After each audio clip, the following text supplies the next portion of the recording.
Chapter 1. Egg Morris's. The soft cough echoed in the tranquil hospital room, where a dark-haired boy lay propped against the headboard, a substantial stack of books resting atop it. The boy's visage bore signs of weariness as he gently closed the book in his hands and placed it on the bedside, his gaze wistfully directed towards the window. Outside, the sun shone brightly, and a gentle spring breeze rustled the treetops. 2 sparrows flitted past the window, chirping merrily as they settled on a branch. A faint smile graced the boy's lips, his bright eyes contrasting starkly with his haggard appearance. Just outside the room, a couple wept as they conversed with a doctor clad in a white coat. "It is highly likely that this will be his last spring," the doctor's voice emerged from beneath his mask. In fact, for someone with young Masterling's condition, reaching the age of 20 is already an extraordinary miracle. He is an incredibly resilient boy, and I trust that God will watch over him. What should we do now? The woman, tears streaming down her cheeks, wiped her eyes and sniffled occasionally. I do not know how to tell him this news. Doctor, is there truly no other way? The progression of the illness is too rapid. The doctor slowly shook his head. One might say he was simply born in the wrong era. Had the medical advancements of today existed a decade ago, there might have been some hope. But now, there truly is none. Young Masterling is the strongest person I have ever encountered. Diagnosed with leukemia at the tender age of 2, he has persevered until 20. I believe that even in death, his smile will not lose its brilliance. I advise you both to take him to do as many of the things he wishes as possible and to communicate with him frequently. In the corridor, the woman's sobs continued, while the man beside her had reddened eyes. He nodded at the doctor and led his wife into the room. Inside, the boy's frail figure stood by the window, gazing longingly at the sky outside. "You must not get up. Rest well in bed," the man exclaimed in alarm, observing his son's state. The boy slightly shook his head, his face flushed with excitement, as if he were filled with a joyous anticipation. With arms outstretched, the boy's eyes glowed with fervor as he looked out at the world beyond the window. "I feel healthier and stronger than ever before." "Dad," a smile broke on the boy's face. "My time is limited." Hearing this, the woman behind him wept even more loudly, while the man's expression was one of bitterness as he gazed at his son. "I'm so sorry, my son." The boy shook his head, his face growing even rosier. "I'm grateful to you both for allowing me to experience this world, even if I haven't ventured out much. It has been truly wonderful, hasn't it? I once read a book in which a wise person said that death is merely the beginning of a grander adventure." The boy chuckled softly. "If this is to be an exhilarating adventure, then I am more than willing to embrace it. Life is short, why not take the plunge?" As he spoke, the boy found amusement in his own words, laughing. "I would gladly welcome death amidst this spring breeze, surrounded by flowers and birdsong. Living does not guarantee happiness, and death may not necessarily bring suffering. I am delighted to have witnessed such a beautiful world, and I feel fortunate to have parents like you." The window of the hospital room was slightly ajar, and a waft of spring air brushed against the boy, causing his eyes to dim suddenly. He stumbled into his mother's embrace, murmuring softly, "Forgive me for saying I love you one last time." London, England. The late 1980s in London were vibrant, yet the hurried pace of life caused people to overlook the splendid architecture and vivid colors surrounding them. Perhaps it was the somber hues of the sky that cast a pall over the spirits of the passers-by in the bustling streets. At the entrance of an alley, a handsome blond boy sat in front of a shoe-shining stall, humming a tune as he watched the throngs of people with a leisurely gaze. Shine your shoes, do you think they'll gleam?" The boy spoke in Chinese, a language from the Far East, yet in this land filled with culinary delights such as gazing at the stars, the resplendent Eastern culture seemed to be little known, leaving few who could comprehend the boy's words. Nevertheless, his cheerful tone caught the attention of many. A tinkling sound resonated as a penny dropped into the money box, eliciting a smile from the boy. A beautiful blonde lady gracefully perched on a small stool before him, her vibrant red lips exhaling a plume of smoke that wafted towards the boy's handsome face, causing him to squint. "Good morning, Miss Smith." The boy beamed at the lady. "I would prefer if you call me Elsa Little Egg." She chuckled, playfully pinching the boy's cheek. The boy laughed heartily, his face contorting under a playful grip, mumbling, "I would rather you call me Egg, not Little Egg." With a huff, Elsa released her hold, casting a dissatisfied glance at Egg. "Of course, I will comply, but only if you agree to move out of that orphanage and into my home." "Forget it, I want to sell my body." "You know I'm not that kind of person." Egg shyly touched his face. "Egg Morris's." Elsa took a deep breath, her expression turning slightly cross as she looked at him. "Shine my shoes." "You're wearing high heels," Egg shrugged. "Nonetheless, they still need shining." Elsa waved her hand dismissively. "All right then." Egg tilted his head, picking up the towel draped over his shoulder to gently brush her shoes. "Thank you for your patronage." Elsa rolled her eyes and pulled a banknote from her handbag, stuffing it into Egg's embrace, 0.5 pounds, that's too much. It's what I earn in a day, Egg protested, waving his hands. This could easily be resolved with just a few pennies. That's the standard rate, isn't it? Elsa shrugged nonchalantly. Their eyes met, and they both burst into laughter. Elsa seemed adept at engaging with the mischievous boy before her, and Egg often found himself in unusual situations that sparked his creativity. Egg was equally puzzled, as the lady had taken an interest in him for quite some time, and he wondered why 0.8 years prior, when Egg first opened his eyes in this world, he was greeted by the stern face of the headmaster. In that moment, he panicked, mistakenly believing that the wrinkled old woman had given birth to him, only to realize that the reality was far worse. Abandoned by his parents at birth. Glancing at Miss Elsa Smith, Egg shook his head slightly. A teen merely 18 years old, she hardly seemed capable of having given birth at 10. The beautiful woman had always treated him kindly, often visiting the orphanage in hopes of adopting him. Unfortunately, the headmaster suspected her intentions and feared she might sell EGG.in truth. Unmarried individuals were not permitted to adopt children, hence her repeated failures. Take this, it's a deposit for when you become my little lover, Elsa smiled. Rising gracefully to leave, Egg felt a wave of embarrassment wash over him. After spending 20 years bedridden in his past life, he had never experienced romance. His cheeks flushed and his thoughts wandered. Indeed, Elsa was quite beautiful in the distance. A group of children scurried down the street, led by a boy who glanced at Egil and waved his hand with a hint of excitement. Egil, how's business today? The boy, freckled with a mop of brown hair, bore an unremarkable face, but appeared quite endearing. Not too bad, Egil tilted his head slightly. What a pity. If you had parents like us, perhaps you could attend school too, the boy said sincerely, gazing at Egil. Feeling a pang of irritation, Egil replied, if you truly lack the ability to comfort others, I suggest you refrain from trying, lest you find yourself in trouble. The boy took a small step back, mumbling, you shouldn't say that. As a wild child from the orphanage, Egil possessed a vitality that clearly surpassed that of these pampered kids. He was grateful for his robust health throughout his life. Moreover, beyond mere physical strength, Egil often sensed an extraordinary power lurking within him that on several occasions, peculiar incidents occurred around him, leading him to suspect he might be experiencing a form of mental instability. A raindrop broke through the thick clouds, gently landing on Egil's head. With a resigned shake of his head, he opened his umbrella and began to pack up his stall. Damn this, whether the London showers are simply dreadful. He grumbled as he stowed his belongings into a small box, folded up 2 small stools, and turned to walk into the alley. The alley twisted and turned, and Egil moved briskly through it, eventually coming upon a somewhat dilapidated orphanage. This was the orphanage that had raised Egil, home to a stern matron, a kind-hearted nun, and a few neglected little ones. Egil had heard just days prior that the orphanage was on the brink of closure, with the remaining orphans soon to be relocated to other institutions in London, as this little haven in the city center was slated for redevelopment. In fact, I would be delighted if you could obediently leave the orphanage for that woman who is infatuated with you. I would expedite the necessary paperwork, came a gruff voice. From behind, Egil turned around with a grin, revealing an aged face before him. Has Grandma Hell's menopause been delayed again? Egil casually placed his shoe-shining tools beside the door. Where's Sister Linda?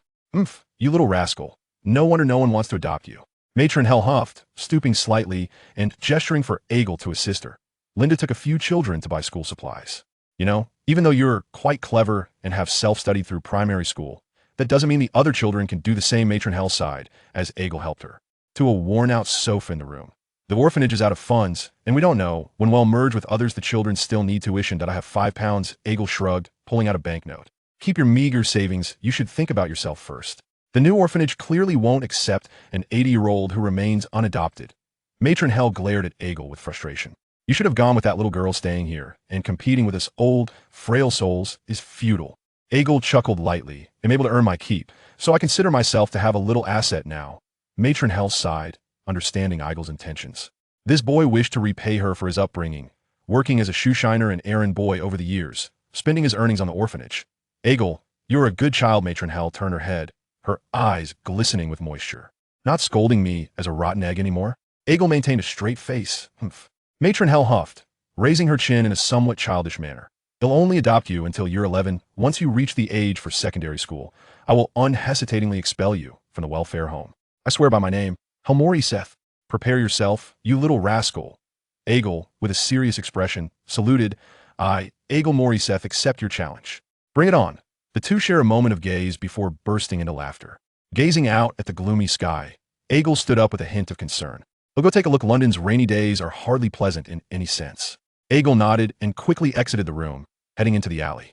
The rain poured down in torrents, and from a distance, he could faintly hear curses. A wave of unease washed over him, prompting him to quicken his pace. "Stop wasting time, hand over the money." Amidst the curses, a man brandishing a knife glared threateningly at several figures ahead. In front of the man, a nun frantically shielded a group of children, who trembled in fear under the man's menacing threats. "No, you can't do this. We have no money left. I spent all I had on books." Of the children's sister Linda felt ice cold, the rain washing over her as the man's knife gleamed ominously. The fear did not last long, as a small figure dashed into the alley, a shadow darting through the air. Egil leaped high and struck the man on the back of the head with a brick. The man staggered and fell to the ground. Egil hurriedly tossed the knife far away, exhaling in relief as he looked at the others. "Quickly, let's leave. This place isn't safe."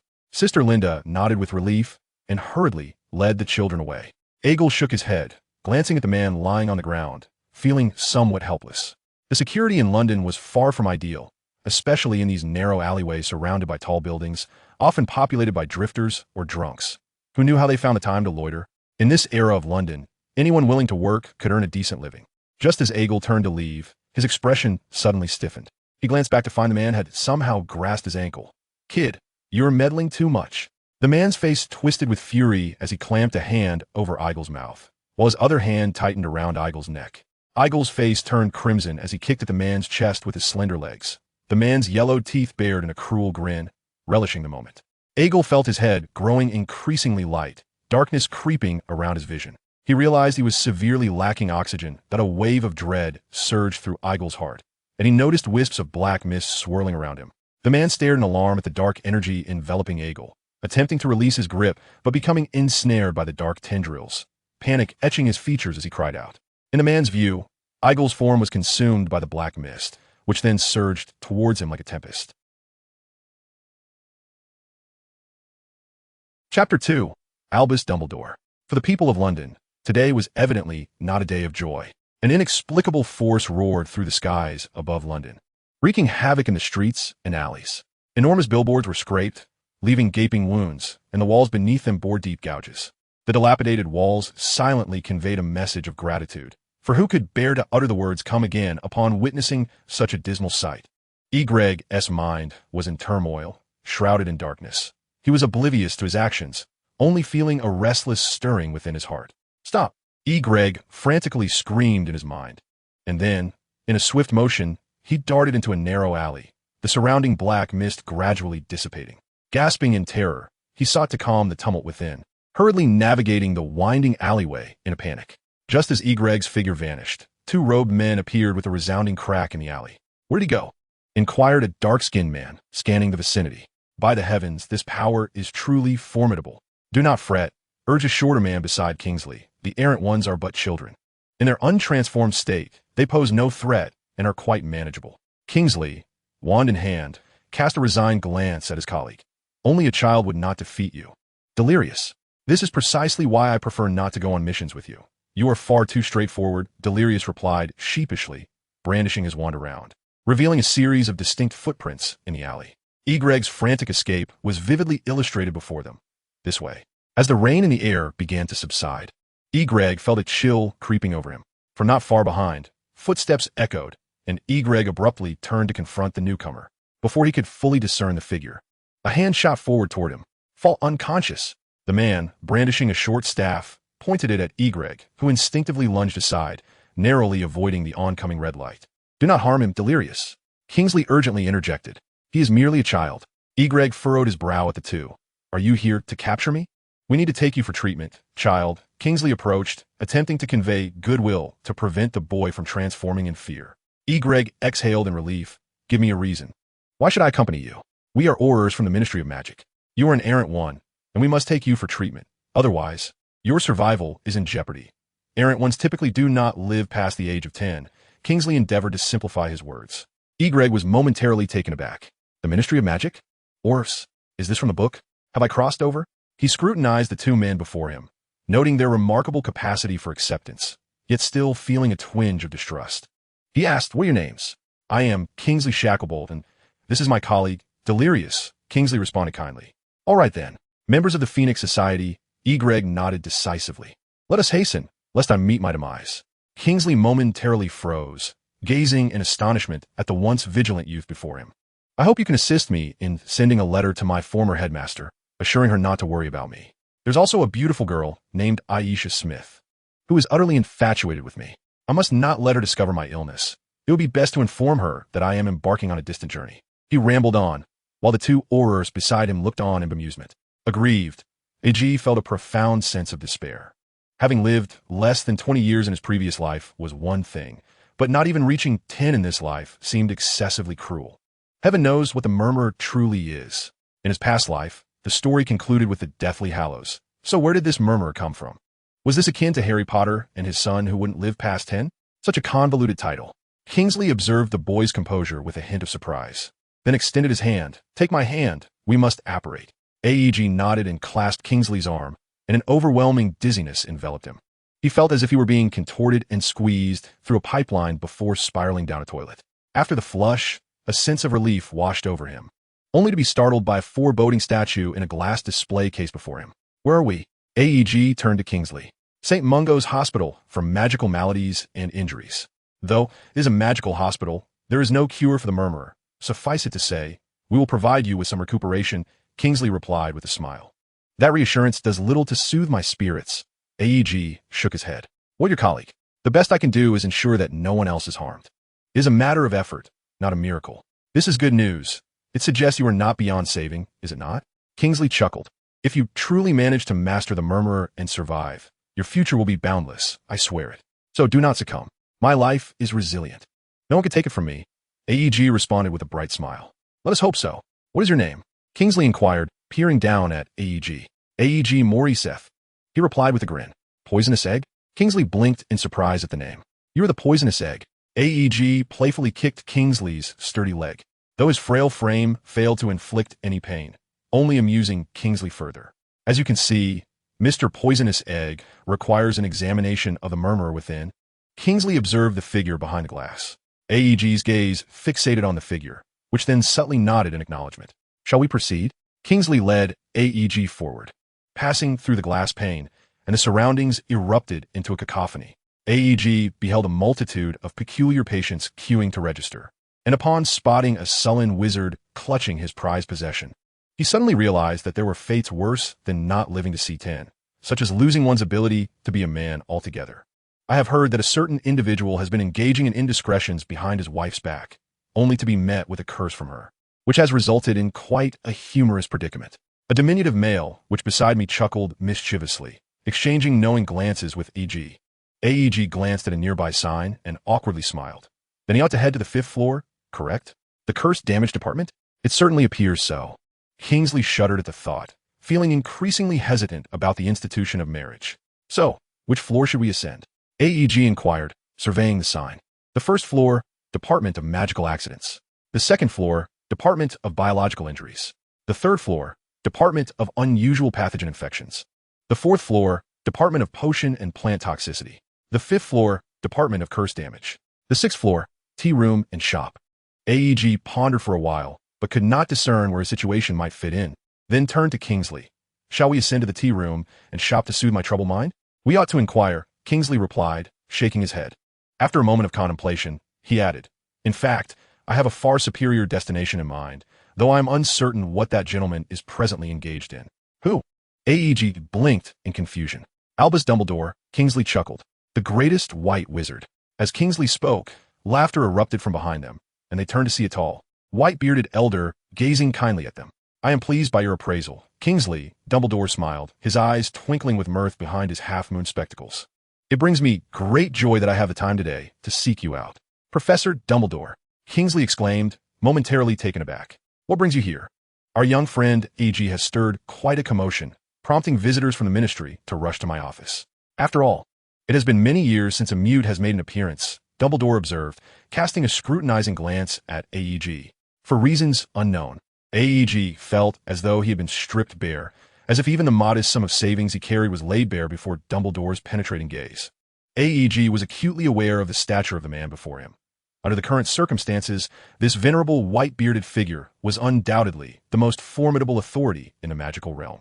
Moreover, the eccentric old man had a penchant for reading minds, and AEG could not forget the rumors circulating online regarding Dumbledore's peculiarities. AEG's gaze lingered on Dumbledore's silvery beard, resolutely avoiding direct eye contact. Besides, he most likely resembled a mere child, not expected to survive past the age of 10. You were indeed right to seek me out. Fortunately, I anticipated that you would bring him here first, Kingsley, Dumbledore remarked with a smile, motioning for them to follow. AEG had never envisioned that his introduction to the magical world would lead him to St. Mungo's. Thankfully, this place, rife with lamentations, did not detain them for long, and they departed swiftly. Kingsley turned to Dumbledore. Let it be so, Professor. I believe you will fare better in your care. In fact, I have always thought that the doctors at St. Mungo's have spent so long treating patients that their own faculties may have become somewhat impaired. You need not worry, Kingsley. Even in my absence, I am confident that St. Mungo's will diligently attend to Mr. Morriseth's needs. Dumbledore waved his hand with a smile, and Kingsley chuckled before vanishing into thin air with a soft pop. Turning to glance at the timid E.G., who was looking down, Dumbledore waved again, and in an instant, E.G.'s figure disappeared alongside him. Moments later, they found themselves at the grand entrance of a vast estate, with a long train track stretching out before them. E.G. gazed in wonder at the railway, realizing it was the route of the Hogwarts Express. Well then, Mr. Mauritius, let us proceed, Dumbledore said with a smile as he led E.G. toward the campus. When E.G. first laid eyes on Hogwarts Castle, he was utterly awestruck. He was unsure whether to call it castle or a castle complex. The sprawling mountains encircled the immense structure, while a vast lake lay beside it, the surface occasionally disturbed by splashes and bizarre tentacles occasionally surfacing. Suddenly feeling embarrassed, E.G. thought to himself, I am now in the company of the most powerful wizard in the world, and he must have sensed my secret. What should I do? I'm a bit of a bind here. Of course, I would not intrude upon a child's memories without consent. Despite my immense curiosity, Dumbledore reassured him, leading the way. Although I can discern that your secret may be of great significance to me, perhaps even to the future, I have no intention of prying. I believe this distinction marks the difference between white wizards and dark wizards. E.G. exhaled in relief, quietly trailing behind Dumbledore. In this regard, I would advise you, E.G., to consider learning the art of mental shielding should the occasion arise, Dumbledore suggested, turning to wink at him, embodying the spirit of a playful old man. Or when confronted with more formidable beings. After all, not all wizards possess my amiable nature. One of my former students was a master of the art of thought extraction. Though sadly, he took a dark path. E.G. recognized Dumbledore was referring to Voldemort, who had cast a long shadow in his previous life, particularly the terrifying Voldemort of the Toxic Circle. There were also those who demanded exorbitant bridal prices, and others who drained men dry for enjoyment. In short, it was all quite daunting. As Dumbledore led E.G. onward, the castle was devoid of inhabitants due to the August holiday. Even the portraits on the walls were mostly empty. Occasionally, a ghost would glide by, casting a curious glance at E.G. They arrived at a statue, where Dumbledore softly spoke, ice-cold lemonade. I favor that flavor. It is delightful, though perhaps a bit too tangy for the elderly. He smiled at E.G. before ushering him into his office. The circular room was spacious, adorned with portraits of past headmasters lining the walls. A table within was set with an array of silverware, which E.G. gazed at in a trance, contemplating the potential worth of such pieces, perhaps imagining how they could improve the living conditions at the orphanage and help the elderly lady in need. Would you care for a drink? Dumbledore inquired, looking toward E.G. Freshly squeezed watermelon juice, with a splash of lemon and just a hint of sugar, E.G. replied without hesitation. As the words fell, the desired beverage materialized before Ager on the table, a delicate crystal goblet filled with a shimmering crimson liquid. Add a few ice cubes. Ager tilted his head and gestured, and several ice cubes cascaded into the glass, splashing tiny droplets. Ager was aware that a house elf was likely waiting nearby, ready to heed his commands, yet he had no intention of disturbing it now. The preservation of his own life took precedence over summoning the elf. Chapter 3. The Wand. I shall have a glass of chilled lemonade, then. Dumbledore smiled kindly, and a refreshing drink appeared before him. Ager sipped from the cup, casting occasional glances at Dumbledore. Neither spoke initially, and a serene silence enveloped the room. Not far off, a large crimson bird perched on a shelf. Ager recognized it as a phoenix, a creature capable of rising from its own ashes. Why, he pondered, did Voldemort not learn from the phoenix? As he felt the coolness of the ice, the earlier sense of unease began to dissipate. Ager comfortably leaned back in a chair, letting out a soft sigh. For an 8-year-old, you exhibit a remarkable level of composure. I would wager that even many adults would struggle to face the imminent specter of death with such tranquility. Dumbledore regarded Ager with approval. Professor, how do you intend to address this matter regarding the murmur that resides within me? Ager inquired, looking at Dumbledore with curiosity. I'm not entirely certain I comprehend your meaning. He added, somewhat perplexed. The murmur is indeed controllable. I have witnessed it firsthand, Dumbledore acknowledged with a nod. The emergence of the murmur is primarily due to the prolonged repression of one's magical abilities. Many Muggle-born wizards, for instance, may subconsciously recognize their differences from others, leading them to perform simple spells. However, you may have chosen to deliberately ignore this aspect due to your rational nature, subconsciously suppressing your magical essence without knowing how to harness it, which has led to this phenomenon. Dumbledore's gaze scrutinized Ager, who scratched his head, realizing the truth in the observation. Centuries ago, wizards faced persecution from Muggles, which did indeed result in the repression of their magical powers, giving rise to the murmur. However, with the evolution of the magical world, instances of murmurs have become exceedingly rare in recent decades. Dumbledore noted with a shake of his head. Is there a way to extract this entity from my body? Ager asked, his eyes hopeful as he looked at Dumbledore. The only way, Dumbledore replied, is through your demise. In a sense, it is a highly concentrated product of your repressed magical energy. You may perceive it as such. He shook his head again. However, I believe it is controllable. I suspect you will require a formidable will to master it. Has anyone ever controlled it, Professor? Ager asked uncertainly, gazing at Dumbledore. Dumbledore's profound gaze drifted to the window. Yes, there's been one. Suddenly, Dumbledore turned to look at AIG. Historically, the majority of those who have embraced silence exhibit extreme emotions, and it is rare to encounter someone as composed as you. Thus, I believe you may succeed in mastering the art of silence, which will undoubtedly bring you great benefits. Dumbledore appeared somewhat lost in thought, pondering various possibilities. For instance, AIG raised an eyebrow. Perhaps an inexhaustible source of magical power or extraordinarily potent spells, Dumbledore replied, nodding. However, I have experienced the consequences of neglecting my students, leading them astray. Therefore, I sincerely hope that you, AIG, will not disappoint me, as it is a humble request from an old man who has one foot in the grave. Dumbledore spoke with remarkable candor, devoid of the indirectness he often employed with Harry. AIG sensed that this was likely a matter of personal disposition. He was clearly not the type who could sway others solely through rhetoric, and Dumbledore would certainly recognize that. If one were to ponder who the most intelligent person in the world might be, AIG would assert that apart from Dumbledore, it would likely be the long-deceased Einstein. I cannot assure you that I will become a paragon of virtue. AIG shook his head. In truth, even if I promised, you would eventually discover the truth. So it is better for me to be forthright. Dumbledore, with a glint of mischief in his eyes, nodded. I believe you are correct. However, I can assure you that I do not anticipate you following the same misguided path as that student of mine. AIG contemplated this. After all, I have little interest in immortality. You know more than I had presumed, Dumbledore chuckled. My intuition tells me that not using legilimency on you was indeed the right choice. But I am curious, what piqued your interest? Certainly, it is the concept of immortality, AIG replied. Forgive me, I digress. Suppressing his innermost thoughts, AIG smiled. In comparison to immortality, I prefer the idea of being eternal. Immortality pertains to the absence of death, while eternity signifies the absence of obliteration.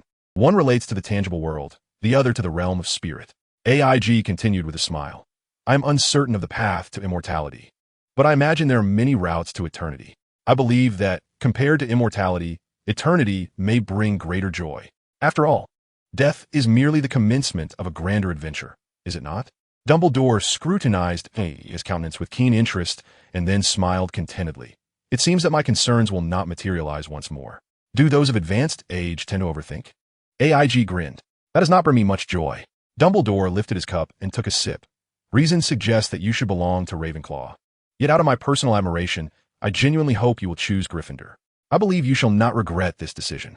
Is it time for enrollment? AIG paused in surprise. Certainly not. You are merely 8 years old, far from the appropriate age for admission. Dumbledore rose, gesturing for AIG to take his arm. First, we must ensure that you live to see your enrollment. That is our priority at present.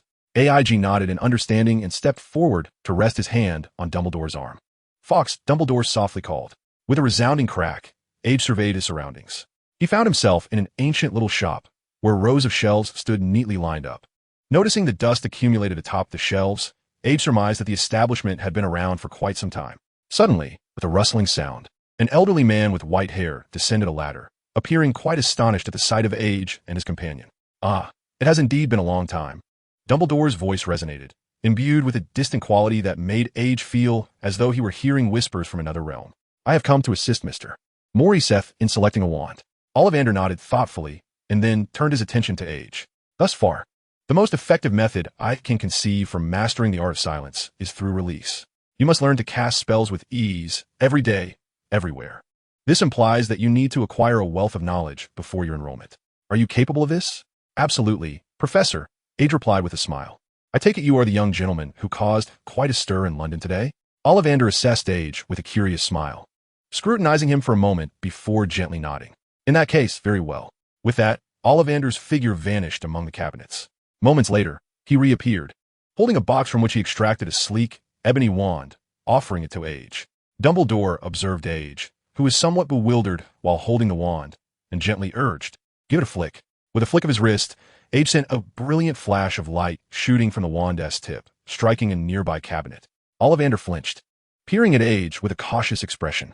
"Regrettably, while it appears somewhat compatible, it evidently cannot withstand your magical power." Age shook his hand, and the wand sputtered, emitting a couple of sparks. "Some response. Yet it seems the unicorn hair may be a tad too gentle for you," Ollivander remarked, shaking his head. "It appears you may have ties to some esteemed families. Does bloodline truly factor into this?" Age inquired, perplexed. "Indeed, though I cannot assert with complete certainty. Children from pureblood or half-blood families are often favored by unicorns more than those from muggle backgrounds. Wands crafted from unicorn hair are primarily sold to those children," Ollivander explained, nodding. "Though exceptions do exist, they're notably few. To my knowledge, the Weasley family predominantly wields unicorn hair, as does the Longbottom family. Even the Malfoy family largely favors it. Though the reasons remain elusive, I suspect there is some connection." Ollivander glanced at Age's youthful visage before turning to rummage through the shelves once more. Age leaned closer to Dumbledore and whispered, "I can't help but feel he is even more eccentric than you." Dumbledore lifted an eyebrow and nodded in mild agreement. "I concur with your assessment. Yes, indeed. I am perceived as rather eccentric by others." Age rolled his eyes, muttering to himself about the peculiarities of wizards. After a brief interval, Ollivander emerged with another box, presenting Age with a wand. "Give this one a try. I believe it is the most suitable for you." Aegel grasped the wand, and as it fell into his hand, an overwhelming sensation of kinship surged from the depths of his heart.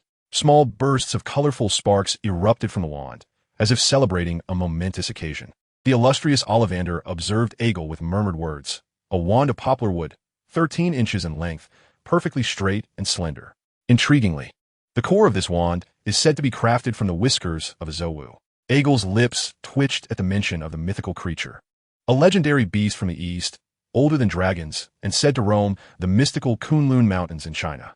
A glimmer sparkled in Ollivander's eyes. Such wondrous beings from the east are exceedingly rare here. I only heard tales of Zowu appearing in Paris many years ago, traversing 1,000 miles a day, yet I never had the fortune to witness one. Poplar trees are among the most resilient, reputed to live for a millennium without succumbing to death, to remain standing for another 1,000 years even after their demise, and to resist decay for yet another 1,000. I believe this aligns remarkably with you, Ollivander chuckled. However, the connotation of 13 inches is rather ominous. It suggests that you may walk alongside death in the future. Yet, mastering a wand with such an ancient core might render death less daunting for you. This wand was crafted by my grandfather 150 years ago. A true masterpiece. How does it feel? Aegel nodded, uncertain of how to express his emotions. "It feels fantastic." Observing Dumbledore handing a pile of golden galleons to Ollivander, Aegel swallowed hard. "I assume this money need not be repaid?"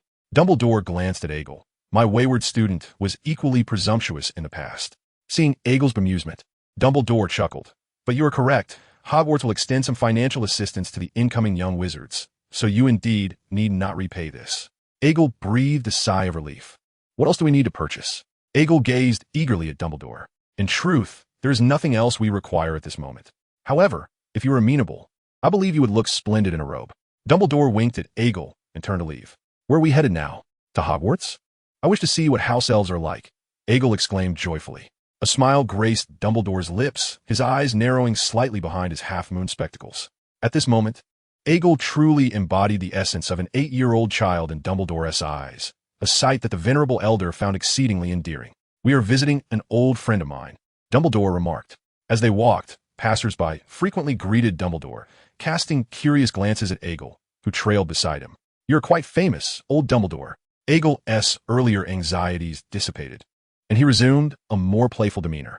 Dumbledore chuckled at the moniker, feeling a mix of amusement and exasperation, and placed a hand upon Aegle's shoulder. "Prepare yourself. Let's embark." With that, they vanished from the street in a flash of apparition, experiencing once more the sensation of compression, rotation, and then the smoothness of travel. Aegle felt a marked improvement. At least this time, he did not feel quite so nauseous. "Were we?" Aegle's head swayed back and forth, hoping to synchronize with the dizziness in his mind. However, in reality, he felt even more disoriented. Albus Dumbledore from Dorset lifted his leg to stride forward, and before them lay a tranquil garden manor. "Whom are we seeking?" Aegle incessantly inquired. "Newt Scamander." Dumbledore gently rapped on the door. Chapter 4, Kaka. "I anticipated you would come looking for me." After a pause, the elderly man before Aegle leaned against the sofa, observing the duo. Newt pointed at the Prophet newspaper on the table. 6 streets were obliterated, yet there were no casualties. "Clearly, you can manage it, with the right methods. I believe there should be no issues." "Excellent. With your assurance, I believe Mr. Morriseth will feel considerably more at ease." Dumbledore nodded, glancing at Aegle. "This is Newt Scamander, who possesses profound knowledge regarding the creature. He should be able to assist you with your predicament." "Do not say that, Dumbledore. In truth, my understanding is rather limited." Newt shook his head. "That creature's power is immense. It is best to maintain some control. Reality has proven that it is not an uncontrollable entity." The aging Newt appeared somewhat unassuming, leaving Aegle uncertain whether he had always been this way in his youth. Suddenly, Aegle felt as though something was wriggling in his chest. He hastily pressed his hand to his breast and rummaged through his robe, pulling out a small, furry creature resembling a platypus. "Ah, this is our pet Niffler cub. It is quite mischievous and often escapes when my son is distracted." Newt chuckled as he gazed at Aegle. Aegle's eyes sparkled as he looked at the Niffler. "Is it the legendary creature known for treasure hunting?" "Indeed, Nifflers are fond of shiny objects such as gold coins, diamonds, and even silver pennies," Newt responded, clearly pleased with Aegle's reaction, as if he were witnessing his younger self. Aegle gazed dreamily at the Niffler in his hands. "What does it taste like?" Newt was momentarily taken aback, staring blankly at Aegle, his cultivated demeanor faltering. In that instant, the centenarian appeared as helpless as a child, subsequently looking towards Dumbledore for assistance. Dumbledore shook his head at Aegle, his expression earnest as he began to speak slowly. Newt, observing Dumbledore's demeanor, sighed in relief. "Truthfully, I must inform you, Aegle, that Nifflers are not palatable." Dumbledore spoke gravely. Newt, once again like a chicken with its neck squeezed, felt a mental blow, staring anxiously at both individuals. Aegle chuckled at Newt's expression, cradling the plump Niffler cub in his hands as he turned to Newt. "Mr. Scamander, I have taken quite a liking to this Niffler. Might you consider gifting it to me?" Newt hesitated, glancing at Aegle, uncertain whether the request was sincere. "Yes, you. I would never dream of consuming it." Aegle smacked his lips. Only then did Newt slowly nod, albeit still looking somewhat apprehensive. Aegle sensed that the jest had perhaps gone too far, as if Newt wished to bind himself to an unbreakable oath. How frightening. After AIG and Dumbledore departed from the Scamander residence, they glanced back at the Scamander household. "He is indeed a kind-hearted individual, is he not?" AIG turned to Dumbledore. "Naturally. Those who harbor a fondness for magical creatures must possess a benevolent spirit, I presume." Dumbledore appeared to wholeheartedly agree with AIG's sentiment. "You shall forge a delightful camaraderie with my groundskeeper." "Let's hope so." AIG smiled broadly. With a resounding pop, the two figures reappeared at Hogwarts. The round-faced Puffskein, somewhat reluctant, shuffled aside and haughtily extended its little paw, signaling AIG to retrieve a letter. AIG opened the letter, and the Puffskein gently pecked at AIG's hand, indicating a desire for some treats. AIG softly inquired, "Could you fetch me some snacks?" Instantly, a small bag of green peas materialized on the nearby table. The Puffskein snatched the peas and shot AIG a knowing glance before soaring away. It was a letter from Kingsley. AIG looked at Dumbledore in surprise. He mentioned that he had spoken to the orphanage on my behalf and informed Miss Aisha. "Kingsley truly is a remarkable person, Old D. I wager your next line will be that I ought to support your orphanage, correct?" Dumbledore's hawk-like gaze turned towards AIG. AIG's eyes wandered. "We agreed there would be no legitimacy involved." To be frank, AIG, your thoughts are hardly worthy of such a probe. Dumbledore teased AIG with a playful glance. AIG felt a wave of embarrassment. Is it permissible? It would bring me great peace of mind. A kind request is one I cannot refuse. Is it? No one could possibly dislike such a version of you. AIG. Dumbledore nodded affirmatively. Gratitude is a noble virtue. One of my students, much like you, hails from an orphanage, yet he has only learned selfishness. In this regard, maintaining such a heart, AIG, I must confess, fills me with pride. I hope that one day, Hogwarts will also take pride in you. Therefore, AIG pondered with his chin in hand. How much do you intend to donate? Dumbledore felt a twinge in his heart, as if his previous words had been in vain. 5,000 galleons, what do you think? Dumbledore regarded AIG. In terms of conversion, AIG felt that sounded like a substantial amount. Roughly 25,000 pounds. Dumbledore nodded. AIG grimaced. Being a wizard seems rather financially bleak. At that moment, Dumbledore felt as though he had been struck by a profound truth. I, Dumbledore, the most powerful white wizard in the world, have been looked down upon by a child from the Muggle world, and mocked for being poor. 1 galleon equals 5 pounds. While galleons hold significant purchasing power in the wizarding world, their equivalent in the Muggle realm clearly pales in comparison. Nevertheless, 25,000 pounds should suffice to support the orphanage for a considerable duration, should it not? Perhaps I ought to swiftly learn magic and then perform a obliviate on some wealthy Muggle? I must caution you, Mr. Morriseth. Dumbledore regarded AIG with an increasingly serious expression. It is unlawful to inflict harm upon Muggles or engage in aggressive actions without the permission of the Ministry of Magic. I do not wish for a future exemplary wizard to find himself imprisoned in Azkaban before even commencing his studies. AIG sighed dejectedly, unable to suppress his lamentation. Indeed, it seems that a career in wizardry offers little promise, especially when my very life hangs in the balance beyond my control. I am pleased that you possess a clear understanding of your current predicament. Dumbledore nodded. Of course, for a wizard, amassing wealth in the Muggle world is quite feasible. However, Gringotts has set certain limits on exchanges to maintain balance. Should you find yourself in dire need of funds, I would permit you to earn a modest sum for your tuition in the Muggle realm. Dumbledore's gaze deepened, his blue eyes seeming to traverse the fabric of time. I believe you're on the brink of a wholly different existence. Do you not feel a sense of excitement?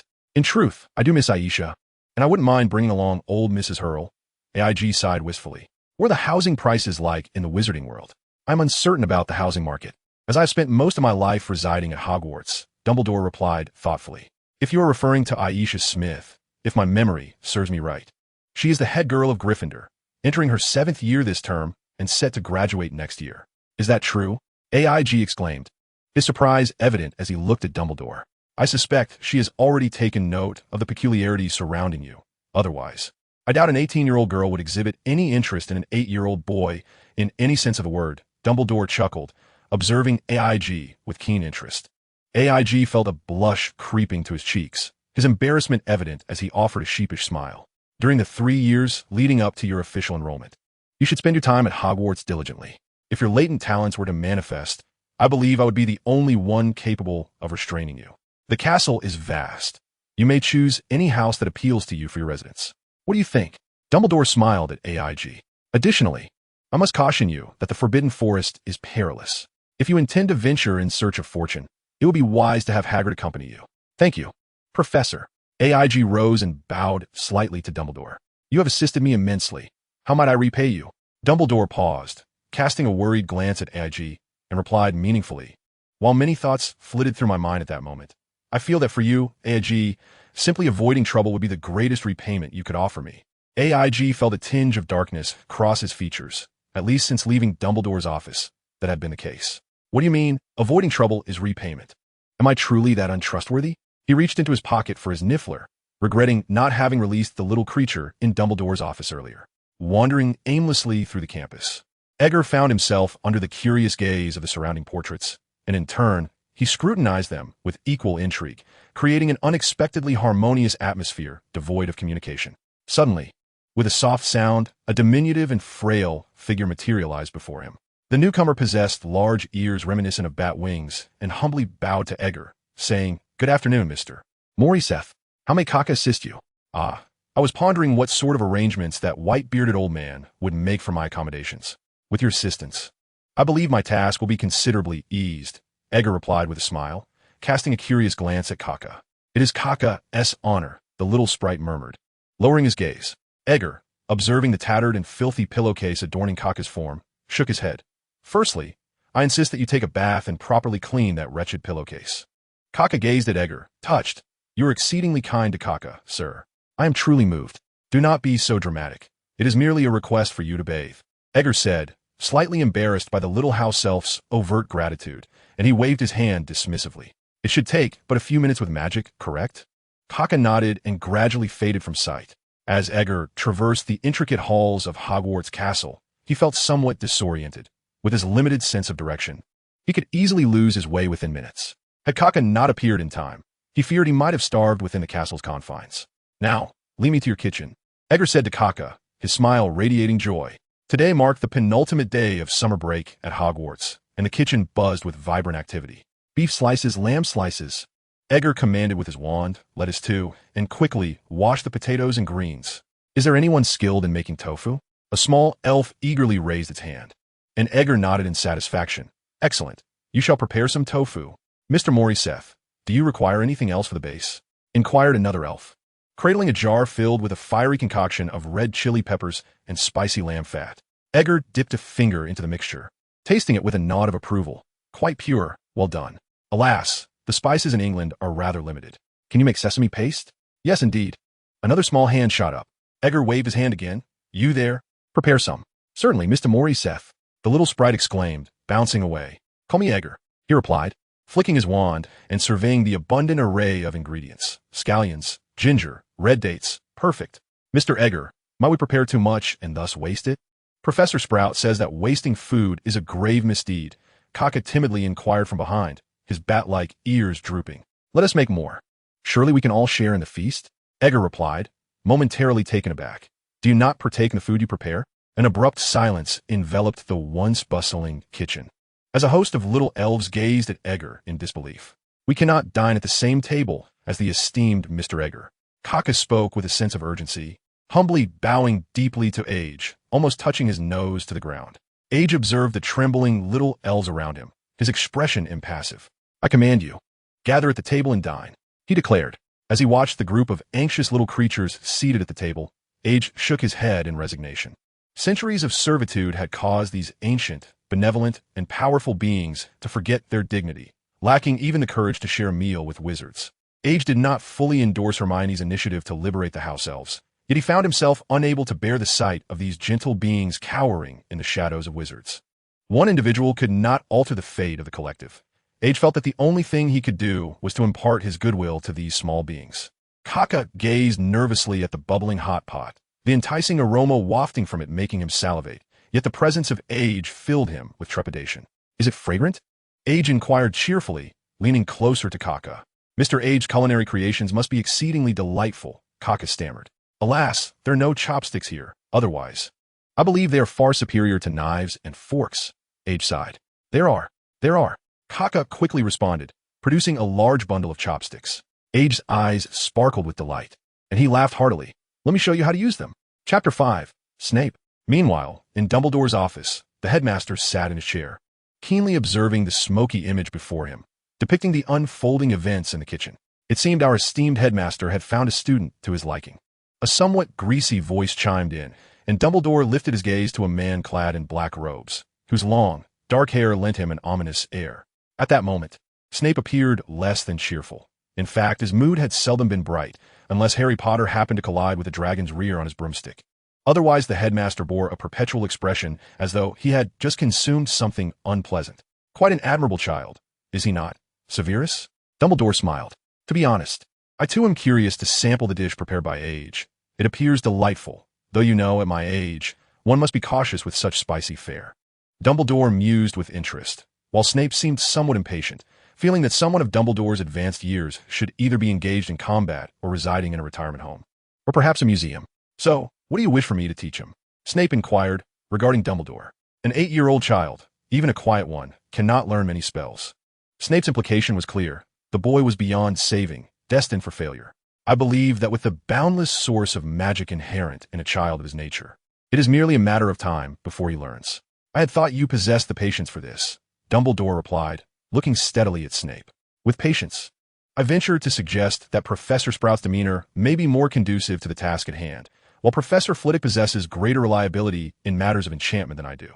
Severus Snape exhibited a hint of impatience. However, I implore you to impart to him the art of mental occlusion. Among you, your mastery of this technique is unparalleled. Dumbledore nodded in agreement. Snape's countenance darkened. If they too tread upon the precipice of death, their mental occlusion would surely surpass my own. Do I take it, then, that you are in accord? A smile graced Dumbledore's face. Snape's expression remained somber.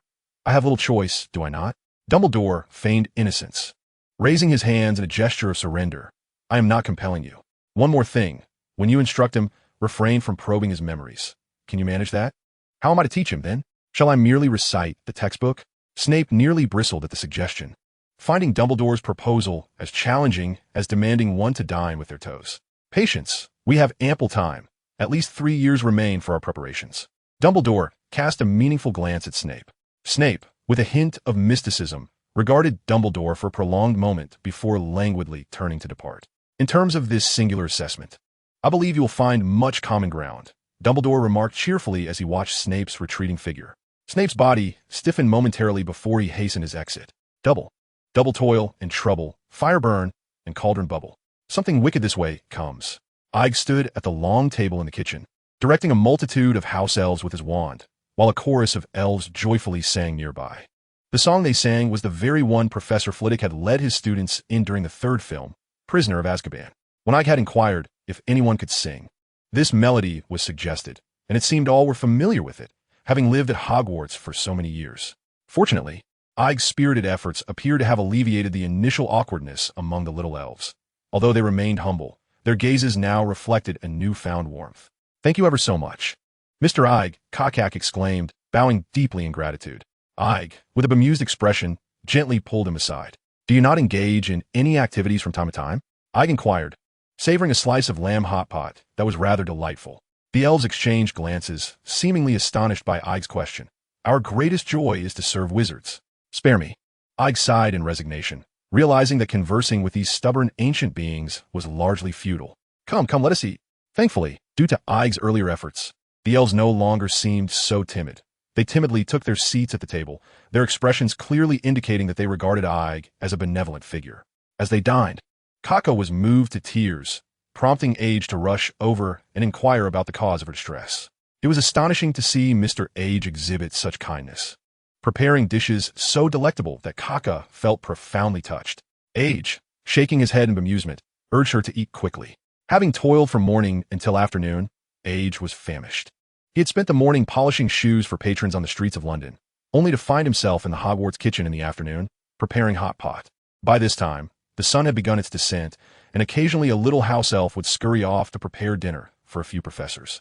Age suggested they serve the hot pot to some of the professors, which they duly did, although the elf delivering the meal to Snape clearly faced reprimand. With no other choice, Age offered words of comfort to quell the little elf's fright. Professor McGonagall expressed that the hot pot was exceptionally delicious and asked Age to convey her gratitude. Kaka bowed in response. Professor Sprout echoed her sentiments, while Professor Flitwick remarked that although it was delightful, he was not particularly fond of spicy food, to which the little elf joyfully responded. Age shrugged nonchalantly. After several years in England, he had come to fully appreciate the lamentable state of British cuisine. He adored fish, yet the English only seemed to know how to fry or grill it. Nonetheless, the quality of the fish here surpassed that of any he had encountered in his previous life, likely due to the local waters. The typical breakfast comprised sandwiches, ham, fried eggs, and milk. There are no soup dumplings, shao mai, wontons, congee, tofu pudding, youtiao, or soy milk to be found. Age had long believed that opening a restaurant in England would be quite profitable, especially in this era.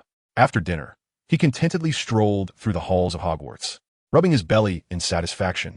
It was his first encounter with the moving staircases, and to avoid losing his way, he brought Kaka along. The original text described 7 secret passages, but the descriptions were somewhat abstract, and the castle was filled with similar statues and numerous floors, making it difficult for Age to immediately identify any one passage. The only good news was that, knowing the room of requirement was on the 8th floor, Kaka led him there. Age felt it imperative to locate the Ravenclaw diadem. He did not intend to destroy it, but rather to ensure it was placed in a safe location, such as Gringotts, which, despite Harry and his friends having entered during their 7th year, remained the safest place for ordinary wizards. Those miserly goblins would not entertain any debts, not even from Voldemort. As Age watched a grand door slowly appear on the wall, he pushed it open and stepped inside. For centuries, countless students had stuffed forbidden items into this chamber, forming small mountains of contraband. Age dared not touch anything recklessly, instead wandering about, stopping intermittently to gaze around. A statue of a pockmarked wizard adorned with a tattered, filthy robe and what appeared to be an ancient, faded crown caught his eye. After a few minutes, he halted before a pile of clutter, where a statue of a pockmarked old wizard stood with hollow eyes. Age's gaze moved upward to the crown resting atop the statue's head. Gently removing the crown, Aegel scrutinized the inscriptions upon it. Exceeding wisdom is humanity's greatest treasure. He softly recited, "Perfection, it is this." Aegel had no intention of donning the crown. He understood that once it adorned his head, peculiar thoughts would inevitably invade his mind. With the crown in hand, Aegel departed the room of requirement, allowing Kaka to escort him to the headmaster's office. "Good evening, Aegel. Here to request some bedtime reading?" In the office, Dumbledore sat beside his desk, gazing at Aegel through the half-moon spectacles. "I found something rather intriguing to show you," Aegel replied with a grin, as he placed the Ravenclaw diadem upon Dumbledore's desk. Dumbledore's expression shifted to one of grave seriousness. "Exceeding wisdom is humanity's greatest treasure," Aegel continued. "Your expression suggests I have stumbled upon something extraordinary." Dumbledore nodded, affirmatively. "Indeed, it is quite remarkable." He then tucked the diadem away in a drawer and rose to scrutinize Aegel closely, yet refrained from utilizing the legitimacy charm. "I must confess, Aegel, you are more enigmatic than I had anticipated. Despite my strong desire to probe your thoughts, my instincts caution against it." Aegel shrugged. He was indifferent to whether Dumbledore discerned his origins. What difference would it make? Could he be killed for it? If such an act were to occur, it would clearly not be the act of Dumbledore. It is challenging to assess a figure like him. He would employ any means, even his own life, to vanquish Voldemort. In truth, if circumstances demanded it, Dumbledore would not hesitate to sacrifice himself to save another. For he is indeed a true Gryffindor, one who regards love as the most potent form of magic. Aegel did not perceive him as a villain. Rather, he appeared excessively rational, even chillingly calm in certain situations, which could be unsettling. He was neither a purely good person nor a cunningly malevolent one. If Aegel were to offer an evaluation, he would deem Dumbledore as a truly great man. "I am no longer concerned that you might resemble that student of mine, Aegel," Dumbledore remarked, his probing gaze fixed upon Aegel.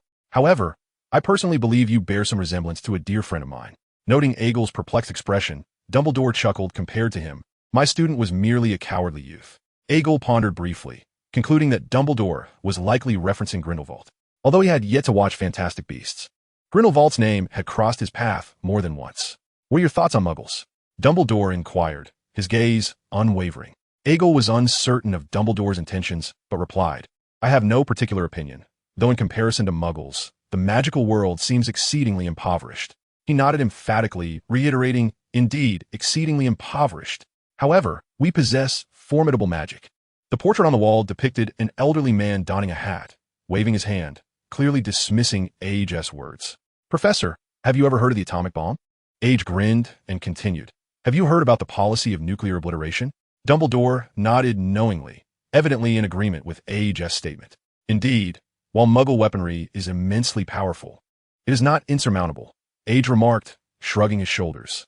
"If you cast a Confundus charm before they launch a nuclear missile, it will land right back on their own heads, and the caster can simply apparate away. Of course, every Auror in the Ministry of Magic possesses such fundamental abilities, as the development of the magical realm has existed since the dawn of humanity." Dumbledore nodded in acknowledgement. "Moreover, places like Hogwarts undoubtedly harbor protective enchantments. It is questionable whether the adversary would even be able to locate it, and many half-blood wizards or those of Muggle descent reside within the Muggle world, making the prospect of war unrealistic." Age shook his head. "Wizards and Muggles can only coexist.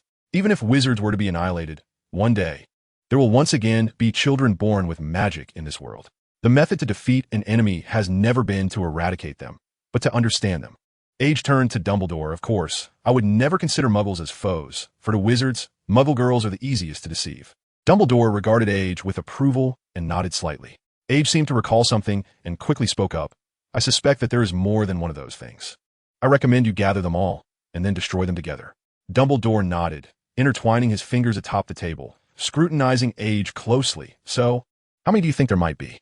Age smiled. 7 is a number imbued with magic, is it not? Dumbledore chuckled. Indeed, then good night. That night, Age lay in the Gryffindor Tower, finding it difficult to sleep. Why Gryffindor? Because the questions posed by the bronze knocker of Ravenclaw were utterly vexing. Age was unfortunate. The Dark Raven did not ask the age-old question of whether the chicken or the egg came first, nor whether fire or the phoenix existed first, but rather posed a particularly tricky inquiry that Age could not answer. The whereabouts of Hufflepuff were unknown, and Age was reluctant to venture into Slytherin. So much had transpired that day. First, he had transformed into a mere shadow, then encountered Auror Kingsley of the Ministry of Magic, and finally, was brought to Hogwarts to be taught by the eccentric old fool Dumbledore on how to master his shadow form. Had it not been for the overwhelming influx of information from his previous life, Age felt he might have lost his sanity. Despite the plethora of reincarnation novels, when such events actually unfolded in one's own life, the incredibility of it all became apparent. Yet, Age soon realized he was overthinking. Having been reborn, what was there to be astonished about upon meeting Dumbledore? Turning over, Age gradually succumbed to the embrace of sleep. Chapter 6. The Patronus. The following morning, Adger awoke to find a warm glass of milk, a plate of fruit salad, and a chicken sandwich awaiting him by his bedside. "Thank you, Kaka," he said with a slight smile. "It is my honor, Mr. Adger," Kaka replied, appearing from the corner of the room and bowing deeply, his high-pitched voice bubbling with excitement. Half an hour later, Adger arrived at the Hogwarts grounds, where a tall figure had already been waiting. Severus Snape, with his greasy hair obscuring his face, glared at Adger with a dark expression. "I believe I instructed the house elf to notify you to be here at 7 this morning. Do consider the time, Mr. Maurices. Did your parents not teach you the importance of punctuality?" Snape's tone was laced with menace. Despite Snape's unfriendly demeanor, Adger did not perceive it as a personal affront. After all, Snape treated everyone this way, save for Voldemort and Dumbledore. "Regrettably, Professor Snape, I have never met my parents, so I cannot ascertain whether they're still alive." Adger shrugged. "If you happen to encounter them, do send my regards." In the headmaster's office, Dumbledore chuckled at the smoky image before him, sensing that Snape was likely to stumble in his dealings with this young lad. Observing Snape's sardonic smile, Adger felt it was aimed at his status as an orphan. Yet he remained unfazed. "Just wait until I find the resurrection stone. I shall relish the sight of you begging me, Severus." As for when he would locate the stone, Adger resolved to entice Dumbledore for a visit to the Gaunt residence when time permitted. "From today onward, I shall be your charms instructor, guiding you through an array of intense spells to unleash the long-suppressed, transformed magic within you," Snape intoned, his greasy voice dragging out the words. "My pace is swift, and my expectations are high. I trust, Mr. Maurices, that your underdeveloped brain can keep up."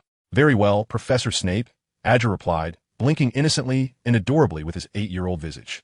"Where shall we begin? Perhaps with a hanging bell?" Adger's suggestion caused Snape's face to darken instantaneously, changing faster than London's weather. Observing Snape's grim expression, Adger felt a twitch at the corner of his mouth, uncertain if Snape might resort to some form of cruel punishment, especially with Dumbledore absent. "Draw your wand, Mr. Maurices," Snape commanded, his tone deceptively calm, yet simmering with palpable anger. Adger hastily retrieved his wand, his mind racing with 2 incantations to prevent any mishaps: the freezing charm and the shield charm. Noticing Adger's anxious demeanor, Snape finally allowed a sinister smile to break through, elegantly waving his wand with remarkable speed. Silencing charm. Instantly, Adger felt as though his tongue had been glued to the roof of his mouth. Staring blankly at the maliciously grinning Snape, Adger raised his hands in confusion. Cough cough. "I can't cast a silent charm," Adger lamented, on the verge of tears. In comparison to conventional spellcasting, casting silent spells demands a greater expenditure of magical energy. Naturally, this renders it considerably more challenging. However, I surmise that since Mr. Morriseth is acquainted with the obscure dark magic defense spell, the Hanging Bell, mastering the silent spell should not pose an insurmountable challenge. Snape finally broke into a grin, albeit one that appeared sinister in the eyes of Egil. "From the perspective of my magical prowess, this curse could affect you for at least 2 or 3 days. I hope Mr. Morriseth can master the silent spell within that time frame," Snape remarked nonchalantly. Of course, while the tongue-tying curse is merely a rudimentary control spell, prolonged use may occasionally result in the tongue being torn or asphyxiation due to obstructed breathing during sleep. Yet, I trust our dear Mr. Egg will not be unduly concerned about such matters, will he? Egil regarded Snape with an impassive expression, his mind racing. before inscribing a phrase on the ground with his wand. I have news of Lily Potter, do you? Observing Snape's face twitch in reaction, Egil felt a surge of joy, smiling radiantly, albeit silently. Come now, let us engage in mutual harm. Noticing Snape's fluctuating demeanor, Egil grinned widely and continued writing. Beg me. He concluded with a drawn-out tilde. Snape gazed at Egil with uncertainty before sneering. What I wish to know, you cannot obstruct. Egil was aware that Snape intended to cast legitimacy upon him, and a wave of panic washed over him. How infuriating was that such a formidable wizard existed akin to a bug in the system. What folly it was to invite danger upon himself. What could he possibly wield to counter Snape's legitimacy? Egil's thoughts raced. He resolved that if Snape dared to probe his mind, he would expose Snape to the profound intricacies of the adult film industry from his past life. Egil planned to unveil some unspeakable images to usher Snape into a new realm of understanding.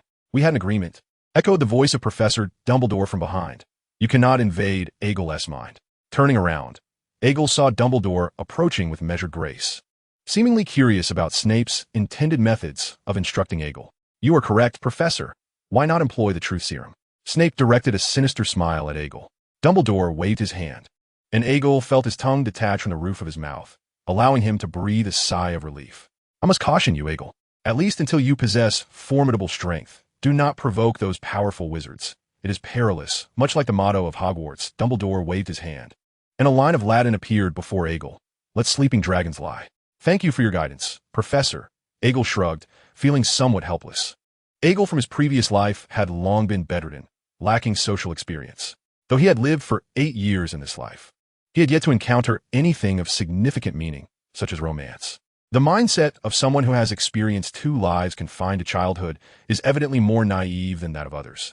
Similarly, Severus, I advise you against prying into Egg's mind. Sometimes, knowing too much is not a blessing. Can you assure me of this? Dumbledore cast a glance at Snape. Snape's countenance darkened, leaving him at a loss for words. How about we establish an unbreakable vow? Egg chuckled at Snape. Upon hearing this, Snape's expression grew even more somber. This proposal is quite commendable. Dumbledore clapped his hands, seemingly genuinely appreciative of Egg's suggestion. I must decline. He appears to lack the capital to make such an oath. Snape shot a disdainful look at Egg. What capital do you seek? Egg shrugged. A chance for you to see Lily once more. Would that be an acceptable request? As these words fell, Egg sensed a glimmer of light in Snape's eyes, prompting him to reconsider his previous inclination to belittle himself. Half an hour later, Egg gazed at the strands of golden light entwined around his hand, feeling utterly despondent. Remember your words, Egg. Snape fixed a penetrating gaze upon him. Egg's smile was more pained than joyful. Yet, there was some merit to it, wasn't there? At the very least, Snape no longer regarded him with such overt disdain. Although still somewhat irked, it must be said that Snape was indeed a wizard of unparalleled caliber. In black magic, defensive arts, and potion-making, Snape was evidently far superior to the average wizard. The two forged an unbreakable vow. Snape swore never to extract Egg's memories in any form, ensuring that Egg's recollections would remain untouched by prying eyes, and promised to impart all that he knew of the subjects Egg wished to learn. Moreover, any potion Egg requested, as long as Snape possessed it, he was obliged to provide. Conversely, Egg vowed to grant Snape the opportunity to see Lily once more, regardless of her condition. In terms of fairness, Egg knew he had gained a significant advantage, recognizing that this was a concession Dumbledore had negotiated on his behalf. Thank you, Professor Dumbledore. Egg bowed, slightly in gratitude. Dumbledore smiled and turned to depart with an air of serene grace. Whether a genius or a madman, we cannot fathom their thoughts, can we? Severus? Egg beamed at Snape. Mere moments ago, you were expressing gratitude for the madman you just referenced. Snape replied with a stern expression. Furthermore, you are to address me as Professor Snape. Egg shrugged and began to follow Snape in his magical studies. The first spell Snape taught Egg was surprising. As he beheld the gracefully leaping doe in the air, Egg thought Snape truly was a romantic. Setting aside his selfishness, dark disposition, unkempt hair, and stubbornness, Snape was not without merit. My intuition tells me you are contemplating something unpleasant. Snape cast a sidelong glance at Egg. The Patronus charm is undoubtedly a spell that consumes considerable magical energy, and its execution is simple. One need only feel joy. I imagine, for a child of your age, joy should be the simplest of emotions. Snape approached Egg, making a wand-waving gesture. Follow my lead. Expecto Patronum. Expecto Patronum. With a flick of the wand, A shimmering silver light emanated from its tip. Snape cast a disdainful glance at Age's wand. Clearly unimpressed. It seems you have not conjured any joyful thoughts. Rather, it appears your mind is devoid of inspiration. Did you consume your own intellect along with those fiery red peppers last night? With a hint of impatience, he waved his wand once more. Age found himself in a quandary, for the essence of joy was too vast and elusive to define. Was it the moment he first glimpsed the world unveiled by a film? The wand flickered, its glow expanding into a mere barrier. Or was it the poignant sadness at the time of his passing, tinged with an inexplicable sense of emotion? The wand in Age's grip trembled violently, as if something were eager to escape its confines. Perhaps it was the celebration of his birthday, alongside Madame Helle and the children at the orphanage. A day that coincided with the moment she found him. Snape stood silently beside Age, disbelief evident in his gaze. Could it be that an 8-year-old child could summon a Patronus to such an extent on his second attempt? Was it the moment Miss Elsa proposed to adopt him? Or the instant he stepped into this wondrous magical realm? Yet, those considerations seemed trivial now, as Age sensed something emerging from the wand. A strand of silver light pierced their vision, and upon reopening his eyes, he found a small silver kitten circling around him, playfully nudging against his trousers. Clearly, you possess a commendable talent, Snape remarked, turning on his heel. Today is for the Patronus charm. Do not overreach. His flowing black robes billowed like the wings of a great bat as he strode away with an air of authority. Age smirked, crouching down to engage with the kitten, feeling an inexplicable warmth as his fingers brushed its chin. To his astonishment, the Patronus took a tangible form, suggesting that it could do more than merely ward off Dementors. Perhaps it could assist him in various tasks, such as delivering a message. He recalled a character from the original text who had done something similar. Meanwhile, in the headmaster's office, Dumbledore stood before an intricately adorned shelf filled with silver vials. His talent is remarkable, Snape remarked as he entered. At his age, I could not conjure a Patronus. I merely intended to exhaust some of his magical energy. It became evident that some individuals consistently exceeded expectations, did they not, Severus? Dumbledore turned, his eyes obscured behind silver spectacles. He possesses clues to our future, Snape urged. You mentioned he knows what lies ahead. I understand your thoughts, but I advise you to relinquish such notions, Dumbledore replied, scrutinizing Snape with a knowing gaze. Though I may be aging, I am not yet lost to confusion. Since he is aware, he knows when to act. Let me say this. Age is indeed the one who perceives the narrative most clearly. Dumbledore gazed into Snape's eyes, stating, We harbor emotions and are entrenched in our circumstances, making it difficult to make the right decisions when confronted with challenges. Yet for Eeg, it is quite simple. Dumbledore's hand glided over a device, and smoke billowed forth, revealing a vivid image of Eeg conjuring a Patronus on the playground before them. Snape cast a disdainful glance at the scene. I loathe him. He is weak and obnoxious. Dumbledore shook his head slightly. It is precisely because he is weak that he has the potential to become strong. As for your claim of his obnoxiousness, I find conversing with him rather delightful. He is the first child to dare call me old dung and the first to address me by my given name. Snape remained unconvinced. The Dark Lord would surely take a liking to this audacious little brat. But I'm certain he would not favor Voldemort, Dumbledore replied with a smile, tucking an envelope into a drawer. Why not? Snape countered. According to my investigation, that boy has a particular fondness for beautiful women and shows little interest in men. Dumbledore chuckled. How mischievous. He even teases those who resemble his own grandmother. Clearly, you're not the first to be teased. A rude child. My disdain for him grows. Snape declared, turning to leave. From his demeanor, Severus, I sense he does not harbor ill feelings towards you. Dumbledore's voice echoed behind him. Though not the first, I believe he should be considered the third. I eagerly await the transformations this little chick may bring you, Severus. The following morning, Eeg awoke to find warm milk, a fruit salad, and a chicken sandwich awaiting him at his bedside. Thank you, Kaka, he said, a slight smile gracing his lips. It is my honor, Mr. Eeg. Kaka's figure appeared from the corner of the room, bowing deeply, his high-pitched voice filled with excitement. Half an hour later, Eeg arrived at the Hogwarts playground, where a tall figure awaited him, greasy hair obscuring his face. Snape's expression was grim as he stared at Eeg. I believe I instructed the house elf to notify you to be here by 7 this morning. Do your parents not teach you the value of punctuality, Mr. Morsis? Snape glowered at Eeg. Despite Snape's unfriendly demeanor, Eeg felt no personal animosity directed at him. Snape treated everyone in this manner, save for Voldemort and Dumbledore. Regrettably, Professor Snape, I have never met my parents and am unaware of their current state. If you happen to encounter them, kindly convey my regards. Eeg shrugged. In Dumbledore's office, the headmaster observed the image formed by smoke and could not suppress a chuckle. He sensed that Snape was likely to encounter significant trouble with this boy. Noticing the sardonic smile on Snape's face, Eeg felt he might be mocking his status as an orphan, yet he was utterly unfazed. When I find the resurrection stone, I will relish watching you kneel and beg, Severus. As for when I shall find the resurrection stone, I've decided that I shall persuade Dumbledore to take a stroll to the Gaunt residence when I have the time. From today onwards, I shall be your instructor in the art of spells, guiding you through an array of intense incantations to unleash the long-suppressed magic within you. Severus Snape, relentless in his pursuit, spoke in a slick, elongated tone. My progress is swift and my standards are high. I trust that your underdeveloped intellect, Mr. Morrisis, will keep pace with my expectations. Very well, Professor Snape, replied AIG, his youthful countenance adopting an innocent charm as he blinked. Where shall we begin? The hanging bell? Before him, Snape's expression darkened abruptly, shifting faster than London's capricious weather. Observing the shadow that crossed Snape's face, AIG felt a twinge of uncertainty, pondering whether Snape might unleash some excruciating curse upon him, especially with Dumbledore absent from the scene.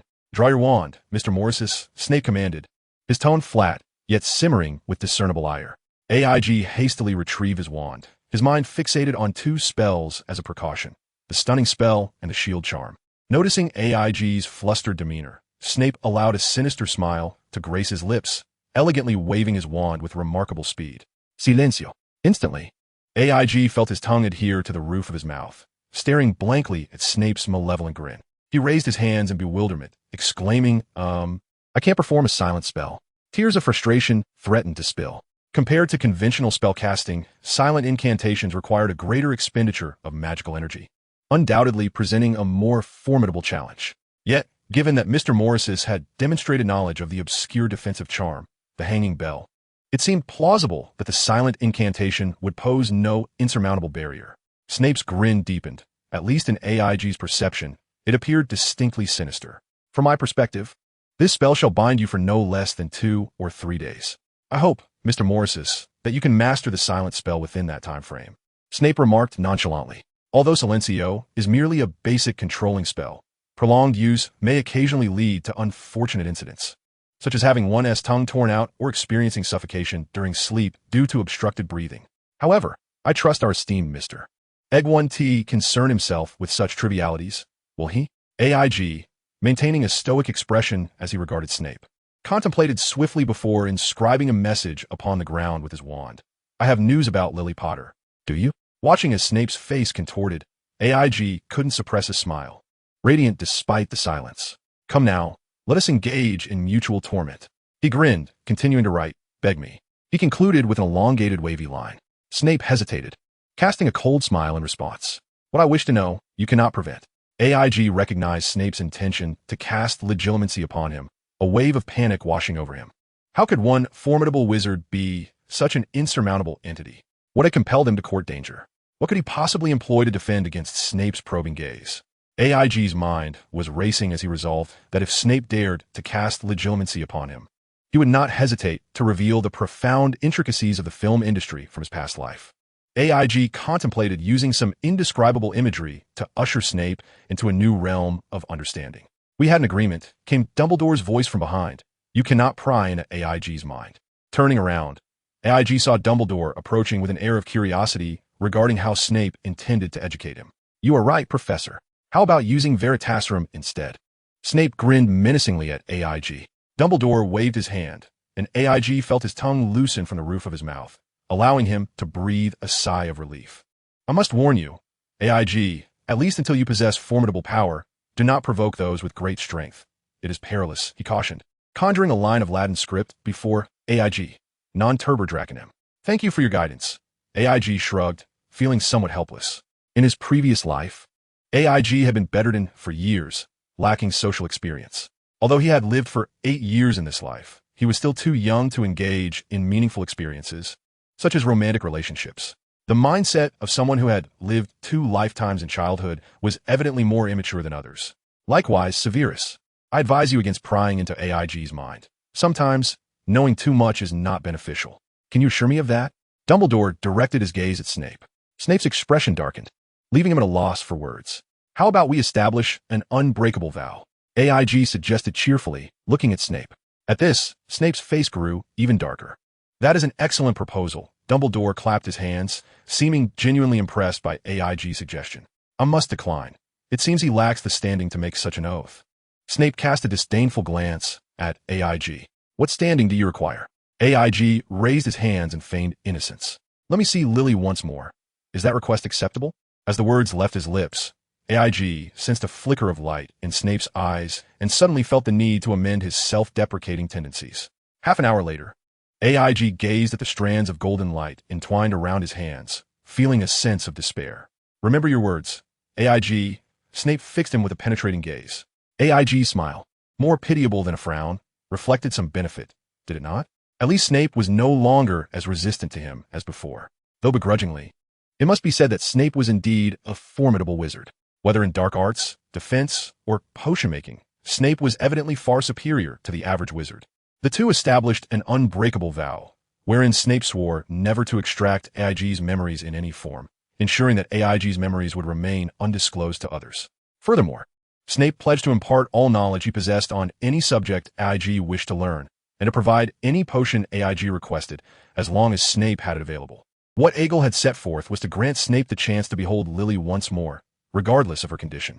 In terms of fairness, Aegil held a distinct advantage, for he understood that this was a concession made by Dumbledore on his behalf.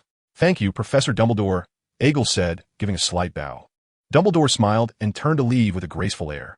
Whether a genius or a madman, one can never truly fathom their thoughts, can one? Aegil regarded Snape with a gentle smile. Just moments ago, you were expressing gratitude towards the madman you mentioned. Snape, with a stern expression, replied, and you shall refer to me as Professor Snape. Aegil shrugged and began to follow Snape in his studies of magic. The first spell Snape taught Aegil was surprisingly enchanting. As he watched a majestic doe prance in the air, Aegil couldn't help but think that Snape was indeed a romantic at heart. Setting aside his selfishness, dark psyche, unkempt hair, and obstinate nature, Snape was not without his merits. A nagging intuition prompted Snape to glance at Aegil. I sense you are contemplating something unpleasant. The Patronus charm is undoubtedly a spell that demands considerable magical energy, and its release is straightforward, requiring merely a sense of joy. I would presume that for a child of your age, finding joy should be the simplest of tasks. Snape approached Aegil, making a wand movement. Now follow my lead. Expecto Patronum. Expecto Patronum. Aegil's wand flickered with a silvery light at its tip. Snape cast a disapproving glance at Aegil's wand. Clearly, you are not conjuring any joyful thoughts. In fact, it seems you are devoid of thought altogether. Has your brain been consumed by the red peppers you had last night? Once more, Expecto Patronum, Snape said impatiently, flicking his wand. Aegil was troubled. He was uncertain as to what constituted joy, for its meaning was vast. Was it the first time he stumbled upon a moving image that unveiled a new world? The tip of his wand shimmered, a white light gradually spreading. Yet it merely formed a barrier. Was it during the moment of his demise? While sorrowful, it also evoked an inexplicable sense of emotion. Aegil's wand trembled violently, as if something were attempting to emerge from within. Celebrating a birthday with Miss Hell and the others at the orphanage? His own birthday coincided with the day Miss Hell found him. Snape stood silently beside Aegil, disbelief flickering in his eyes. Could an 8-year-old child produce such a result on his second attempt at the Patronus charm? Was it when Miss Aisha proposed to adopt him? Or perhaps when he entered this wondrous world of magic? Yet, none of that mattered now. Aegil felt something surging forth from his wand, a thread of silver light piercing their eyes. As Aegil opened his eyes once more, a silver kitten circled around him, occasionally rubbing against his pant leg. Clearly, your talents are commendable, Snape remarked, turning on his heel to depart. Today, we shall focus solely on the Patronus charm. One cannot overindulge. The black robes billowed around him like the wings of a great bat, as Snape strode away with an air of formidable authority. Aegir pouted slightly, crouching down to play with the small kitten before him. His fingers brushed against the kitten's chin, and Aegir felt an inexplicable warmth. He was somewhat astonished. The Patronus was indeed tangible, suggesting that it could do more than merely fend off Dementors. Could it assist him in other ways, such as delivering messages? He recalled that someone in the original story had done just that. In the headmaster's office, Dumbledore stood before an intricately designed shelf adorned with numerous silver vials. His talent is remarkable, he remarked as Snape entered. At his age, I certainly couldn't conjure a Patronus. I merely intended to expend some of his magical energy. It became evident that some individuals were perpetually exceptional, Far beyond imagination, wasn't it, Severus? Dumbledore turned, his eyes obscured beneath silver lenses. He possesses clues about the future. Snape urged. You mentioned that he knows our fate, Dumbledore. I'm aware of your thoughts, but I advise you to relinquish that notion, Dumbledore replied, scrutinizing Snape. Though I have aged, I'm not yet senile. Since he is aware, he understands when actions must be taken. I might say that Ager perceives the narrative with the utmost clarity. Dumbledore gazed into Snape's eyes. We harbor emotions and are enmeshed in our circumstances, making it challenging to make the right decisions when faced with dilemmas. Yet, for Ager, it is rather straightforward. Dumbledore's hand glided over an instrument, and smoke billowed forth, revealing Ager on the playground, fervently conjuring his Patronus before the two men. Snape cast a glance at Ager within the scene. I despise him, weak and noisy, he declared. Dumbledore shook his head slightly. It is precisely because of his weakness that he shall grow strong. As for your claim of him being noisy, I find conversing with him quite delightful. He was the first to dare call me old dumb. He is also the first to address me by my first name. Snape remained disdainful. The Dark Lord would undoubtedly favor this reckless boy, yet he may not necessarily be fond of Voldemort. I assure you, Dumbledore chuckled, sliding an envelope into a drawer. Why is that? Snape retorted. According to my findings, that boy exhibits a particular fondness for beautiful women and shows little interest in men, Dumbledore replied with a laugh. Quite mischievous. If she were not beautiful, he would jest even with someone resembling his own grandmother. Clearly, you're not the first to be teased. Impertinent child. My disdain for him grows, Snape said as he turned to leave. From his demeanor, Severus, I believe he does not harbor animosity towards you. Dumbledore's voice echoed behind Snape. Though not the first, I suspect he shall be the third. I eagerly anticipate the changes this little chick will bring to you, Severus. Chapter 7, Rubius Hagrid. Today marks the final day of summer vacation at Hogwarts. Tomorrow evening, a crimson steam engine will whistle as it transports a throng of young wizards to the gates of the school. Aegel nonchalantly waved his wand, a silver kitten obediently trailing behind him. Although Snape had mentioned that this spell would gradually diminish his magical powers, Aegel seemed to feel little of its effects thus far. He could sense the overwhelming force within him dissipating, though not markedly. Aegel felt that, as long as he wished, he could at any moment transform into a shadowy figure. The reason for the ephemeral existence of such figures is primarily due to the inability of young wizards' bodies to withstand such immense magical energy, akin to a bucket that bursts when filled beyond its limit. What Aegel needed to do now was to release this boundless energy bit by bit while simultaneously increasing the capacity of his vessel. When his vessel transitioned from wood to iron, he would be able to endure the power of the shadowy essence, which would then become his most formidable weapon. At this moment, Aegel had been maintaining the Patronus charm for over 2 hours, yet the anticipated fatigue had not manifested. Instead, he felt increasingly in harmony with himself. He sensed that as his shadowy essence gradually weakened, he was growing stronger, and eventually, he would completely master this inky mass within him. The weather in Scotland was quite pleasant today, as Aegel had yet to use the umbrella he carried. He strolled across an expansive lawn, where a small cottage appeared in the distance. Aegel's lips curled slightly. He recognized the place. It must be Hagrid's hut.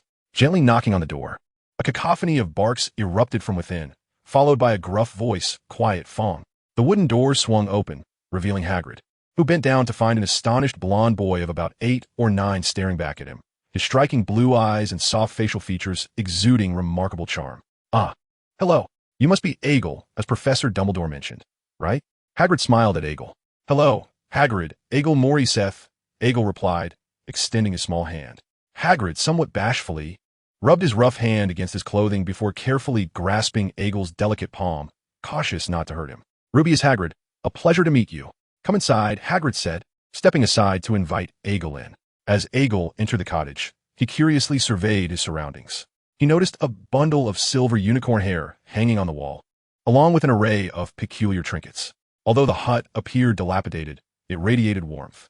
"I have heard of your situation, Aegel, and I'm truly sorry," Hagrid said, observing Aegel's curious eyes with a solemn expression. "But rest assured, Dumbledore is the greatest wizard, and he will surely find a way to assist you." Aegel smiled gently. "It's all right. In truth, I don't mind it much. There are far more terrifying things than death. Wouldn't you agree?" Hagrid raised his eyebrows, gazing at Aegel in surprise. "I'm pleased to see you possess such insight, Aegel. Truly, if you need anything, do not hesitate to tell me. I will certainly help you." "Thank you, Hagrid." Aegel, without hesitation, looked at Hagrid with gleaming eyes. I wonder if you could assist me in acquiring some venom from the acromantula and unicorn hair. Of course, I shall accompany you.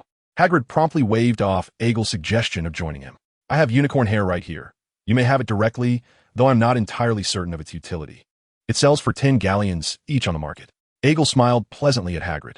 The venom from the acromantula is far rarer. It is priced at 100 galleons, but is seldom available. Hagrid shook his head.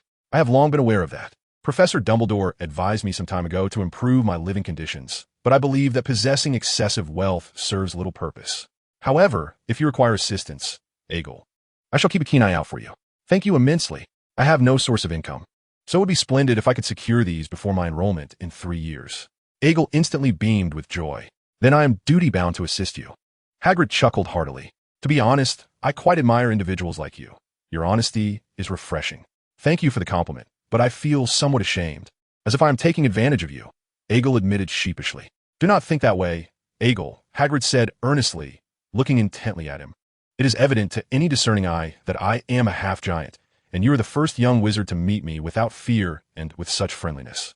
Although many students do not fear me, few possess your candidness. Most harbor disdain for my lineage. Egil grinned. We are friends, are we not? In fact, I have always considered myself a bit of an oddity. What normal person embraces death? We are friends, Hagrid affirmed, nodding seriously. Honestly, Egil, I truly hope you will be sorted into Gryffindor. Egil shrugged. In truth, I would prefer to be placed in Ravenclaw. A bird has educated me, and it is not even alive. Egil scoffed lightly. Hagrid quickly caught on. Are you referring to the knocker at the Ravenclaw common room? That peculiar eagle? Yes, precisely. Egil smiled. I merely wished to experience the thrill of being clever, but it refused to cooperate. Do not dwell on that, Hagrid said, gesturing to a small cat that was rubbing against Egil's feet. No one your age can conjure a Patronus. Not even Professor Dumbledore could achieve that. You are a prodigy. I might just possess an abundance of magical power, Egil replied, uncertain. There are many with great magical potential, Egil. But I am certain that even Professor Dumbledore could not summon a Patronus at the age of 8. Egil felt considerably reassured. He disregarded whether Hagrid's words were true or not. At the very least, Hagrid's encouragement alleviated some of the psychological burden stemming from the looming threat of another possible demise. If you do not mind, I would like to accompany you to the Forbidden Forest, Egil suggested with a grin. Professor Dumbledore advised me to ensure you accompany me, and I believe it is unseemly to accept without contributing. Hagrid pondered seriously before finally nodding. If it is Professor Dumbledore's suggestion, then very well, but you must stay close to me. Thank you. I shall, Egil replied. Egerton stood up with a flicker of excitement. Moments later, Hagrid, holding a petite pink umbrella, led Egerton into the Forbidden Forest. This enchanting woodland was steeped in mystery, teeming with fascinating magical creatures, Hagrid remarked.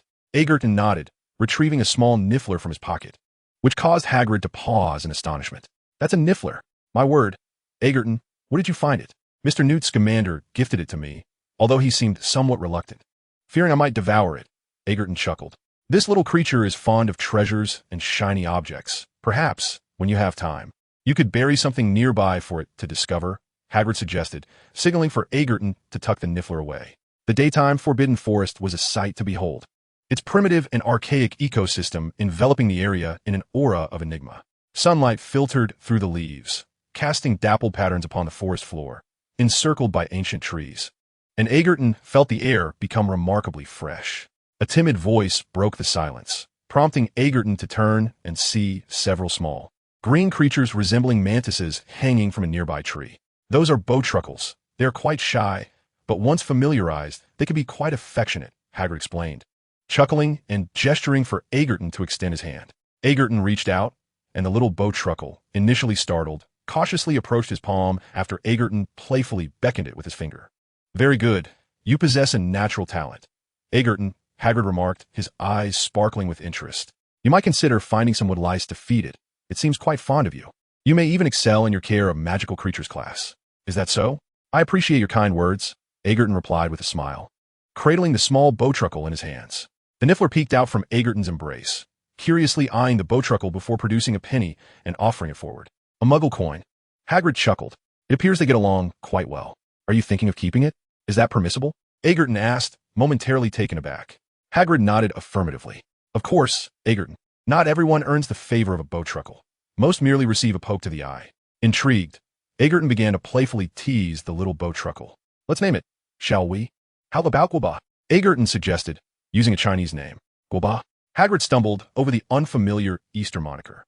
If you deem it suitable, then so be it. And for this one, Egerton pointed to the niffler in his arms. Let's call it Kata. What sort of name is that? Hagrid inquired, puzzled. It resembles a peculiar duck, wouldn't you agree? Egerton looked up at Hagrid. I think it looks more like a seal, Hagrid replied, observing Kata's plump body in wonder, as if he had seen a seal before. As they continued their journey through the forest, Hagrid persistently introduced Egerton to the enchanting creatures that occasionally appeared. Suddenly, a flower floated gracefully into Egerton's view, and he regarded the ethereal bloom with a curious expression. That's an akami, Egerton, Hagrid chuckled. You are quite fortunate. I rarely see one of those. They enjoy sneaking off with my biscuits when I'm not paying attention. I suspect they are often hungry. Egil reminisced about the cookies made by Hagrid. Unable to suppress a grin.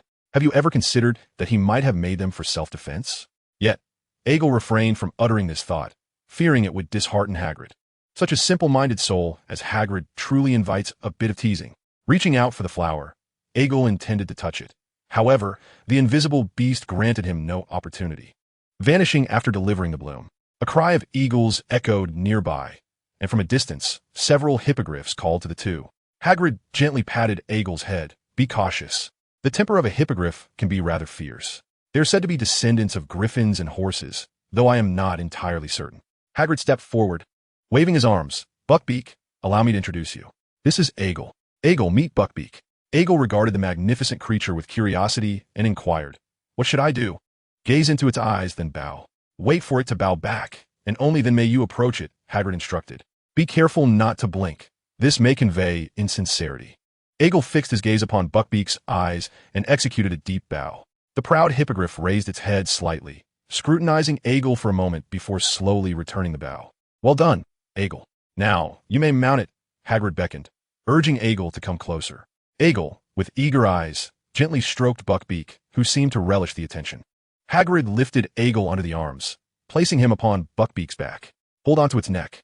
Egil quickly complied, wrapping his arms around Buckbeak's neck. Hagrid gave Buckbeak a pat on the hind leg, and the creature suddenly sprang forth like an arrow loose from a bow, its expansive wings unfurling as it soared into the sky, carrying Egil high above the clouds. The rushing wind whipped against Egil's face, leaving him momentarily dazed, his heart leaping with joy as he clung to Buckbeak's neck. After a brief whirlwind of exhilaration, Hagrid helped Egil dismount from Buckbeak's back, a warm smile gracing his face. Now that you're acquainted, feel free to visit it whenever you wish. I believe it will enjoy your company. Egil nodded, captivated by the magnificent creature before him. That night, within the cozy confines of Hagrid's hut, the two recounted the day's adventures. They had gathered 5 unicorn hairs, a nest of snakebird eggshells, and approximately half a pint of venom from 2 acromantula. Hagrid surveyed the contents on the table, remarking, a fine haul indeed. Egil calculated the worth, estimating it to be over 130 galleons. Hagrid chuckled. The annual book fees at Hogwarts are hardly more than a handful of galleons. With the remainder, you could procure many treasures. Truly astounding, Hagrid. You guard a veritable treasure trove, Egil exclaimed, brimming with excitement. They had not ventured too deeply into the forbidden forest, merely meandering along its periphery throughout the day, as Hagrid clearly wished to avoid any peril for Egil. Yet, even with such a cautious approach, they had amassed over 100 galleons. The Weasley family must be in tears. Egil couldn't help but think. 3 years have passed. A sufficient duration for you to accumulate enough funds for your tuition until graduation. Hagrid chuckled. Egil, filled with delight, mused to himself, perhaps by the time I graduate, I shall have become a wealthy individual. Chapter 8. Malfoy. Filch cast a sidelong glance at Egil, seemingly unimpressed by him. Do not take it to heart. He regards everyone with that same disdain, Hagrid whispered to Egil. Well, Egil, good night. Do not forget, we are to visit Diagon Alley tomorrow at noon.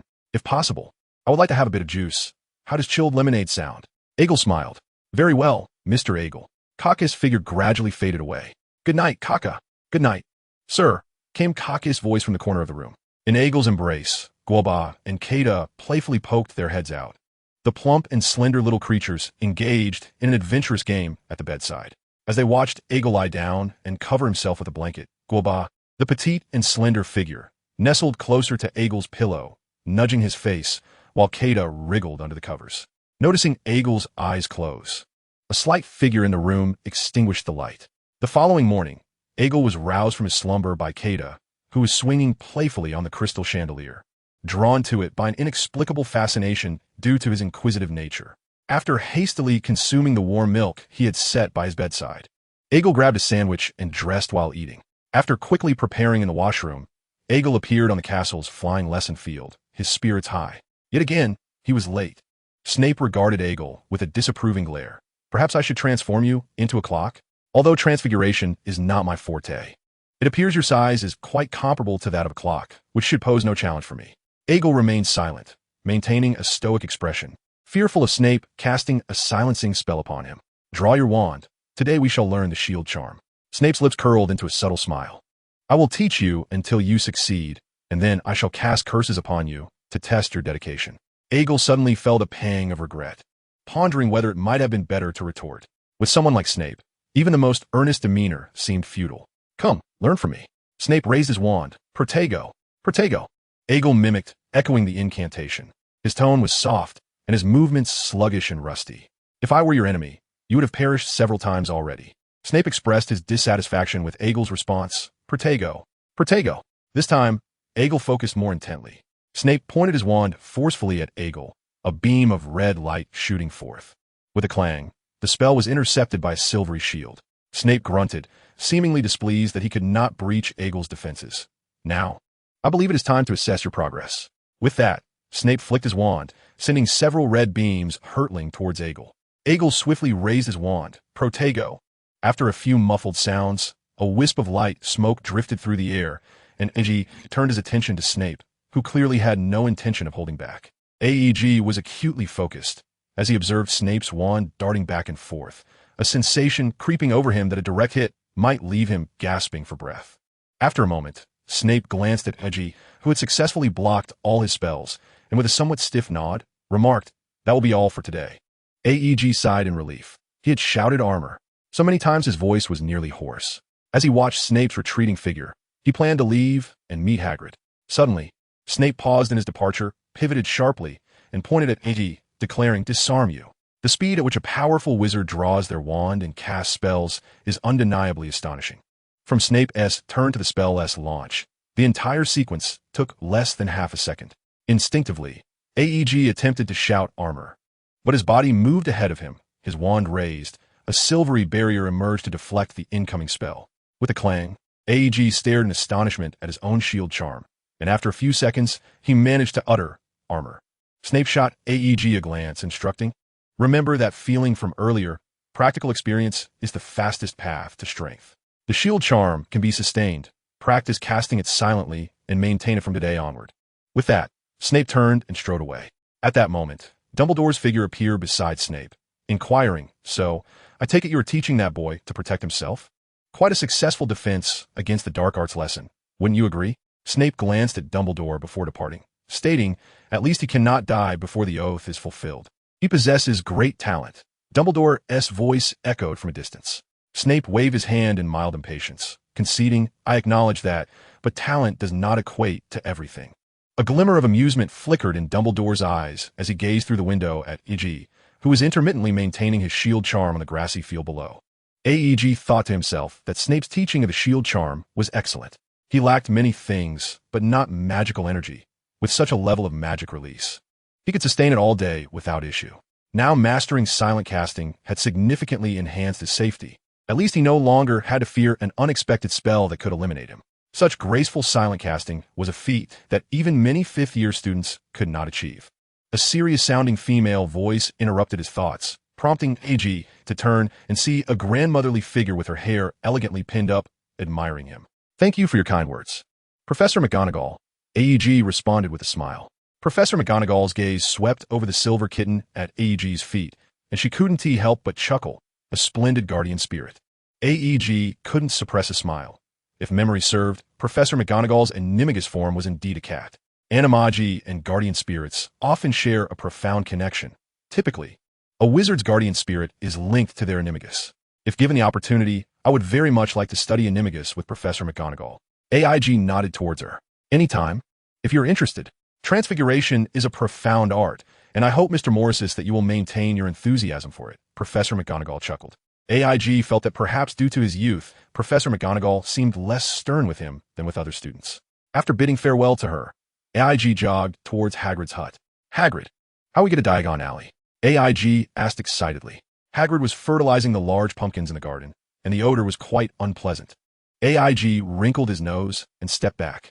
Upon noticing AIG's arrival, Hagrid appeared to be in good spirits and pointed towards the woods, saying, "I have a motorcycle over there. We'll fly all the way there. Have you ever seen a flying motorcycle?" AIG shook his head, admitting he had only seen one in movies. After a moment, AIG sat on the flying motorcycle, holding tightly to Hagrid's sturdy waist. It must be said that Hagrid's considerable physique provided AIG with an excellent windbreak. They soared through the skies and descended into Diagon Alley. "I must be cautious every time I ride, to avoid attracting Arthur's attention," Hagrid muttered, leading AIG to Ollivander's wand shop. The shop retained its eerie, tranquil atmosphere, and Ollivander emerged as soon as they entered. "If I recall correctly, Mr. Morrises, we just met the day before yesterday," Ollivander said with a smile. "What brings you here this time?" AIG replied with a smile. "We wish to sell you something, Mr. Ollivander." With that, AIG produced 5 unicorn hairs he had found the previous day. Ollivander took them and examined them closely. Naturally shed unicorn hair, in excellent condition, undamaged, very fine. Ollivander murmured, then turned to AIG and his companion. "I do indeed collect wand core materials. What price did you have in mind?" AIG tentatively inquired. "I've heard the market price is 10 galleons. Currently, it is 11 galleons, as unicorns are quite rare," Ollivander replied with a smile. "However, if you intend to supply regularly, I hope we can maintain it at 10 galleons, and for any customers you bring in the future, I can offer a 30% discount on wands. What do you say?" "A pleasant collaboration, Mr. Ollivander," AIG beamed. Upon exiting the wand shop, the two exchanged glances and laughed. For AIG and Hagrid, this was clearly a no-risk venture. It was common for unicorns to shed hair, and Hagrid could easily find plenty in the Forbidden Forest. Subsequently, Hagrid took AIG to Gringotts, where they exchanged the egg of a bird snake and a rather fierce little goblin for 25 galleons. "Less than I expected, 5 galleons. We could have bought quite a bit with that greedy goblin," Hagrid grumbled. In a dilapidated and dimly lit tavern, Hagrid glanced at Egg. "Wait for me here. I must take a trip to Nocturne Alley. That place is hardly friendly to you." Egg nodded obediently and settled down at the bar. He turned to observe the hunchbacked old man who was awkwardly smiling at him, and he chuckled sheepishly. "What relation does that oaf have to you?" A smooth voice emerged from behind Egg, prompting him to turn around and face a blond boy clad in a small robe. The boy shared a similar platinum hair color, yet wore a haughty expression on his handsome face. "Hagrid is my friend. Is there a problem?" Egg replied lazily, feeling a distinct aversion toward the brat before him. Typically, Egg preferred to impart lessons of love through his fists to such children, but now armed with a wand, he considered adopting a more refined approach. The boy raised an eyebrow, scrutinizing Egg's delicate features. "You don't seem like him at all. That fool looks foolish, while you appear much more agreeable. What is your name?" Egg narrowed his eyes as a wand mysteriously appeared in his hand. With his right hand, he brandished the wand from beneath his left armpit, pointing it at the boy behind him. Inverted bell. A resounding blast echoed as the boy was propelled away by a powerful force, landing upside down against a nearby wall. His scream swiftly drowned out the tavern's clamor, and patrons turned in astonishment to regard Egg. With a flick of his wand, Egg caused the boy to tumble to the ground, where he lay in disarray, trembling as he gazed up at Egg. The boy, nonchalantly wielding his wand, seemed to radiate an aura akin to a demon emerging from the depths of hell. Egg turned, perched himself on a high stool with his legs crossed, and waved his wand once more, shattered to pieces. A beam of red light struck the wall beside the boy, creating a massive hole as the sound of shattering echoed and debris flew. Terrified, the boy burst into tears, the unmistakable scent of urine wafting through the air. "What's your name?" Egg asked with a cheerful demeanor, studying the boy before him. "Draco Malfoy." The boy stuttered, trembling as he looked up at Egg. "What is the heir of the Malfoy family doing in such a humble tavern instead of the grand estate?" Egg was momentarily taken aback. Had he inadvertently encountered a character from the narrative? It had seemed that the boy bore some resemblance to his cinematic counterpart. "I came to Diagon Alley with my father, but he suddenly had urgent matters to attend to, so I wandered off." Malfoy whimpered as he gazed imploringly at Egg. The boy nodded frantically, curling up in a corner, visibly shaken. A throng of witches and wizards of all ages applauded Egg, who acknowledged them with a nod. The magical realm is one governed by the law of the jungle. Only those with strength earn respect, especially among dark wizards. After all, he was a silent one. and Azkaban could not confine him. Chapter 9. The Sorting Ceremony. I hope your father does not come seeking trouble with me. Aegle gazed into Malfoy's eyes and spoke softly. You must understand that sooner or later, you will attend Hogwarts, which means you will inevitably find yourself in my grasp. Do you comprehend my meaning? Malfoy nodded rapidly, and Aegle was quite pleased with his response. In contrast to the childish rivalry between Malfoy and Harry, Aegle believed that a powerful impact might strike a blow to Malfoy's tender psyche. If Malfoy were not foolish, he should realize that he was not someone to provoke. I am Aegle Morriseth. Remember my name, for one day it shall cause you to look up in awe. Aegle smiled at Malfoy. If you are willing to amend your disagreeable demeanor, I would not mind becoming your friend. Malfoy stared blankly at Aegle, nodding in a daze. His mind was still in a fog, having been thoroughly startled by Aegle's recent display of power. Aegle observed Malfoy. Are you waiting for me to escort you? Only then did Malfoy seem to awaken from his stupor, hurriedly exiting the tavern.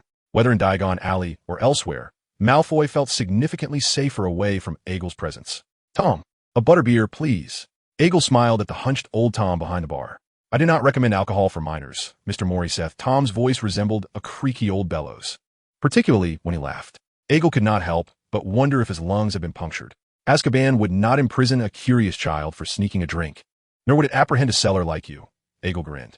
That is quite reasonable, Tom replied, flattering Aegle as he presented a frothy mug of butterbeer.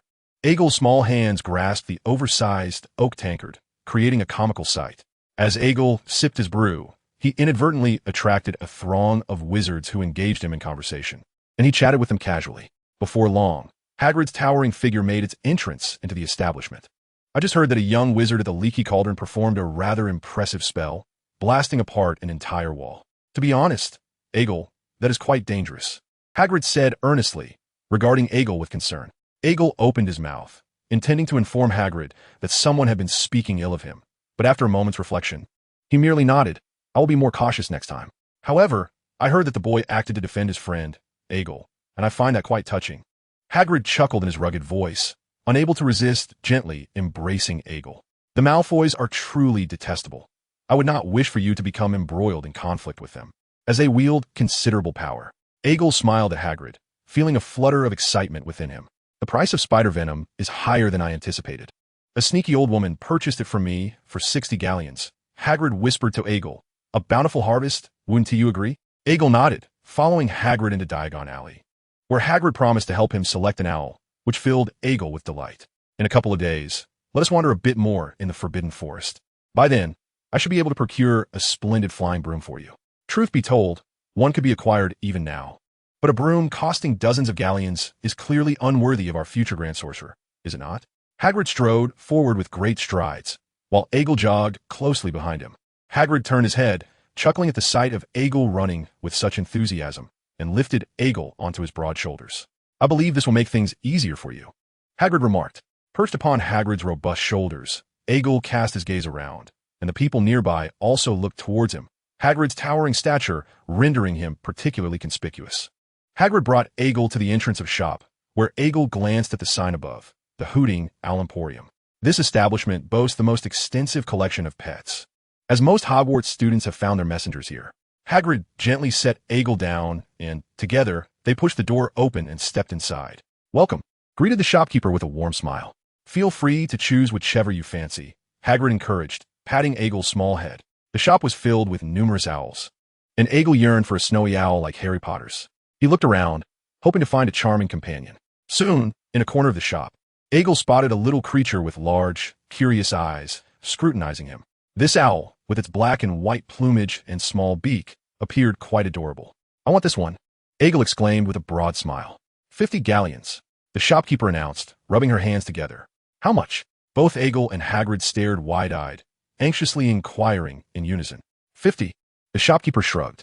This is a laughing owl, a species believed to have been extinct for decades, rarer than dragons. 50 galleons is quite a bargain. In the corner, the large-eyed owl hopped in its cage, gazing hopefully at Aegle. What are its characteristics?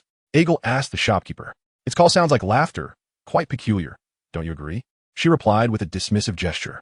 Aegle, somewhat speechless, countered, even if it is peculiar, it is still just an owl. The shopkeeper, clearly growing impatient, retorted, scarcity drives value. Do you understand? Are you buying or not? Hagrid opened his mouth, intending to purchase it, as he could tell Aegle truly adored that owl. 30 galleons. Aegle frowned at the shopkeeper, declaring, "This is our utmost limit." With that, he feigned a regretful expression and prepared to leave. The shopkeeper hurriedly blocked their exit, shoving the cage towards Aegle. 30 it is. 30 is still a profit for me. Though it is an extinct species, as you rightly said, it is merely an owl. The poor little thing has been here for so long that others shy away upon hearing the price. The shopkeeper continued to ramble as Aegle handed over the 30 galleons, appearing quite pleased with herself. Rip-off. Hagrid grumbled as they walked through Diagon Alley. A toad costs just a few silver sickles. The most expensive owl is no more than 8 or 9 galleons. What does she think she is selling? A dragon? In contrast, Aegle appeared to be in remarkably good spirits, continually offering comfort to Hagrid while playfully teasing the laughing owl in the cage. In his arms, the timid Gobble cautiously peeked out, inching closer to the edge of the cage. The peculiar laughter instantly captivated the attention of those nearby, causing Aegle to burst into hearty laughter. Wasn't the 30 galleons well spent? This laughter sounds quite joyful.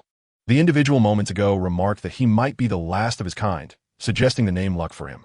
Aegle extended a finger to poke at Luck's beak, who glanced at Aegle and gently pecked his hand, seemingly content with the name. Minutes later, Aegle and Hagrid arrived at Gringotts, where Aegle deposited 50 galleons. Hagrid assisted Aegle in purchasing a money pouch enchanted with the undetectable extension charm, allowing Aegle to carry the remaining funds. "Would you like to witness the new student orientation?" Hagrid inquired. "Is that possible?" Aegle asked, curious. "Of course. You are now part of Hogwarts. There is no reason you shouldn't," Hagrid chuckled. "I must go fetch the first-year students. You should prepare for the feast. The welcome dinner is quite lavish," Hagrid added, giving Aegle a gentle pat on the head. Nodding, Aegle cradled Luck's cage and made his way toward the castle. Shortly after, a prepared Aegle ambled out of the Gryffindor common room, with a house elf Kaka guided him to the Great Hall. Despite having been there for 2 days, Aegle still hadn't memorized the location of the hall. "Honestly, Aegle, what exactly occupies your mind?" A greasy voice echoed. Turning his head, Aegle saw a red light hurtling towards him. Startled, he found the red light halted a meter away by an invisible barrier. Kaka, in a panic, bowed to Snape before gradually vanishing from sight. Aegle felt fortunate for adhering to Snape's advice to maintain his protective armor. Otherwise, that sudden encounter would have been quite unpleasant. Aegle followed closely behind the briskly moving Snape as they entered the hall. Within, furlong tables were already filled with groups of little wizards clad in black robes. As Snape and Aegle entered, curious gazes converged on Aegle. He appeared to be no older than 10. Was he a new student? Perhaps a relative of Snape? Otherwise, the old bat wouldn't be bothered with a child. Various whispers filled the air, and Aegle felt a wave of embarrassment wash over him, the weight of so many eyes upon him proving to be somewhat overwhelming. "Little egg," a lively female voice called out. Aegle turned to see Aisha from the Gryffindor table, her face alight with excitement. "Sit here." Aegle smiled at Aisha. Having a familiar face in such an unfamiliar environment was a source of joy. Just as he intended to approach her, Snape roughly seized Aegle by the collar, his ominous voice resonating in Aegle's ear. Regrettably, Miss Smith turned her ever-stern countenance towards Aisha and remarked, "Aegis is my protégé. I believe he ought to be sorted into Slytherin rather than Gryffindor." The surrounding clamor intensified, for Snape used the term protégé instead of student. When did this greasy old man begin to take on protégés? Aisha, undeterred, replied to Snape, "However, I believe he is not yet due for sorting, is he? His placement should be his own prerogative." Miss Smith's assertion was indeed valid. Professor McGonagall, having appeared at some point beside them, stated, "The choice of placement should belong to this child. We have no authority to interfere, Severus." Snape glanced at Professor McGonagall, then released Aegis's collar, casting a threatening gaze upon him. Aegis grinned widely and cheerfully seated himself beside Aisha, subsequently turning to wave at Snape. Snape's expression darkened further, and with a huff, he strode towards the staff table. Professor McGonagall looked at Aegis, pursing her lips, a hint of amusement breaking through her serious demeanor, to which Aegis responded with a grin. In succinct whispers, Aegis confided to Aisha a silent eruption. "I have come here to recuperate." "Silent eruption?" Aisha exclaimed in alarm, scrutinizing him from head to toe. "Goodness, does that mean it's all right? I can manage it to some extent.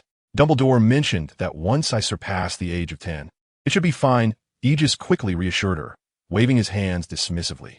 Yet Aisha remained unconvinced, continuing to scrutinize him thoroughly. Aegis then proposed, "I agree to your adopting me. What do you think? Really?" Aisha's eyes sparkled as she pulled Aegis into her embrace. That would be splendid. Once I graduate this year, I will seek a well-paying job. And then I can certainly adopt you. I have ways to earn money. Aegis chuckled. I still have 50 galleons in Gringotts. Do not underestimate 50 galleons. That converts to over 2,000 RMB. In this era, that is considerably more than the monthly salaries of many wizards. A muggle worker earns merely around £100 a month, which is only about 20 to 30 galleons. Miss Aisha had always been so gentle and lovely. It would be even better if she didn't constantly tease him. Moreover, I would likely remain at Hogwarts for another 3 years, regardless. I must stay beside old Dumbledore until I turn 10. Aegis rambled on, and the nearby young Gryffindors began to curiously approach him to engage in conversation. At the staff table, Dumbledore observed Aegis at the Gryffindor table with a smile, remarking, "He is quite affable, is he not?" "Indeed, but I still believe he belongs in Ravenclaw," Professor Flitwick remarked, clearly still fixated on Aegis's sorting. However, he could not answer the riddle posed by the eagle. Dumbledore chuckled softly. Many Ravenclaw students were equally stumped. The eagle spent its days pondering questions, which was of no concern to him, as he too had struggled with answers during his schooling. Professor Flitwick's mood was somewhat sour, yet Snape, not far from him, appeared to be in an even grimmer state. Two individuals. One a clever wizard who feels a sense of belonging to his own house and has been whisked away by Dumbledore, and the other believing that his former student should rightly sit in his house, naturally harbored no fondness for Dumbledore. I imagine that if there were a bit more laughter in your house, that child would be more than willing to join you. Dumbledore lifted the golden goblet beside him and took a sip. The new students will be arriving soon. Let us commence the sorting ceremony. The grand doors of the hall swung open, and Professor McGonagall entered with a large group of timid young wizards. In the ensuing minutes, AEG witnessed the melodic strains of the Sorting Hat song. To be frank, AG felt that apart from the rhymes, there was little of interest. However, thinking of the dead raven at the entrance to the Ravenclaw common room, he conceded that the Sorting Hat possessed a certain level of aspiration. Among the crowd, one by one, the young wizards were called by Professor McGonagall, and with a mix of excitement and anxiety, they approached the tables of their respective houses. AEG could not help but feel a twinge of envy, though he reminded himself to take things one step at a time. The smallest of the newcomers seemed taller than AEG, which dampened his spirits. Glancing at Aisha beside him, AG wondered how long it might be before he could approach her.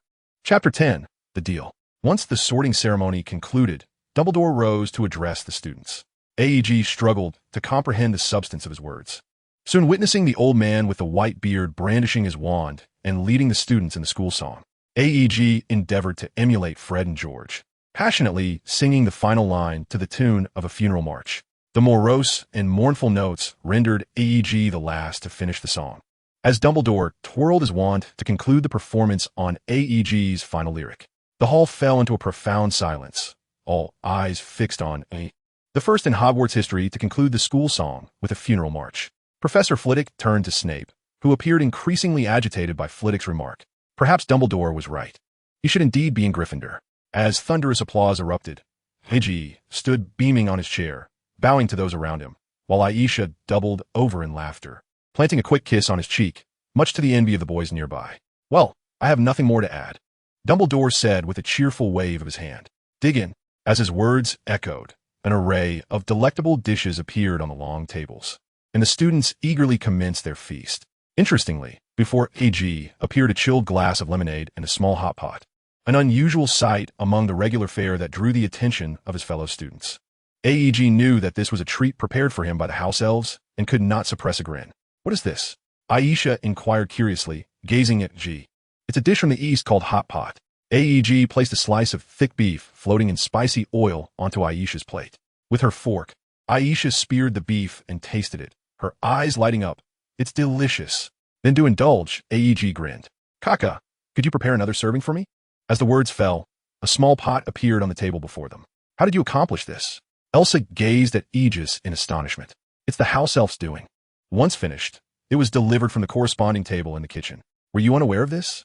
Aegis was somewhat surprised as well. It seemed that Elsa had never ventured into the kitchen, her expression one of confusion. "I shall take you to see it someday," Aegis chuckled. Elsa found it rather peculiar. After all, she had spent 7 years at Hogwarts. Aegis pondered for a moment, considering that perhaps it was because Fred and George had yet to enroll, rendering the school less lively. The Hufflepuff students should be aware of the kitchen's entrance, but it seemed Elsa had little opportunity to explore.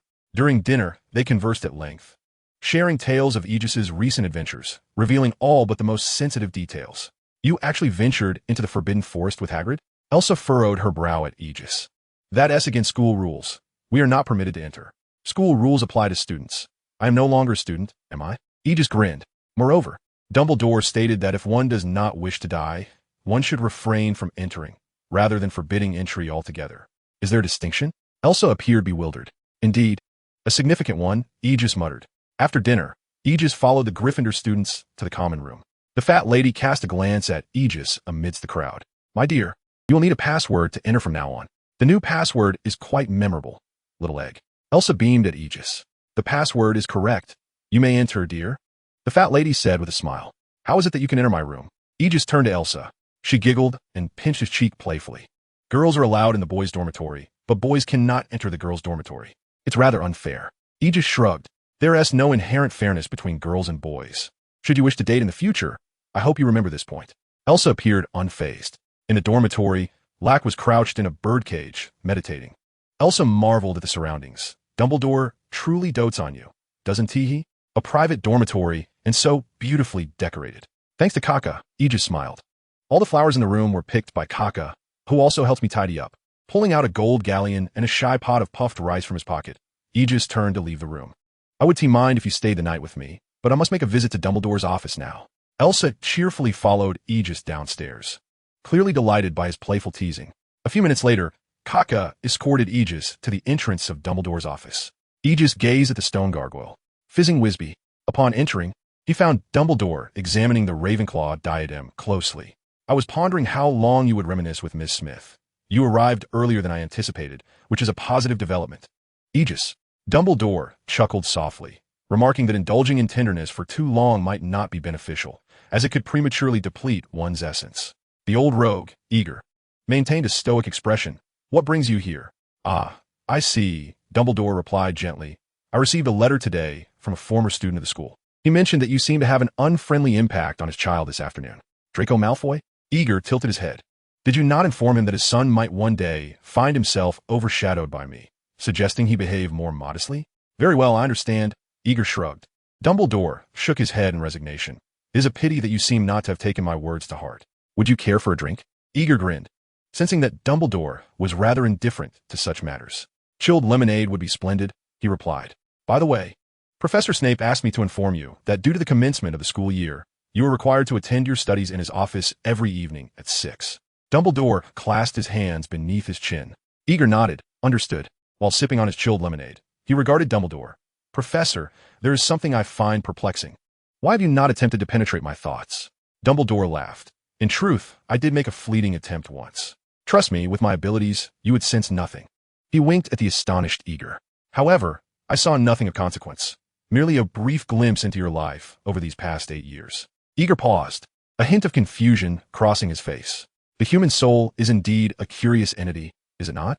Dumbledore rose, fiddling with a pot containing a silvery liquid.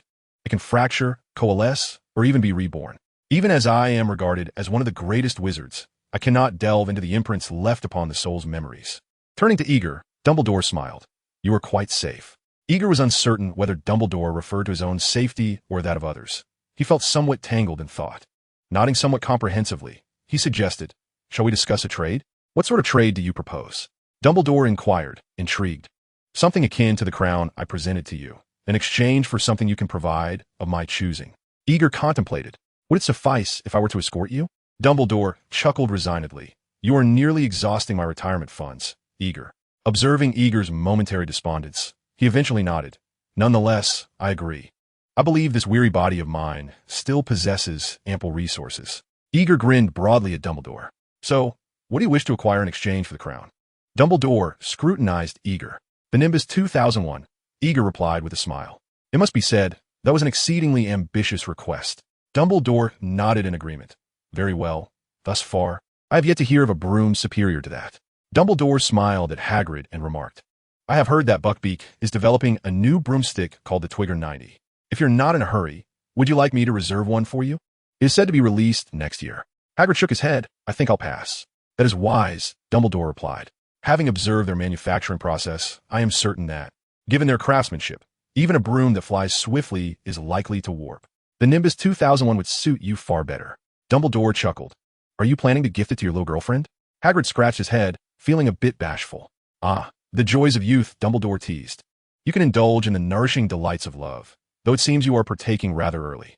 Hagrid felt his face flush, as if a boiling egg could be cooked upon it, and hurriedly exited Dumbledore's office. Atop the cabinet by the office door, a tattered, grimy hat curved slightly, its creases forming a semblance of a human face. I quite like that boy, Dumbledore. He is refreshingly genuine, albeit a tad greedy, he mused. I share your sentiments. He is a child easily seen through, Dumbledore replied, raising an eyebrow. I am certain he shall not stray onto a misguided path.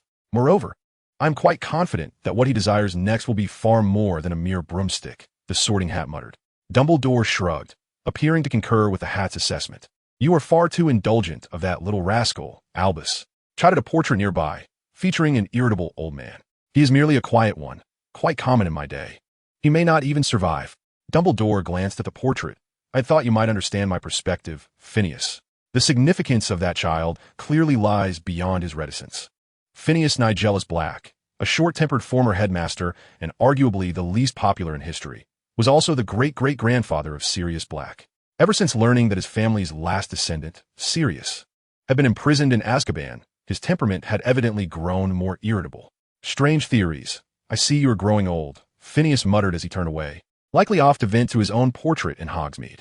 The following morning, Hagrid ambled through the grounds of Hogwarts, a silvery kitten occasionally pouncing on passing butterflies. The morning air at Hogwarts was delightful, with a faint fragrance of fresh grass mingling with wisps of floral scents wafting into Hagrid's nostrils. Taking a deep breath, he made his way to Hagrid's hut. Good morning, Hagrid, he greeted as he stepped inside, where Hagrid was fastening a pink apron and enjoying a breakfast pastry. Hagrid's peculiar fondness for baked goods puzzled Hagrid, particularly how he managed to create confections that could chip others' teeth, whether cakes, pies, or cookies. Good morning, Hagrid, he replied. Hagrid offered a jug of milk, expressing his regret that he could not accompany you to wander through the Forbidden Forest today. The pumpkin patch had just been fertilized, and he needed to administer some insect repellent. If you find yourself bored, you could seek out Buckbeak and let him take you for a flight. However, do remember to bring along some old mice or skunks, as that creature has quite the appetite. Eddie nodded, glancing at the breakfast milk Hagrid had presented. The liquid within the jug was noticeably thicker than ordinary cow's milk, clinging to the cup significantly. Eddie hesitated, uncertain whether a sip would lead to choking. What kind of milk is this? Eddie inquired. Hagrid, crunching the biscuit in his mouth, replied, It's the milk of a jobberknoll, sourced from the two that Mr. Scamander released into the Forbidden Forest. They are said to be the last of their kind in the world, yet they have adapted splendidly in the forest, establishing their own little community. At least we need not worry about their extinction, right? Mr. Scamander is truly remarkable. Hagrid rambled on, clearly admiring Newt Scamander. Eddie observed a striking similarity between the two, both possessing an enigmatic passion for magical creatures. However, Hagrid seemed particularly fond of the larger, more formidable beings, such as dragons, Eddie remarked, a flicker of excitement igniting in his eyes. Indeed, the prospect of raising a dragon would be quite splendid. Eddie spent the entirety of the day idly.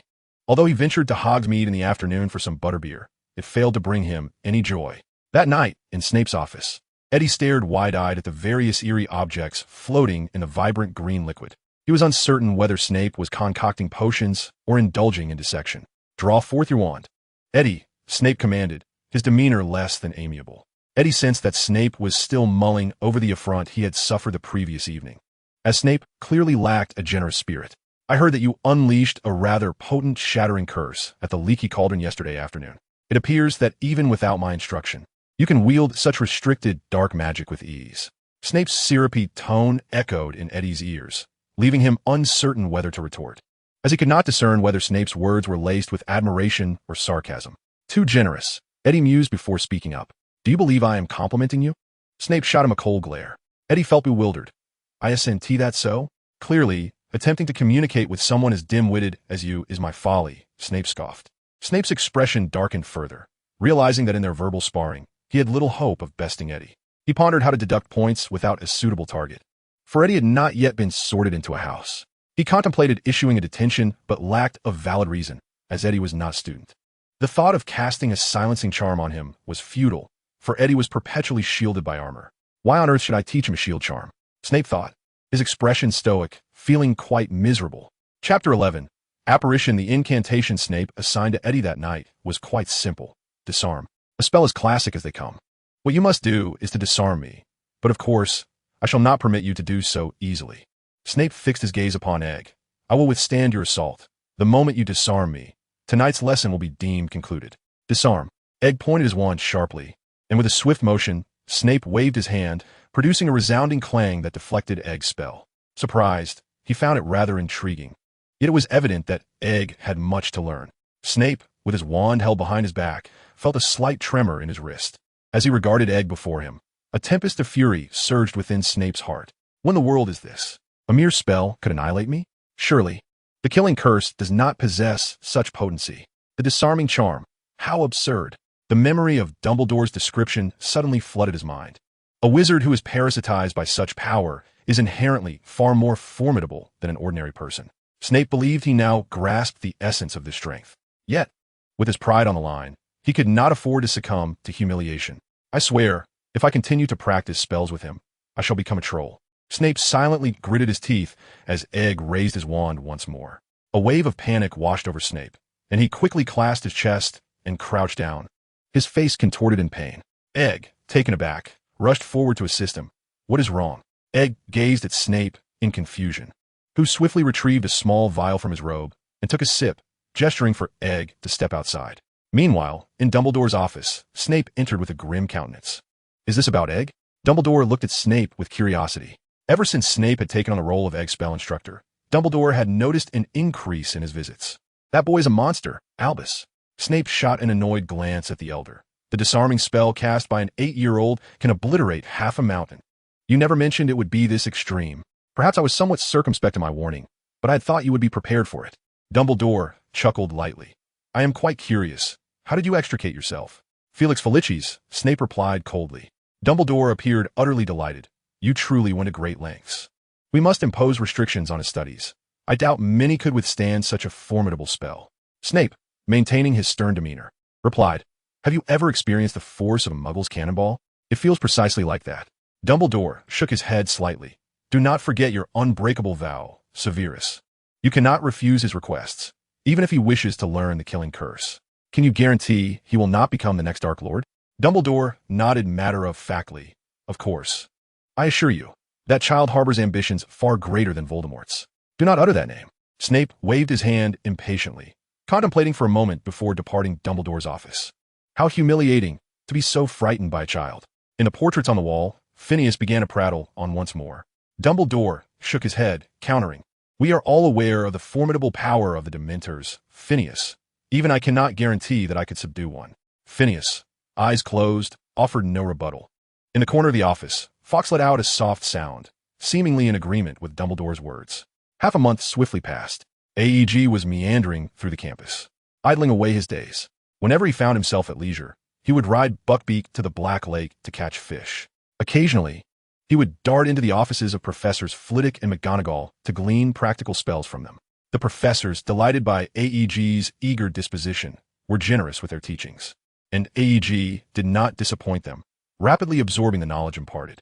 At this point, AEG had become proficient in basic transfiguration, capable of transforming a stool into a chair, although he struggled to engrave intricate patterns upon the chair. Occasionally, he would manage to conjure some designs, yet they fell far short of his aspirations. AEG often envisioned transforming the stool into Snape's perpetually elongated visage before plopping down upon it. Through his endeavors over the past half-month, AEG became acquainted with all the school as faculty, including Professor Quirrell, who at that time was still teaching Muggle studies. AEG found this preferable, as Quirrell was devoid of the foolish turban and the classroom lacked the stench of garlic, presenting a rather competent and refreshing demeanor. Glancing at the bright midday sun, AEG made his way toward the Great Hall, coinciding perfectly with mealtime, where a multitude of students gathered. As soon as he settled into his seat, a flock of owls swooped in through a small window above the hall, one of which let out an eerie cackle, leaving the young wizards bewildered. AEG broke into a grin, looking up to see Lark approaching, carrying a long package. Turning to the staff table, Dumbledore winked at AEG, filling him with joy. The old man indeed kept his promises. What is this? Aisha inquired, her curiosity piqued by AEG's package. A gift for you, AEG replied, tapping the package lightly with his wand. Release. The package opened to reveal a sleek broomstick, the Firebolt 2001.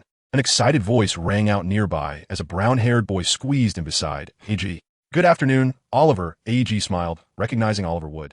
The future Quidditch captain destined to lead Harry's team, although at present, Wood was merely in his second year, awaiting Harry's arrival to ascend to fifth year. "Can I touch it?" Wood gazed at AEG with anticipation. AEG perceived the way Wood looked at the broomstick was less akin to admiration and more like infatuation. "Of course." AEG grinned, turning to the teary-eyed Aisha. "What do you think? Consider this gift a down payment for marrying you. Is that agreeable?" "Dream on," Aisha laughed, playfully pinching AEG's nose. "I'm not very skilled at riding brooms. It would be a shame for me to keep this. You should hold on to it. Boys who play Quidditch attract girls the most." AIG smiled broadly. "No need. I shall have better in the future." At the teacher's table, Dumbledore's pudding clattered from his spoon onto the plate, his movements somewhat stiff as he shook his head with a bitter smile. "Moreover, I am currently learning apparition." AIG added with a grin. "That is not something one your age should be learning," Elsa remarked, her brow furrowing with concern. AIG shook his head. "I must learn it. It is essential for releasing my restless magic." Meanwhile, Wood and a group of young Gryffindors were excitedly surrounding a broomstick. Wood, flushed with enthusiasm, looked at AIG and asked, "AIG, may I take it for test flight?" "Of course." AIG nodded, and Wood dashed forward, broom in hand, followed by a throng of eager young wizards. AIG paid little attention to their test flight. After lunch, he hurried to Hogsmeade, where Snape awaited impatiently beneath a grand tree. "You're slow," Snape remarked, casting a glance at AIG. AIG grinned. A man cannot be too hasty. Snape's expression darkened. Why on earth am I conversing with him? Focus, determination, composure. Remember the 3 Ds. Do not make me repeat myself. You know what to do. With a flick of his wand, Snape transformed a stone on the ground into a circular wooden hoop. He looked at AIG. "Concentrate. Resolve to reach your destination, and let that thought seep from your pea-sized brain throughout your body." Pointing his wand at the hoop, Snape instructed. "Then, rotate and feel yourself become ethereal." AIG took a deep breath, striving to suppress thoughts of the pain of separation, his focus fixed on the distant wooden ring. He pivoted swiftly and began to spin. The sensation of transformation, compression, and then release flooded his mind once more. He dared not waver, locking onto the circular hoop with unwavering concentration. Suddenly, with a resounding pop, AIG materialized within the hoop. A strand of golden hair drifted down from his previous position. Gasping for breath, AIG found his first independent apparition to be quite overwhelming. "You may want to keep that. I believe your greasy hair could benefit from some growth potion," he quipped. Snape felt his resilience against AIG's sharp tongue had increased significantly. With a wave of his wand, another hoop appeared where AIG had previously stood. "Once more, if you still have the energy." AIG waved his hand, catching his breath. "I'm fine, just a bit dizzy. I'll get used to it." Snape gazed hopefully at the spot where AIG had just been, but this time, nothing fell. A hint of disappointment flickered across his features. "Have I succeeded?" AIG asked, a glimmer of joy in his voice.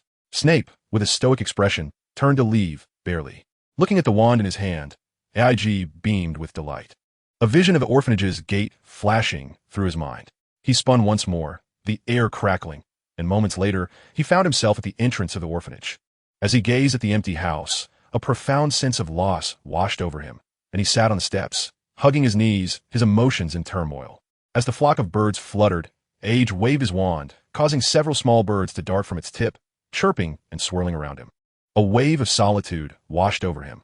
For the first time, he truly grasped the essence of emptiness. It seemed Mr. Poisonous Egg was feeling a tad melancholic. The anticipated elderly voice of Dumbledore did not materialize. Instead, he heard Snape's low, drawling whispers. Surprised, AIG turned to Snape. "Why are you here? How did you find this place?" Experienced wizards can trace the remnants of apparitions in the air, not to mention the unmistakable scent of milk lingering around you. Snape glanced at AIG. "I assumed a sharp-tongued child like you must have some form of affection deficiency, but it appears I was mistaken. You are still quite the infant. Aren't you?" With that, Snape smirked derisively. "People as oily as you tend to be fond of others, comparatively, I believe I appear far more normal." AIG remained unfazed. "So what brings you here? You cannot possibly think that my silence will erupt after such a brief moment?" He then turned and strolled out of the courtyard, scampering away. In the Hogwarts headmaster's office, Dumbledore chuckled as he listened to Snape's complaints. "I do not recall asking you to keep an eye on him, Severus." Snape's expression remained unchanged. and I do not believe it wise to allow a powerful silent one to roam freely before even starting school. I trust he possesses enough discernment, Dumbledore remarked, observing Age's silhouette shrouded in smoke. With a wave of his hand, the mist dissipated, and he cast a curious glance at Snape. I presumed you were beginning to take a liking to that child, Severus. Considering your age, if you had a child, they would likely be around his age. Have you truly not considered finding a suitable partner? I have quite a few excellent candidates. Snape, visibly displeased, turned to leave. The old fool had begun his incessant prattle once more. Chapter 12, The Golden Cup. Age hummed a tune as he wandered the streets of London, striving to project an air of happiness, despite the discontent brewing within. His wizarding robes drew considerable attention, but Age had his methods. In a narrow alley, he cast a spell that rendered a thief unconscious, swiftly acquiring funds for new attire. Unworried about the Ministry of Magic pursuing him, he recalled Dumbledore's assurance that due to the necessity of frequently casting spells, he had taken measures to erase Age traces from the Ministry's records. Despite this, a familiar face noticed him. Seeing Kingsley, adorned with an intricately patterned hat, Age grinned. "Ah, Kingsley, how have you been?" "Not bad. Though I believe your actions leave much to be desired," Kingsley replied, his eyes wide with scrutiny. "Which is precisely why Haven T sent you to Azkaban." Kingsley retorted with a stern expression. Age tilted his head. "No, you wouldn't do that. Not with Dumbledore in your corner. He certainly wouldn't interfere with the Aurors." "Ah, but the Order of the Phoenix." Agle shrugged and waved his hand at the bewildered Kingsley. "I'm off to purchase a new outfit and perhaps visit an amusement park. Care to join me?" Kingsley, utterly perplexed, wondered how the Order of the Phoenix had become known to a mere child. Was their secrecy so poorly maintained within the vibrant amusement park of London? Agle donned a brand new tracksuit, having stowed away his robe in a discreet stretch bag. He meandered through the lively surroundings, taking a hearty bite of the large, multicolored lollipop in his grasp. Suddenly, a jolt ran through him, and he felt a warm sensation in his mouth. He realized he had lost a tooth. At his age, indulging in such a large piece of candy was ill-advised. A gentle voice interrupted his thoughts. Standing behind him was a man with chestnut hair, exuding an air of refinement and wearing a warm smile. The man's amiable demeanor was refreshing. It was rare to encounter someone so cultured among muggles in this era of British society. "Thank you for your concern. Should I wish for a potion?" "It will soon regrow," Agle replied, nodding. He recalled that Madame Pomfrey possessed an excellent tooth replacement elixir, which many students sought her assistance for. Although Snape had similar remedies, students would likely hesitate to approach him for such trivial matters. Agle suspected he wouldn't be inclined to assist either. The man chuckled, his expression softening as he ruffled Agle's hair. "Losing a tooth is quite significant. It cannot simply be remedied with a potion. I'm a dentist, and, coincidentally, I am here at the amusement park this weekend with my wife and daughter. Where are your guardians? I would advise them to take you to my clinic for a checkup." Agle shrugged. "I'm afraid that's not possible. I'm an orphan, and my only theoretical guardian is likely at this moment dining on a heap of cockroaches in a castle in Scotland." "Achoo!" In the castle, a bearded old man sneezed. "My sincerest apologies, young lad," the man responded, somewhat flustered as he gazed at Agle. "What is your name?" "Agle Morriseth," he grinned, feeling a sense of kinship with the man. "And you?" Chris Granger," the man replied, smiling. "I'm a dentist. I suspect my profession may not be your favorite. To be honest, I've never been particularly popular with children." Agle nodded. "That seems likely, but I don't mind. How about joining us for dinner?" Chris proposed. "You seem to be around the same age as my daughter. I believe you two could become friends. Additionally, I could take a look at your teeth." Agle pondered for a moment before nodding in agreement. "Thank you for the kind invitation."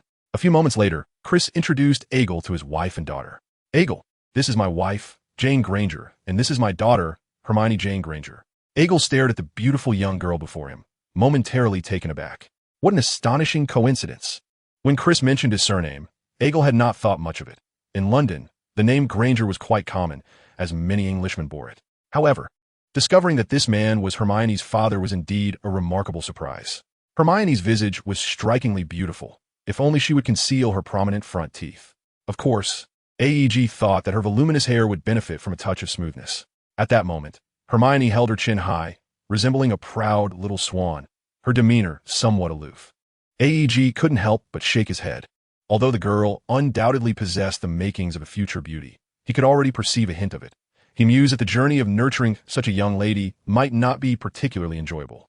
"Greetings, I am A.G. Morriseth." AEG smiled at the two ladies before him. Chris, observing the interaction, explained, I just saw AEG lose a tooth, but he was alone. I was thinking we could have dinner together tonight, perhaps check on his teeth. Well then, Jane replied, casting a gentle smile at AEG and nudging Hermione softly. I believe Hermione would enjoy playing with you. AEG, feeling somewhat awkward, scratched the back of his head, uncertain of what to say next. What grade are you in? Hermione inquired, her gaze fixed on AEG. AEG shrugged. I have never attended school. An uncomfortable silence enveloped them, and Chris noticed his daughter's bewildered expression, shaking his head slightly in hopes that Hermione would learn to engage with others. Hermione, blushing slightly, looked at AEG and asked, would you like to read some books? I have my school textbooks, and I can teach you. AEG chuckled and shook his head. No, that's quite all right. I've already self-studied everything from school.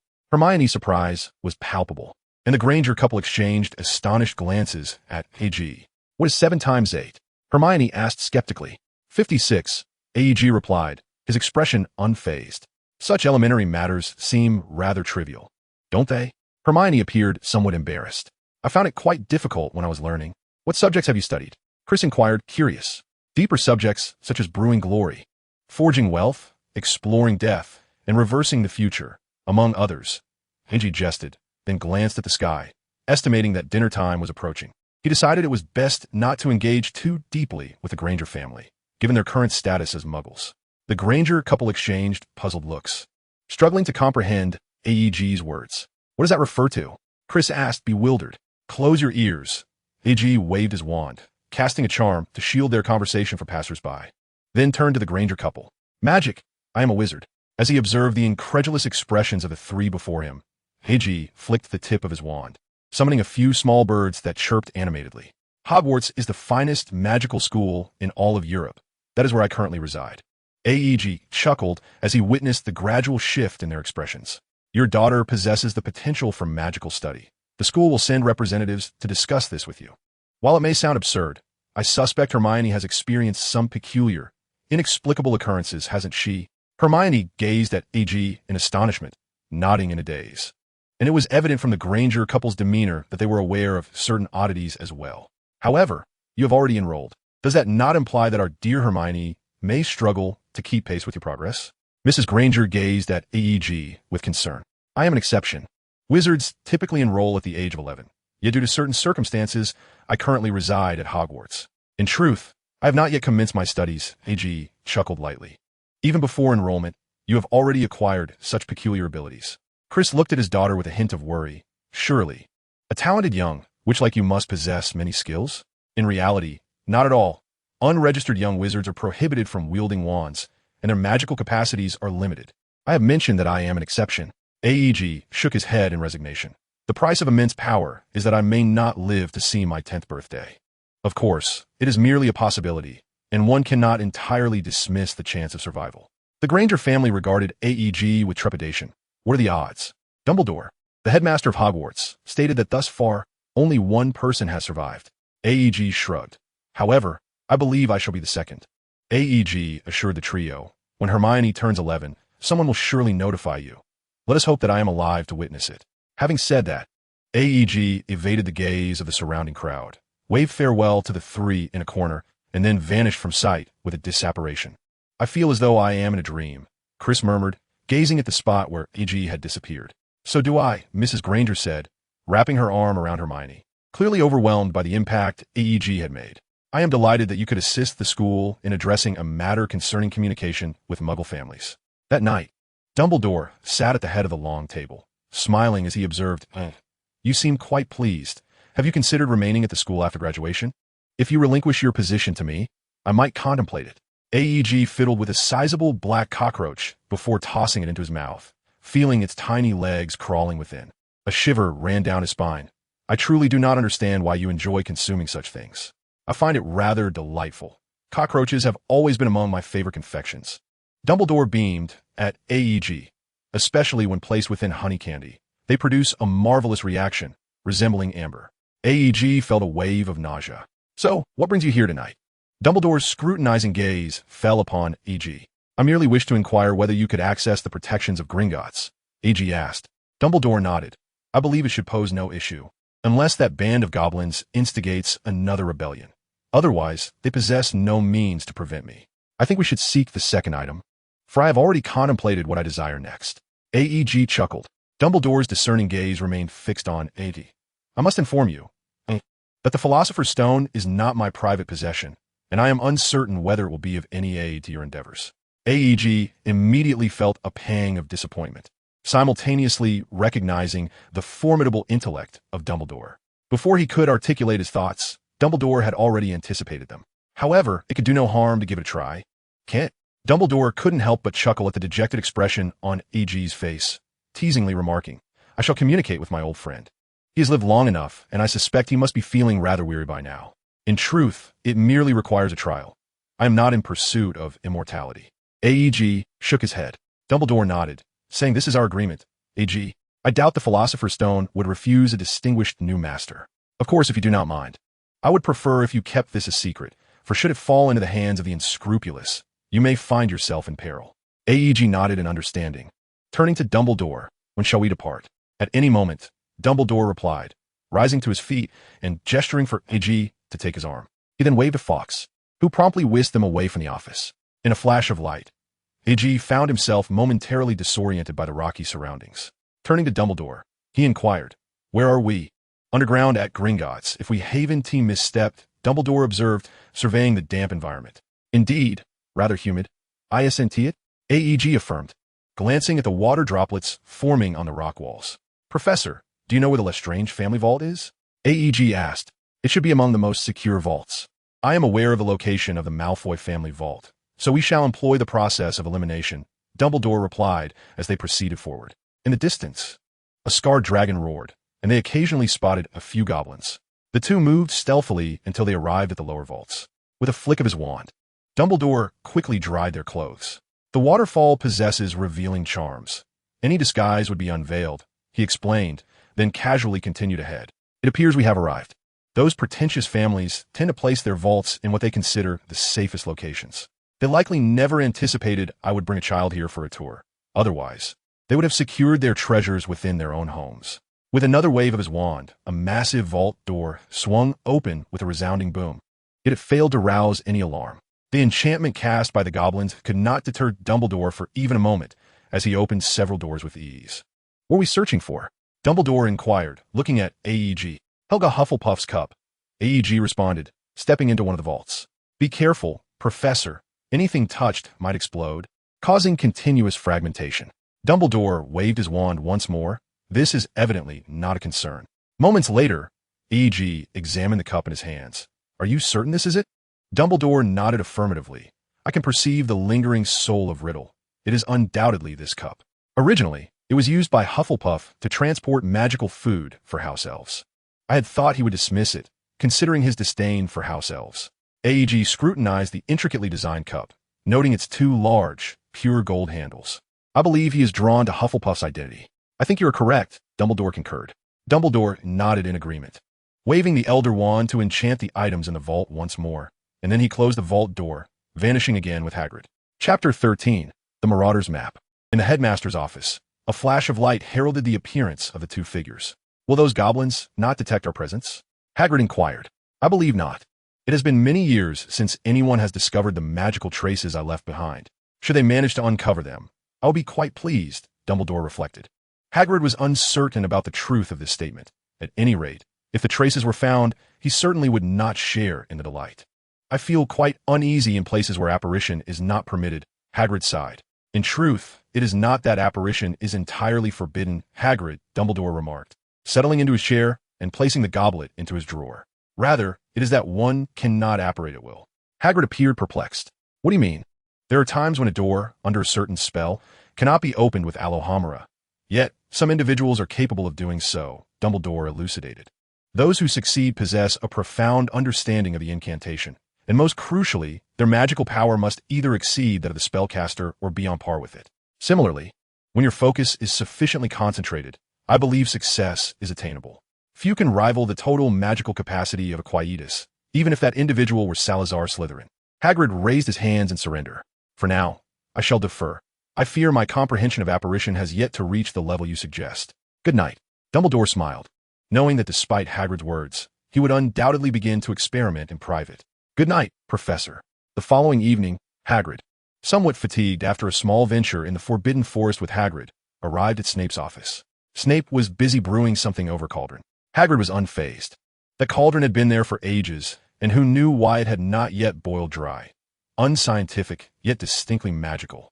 Today, your task is to master the summoning charm, Snape stated, glancing at Hagrid with a tone barely above a whisper. Hagrid noticed a plate of half-eaten sandwiches on Snape's desk and, with a flick of his wand, commanded, "Sandwiches, come here." With a whoosh, the sandwiches flew from the plate into Hagrid's hands. Snape cast a disdainful glance at Hagrid's grimy hands. "If you do not finish them, I shall ensure they are consumed." Hagrid awkwardly smiled. "Is that acceptable? Your aptitude for charms is commendable. You grasp most spells with remarkable speed. Yet, my expectations will not be so easily met." Snape rose, striding forward to seize Hagrid's wand. Why take the wand personally? Hagrid pondered, knowing he had the shield charm, which Snape could not break. "Now, you may attempt to cast the summoning charm without your wand," Snape said, his gaze piercing. Hagrid appeared bewildered. "How can I cast without a wand?" He glanced around, spotting a jar filled with a greenish liquid that housed a toad the size of a human head, which was staring at him with unblinking eyes. "Summon the wand." AIG extended his hand, and Snape's wand trembled momentarily before becoming still. Snape, somewhat impatient, unleashed a silent, binding curse, which was deflected by a protective charm and struck a nearby shelf. With a scowl, Snape cast a glance at AIG, admonishing him for his silent incantation. AIG, sitting cross-legged on the ground, stretched out his arms towards Snape, his eyes wide open, resembling a spectral figure come to claim a soul, his mind fervently urging his wand to soar forth, his arms moving in a peculiar manner. "What are you doing?" Snape barked, evidently startled by AIG's bizarre method of spellcasting. "I am casting silently," AIG replied flatly. "By your appearance, it is clear you have not grasped the essence of silent incantation." "I thought you were merely constipated," Snape retorted, casually tossing AIG's wand to the far corner of the room, out of sight and out of mind. In the quiet confines of the office, Snape furrowed his brow as he brewed potions, while AIG flailed his arms in a fitful manner, hoping his wand would obediently return to him. The greenish glow emanating from the jars around them rendered the scene both still and eerie.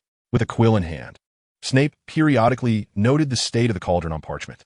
After a moment, he sensed something amiss and looked up to find AIG staring intently at him, his small head resting on the desk.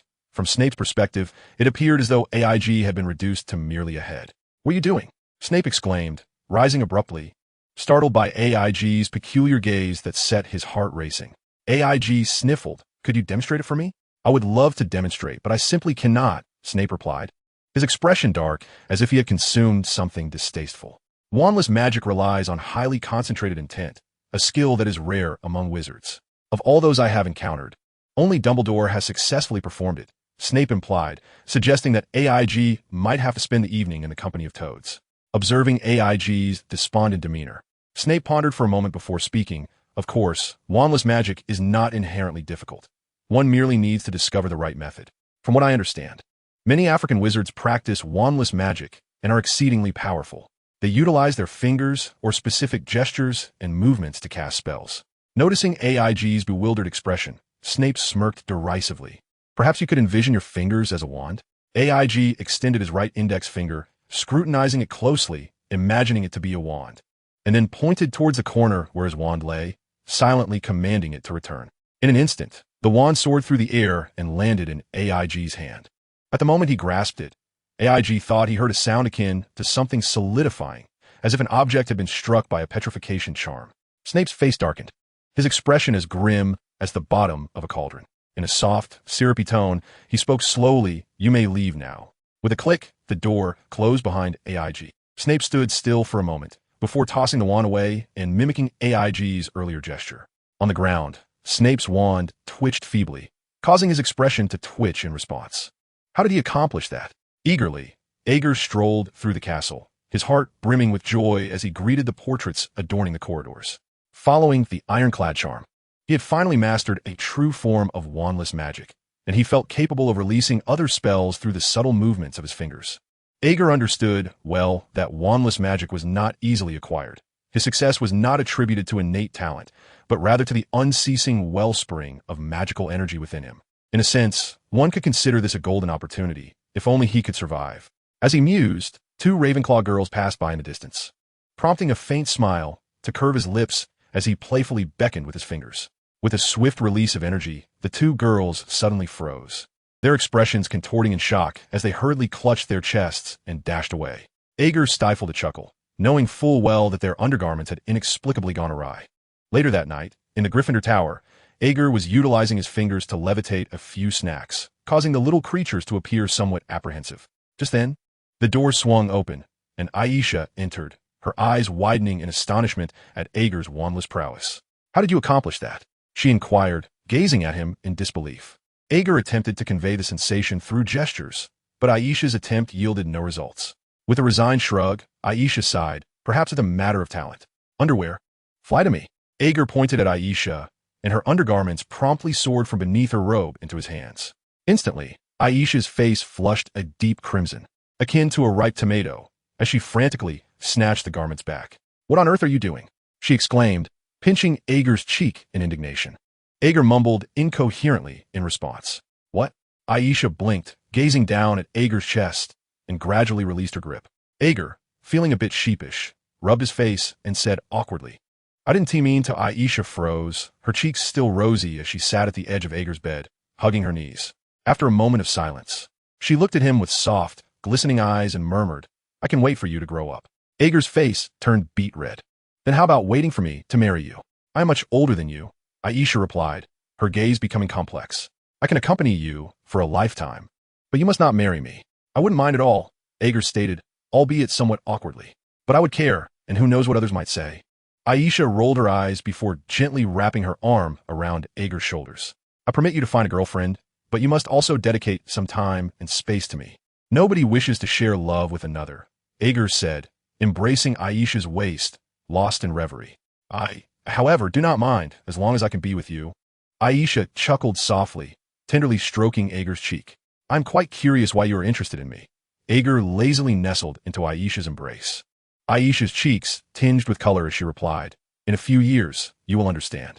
An air of intimacy enveloped them, and with a sudden crash, Kada dislodged a small crystal from the chandelier, sending it tumbling to the ground. With a graceful wave of his hand, Aeger summoned Kada, who cautiously descended to the ground and, somewhat startled, scurried beneath the bed.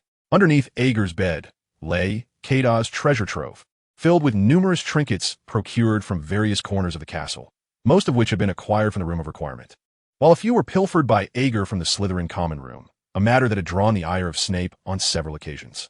Aeger, of course, would never permit Kada to steal anything of significant value. Rather, he had orchestrated minor mischief, such as turning off the faucets in the Slytherin restroom, causing a flood, or removing the enchanted light bulbs from the wall sconces, which continued to shine even when detached, an object that Kada found particularly delightful. "Stay with me a while longer," Aeger implored, his large eyes glistening with playful innocence. "No way," Aisha stammered, darting out of the room.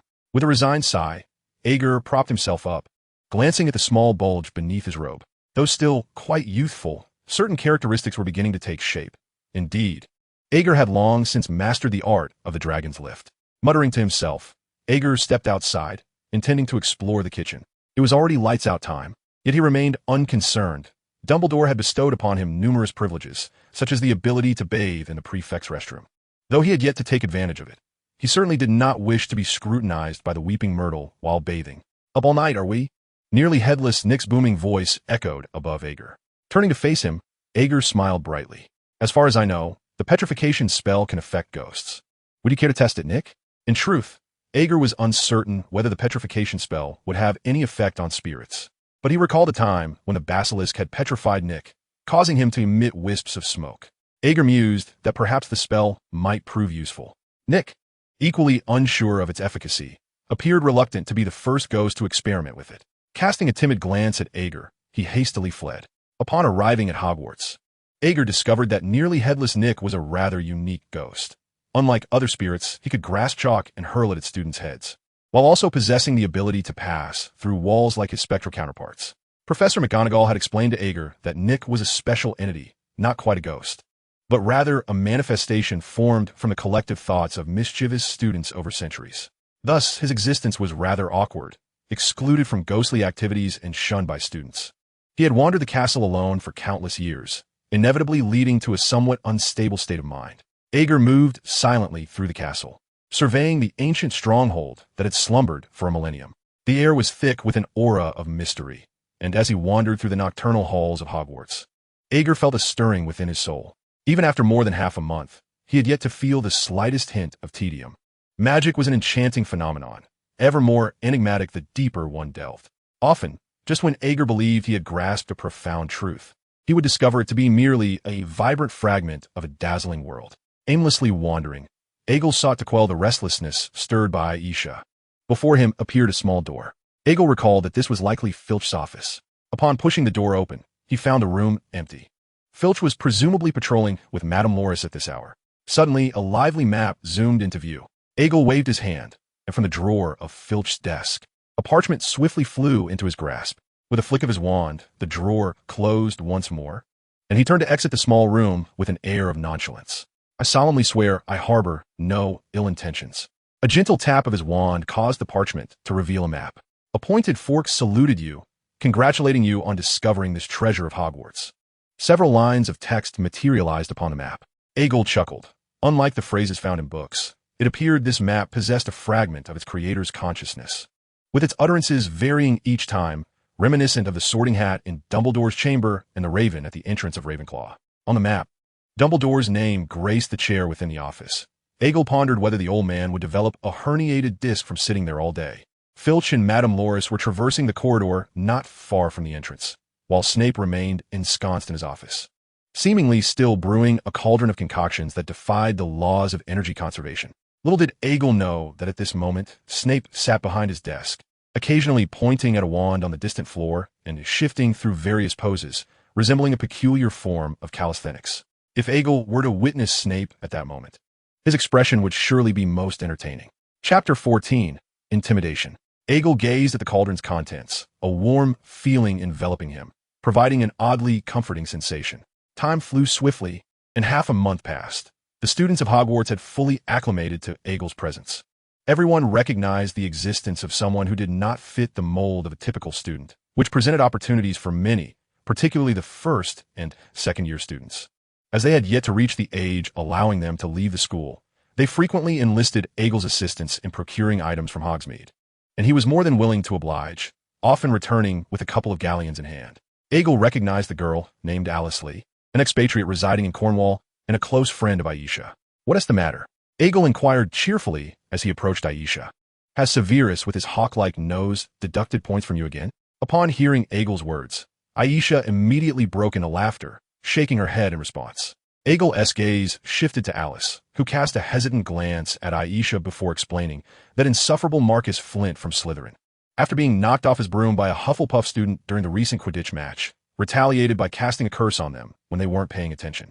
Alice appeared exceedingly furious, and coincidentally, Elsa, the head girl, witnessed the scene. As you know, Elsa promptly deducted 10 points from Flint. In retaliation, Flint resorted to vile insults, derogatorily calling Elsa a mudblood and mocking her deceased parents, even claiming that she was a psychotic for spending so much time with you. My word, I can scarcely fathom why a second-year child would possess such venomous spite. Were his parents remiss in teaching him the essence of decorum? Those repugnant Slytherins. Aegis wore an impassive expression as he turned away, heading towards Slytherin's direction. Elsa, filled with concern, intercepted him, fearing he might act rashly. Aegis waved cheerfully, and in an instant, Elsa succumbed to slumber. May she dream sweetly. Aegis gently nudged, allowing Elsa to lean softly against Alice. "What do you intend to do?" Alice inquired, gazing at Aegis's retreating figure. "I plan to give him a good thrashing. Would you like a photograph for remembrance?" Aegis replied with a smile. Staring blankly at Aegis's departing silhouette, Alice turned to Elsa and couldn't help but chuckle. Not a bad choice. That lad is quite dashing. Moments later, at the entrance of the Slytherin common room, Aegis spotted a Slytherin student. "Is that Flint in the common room?" he asked. The student paused, then shook his head. "Flint is likely at the Quidditch pitch. Today is Slytherin's training day." The student's deference was not lost on Aegis, perhaps due to Snape's influence. The reputation of being Snape's pupil allowed Aegis to navigate the school with a certain ease, for no one wished to incur the wrath of that shadowy, hook-nosed figure. Indeed, there had been whispers mocking Aegis's abilities at such a young age, insinuating that even Snape could not teach him anything worthwhile. Unfortunately for them, Snape overheard and subsequently deducted over 40 points from the offending students within a week. Whether their punishment stemmed from taunting Aegis or questioning Snape's teaching prowess remained a mystery, yet thereafter, no one dared to speak ill of him again. However, Aegis seemed oblivious to these events, as if he existed on the periphery of the school community. Most of his acquaintances were Gryffindors and Hufflepuffs, with a few Ravenclaws among them. Yet, he was distinctly reluctant to engage with the Slytherin elitists, despite their occasional gestures of goodwill. His familiarity with them was scant. Flint certainly did not figure among his acquaintances. On the Quidditch pitch, a throng of green-clad Slytherins mounted their brooms, diligently honing their skills in preparation for the upcoming match against Ravenclaw. Numerous Slytherin students occupied the stands, despite their disdain for other houses. Slytherin exhibited a degree of camaraderie amongst themselves, albeit a camaraderie imbued with a palpable sense of hierarchy, which deterred Aegis from mingling with them. At least Aegis did not disdain Hagrid due to his heritage, nor did he harbor any contempt for Elsa because of her Muggle origins. He bore no prejudice against the Grangers for their Muggle background either. In truth, Aegis himself was uncertain of his own lineage, with such raw magical prowess. It was entirely plausible that his parents were extraordinary beings as well. With his hand pressed against his throat, Age released a sound that resonated powerfully. Who called Flint? In that moment, Age's voice enveloped the entire Quidditch pitch, drawing astonished gazes from the crowd towards him. I did. What's the matter? A somewhat buck-toothed boy descended from his broom, eyeing Age curiously. Age shook his head slightly, reflecting on how the inbreeding among pure-blood families had become grotesque, despite their incessant proclamations of pure lineage. If such a thing as pure blood truly existed, where did the first wizard originate? Did they spring forth from a stone? That was not a wizard. That was a monkey. With his thoughts racing, Age didn't dwell too long. He was there to find a venue for his beloved wife. And whether there would be a second wife in the future would depend on circumstances. Did you insult Aisha as a mudblood? Age gazed expressionlessly at Flint. Flint appeared taken aback. He anticipated Age would approach him. Looking down at Age's diminutive stature, Flint couldn't help but chuckle. What's the issue? You are indeed a mudblood. Before he could finish, Age raised his hand, and a red light shot forth, sending Flint hurtling away like a cannonball. Spinning helplessly into the distance, unconscious, the surrounding Slytherins erupted in panic, brandishing their wands at Age, hurling curses. Silence. Age's commanding voice boomed, drowning out their shouts. With his wand raised, a destructive red light obliterated a distant, unoccupied spectator tower. The crowd fell into an awed silence, staring in terror at the wisps of smoke curling from the tip of Age's wand. Age surveyed the area. Does anyone else have any questions? I am more than willing to enlighten you. Observing the petrified Slytherin students, Age raised his index finger and waved it gently. Since you dare not resist, you must submit. Do not challenge my authority again, or I shall make you pay a price too steep to bear. Now, who else has objections? I shall ask once more. Does anyone else have objections? Abe's expression remained stern as he scanned the crowd. Seeing the frightened students, he scoffed. If there are no objections, then hurry and take that big, buck-toothed fool to the infirmary. I cannot guarantee he won't perish in the meantime. The students, as if awakened from a dream, hastily lifted the unconscious Flint and rushed away. You are so amazing, Age. Half an hour later, in Age's room, Aisha hugged his face and planted a fervent kiss on his lips. Age, eagerly pointing to his lips, urged, kiss here, kiss here. Aisha, her cheeks flushed, glanced at the door before lowering her head. After a moment, their first kiss concluded. Forgive me, I had previously omitted a portion and was hesitant to write freely. Age's breath quickened, his gaze intense. Aisha quickly pushed Age aside, her face reddening to the point she seemed on the verge of steaming. You are still too young. I could end up in Azkaban. As she spoke, Aisha couldn't help but laugh, and Age grinned foolishly in response. After tidying up, the two arrived at the hall. Upon entering, the curious gazes of the students within the hall swiftly turned towards AIG, their eyes sparkling with an inexplicable brilliance. Well done, AIG, exclaimed a red-haired boy named Charlie Weasley, who approached and draped an arm over AIG's shoulder with a grin. Unable to suppress a smile, AIG felt a fondness for Charlie, the second son of the Weasley family and brother to Percy. In contrast to Percy's perpetually stern demeanor, AIG clearly preferred Charlie's demeanor. Born in 1972, Charlie was now in his 7th year, serving as both a seeker for Gryffindor and 7th-year prefect. Their relationship was amicable, though Charlie was keen on teaching AIG to play Quidditch, while AIG admitted his preference for riding Buckbeak over a broom. A lively crowd of young lions surrounded AIG, while the Slytherin table appeared rather dismal in comparison. The Slytherins harbored complex feelings towards AIG, simultaneously fearful of his prowess and irresistibly drawn to befriend him. After a moment, Snape entered the hall, his expression stoic as he swept past AIG, giving the boy's head a sharp, dismissive pat. This was the only recourse available to him, for AIG had been shielded by the ironclad charm all day, rendering any aggressive actions futile against the bothersome, transparent barrier. A timid Slytherin prefect watched nervously as Snape passed with his usual grim demeanor. The students gasped at the sight of Snape deducting points from Slytherin, a rare occurrence that left them astonished. Their gazes towards AIG were even more incredulous. AIG could only click his tongue in resignation, knowing from Snape's sinister expression that the old man was likely preparing to assign him some tedious homework. What would it be this time? Silent casting? Wandless magic? Perhaps even mindless incantations? AIG suspected that Snape, who often underestimated his intellect, might just be inclined to try something so absurd. Suddenly, the raucous calls of owls filled the air as a flock of them flapped through the skylight into the hall. AIG laughed heartily upon hearing the peculiar laughter of Lack. The owl landed gracefully before him, clutching a long package in its talons. Puzzled, AIG opened the accompanying letter, revealing several lines of text. Find a secluded spot to open your package. It contains your new flying broomstick, a gift for the true Gryffindor. I am aware that your previous broom was given to Miss Smith. Do not let others see it, lest they covet it. Signed, Professor Minerva McGonagall. AIG looked up to see a hint of a smile breaking through McGonagall's serious facade at the staff table. AIG felt invincible, having already procured a broom from Dumbledore. He never anticipated receiving another from Professor McGonagall as well. He tucked the package into his undetectable extension charm bag, feeling a surge of joy. I adore this place, AIG thought as he turned to leave the hall. 10 minutes later, in Hagrid's hut, AIG and Hagrid eagerly unwrapped the package, revealing a brand new Firebolt 2001 before them. I knew it, AIG. Hagrid gently patted AIG's shoulder and remarked, Professor McGonagall is a good person. She has always been kind to her students. This broomstick is quite expensive. AIG turned to Hagrid, curious. How expensive? Hagrid lowered his head slightly. I recall that the Nimbus 2000 costs 300 galleons, while the upgraded Nimbus 2001 is priced at 350. Quite a significant difference. Professor McGonagall earns merely over 80 galleons a month. Does that mean I owe her a considerable debt of gratitude?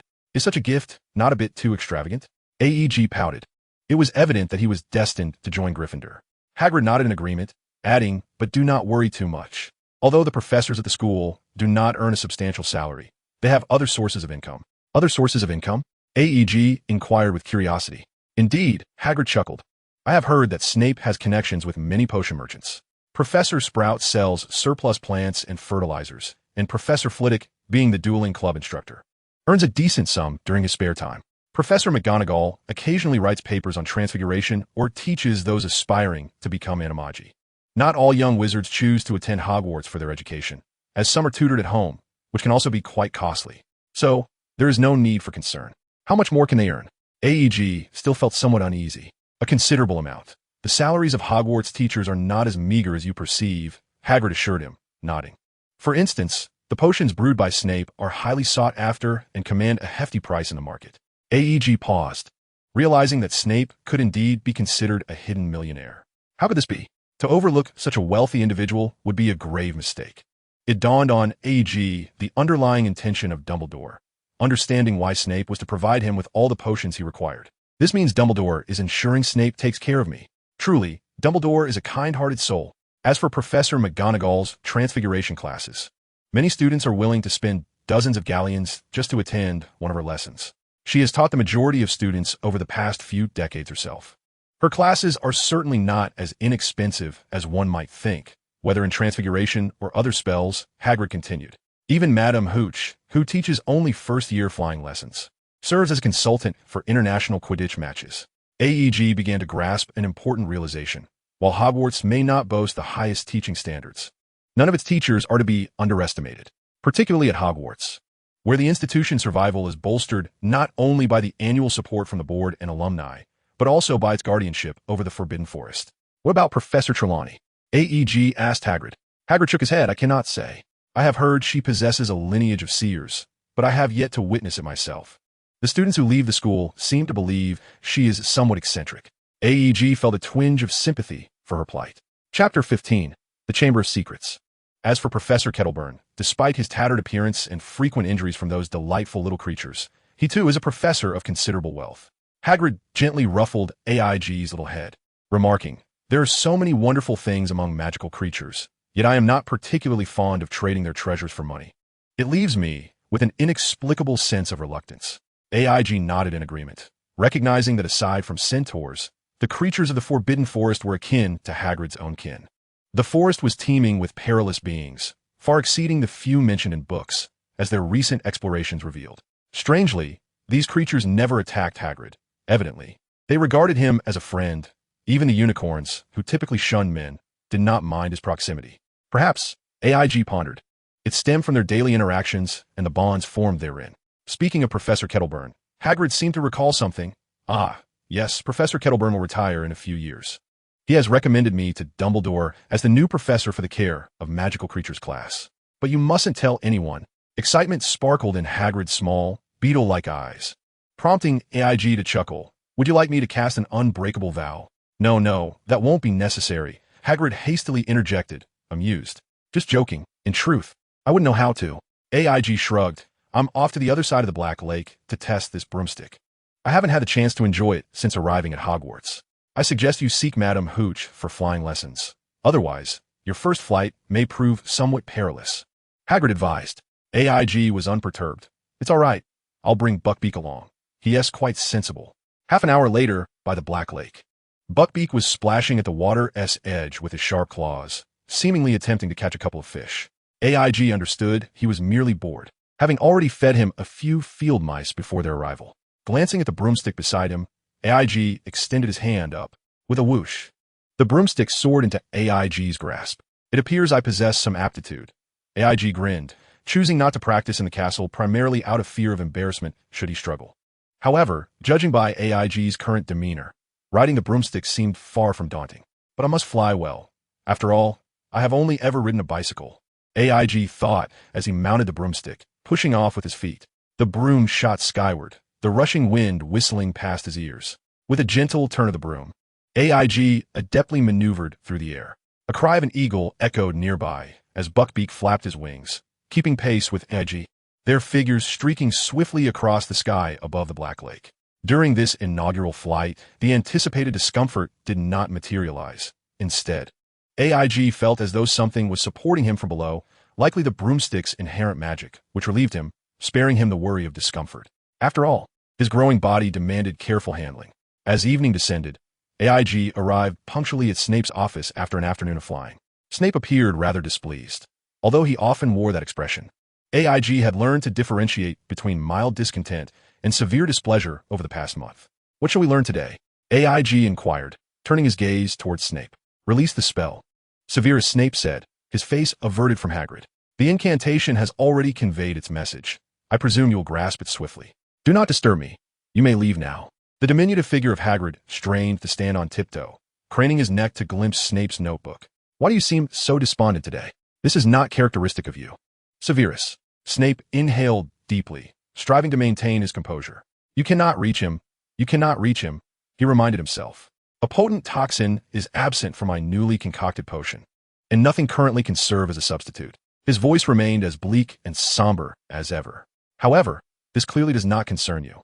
Unless you can assist me in locating an appropriate venom? Hagrid can procure the venom of the acromantula. Simply speak to him, Hagrid replied, tilting his head towards Snape.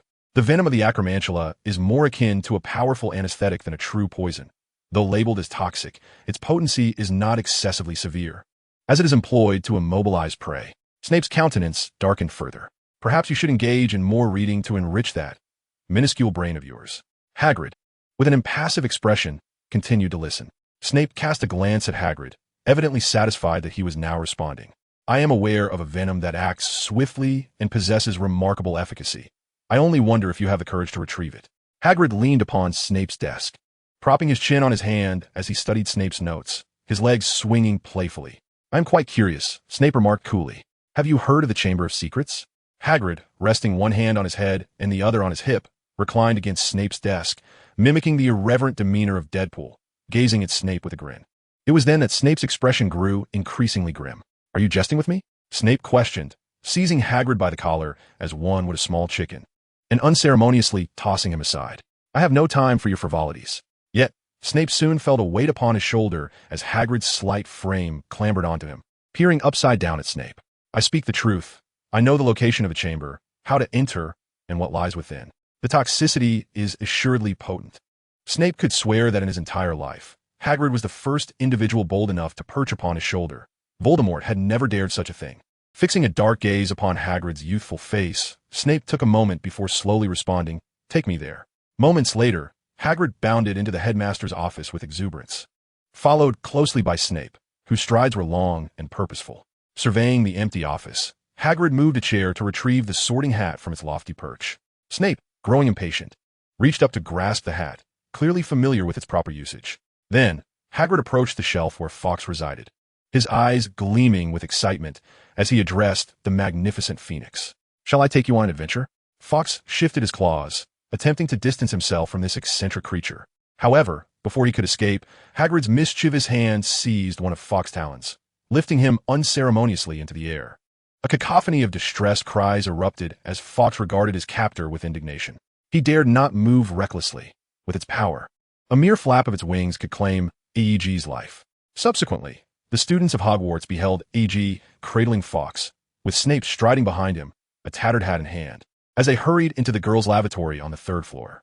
Snape, observing AEG's pallor, made his demand unmistakably clear. He required a plausible explanation. AEG scratched his head, turned to Snape, and awkwardly inquired, "Can you speak Parseltongue?"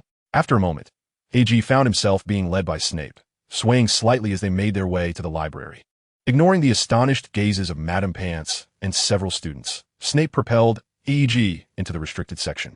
His eyes darted swiftly across the shelves, finally pausing at a tome titled The Book of Bloodlines, which he promptly seized, leaving Madame Pants in a state of disbelief.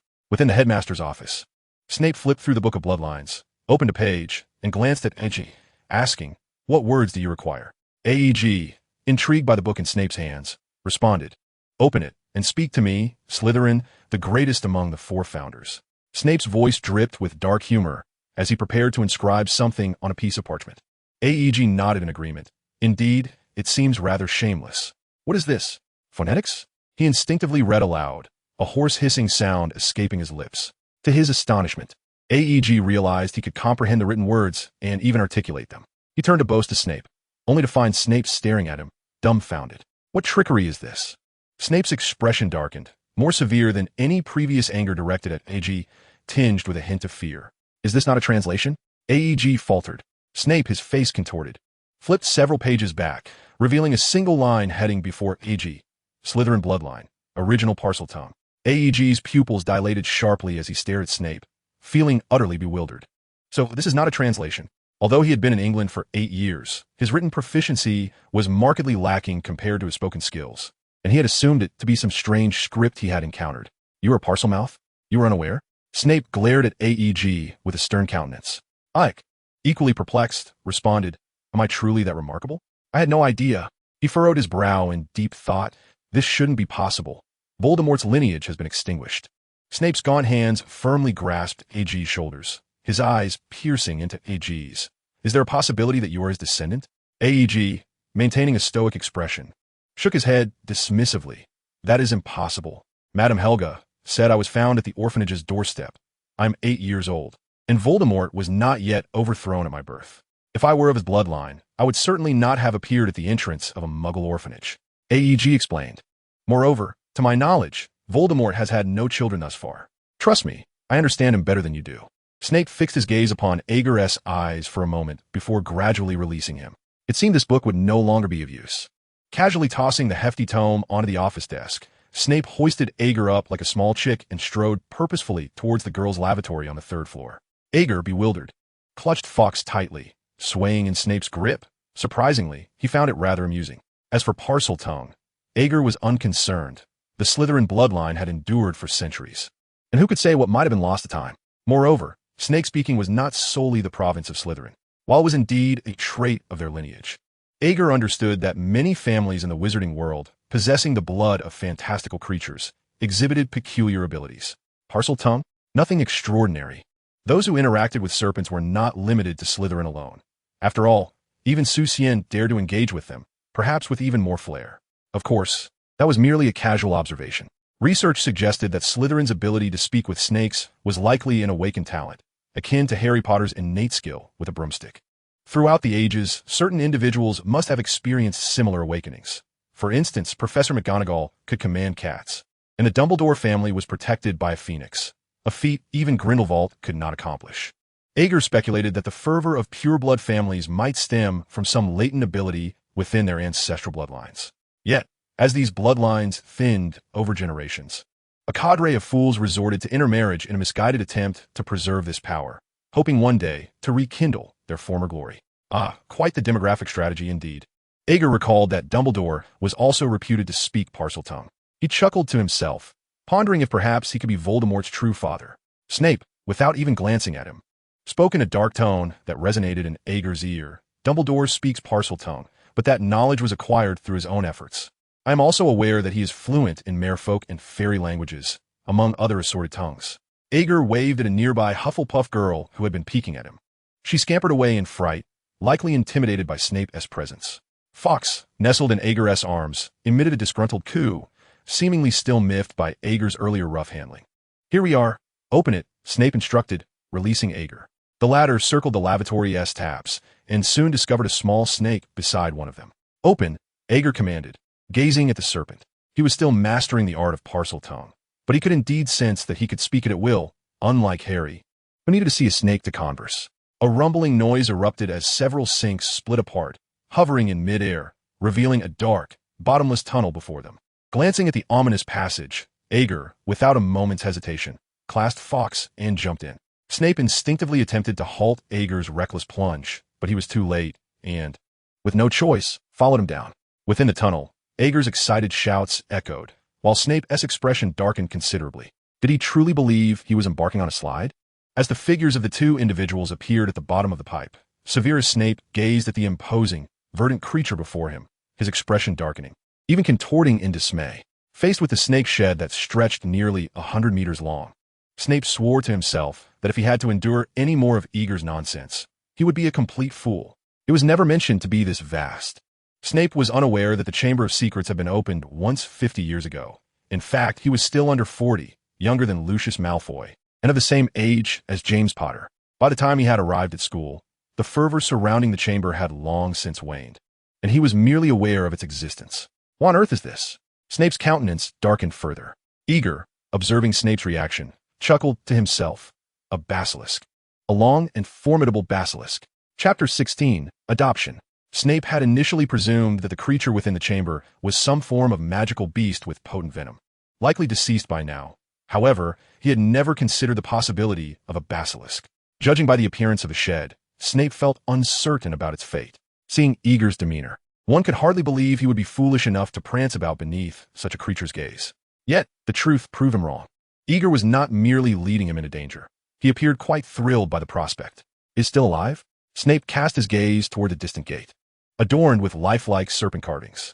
Not only was it alive, but it seemed rather vigorous as well. Ager approached the gate, examining it closely. No, Ager, he protested vehemently. I still wish to taste what that creature is like. With a cold snort, Snape seized Ager firmly. I cannot ascertain its flavor, but I suspect you shall soon get a taste of confinement. You cannot do this. I am not a student, and surely you do not wish to see my face every day. Ager's short arm struggled to grasp Snape's sleeve, yet Snape's strength far exceeded his expectations. Ager could not help but ponder whether this man's prolonged singlehood had endowed him with such formidable power. Snape, while applying the handbrake, would surely be gazing at Lily's photograph, Ager mused. Conversely, if it were confinement, I would gladly accept it. Snape's smile, in Ager's eyes, resembled a menacing grin. You cannot proceed in this manner. I warn you, Severus. I wish to transform into a mute. Release me at once. I must inform you that my emotions are quite heightened. Fawkes flapped his wings, lifting both individuals upward. I beg of you, let me go, Professor Snape. Little Nene. 2 hours later, within Dumbledore's office, Ager slumped in a chair, his head drooping. Caca, observed Ager with concern, incessantly rearranging the desserts and beverages on the table.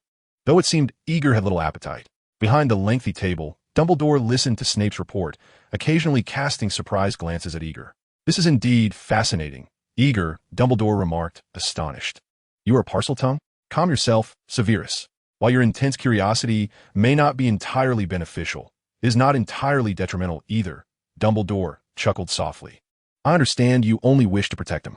Snape cast a gloomy glance at Dumbledore, stammering, I did not. Dumbledore remained non-committal, his gaze shifting to Age. A commendable young man, is he not? Apart from Riddle, I have not encountered such an exceptional protege in many years. Age. Dumbledore gently stroked the resplendent yet aged feathers of Fawkes beside him, expressing admiration. You have executed all measures admirably. Even if you had indeed ventured forth just now, I would harbor no doubt regarding your capacity to vanquish that serpent. Wait for an opportunity, Age. Dumbledore's eyes sharpened. I trust you are aware of the events from 50 years ago. Thus, you ought to comprehend what I am anticipating. Age nodded in sudden realization, having been so preoccupied with the serpent issue that he nearly forgot about young Tom's diary. Truly, a cunning old fox. Hogwarts is a castle steeped in legend, harboring secrets that even I cannot fully discern. Age, your talent is quite remarkable, at the very least. Your ability to perform wandless magic surpasses my own prowess at your age. Dumbledore smiled as he regarded Age. However, today, as events have served as a reminder, I believe it is not yet your time to shine, for you are still rather young. To prevent any unforeseen complications before you can successfully harness your abilities, I must inform you of something. Age looked at Dumbledore, puzzled. What is it? It is imperative that you remain away from Hogwarts until you reach the appropriate year for admission. Do not fret. I have already contacted a Muggle family willing to adopt you, and they seem quite interested. Dumbledore said with a smile. Abe's expression soured instantly. But what about my abilities? What if they manifest unexpectedly? You have reminded me, Age. Dumbledore retrieved a necklace from within his robes, featuring a gem that shimmered with a crimson glow. To ensure you do not inadvertently misplace it, I have taken the liberty of providing you with this necklace. Does it not appear rather fashionable? A philosopher's stone? Age exclaimed in astonishment, gazing at Dumbledore. Dumbledore nodded with a smile.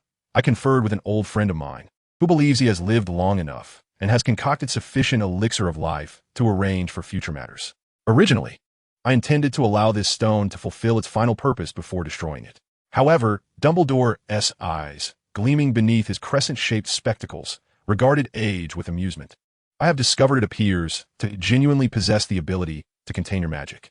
As Age accepted the Philosopher's Stone necklace, he felt the latent magic within him, previously seeking an outlet, suddenly find its release, flowing into the stone like a dam bursting. What is happening? Age stared at Dumbledore in disbelief. Dumbledore pointed to Age's chest. A clever enchantment that allows your magic to be drawn out and stored within the Philosopher's Stone.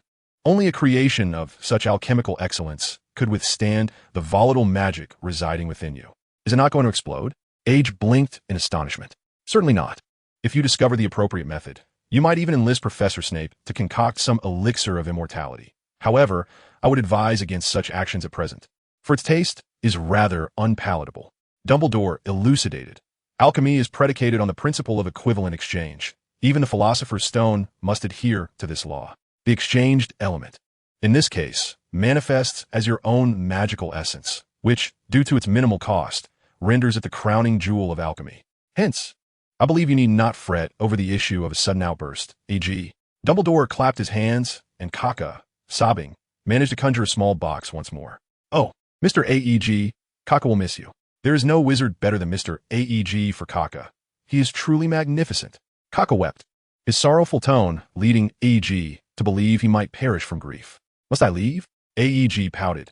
At that moment, Hogwarts seemed far more captivating than any other place. Dumbledore nodded. You have yet to reach the age for enrollment. Now that the issue of the outburst is resolved, I recommend you do not linger for too long, as you shall reside here for 7 years hence, and there may come a time when you grow weary of it. Very well, AEG shrugged. I can still cast spells, right? Of course, the trace has been nullified, has it not? Dumbledore winked at AEG. AEG chuckled. Being able to cast spells was of little concern, for he had already mastered apparition. Do not venture abroad.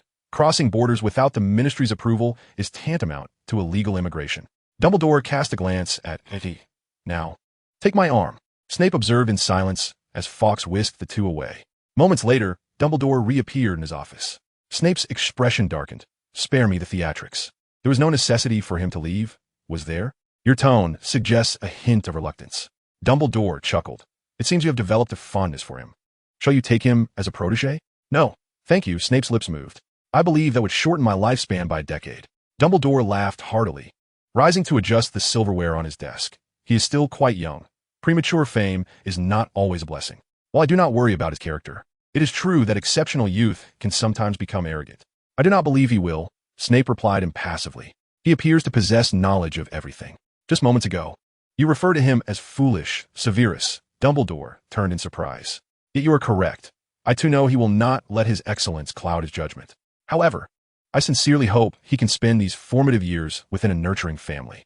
I must admit, his ability to speak Parseltongue has imposed considerable pressure on me. It serves as a safeguard for him, Severus, and I wish for his talents to remain undisclosed. Dumbledore waved his hand dismissively. Compared to lineage, I am inclined to view this as a learned gift. You mentioned he exhibited such a reaction only upon encountering Parseltongue. Perhaps he would respond similarly to other languages. I have not heard of such a gift, Snape replied, his countenance dark with skepticism. Nor have I heard of any child, at the tender age of 8, possessing the power to obliterate a tower. Dumbledore nodded slightly, remarking on the marvel of magic. E.g., you may not be aware, but after hearing that Dumbledore sent you away, Aisha stormed into the headmaster's office and plucked a tuft of his beard. I hope for your swift return in good health. Alice Lee continued, I have collected many unicorn hairs for you, along with the raw cakes I made. I believe Lack has already delivered them to you. When you have the chance, do visit Mr. Ollivander. Rubius Hagrid added, Little Egg, I miss you dearly. I shall come to see you once I graduate. Aisha Smith wrote, Enclosed are intermediate and advanced transfiguration books. I trust you will enjoy them and find them to alleviate your ennui. Minerva McGonagall expressed, The eagle feather wand is a gift for our little genius. I sincerely hope you are sorted into Ravenclaw. E.G. gazed at the letters strewn across the table, a gentle smile gracing his lips. In addition to these, there were numerous other correspondences. Charlie had sent him a pair of dragonhide boots, while Percy had gifted him a comprehensive tome of household spells. How extraordinary! I never imagined owls could deliver messages, he mused, as a small girl with chestnut hair exclaimed beside him. Her name was Hermione Granger, and E.G. had been sent to the Granger household by Dumbledore. As muggles, the Grangers enjoyed a comfortable standard of living, both being dentists with substantial daily earnings. The family welcomed the little wizard with great enthusiasm, embracing his arrival from the magical world. According to Dumbledore, this family now constituted his legal guardians, as muggles are not permitted to adopt children if they are unmarried. The magical realm would certainly not accept a child of unknown lineage. While the Weasley family might have been willing to take him in, Dumbledore opted not to add to their burdens, as they already had plenty of children. In a magical world, messages are conveyed by owls, thus eliminating the need for postmen. E.G. chuckled. Lack, beside him, let out an odd laugh, his squinty-eyed expression appearing adorably silly. Kata crawled from E.G.'s arms, timidly surveying the surroundings. The Granger residence was a 2-story detached house, a fine establishment by the standards of the time. The couple's bedroom was located on the first floor, while Hermione's and E.G.'s rooms were adjacent on the second floor. A sudden shriek pierced the air from the sitting room, prompting E.G. to dash out, wand drawn in readiness. What is it, Mrs. Granger? The sight that met his eyes left him momentarily speechless. Kata's plump body was precariously dangling from the crystal chandelier. With a sigh, E.G. levitated Kata back into his embrace and promptly mended the somewhat shattered chandelier. I am terribly sorry, he said, feeling somewhat embarrassed as he glanced at the Grangers. Not at all, Mrs. Granger replied with a smile. Her curiosity piqued as she observed Kata, who was now snuggling in E.G.'s arms. What is this creature? A platypus? It is a niffler. It has a penchant for shiny objects, as well as gems or gold coins. I recommend you secure your valuables to prevent it from pilfering them again. Aegel, with a hint of exasperation, shrugged his shoulders and remarked, However, all the items he pilfered are either in the bag before him or beneath my bed. They're quite easy to locate. As he spoke, Aegel opened the small bag in front of Kata, and a clattering of various objects tumbled out. Mrs. Granger looked at Aegel's unsteady Kata with bemusement. Chris, astonished, glanced at his own hands, puzzled about when he had been robbed. Hermione gazed longingly at the sparkling gem on her shoe. I will fix it for you, Aegel said, scratching his head while casting a threatening glance at Kata. If you don't behave, I shall bind you and toss you into a box. Kata huddled closer, gazing up at Aegel with a pitiful expression. It's all right. As long as we know where they are, Mrs. Granger consoled Kata, reaching out to lift him. Chris nodded and gestured to Aegel and Hermione, saying, To welcome our new family members, your mother and I prepared a sumptuous dinner. I believe you will enjoy it. Chapter 17, Halloween Eve. During dinner, the Granger family incessantly inquired about the wizarding world. Can wizards conjure food directly? Jean asked Aegel with curiosity. Aegel shook his head. Even with magic, one cannot create something from nothing. Everything adheres to a certain law. However, we can temporarily alter the form of some objects. With a wave of his hand, several small birds flitted around the dining table, and with a snap of his fingers, they vanished with a pop. I always thought our Hermione would become a lawyer or a doctor, perhaps even inherit our dental practice, but now it seems she has a better path ahead. Does she not? Chris affectionately ruffled Hermione's hair, who, like a contented kitten, squinted her eyes in delight. Glancing at Aegel, who was enjoying a turkey leg, Hermione anxiously asked, "When I start school, will I perform poorly? I feel a bit nervous." "You are exceptional, Aegel." "Do not say that," Aegel replied, licking the grease from his lips. "In truth, aside from defense against the dark arts, transfiguration, and charms, I am utterly clueless about everything else." "Are there many subjects?" Hermione inquired. "Of course," Aegel shrugged. "Potions, divination, history of magic, care of magical creatures, flying. It's a jumbled mess of courses." Observing Hermione's worried expression, Aegel shook his head and offered his wand. With a flick and a swish, the incantation is Wingardium Leviosa. Pay attention to the pronunciation. You could try it on your dinner knife. Hermione's eyes sparkled with excitement as she looked at Aegel, stammering, "See, can I really?" "Certainly. I have said before that you possess magical talent," Aegel affirmed with a nod. Nervously, Hermione focused on her knife, her wrist flicking as she uttered, "Wingardium Leviosa." Instantly, the knife began to float before her astonished gaze, and with a slight motion of her wand, it shifted to another position. The Grangers watched their daughter's display with evident pride. Before they could bask in the joy for long, a knock sounded at the door. Chris opened it to find a dark-cloaked man standing outside. "Are you looking for Aegel?" Mr. Granger observed the attire of his visitor and inquired, to which the newcomer nodded. "I apologize for the inconvenience, sir." AEG looked towards the living room door and chuckled.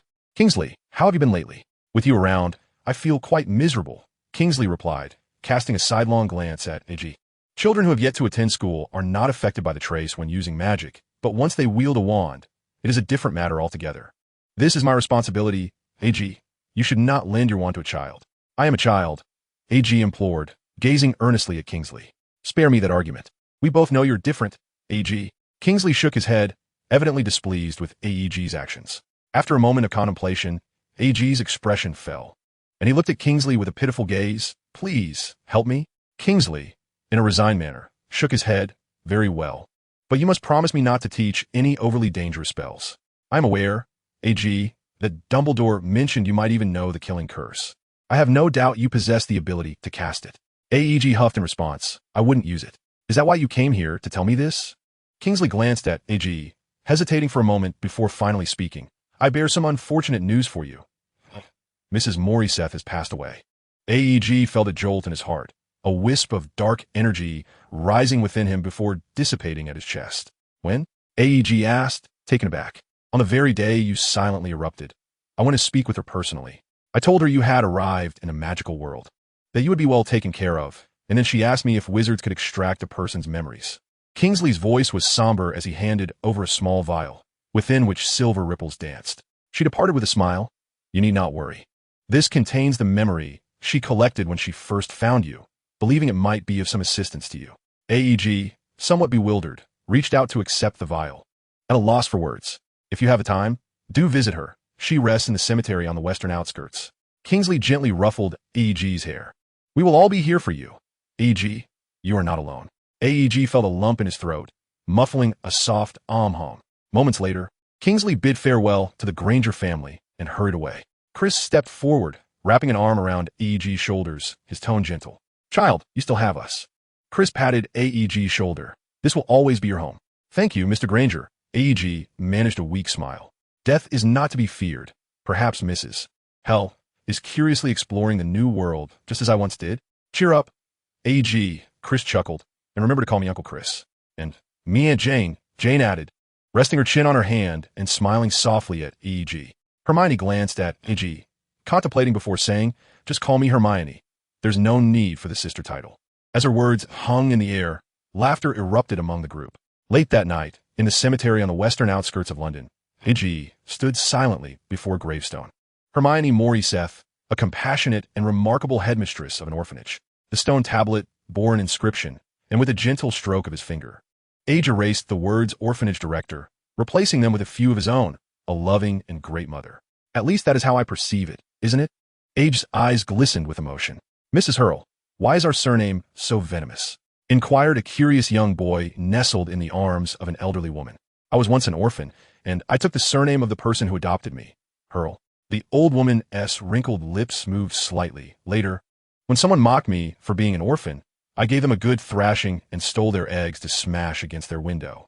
From that day forth, they call me the venomous Hurl.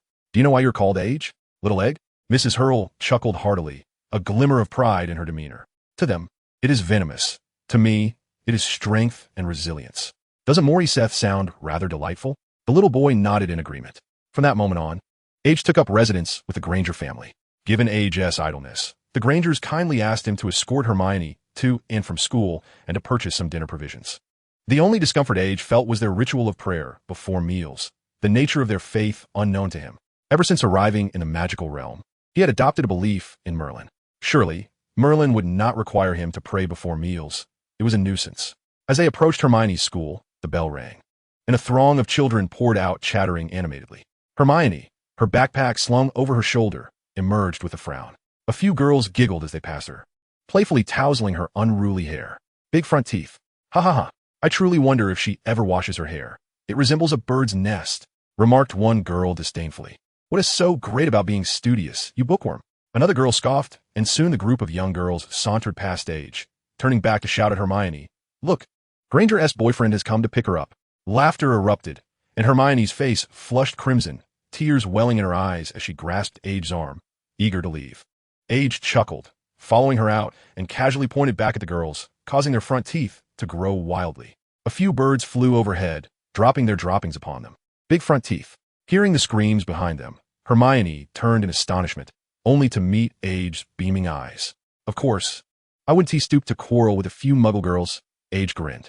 "But some lessons must be learned, don't you think?" Hermione burst into laughter, her cheeks flushed, as she took Age's hand and walked home. Her eyes brightened with anticipation as she regarded Age. A sense of confusion washed over Hermione, followed by a wave of distortion, compression, and elongation, culminating in a refreshing sensation as she gasped for breath. "Where are we?" she asked, feeling dizzy, looking at Age. "In front of the leaky cauldron." Age smiled. "You'll find out once we go inside." As the two entered, Old Tom immediately bowed to Ag, his face adorned with a flattering smile. "Ah, Mr. Morrises, our future great wizard. It has been a long time." With a flick of his wand, Ag summoned a wooden barrel upon which he stepped. He tapped the wand against a crack in the wall, and slowly, the wall began to morph, revealing a bustling little alleyway before them. Hermione gazed in astonishment at the scene as bats flitted through the air. Outside a pet shop, the owls sat motionless, their heads swiveling a full 180 degrees to scrutinize the two. The nighttime Diagon Alley was vibrant with life, featuring a circus showcasing various magical creatures. The shops lining the streets glowed with a kaleidoscope of lights, creating an enchanting and wondrous atmosphere against the backdrop of ancient architecture. A group of children clad in robes dashed by, chasing after mischievous floating bubbles. Each time they caught one, it would pop with a delightful pop, releasing a cascade of streamers and occasionally revealing a few candies. "I've heard there exists a chocolate factory for muggles in America, run by a man named Willy Wonka, who can conjure the most extraordinary confections." AEG chuckled. "Heaven knows if such a figure truly exists. They say he is a wizard. Where are we headed next?" Hermione's cheeks flushed with excitement as she looked eagerly at AG. "To Gringotts, to withdraw some funds, and then we shall procure a few items." "I can assist you in purchasing your wand first," AG replied with a smile, leading Hermione towards Gringotts. Pulling Hermione close, he whispered, "Stay closely behind me. These goblins are not at all amicable, selfish, and greedy." Hermione nodded nervously, clutching AEG's sleeve tightly. The key to the vault had already been sent to Hagrid earlier that morning, and AEG took it out as he approached the counter. AEG Morrises. The goblin scrutinized AG carefully, then nodded before leading them in a small cart to the vault door. As the door swung open, AG's eyes widened in disbelief, and Hermione gasped beside him. Before them lay a mountain of gold coins, towering over half a meter high, enough to amount to several thousand galleons. "Are you certain we're not in the wrong place?" AEG turned to the goblin beside him. "If you do not want it, you may give it to us," the goblin replied with a grin. AEG stepped into the vault in disbelief, noticing a note placed prominently in view. "Mrs. Morrises has expressed her wish for this sum to be entrusted to you. May you use it wisely. The remainder is what Hagrid exchanged for you. Albus Dumbledore." Over 7,000 galleons. What a substantial fortune. The goblin behind him squinted, enviously.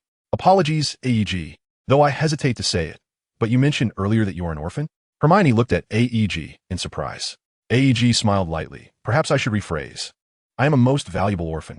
After a brief pause, they arrived at Ollivander's wand shop. Ollivander looked at AEG with a grin.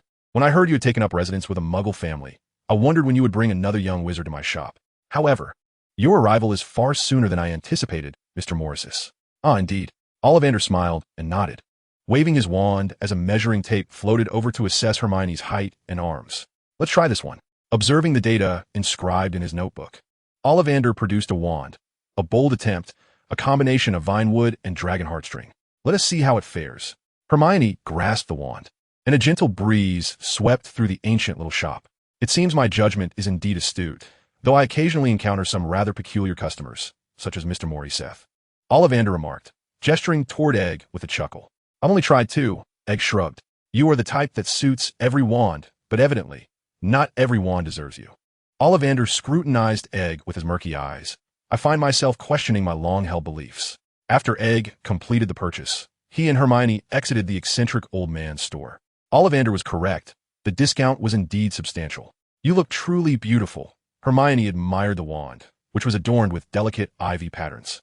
You look even more stunning. Egg replied with a smile, causing Hermione's cheeks to flush. Why are we buying so much beef? Hermione questioned Egg curiously. Egg promptly shrank the beef and wrapped it, tossing it into his bag. Buckbeak will love it. Buckbeak? Hermione inquired, puzzled. A hippogriff, a rather clumsy creature. Egg nodded. Chapter 18, Gifts. Egg presented Hagrid with a custom-made, oversized dragon hide coat, costing over 40 galleons, a rather extravagant purchase. He had commissioned it 3 days prior at the Elegant Wizard Apparel Shop and retrieved it today. For Professor McGonagall, he chose a magically enhanced emerald necklace, exuding elegance and nobility. It was quite costly as well. A gentle touch would cause the necklace to release 2 winged unicorns, a sight to behold. He gifted Professor Flitwick a wand maintenance set and presented Professor Snape with an exquisite dark green robe. Who knows if that fellow would ever wear it? But Egg was unconcerned, as the sentiment was what mattered. For Professor Sprout, he selected a 3-piece herbology kit endorsed by a master herbalist. Dragonhide gloves, a dust-proof apron, and a versatile little trowel that could transform into various weeding tools.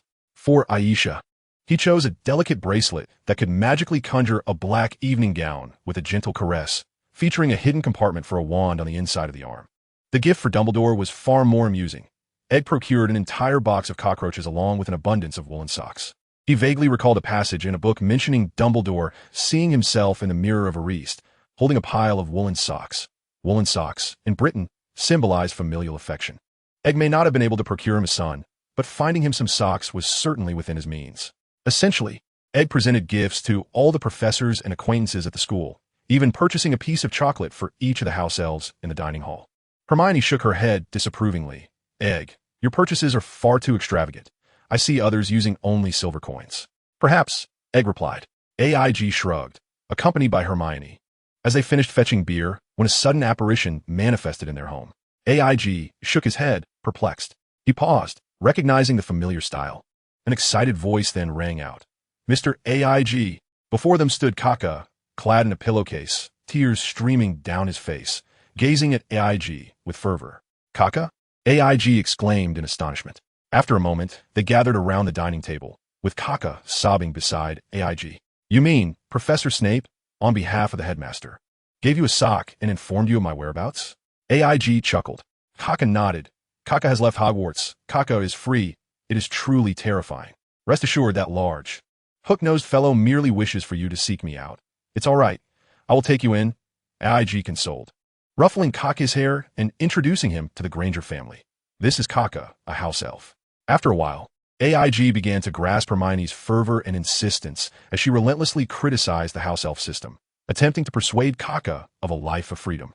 Kaka does not want a life worse than death. Kaka wishes to serve Master, AIG. The elf shrieked, having shifted from calling him Sir to Master. AIG pondered whether Snape's actions could be deemed an unauthorized appropriation of the school's communal resources, as, strictly speaking, these house elves were also a part of the school's assets. The Granger couple expressed their willingness to accommodate Kaka without requiring him to labor, though it was evident that he was quite frightened. House elves have been subjugated by the wizarding world for ages. From birth, they were indoctrinated with such beliefs. We cannot alter their mindset, but we can strive to treat them with kindness. AIG explained to the Granger family. A strong insistence will only lead to their breakdown. Changing this situation must be a gradual process. Caucus arrival meant that the Granger couple no longer needed to engage in any household chores. And AIG once again enjoyed waking up to a breakfast that was already prepared. However, Hermione could not tolerate AIG's demeanor, persistently urging him to free Kaka, which caused the elf to scurry away from her like a plague. In contrast to Hermione's actions, the Granger couple appeared far more rational. They understood AIG's intentions and sought to extend kindness towards Kaka, such as inviting him to dine with them and purchasing him exquisite bed linens, which deeply touched the elf. Reaching down to untie the small bag from Kaka's foot, AIG turned it inside out, and a thunderous sound erupted as his room was instantly filled with an array of items. The most prevalent were various enchanted foods, now floating in translucent spheres, evidently gifts from the house elves of Hogwarts. Hagrid had gifted him a robe, while Isa had presented him with a rather flamboyant red shirt, one that could adapt to changes in size. The gifts from the professors were rather commonplace. Professor McGonagall presented a notebook filled with insights on the Animagus transformation, while Professor Flitwick offered an exquisite pendant box, albeit not the one from Slytherin. Professor Sprout gifted a plump little potted plant that sprayed a foul-smelling liquid when prodded. Even Hagrid was uncertain about its nature. However, what astonished him the most was Severus Snape. AIG had never anticipated that Snape would bestow a gift upon him. Upon opening Snape's box, he discovered an assortment of potions, meticulously labeled with their names and uses. The most exhilarating find was a vial nestled in the corner, inscribed with words that made AIG's breath quicken: Felix Felicis. A generous few hundred milliliters of Felix Felicis. The sheer volume was astounding. AIG gazed at the glass vial with excitement, then reverently tucked it away. This potion required 6 months of brewing in a cauldron, and a mere small bottle commanded an exorbitant price, let alone this quantity equivalent to nearly half a bottle of mineral water. Hagrid was indeed correct. Snape was undoubtedly a hidden magnate. In the adjacent room, Hermione, hearing a noise, knocked on the door. Upon entering, she was greeted by a dazzling array of items that left her awestruck. "I think you can tell Kaka that there's no need to cook tonight," AIG chuckled. Time flew by, and over months slipped away. The winter in England remained relatively damp, perhaps due to its proximity to the sea. At the Granger residence, AIG nestled comfortably on a plush sofa, cradling a hefty notebook, while a pot of hot pot bubbled on the side table, accompanied by a large glass of chilled German beer from Chris's refrigerator. Not the butterbeer, but the genuine article. AIG lazily tightened his robe, listening to the soft patter of snowflakes outside, utterly content.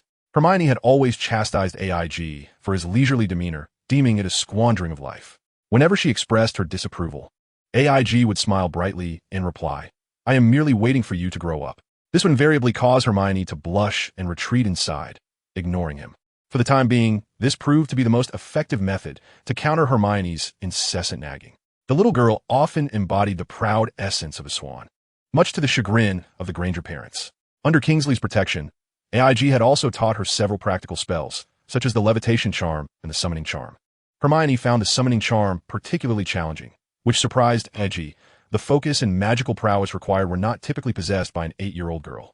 After changing into Muggle attire, AIG stepped outside, heading towards Hermione's school. As the school bell rang, the little girl emerged with a hefty backpack, her eyes lighting up upon spotting AIG. She dashed over with remarkable speed. The two small figures traversed the snow-covered ground, veering into a narrow alley, where their silhouettes vanished with a soft pop. Not peaceful, AIG pondered, bemused. Have the petty thieves become more rampant? Perhaps so. Chris shrugged, stating that when he intended to go shopping today, he discovered that the small supermarket next to the hospital had been robbed. Kaka, with a high-pitched voice, confidently volunteered, "I can protect Mr. Granger's family." Chris chuckled, cautioning them to be wary. AIG nodded, with Kaka proudly standing beside him, proclaiming, "Master AIG is the most powerful wizard. While I appreciate your sentiment, I still believe the most formidable wizard is Albus Dumbledore," AIG replied with a smile. Chris recalled that AIG had mentioned Dumbledore was the headmaster of Hogwarts. He must be incredibly powerful. Then, he mused as he removed his coat and hung it on a rack before taking a seat at the table. "Indeed, quite powerful," AIG affirmed with a nod. "He is regarded as the greatest white wizard of the past century, adorned with countless accolades, possessing wisdom that borders on the extraordinary. a rather formidable yet remarkably dependable wizard. Such feats are quite common in the magical realm. Nothing extraordinary. AIG grinned, adding, I merely possess an abundance of volatile magic. Is that so? I would truly love to witness the magical world, Chris remarked with a smile. You will, AIG responded, nodding at him. Whenever you have the time, I can assist you in procuring some magical items. While I may not be able to cast spells, wizards have many incredibly convenient tools, like tooth replacement potions. Chris chuckled, recalling the scene from their first encounter. The family sat around the dining table, beginning their prayer. Jean playfully swatted at AIG's hand as he reached for a turkey leg, while outside, snowflakes danced down and the fireplace crackled warmly within the cozy home. How strange. The house seems decidedly drier this winter, doesn't it? Jean remarked, clad in a sweater as she helped serve turkey. It's a waterproofing charm, Hermione interjected with a laugh. AIG and I recited it throughout the house. It seems our little princess is eagerly anticipating her journey to magic school. Chris teased his daughter. I am confident that Hermione will excel wherever she goes. Jean replied with a radiant smile. Hermione's face lit up with joy. I believe that successful education is inseparable from parental influence. AIG mused, tilting his head. There's an Eastern saying, if a child is not taught, it is the father's fault, meaning that if children are not properly guided, it is the parent's failure. Typically, children reflect the nature of their parents. Chris nodded, acknowledging AIG's wise words. What you say is indeed profound. Given your wisdom, would you care for a glass of beer? Chris, Jean exclaimed, lightly scolding her husband with a tap. How can you encourage AIG to drink? He is still so young. AIG quickly shot Chris a glance, signaling him to keep his secret about sneaking drinks to himself. Chris waved his hands in embarrassment. I was merely joking. However, AIG's statement certainly holds truth. With a hint of indignation, Jean placed a substantial turkey leg on an aged plate, exclaiming, Today, I have witnessed a prime example of parental failure. Jean appeared somewhat agitated. Earlier at the hospital, a couple brought their child in for a tooth extraction. Good heavens, to be frank. That child was unbearably overweight and possessed an atrocious temper. He appeared to be of similar age to age, yet was utterly foolish, especially his parents. I recall their surname being Dursley. They clearly weren't from London. Those parents were excessively indulgent. While the anesthetic itself is painless, the process of administering it can certainly cause discomfort. Once the child felt pain, he began to scream, flailing his arms as if I were attempting to take his life. Jean spoke with a hint of disdain. What was even more alarming were his parents, who repeatedly attempted to forcibly intervene, acting as though they could perform the extraction themselves. That child was evidently spoiled, with his molars nearly decayed from sugar. Fortunately, he was at the age for losing teeth and would grow new ones. H paused briefly, finding the description oddly familiar. The Dursleys?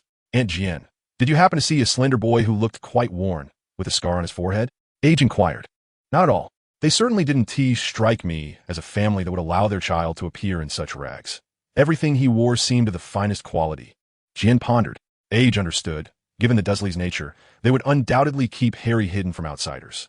Though he had no particular feelings towards Harry, Age recognized that this family was indeed quite complex.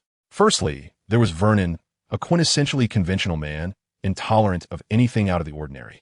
To be fair, as a father and husband, that rotund man was rather decent. His disdain for Harry likely stemmed from Petunia's influence. Then there was Petunia, whose jealousy towards her sister's magical abilities led her to write to Dumbledore, only to be rejected, resulting in a deeply twisted psyche. She exerted every effort to erase any memory of the magical world.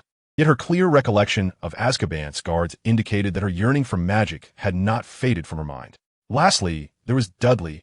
Age hesitated to comment, for he was the archetype of a spoiled child.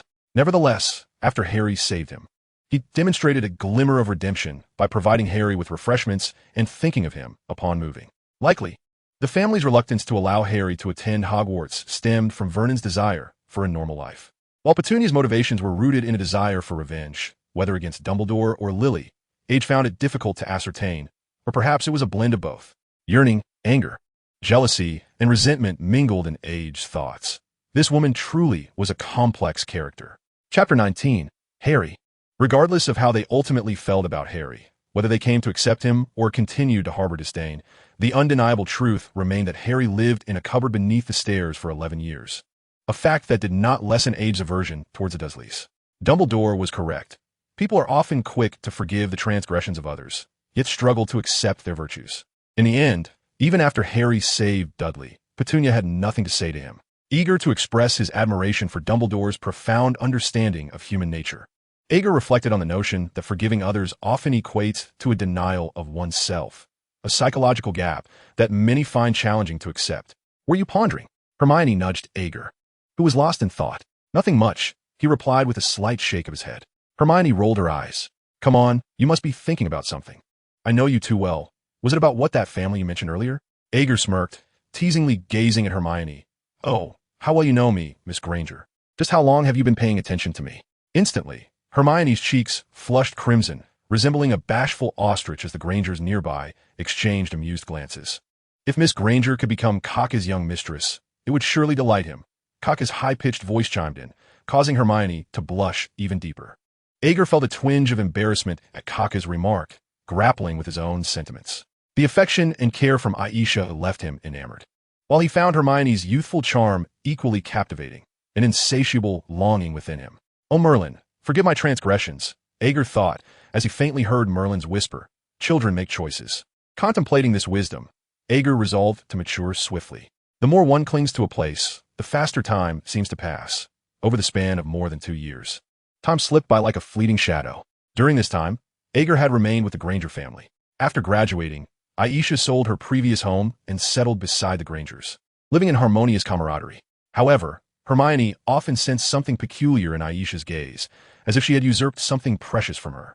Each time she considered the possibility of Ager spending an entire day with Aisha, a slight unease would stir within her.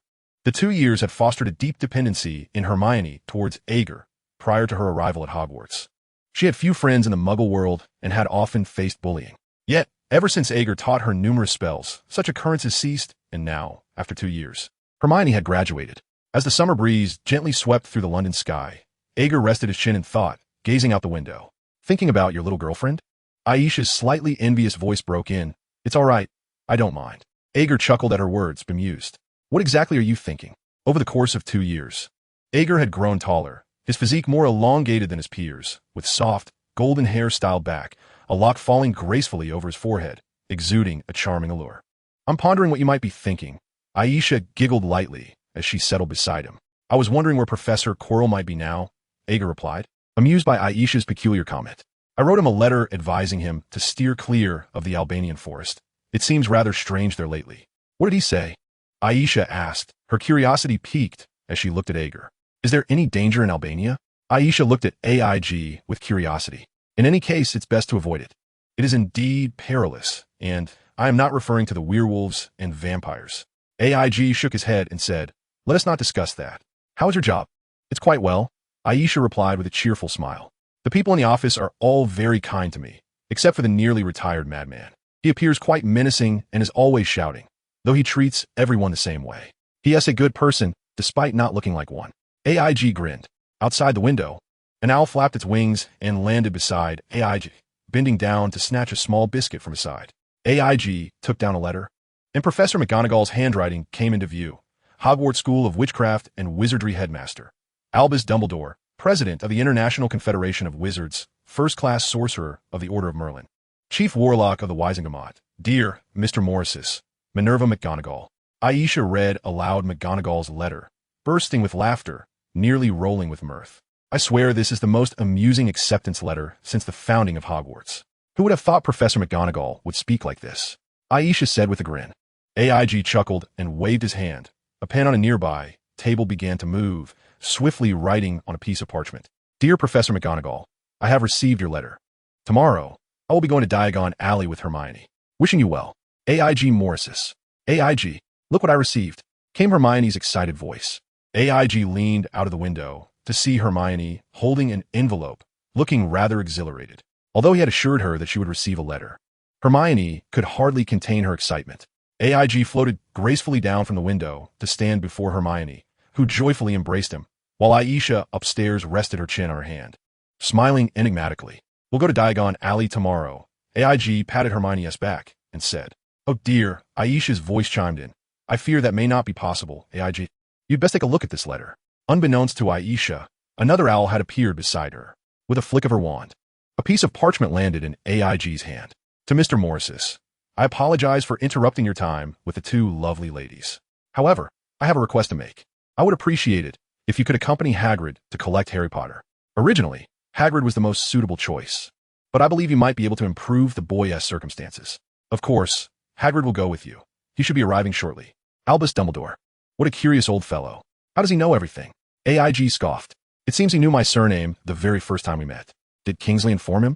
That evening, a torrential rain fell outside, with large raindrops pounding against the window. Inside the Granger household, however, there was an unusual bustle, as the Granger couple had closed the hospital early. Elsa arrived early at the Granger residence, where the family was gathered around the dining table, reveling in a modest celebration.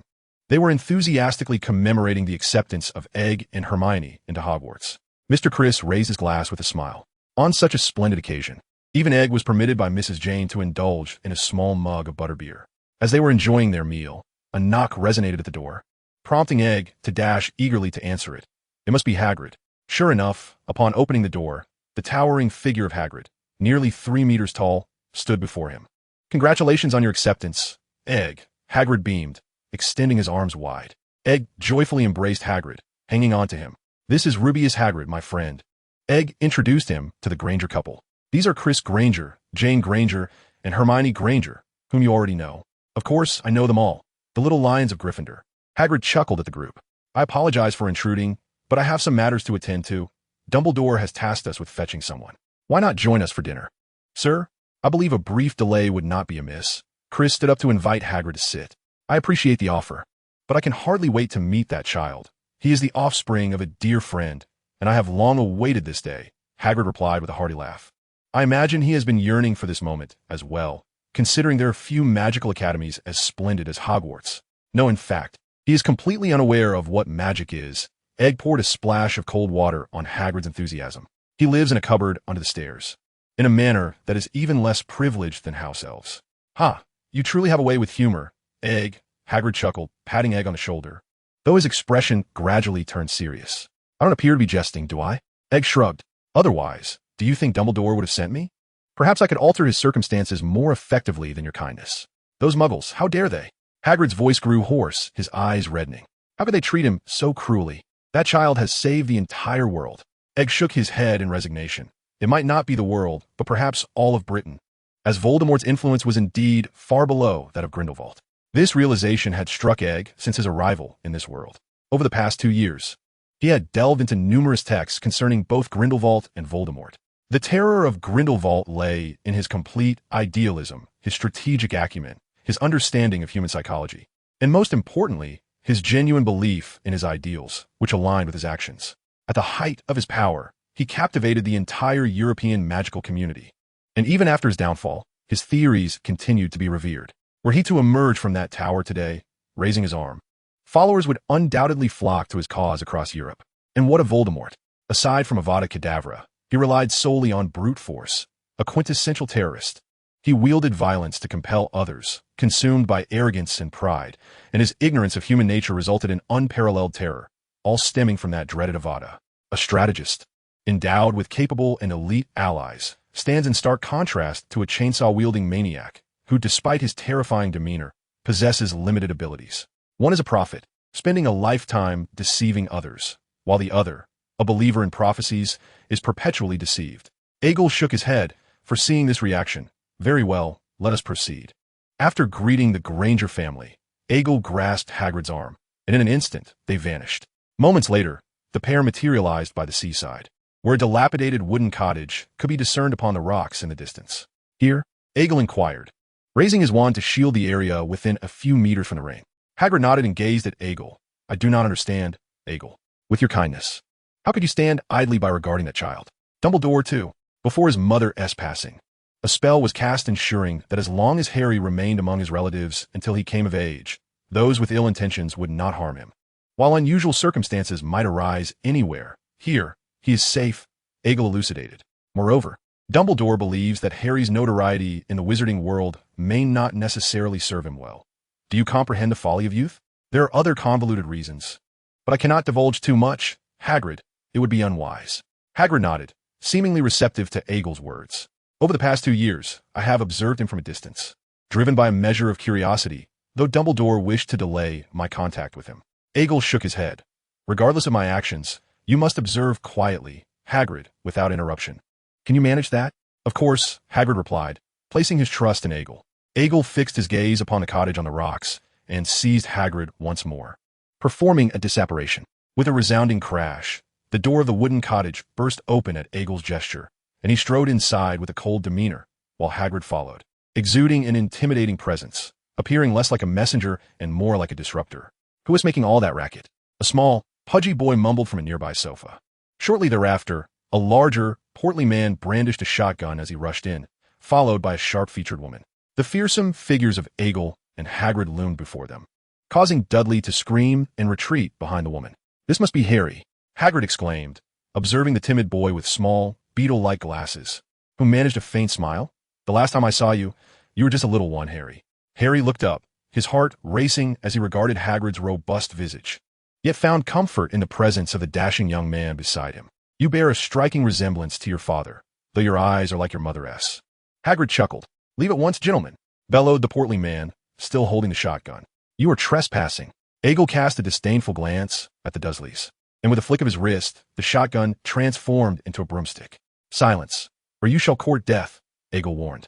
His gaze filled with contempt as he regarded the three intruders. "Utter one more word, and I shall end you." Feeling the damp chill in the air, Egil's mood was somewhat dismal. He should have been enjoying a splendid feast at home. This was not Hagrid's fault, but rather the result of three imbeciles. Chapter 20. Intimidation. Egil glanced at the Dursleys, and to shield his ears from their obnoxious remarks, he swiftly cast a silencing spell upon the trio. It must be said, this incantation proved to be quite an effective choice for those who were excessively loquacious. "Hagrid, I understand your agitation, but perhaps it would be simpler for me to handle the communication." With a flick of his wand, the old, worn-out sofa upon which Dudley had been slumbering transformed into a luxurious daybed, its exquisite embroidery silently praising Egil's mastery of transfiguration. Looking at Harry Potter, Egil smiled. "I can imagine you have many questions at this moment." He settled onto the daybed, gesturing for Harry to join him, and then retrieved an elegant pocket watch, a Christmas gift from Mr. Granger the previous year. It was now 6:30. With a stroke of luck, they might still catch the tail end of dinner. Egil glanced at Harry with a smile. "Apologies, sir, but I am somewhat perplexed by your meaning," Harry replied, gazing at Egil with confusion. Egil's meticulously tailored attire and refined hairstyle made Harry feel momentarily self-conscious.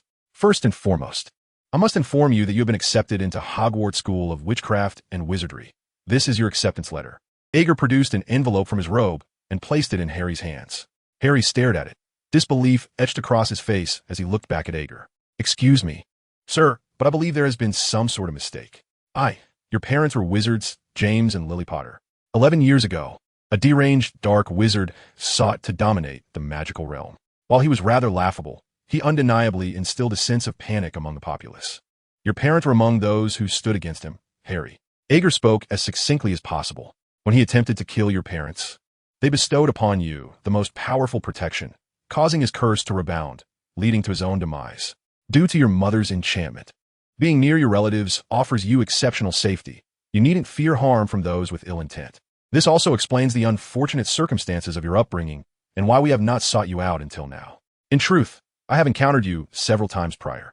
Egil chuckled, observing Harry still struggling to process his words. "As for why this family despises you, the large oaf is driven by fear, though one must not discount his desire to protect his wife and child. After all, your sudden appearance was understandably alarming to them. Though they are muggles, they are not as dim-witted as they appear." Vernon's face turned crimson, his mouth opening in an attempt to speak, yet no words emerged, while Hagrid continued to watch him with a keen eye. "As for your aunt, she is your mother's sister. Since your mother possessed magical talents while she did not, she has long harbored jealousy toward your mother. Eventually, she even wrote to Professor Dumbledore, the headmaster of Hogwarts, hoping to enroll. But magic is evidently not a skill that everyone can master. Thus, her jealousy toward your mother has now shifted onto you, despite her apparent disdain for magic. Deep down, she longs to engage with those wondrous elements." Upon hearing Hagrid's words, Vernon looked incredulously at his wife, while Petunia, her thoughts interrupted, lowered her head in trepidation. Hagrid smiled at Harry, gesturing for him to ask any questions he might have. "I still find it hard to believe," Harry said, his green eyes fixed on Hagrid. "Could there be a mistake?" "Trust me, there is no mistake.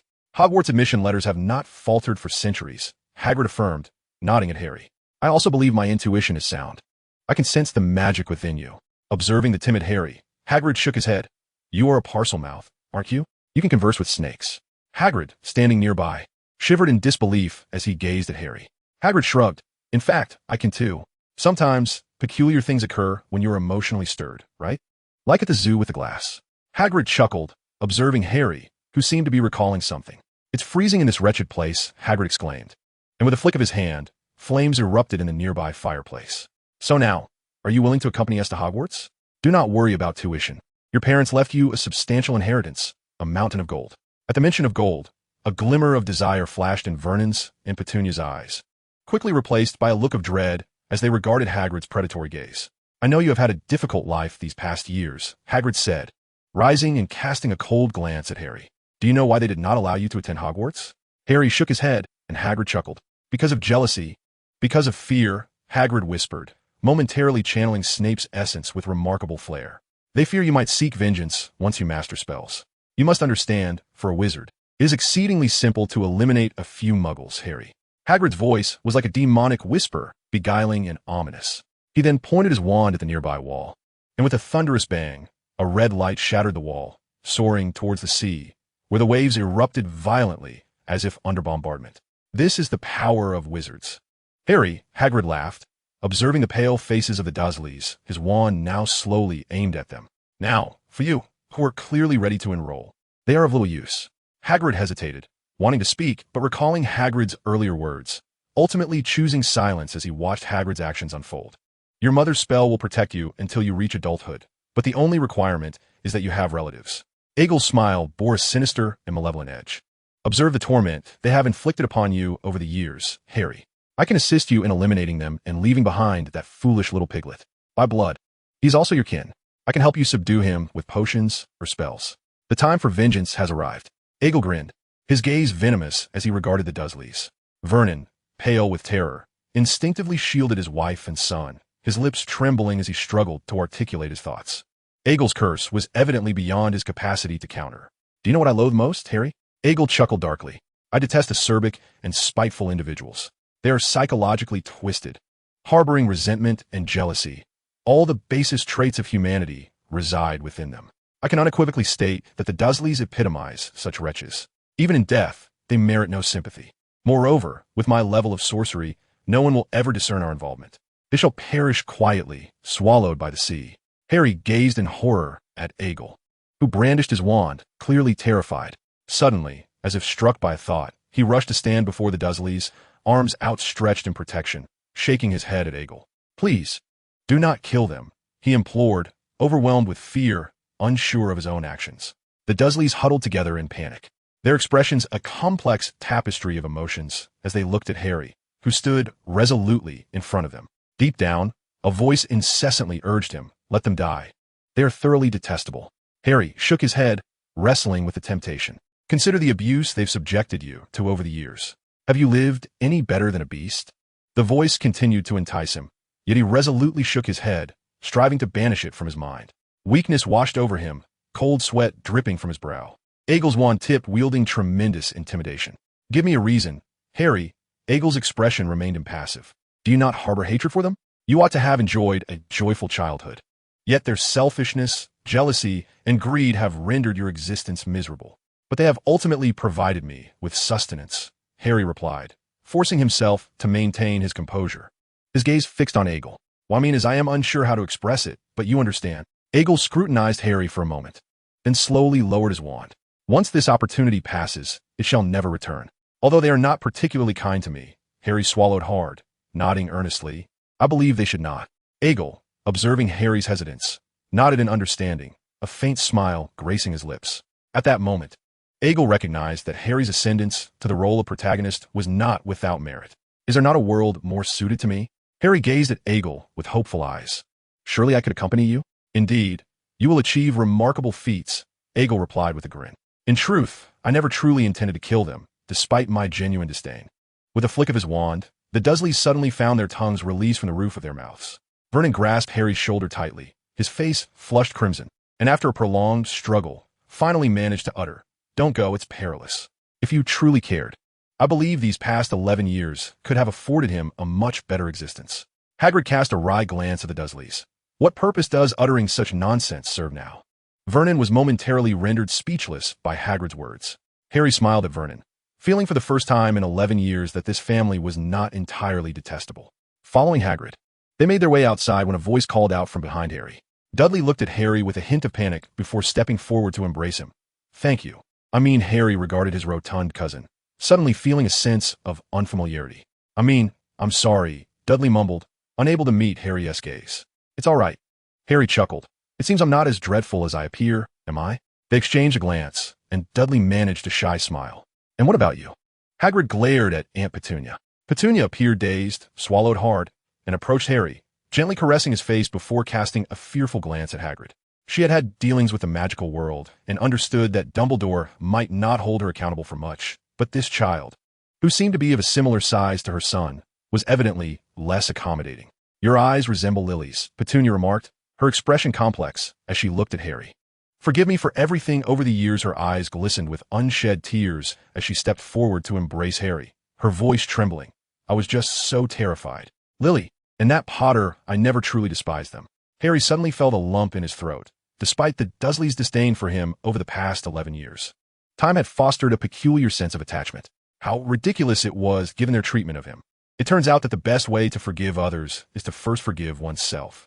Hagrid, with a stoic expression, regarded the Dursleys. "Do not perceive the magical realm as peculiar. In truth, we are merely human, sharing the same emotions and desires." "Quite unfortunate. I assent it, Hagrid," he said, glancing at the wall he had just demolished. With a flick of his wand, the wall was instantly restored to its original state. "Let's be off, and may the festivities of the evening still be in full swing. Link your arm with mine, Harry." Harry promptly stepped forward and linked arms with Hagrid, who then transported them away with a loud crack, vanishing from the room. Harry's arrival brought a renewed vibrancy to the Granger household, with both Aisha and Hermione expressing immense curiosity about the boy who had survived such misfortunes, bombarding him with questions. "So, you always knew where he was?" Hermione puffed her cheeks at Hagrid. "Goodness, you allowed him to live that way without intervening?" "It wasn't my decision. Dumbledore forbade it," Hagrid shrugged. "I had communicated with Dumbledore previously, but he believed it was not yet the right time to bring Harry to safety."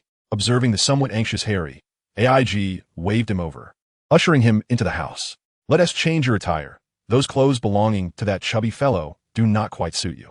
As he spoke, AIG retrieved a set of his own athletic wear and handed it to Harry, whose physique was similar, both being somewhat slender. "Ah, thank you," Harry replied, feeling a bit bashful as he slowly changed his clothes. A few minutes later, he glanced at AIG, hesitating as if he had something to say. "Is there something else on your mind?" AIG inquired, a smirk gracing his lips. "Not really, I'm just still a bit worried," Harry admitted awkwardly, his lips curling into a nervous smile. "It feels so surreal, almost like a dream." AIG chuckled lightly. "That's a perfectly normal reaction." Earlier at the Dursleys, Harry nervously looked at AIG and asked, "Did you really want to kill them?" "Of course not. There is nothing wrong with protecting one's family. They certainly should not have met their end. What I said was true. I had no intention of killing them."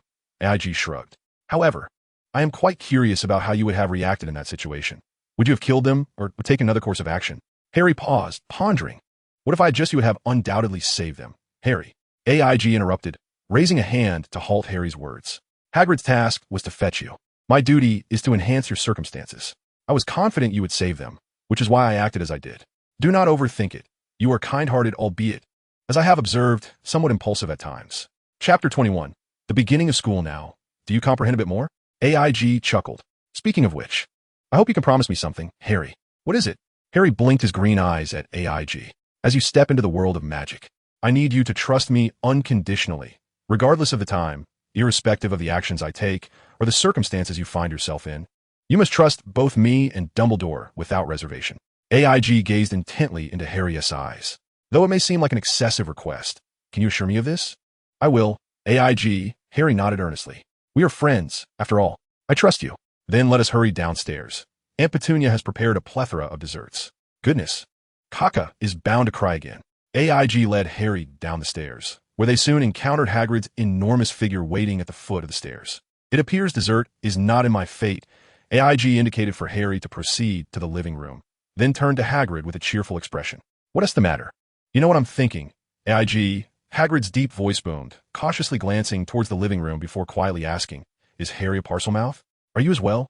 Harry's ability to speak Parseltongue is not innate. As you are aware, he has a connection with Voldemort, who is not yet deceased. AIG's gaze remained calm as Hagrid visibly shivered at the mention of that name, looking at AIG with a resigned expression. Very well, then what about you? Hagrid scrutinized AIG. You mustn't tell me you had a similar encounter with the Dark Lord. That is decidedly implausible. AIG shook his head, chuckling. Mine stems from some unique circumstances. Upon reflection, I realized that while I had seen snakes in my childhood, I never understood their language. My reaction was triggered upon witnessing Parseltongue. Hagrid visibly sighed in relief, then gently ruffled AIG's hair. I apologize for not giving it much thought. I was simply too worried. It was evident that Hagrid, being somewhat simple-minded, would not overthink matters. AIG smiled brightly at Hagrid. You've turned a bit mischievous, Hagrid remarked, momentarily taken aback by AIG's words before bursting into laughter. All right, let's hurry and grab a bite. I won't linger, as I feel quite at ease with you around. Won't you stay for the night? AIG looked at Hagrid with a hint of regret. I will. But would you like me to take you directly to Hogsmeade? AIG chuckled. I think I'll ride my motorcycle. You know I've always wanted more opportunities to ride. Hagrid patted AIG on the shoulder, made his way to the living room to bid farewell to the Granger family, and then departed into the night. Later that evening, in AIG's room, Harry, clad in striped pajamas, was curiously playing with the popcorn and Kata. The sound of the door creaked open, and AIG, with damp hair and wearing only shorts, stepped in, his ruby necklace shimmering with a magical glow in the light. Don't look at me like that. I've never been fond of sleeping in pajamas, AIG shrugged. It seems you are getting along quite well with them. Harry chuckled. AIG, are you skilled in magic? I suppose so, AIG pondered. As I mentioned before, my situation is unique. Suddenly, as if recalling something, AIG rummaged through the nightstand and produced a brand new black robe and a small box. Happy early birthday. The robe is my gift, and the cake was made by Hagrid. Just keep it as a memento, for Hagrid's creations are not for the ordinary palate. AIG laughed. Harry opened the box and dipped a finger into a piece of chocolate, only to be overwhelmed by a rich, cloying aroma. Harry's expression soured slightly. See, I warned you. AIG chuckled.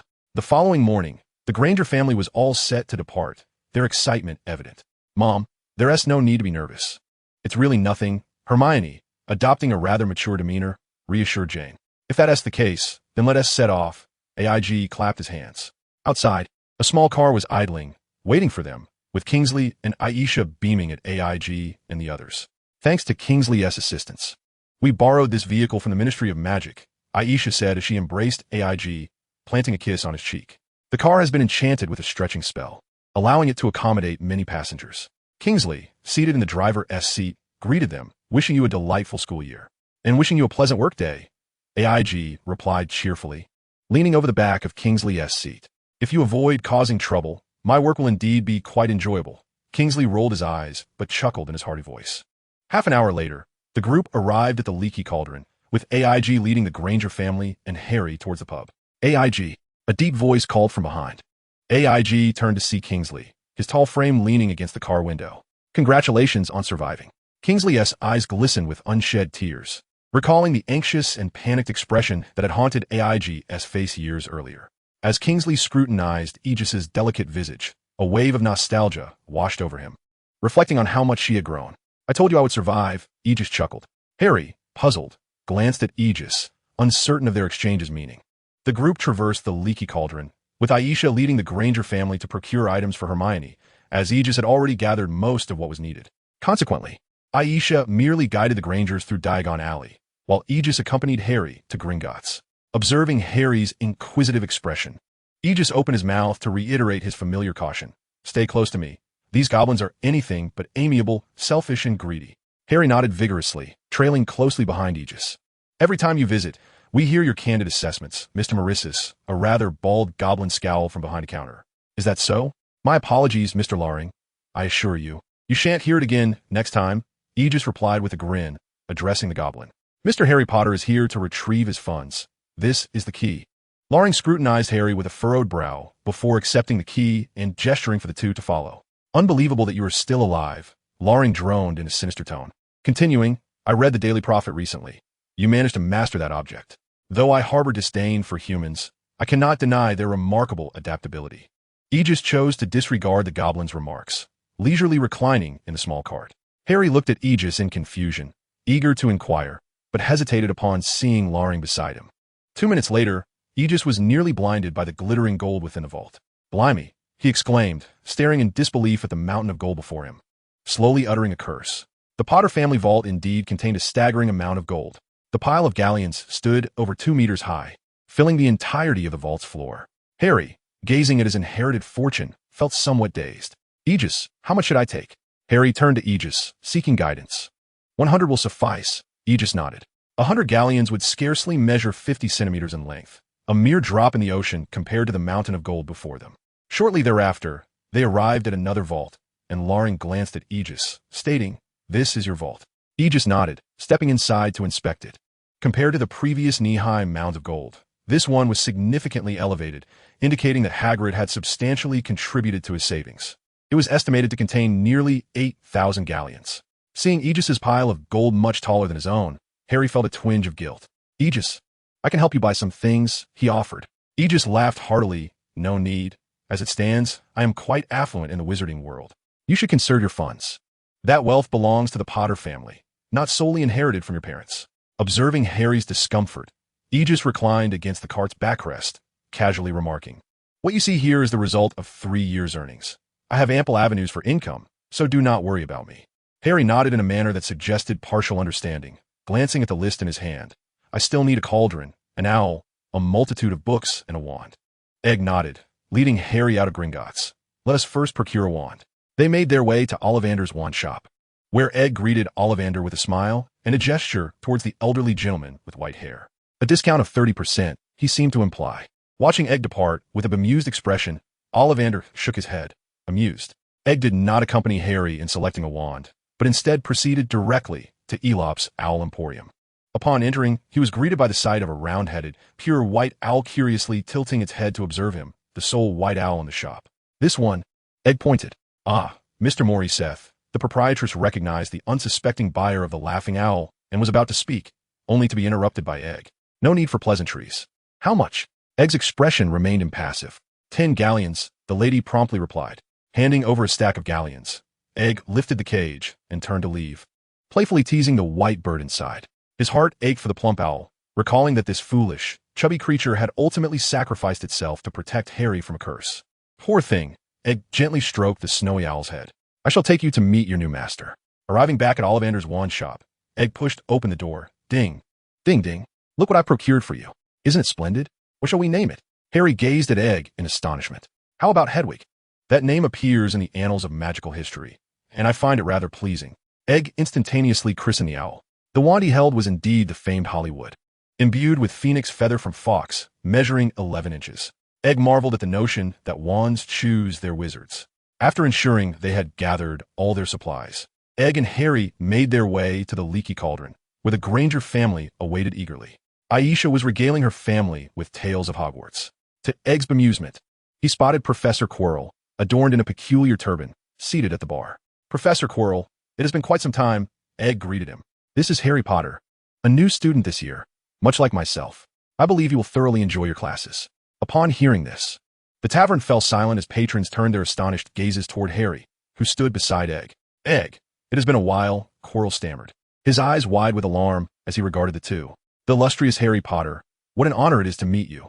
I teach defense against the dark arts, though I imagine you won't require lessons in that regard." "Ha."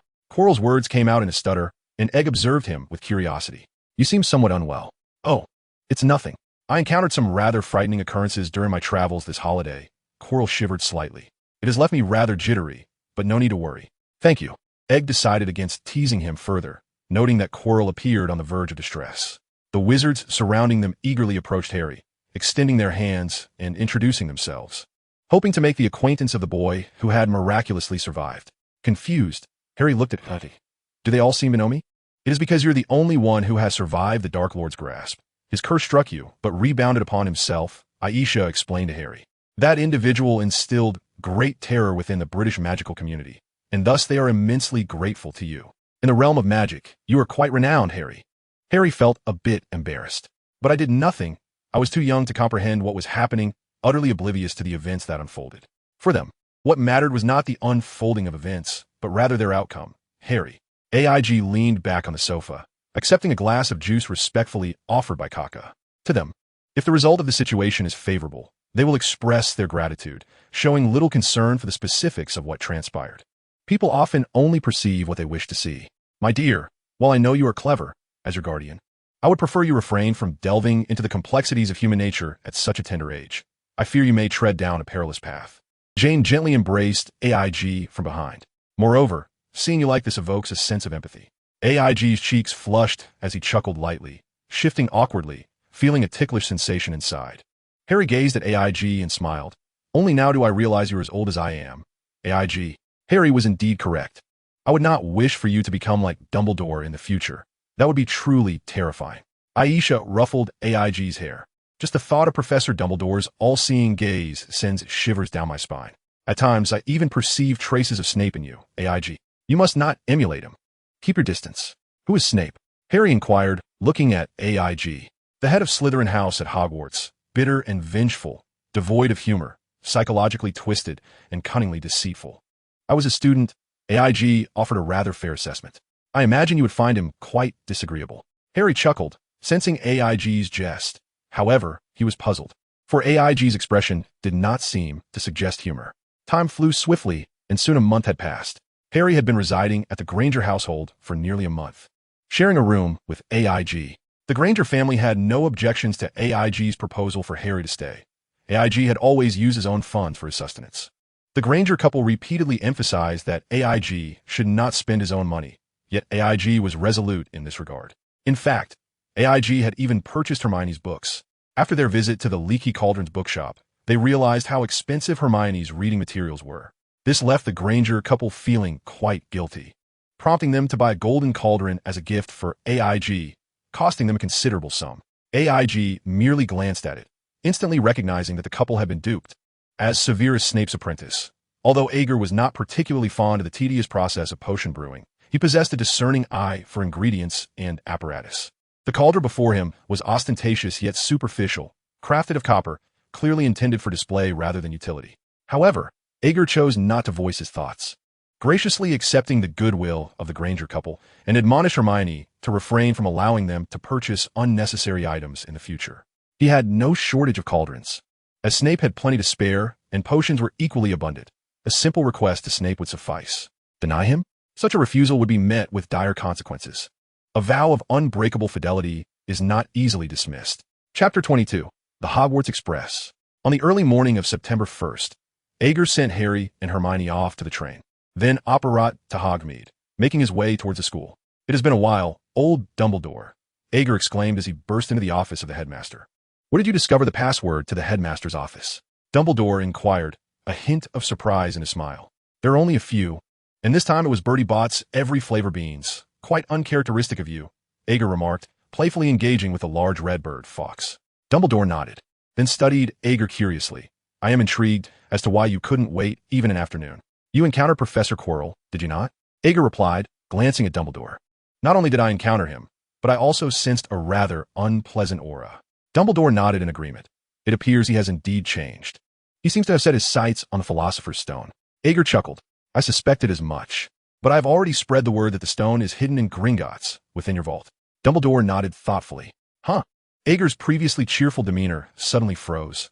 What did you say? The early morning at Hogwarts was refreshingly crisp, with a few pigeons cooing as they settled on the windowsill, only to be startled into flight by a deafening shout. Oh, what on earth are you doing, you old fool? In the office, Ager's expression twisted in fury as he clutched Dumbledore's beard.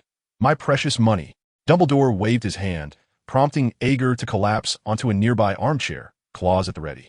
Calm down, Ager. The money will not disappear. I trust you understand what he desires. But what if? What if my money is lost?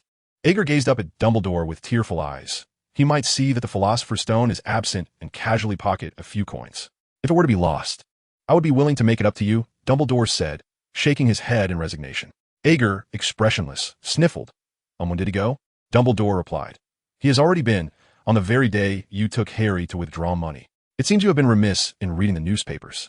Well then, are you planning to test Harry? Ager questioned, looking at Dumbledore. Not at all, Dumbledore said, fingers interlaced beneath his chin, his blue eyes scrutinizing Ager. I merely hope he can gradually grow stronger and learn to face death with composure. Will he die? Ager asked, his attention diverted as he playfully teased Fawkes. Dumbledore's gaze remained tranquil. Despite Dumbledore's calm demeanor, Aegis perceptibly detected a fleeting expression of sorrow and guilt in the eyes of the centenarian. "You won't, Professor," Aegis gently nodded. "Neither will you. So do not bear too much alone, I assure you." After a prolonged silence in the room, Dumbledore gazed at Aegis and slowly nodded. "So, may I interpret this as you not intending to abandon anyone?"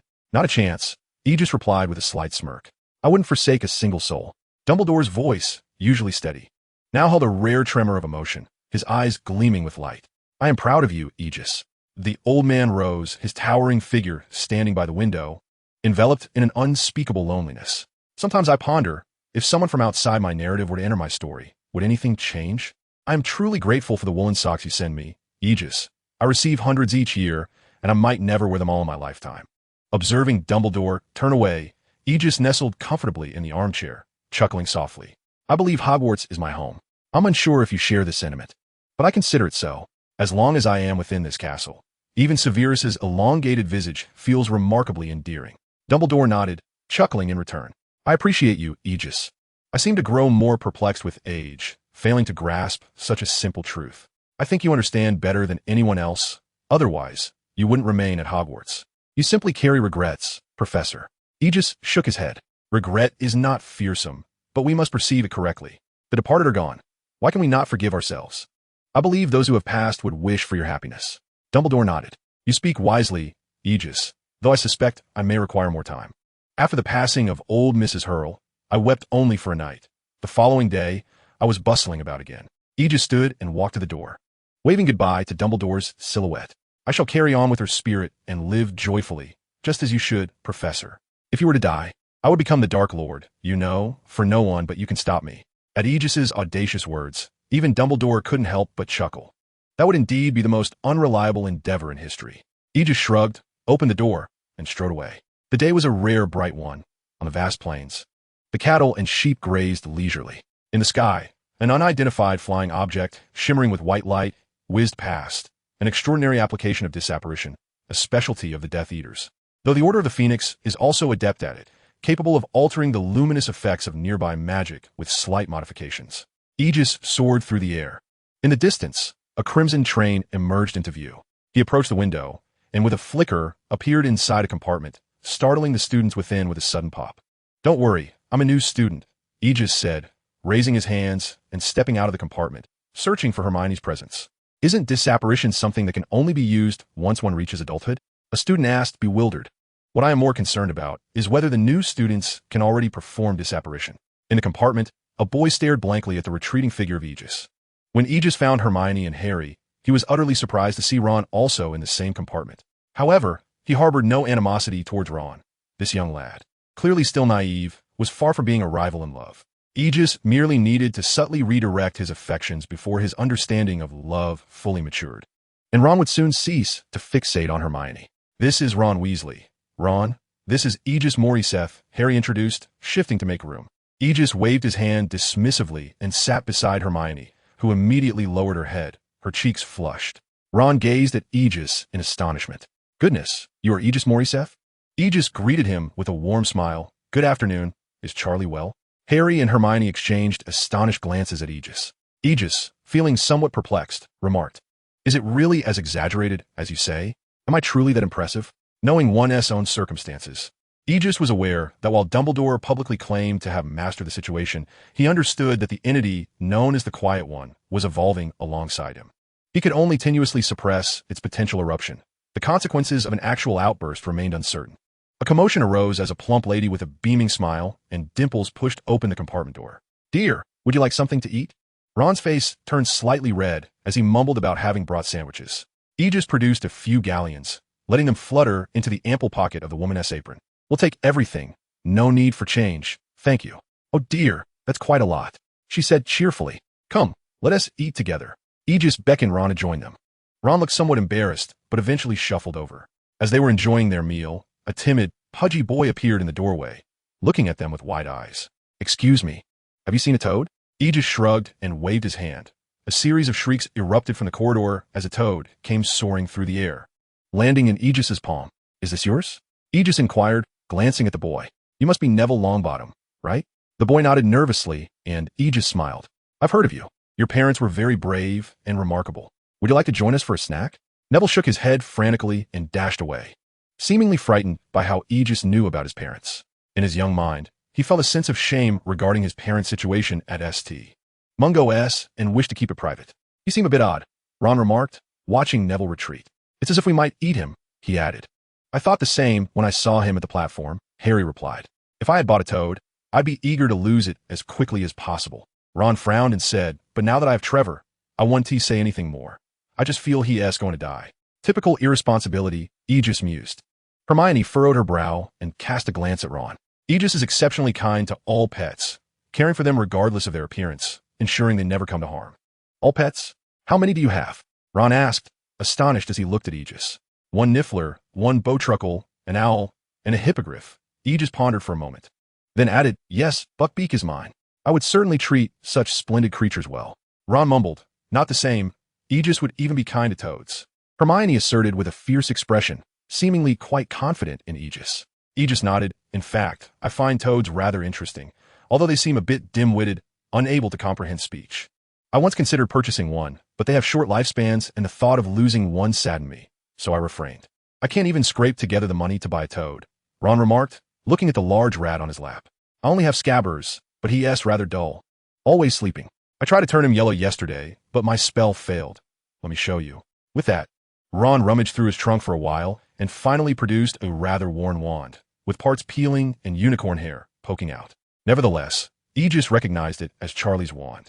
Daisy, Sweet Cream, and Sunshine turned this foolish, plump rat yellow. An eerie silence ensued as Aegis and the others stared bewilderedly at Scabbers, who remained unresponsive in Ron's arms. Are you sure that was a spell? Hermione pouted, unable to contain herself. It doesn't seem very effective, does it? Aegis taught me many spells, and, clearly, there's nothing like that one. No one in my family can perform magic. When Aegis appeared before us, I was utterly astonished.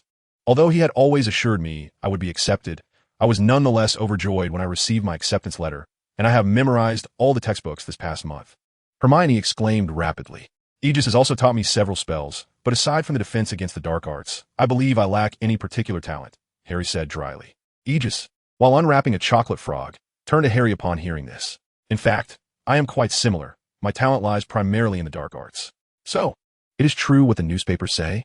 Ron gazed at Aegis in astonishment. Do the dreadful truly become dark wizards? How can that be? Hermione shouted angrily at Ron. Just because one can wield dark magic does not make one a dark wizard, Aegis chuckled. If we speak of dark magic, Professor Dumbledore possesses far greater knowledge and skill than I. The distinction between a white wizard and a dark wizard lies in the ability to wield power without misuse.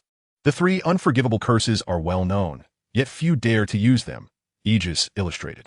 That is essentially the idea. Unforgivable curses? Harry inquired, puzzled as he looked at Aegis. The Cruciatus Curse, the Killing Curse, and the Dementor's Kiss. 3 spells for which there are no counter curses. Aegis said, that scar of yours is the result of the Avada Kedavra curse, and you are the only one who has survived it. Harry, momentarily bewildered, touched his scar and turned to E.G., inquiring, E.G., I'm not doubting you. I merely wish to know if you can wield such spells. While I aspire to instill a proper sense of values in you, Harry, I must confess that if necessary, I would employ curses tenfold more malevolent than this one, E.G. affirmed with a nod. If circumstances do not warrant it, I shall keep these spells buried in my heart for a lifetime. Wow, you're incredible. Ron gazed at E.G. in awe, observing the puzzled expressions of Harry and Hermione. He added, is there something amiss? I feel as though E.G. embodies the essence of a true sorcerer. I have never sensed such a presence, even in my father. That's not weakness, it's wisdom. Hermione promptly corrected his malapropism, eliciting hearty laughter from E.G. and Harry. Suddenly, the compartment door swung open, admitting 3 boys. Is it true? Malfoy asked Harry. The entire train is abuzz with rumors that Harry Potter is in this compartment. So it must be you, right? He gestured to his companions. This is Crabbe, and this is Goyle. Malfoy turned to Harry, his eyes glinting with disdain as he introduced himself. I am Draco Malfoy. Ron stifled a cough to suppress a laugh, prompting Malfoy to turn and glare at him. Do you find my name amusing? I don't even need to inquire who you are. Malfoy regarded Ron with contempt. The Weasley family is characterized by red hair, freckles, and an inability to afford raising so many children. He then shifted his gaze to Harry. You will soon discover that certain wizarding families are far superior to others. Potter. Surely. You wouldn't wish to associate with such an outlandish lot? I can assist you with that, extending his hand in a gesture of friendship. Malfoy was met with Harry's indifference. Just as Harry instinctively opened his mouth to respond, a voice echoed from across the compartment. I warned you, Draco. E.G.'s voice resonated, causing Malfoy to turn, his pallid complexion turning even whiter as he recoiled in terror. I should have made it clear that the consequences of offending my friends are severe. E.G. finally tore open the wrapper of his chocolate frog, having struggled to do so amidst his laughter. Malfoy, now visibly shaken, stammered, You can't do this. Snape is my father's friend. He is your teacher. E.G. paused, a hint of surprise crossing his face. That's rather astonishing. I would have assumed you were his protege, given your father's relationship with him. Apparently, that is not the case. As E.G. raised his hand, Malfoy's face drained of color, and he screamed, hastily fleeing, followed by his two plump lackeys who, though bewildered, hurried after him. Mate, you're amazing. Why is he so afraid of you? Ron marveled at E.G. Perhaps it's because a few years ago I nearly obliterated him? E.G. chuckled, glancing at the chocolate frog card in his hand. Wow, is Severus featured on a chocolate frog card as well? Chapter 23, Gryffindor. Who exactly is Snape? Harry inquired, gazing at AIG. AIG lifted the card in his hand and presented it to Harry. Here it is, this man with the prominent hooked nose, Severus Snape.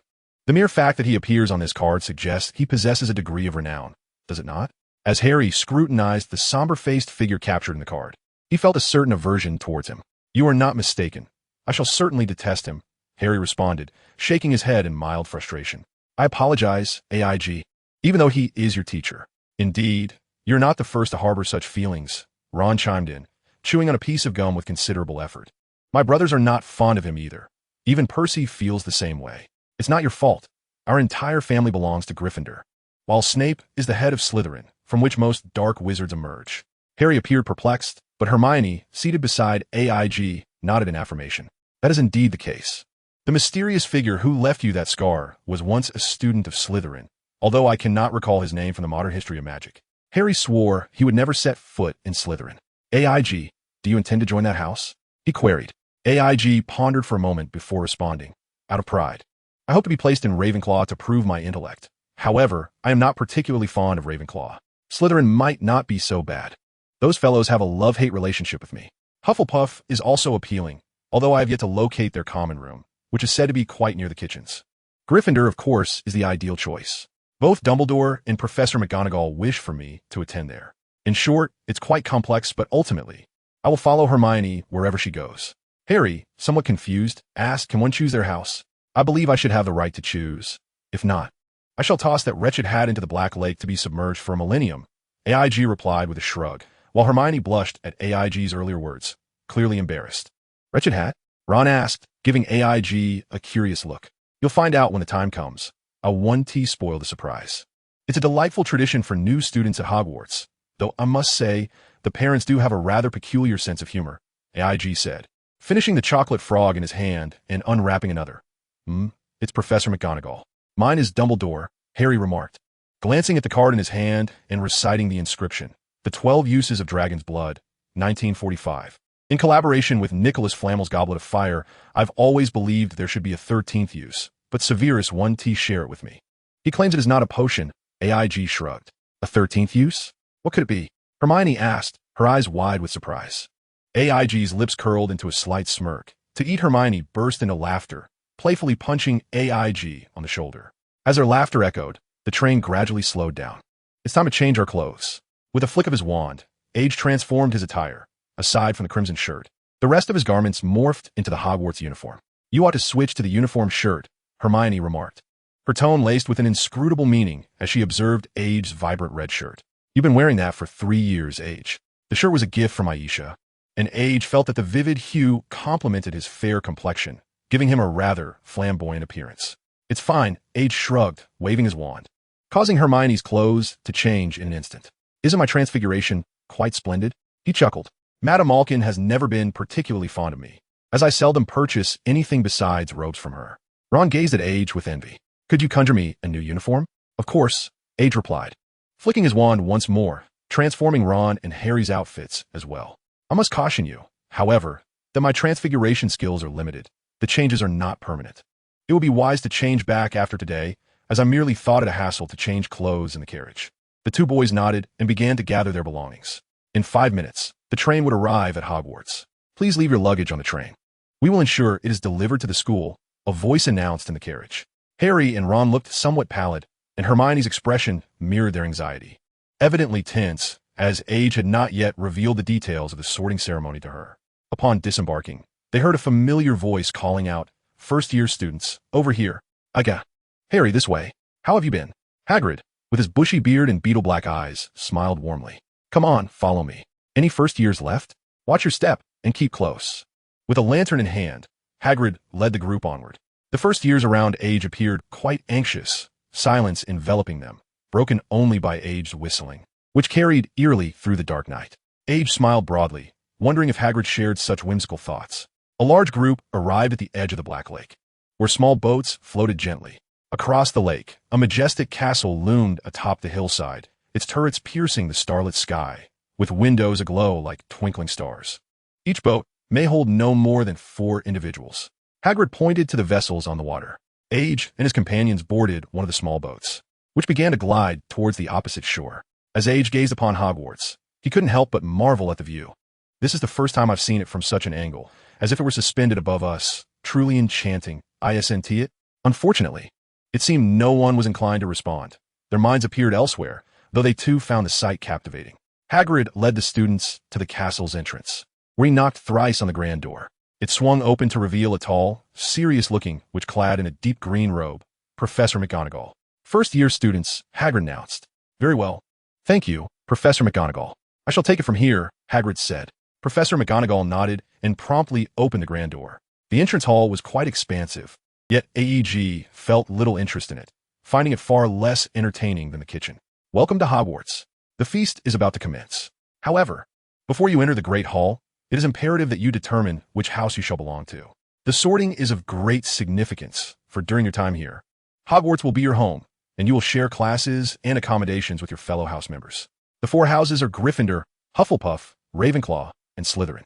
As Professor McGonagall continued, AEG found himself somewhat distracted, pondering the intriguing nature of the sorting, which elicited a flutter of nerves within him. In just a few moments, the sorting ceremony would unfold before the entire school, and he suggested that the students take a moment in the waiting area to compose themselves and appear more presentable. Professor McGonagall glanced at AEG's red collar and remarked, I hope next time you might consider changing your shirt as well, Mr. Morrisef. Hermione nodded earnestly beside them, clearly in agreement with Professor McGonagall's observation. During the wait, AG noticed the fat friar and several ghosts engaged in a discussion regarding Peeves, startling the new students with their sudden appearances. The fat friar greeted AEG with a warm smile, hoping he would be sorted into Hufflepuff. AEG had always been well-liked at Hogwarts. Even Snape seemed to hold no particular disdain for him, perhaps because he was unable to exert any influence over him. Harry felt as though his legs were encased in lead, a sentiment echoed by Ron and Hermione. He turned a glance at AEG, and Harry believed Ron was correct. AEG truly resembled a great wizard, exuding a calmness that surpassed his own. A throng of first years followed Professor McGonagall with trepidation, soon captivated by the opulent decorations of the Great Hall. Above the 4 long tables, thousands of floating candles illuminated the chamber with a dazzling brilliance. However, AEG did not perceive them as mere candles, for he had never witnessed them extinguish. He had previously attempted to capture one, only to be thwarted by Professor Flitwick's timely intervention. AEG beamed at the staff table at the far end of the hall, his joy evident upon seeing Snape adorned in the emerald robe he had gifted him. The surrounding students appeared equally astonished. When had this old bat developed a fondness for green? Steady yourself, AEG advised. I understand you are nervous, but nothing will go awry. Trust me. Hermione ceased her incessant chatter, visibly calming down. Professor McGonagall approached with a 4-legged stool and the sorting hat, and soon AEG heard the melodic song of the hat. This year's tune seemed far more rhythmic than the one from his own arrival, which he found rather pleasant. It appears we need only don this hat, he mused. I could kill Fred. I thought we were to battle a troll, Ron whispered to the others. When I call your name, step forward, place the hat upon your head, and take a seat upon the stool to await your sorting. Professor McGonagall held a list in her hand. Hannah Abbott. A grin broke across AG's face. Indeed, Hannah Abbott was as steadfast as they come. Professor McGonagall continued to announce names. Hermione Granger. Hermione inhaled deeply, her nerves evident as she murmured to herself, stumbling her way forward. How do you endure her? Ron whispered to AEG, furrowing his brow as he watched Hermione's retreating figure. She is to be my future wife. I must treat her well, AEG replied with a chuckle, though Harry and Ron appeared quite taken aback by his words. Mate, you're thinking rather far ahead, Ron remarked in astonishment. One must nurture a future spouse from a young age, AEG asserted with a nod. I suggest you both set a goal. I've heard that single men often lead rather miserable lives. Ron grimaced, recalling his mother. I rather think being married is the true misery. Gryffindor. The Sorting Hat's shout echoed, and Hermione looked at AG with hopeful eyes before taking her seat at the Gryffindor table. Moments later, Professor McGonagall's gaze fell upon AEG. Ike Morissette. A wave of murmurs swept through the hall as upperclassmen regarded AEG with excitement. At the staff table, Snape's glare at AEG was laden with threat, while Professor Flitwick nodded enthusiastically, and Professor Sprout regarded AEG with a warm smile, her demeanor rather laid back. Professor McGonagall held the hat, pursing her lips as she finally spoke. The Sorting Hat will respect your choice, AEG. The murmurs rose again. This is unfair, a Ravenclaw girl whispered to her friend. While Snape's expression darkened further, AEG grinned as he placed the hat upon his head. Its voice resonated within his mind. AEG, this marks our first communication. I had regretted not being able to converse with you before. It would surely have been delightful. AEG chuckled. I am honored. I can see you possess great intellect and quick wit, embodying the traits of Ravenclaw. Ah, yes, Parseltongue, Slytherin would also suit you well. You carry an innate nobility. Kind-heartedness makes you a welcome addition to Hufflepuff, and bravery aligns you with Gryffindor, the hat whispered. Dumbledore indicated, I need not make your decision for you. So I must ask, have you made a choice? Do you see that bouncy-haired girl? AEG replied to the Sorting Hat. I have a fondness for her. Ah, she is indeed a clever young witch. Your discernment is commendable. I was contemplating whether she belonged to Ravenclaw, but I soon recognized her qualities that shine even brighter than wisdom. Her name is Hermione Granger, is it not? The hat continued its quiet musings in AEG's mind. Then Gryffindor. The hat's proclamation resounded, and the Gryffindor table erupted in enthusiastic applause. Percy appeared somewhat agitated as he clapped, while a group of younger students watched in confusion, unsure why the older students were so exuberant. Professor McGonagall could no longer suppress the smile on her face as she approached and embraced Aegis. Come to my office tomorrow evening. I believe it is time for you to transform into an animagus. Listening to Professor McGonagall's whisper, Aegis beamed with delight. In the audience, Hermione clapped her hands with excitement, her cheeks flushed. Seated at the Gryffindor table, Percy leaned in and whispered to Aegis, be cautious. Snape has just been a fork. Aegis turned to glance at Snape, who was scowling darkly in his direction. Aegis grinned and stuck out his tongue at Snape. Harry, observing Snape, felt a momentary sting in his scar, just as Ron was called up. Gryffindor. As expected, Ron was sorted into Gryffindor, taking a seat not far from Percy. After a while, amidst the enthusiastic applause from the Gryffindor table, Harry joined Aegis. It seems we are all gathered together, Aegis remarked with a smile, clapping his hands. Hey, you must be Aegis. We've heard about you. Two identical red-haired boys approached with grins, introducing themselves as Fred and George. Chapter 24. Transfiguration Class. I heard you sang the school song to the funeral march, and gave those Slytherins a good dressing down. Well done, they exclaimed in unison. Aegis, you must be careful. They are my brothers, always breaking school rules. If possible, please help me keep them in line, Percy said, his tone somewhat exaggerated. Only a fool would take the role of prefect, George chuckled. Aegis laughed at the brothers' banter. Shall we sing together? I will be delighted. To you I salute. Silly Percy always believes everyone will be like him, foolishly emphasizing his position as a prefect. Their playful exchange had Aegis doubled over in laughter. Gryffindor is set to rise this year. We have Aegis. And Harry. Hooray. They chorused. Ron frowned at the two of them. What about me? Oh, I almost forgot I had a brother, Fred remarked in surprise. What a coincidence.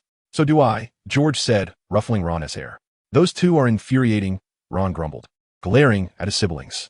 I hope Aegis doesn't become too close to them, Hermione said disdainfully, eyeing the brothers. Would, who had joined them at some point. Whispered to Hermione, in fact, you may not know, Aegis was even worse than they are, good heavens. I just remembered he wasn't even a student back then. A flurry of chatter filled the air, and as the Sorting Hat's final note echoed, Professor McGonagall collected the benches and the hat. Dumbledore rose, a beaming smile on his face as he looked at the students, his arms slightly outstretched, as if nothing could bring him more joy than having all the students gather together. Aegis understood that the old man was genuinely thrilled. Welcome. Dumbledore scanned the room. Welcome, everyone, to Hogwarts as we embark on a new academic year. Before the feast begins, I would like to say a few words. You foolish, weeping, wretched miscreants. Eggle and Dumbledore spoke in unison. Thank you, everyone.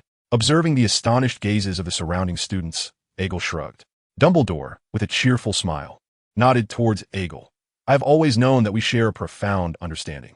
Hermione looked at Eggle with a hint of concern. Would he truly transform into that eccentric old man? It seemed that Aisha indeed possessed remarkable foresight. Harry, with a hint of hesitation, regarded Eggle. Is this some peculiar code? You know, that old fellow has always been a bit eccentric. Eggle nodded, and Harry, feeling somewhat embarrassed, lowered his head as if his innermost thoughts had been laid bare. Before Harry could ponder further, the platter before him suddenly overflowed with an array of delectable dishes. House elves? Hogwarts has house elves too? Hermione cast an indignant glance at Wood. They have always been here, though I was unaware of their whereabouts. Eggle remarked. He has consistently discouraged us from disturbing them. Wood nodded. We are aware. We have tasted their fare. It was exquisite, truly delightful. The Weasley twins chimed in with glee. And you didn't even bring me along. Wood frowned at them. You never asked, they retorted. We didn't dare to say anything. The Weasley twins and Wood engaged in a playful argument, while Hermione sat gloomily in her chair, her mind elsewhere as she picked at her food. Fortunately, due to Kaka's influence, the young girl had become significantly more adaptable to such matters. Eggle attributed this to the wisdom of the Grangers, who had repeatedly advised Hermione to avoid excessive seriousness and to gradually embrace change. Otherwise, Eggle feared she might refuse to eat dinner altogether. Eggle leaned closer to Harry. There is something I wish to discuss with you. Is your scar hurting? Eggle inquired, holding a lamb chop. Harry looked at Eggle in surprise. How did you know? There is much I know, Harry, and in due time. I shall reveal it all to you. Eggle nodded. Severus has some connections to you, but he will not harm you. In this world, anyone could seek your life.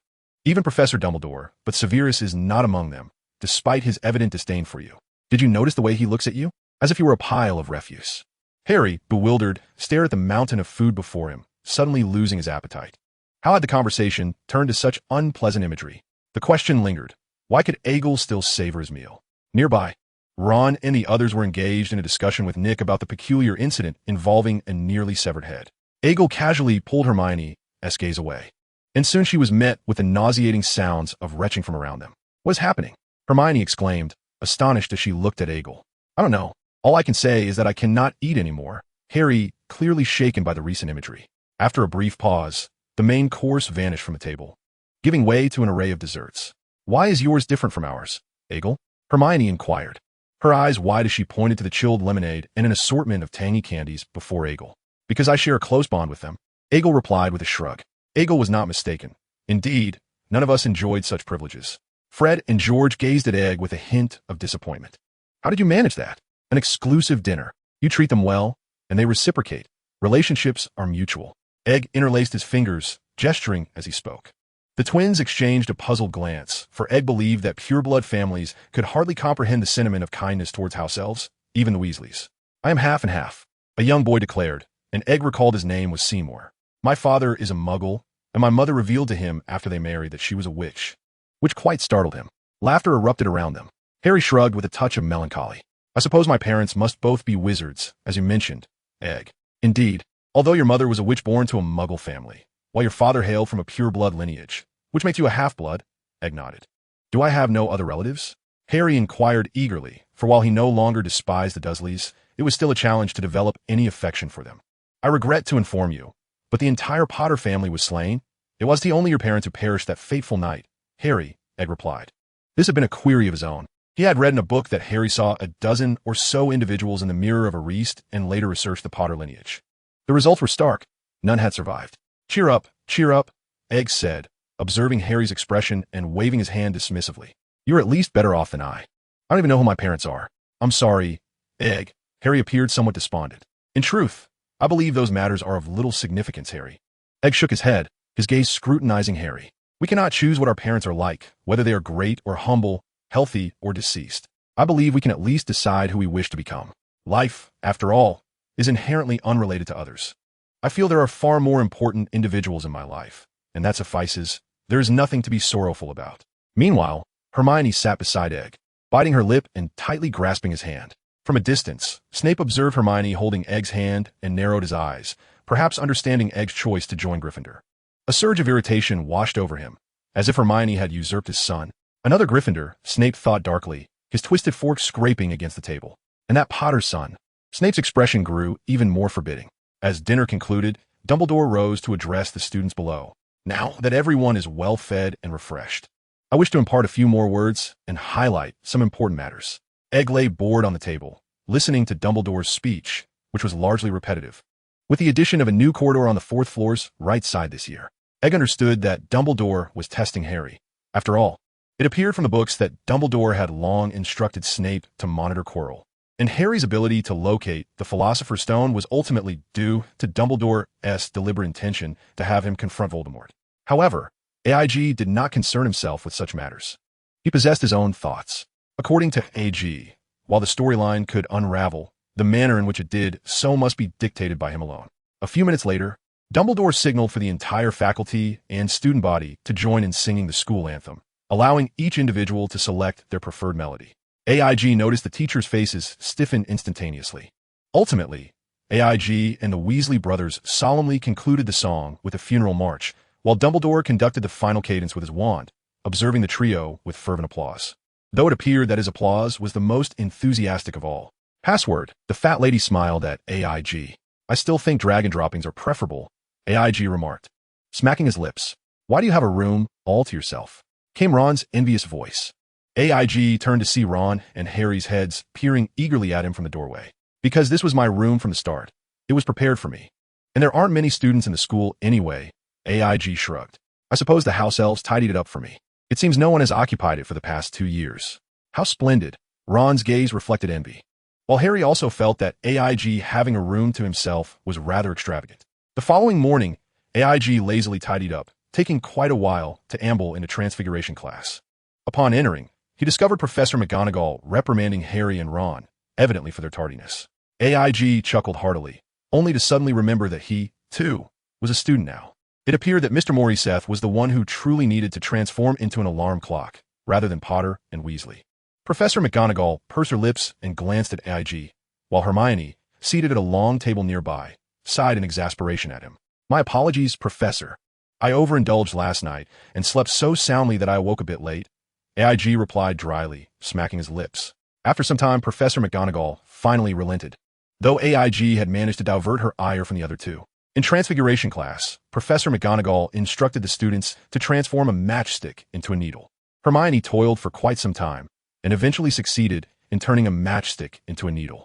Observing her classmates, who were at a loss, Hermione proudly lifted her chin towards AIG, seeking some encouragement. AIG silently pouted at her, causing the young girl's face to flush instantly. Excellent transformation, 5 points to Gryffindor. Professor McGonagall nodded, her satisfaction evident as she regarded the needle Hermione had produced. AIG flicked his fingers, causing the matchstick before him to alternately transform into a needle, then a stick, and then a twisting rope. Perfect wandless, silent casting, 20 points to Gryffindor. Professor McGonagall smiled at AIG, adding, if only you could be a tad steadier.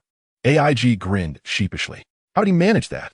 Ron whispered in astonishment to Harry, glancing in AIG's direction. I thought mastering the incantation was essential for learning, he continued. Harry nodded. AIG simply learned it directly upon mastering the incantation. All his spells are executed this way. I believe he is a genius. He claims he merely has an excess of magical power, which he forcefully channels. The Silent Ones are truly remarkable. Ron stared woefully at the matchstick, having exerted considerable effort without any success. He pondered whether he might file down the match. Perhaps that would allow him to deceive the situation. Harry, initially anxious, found solace upon realizing that, until the end of class, only Hermione and AEG had succeeded. What exactly is a Silent One? Harry recalled Ron's earlier words. I had heard that AEG managed to survive past the age of 10, and you mentioned it on the train. How does that relate to the Silent Ones? The Silent Ones refer to children who harbor a latent magic within. A century ago, many Muggle-born children suppressed their magical abilities due to persecution, leading to the corruption of their magic and the emergence of the Silent Ones. It is said that none have ever lived to see their 10th birthday, which is a significant threshold.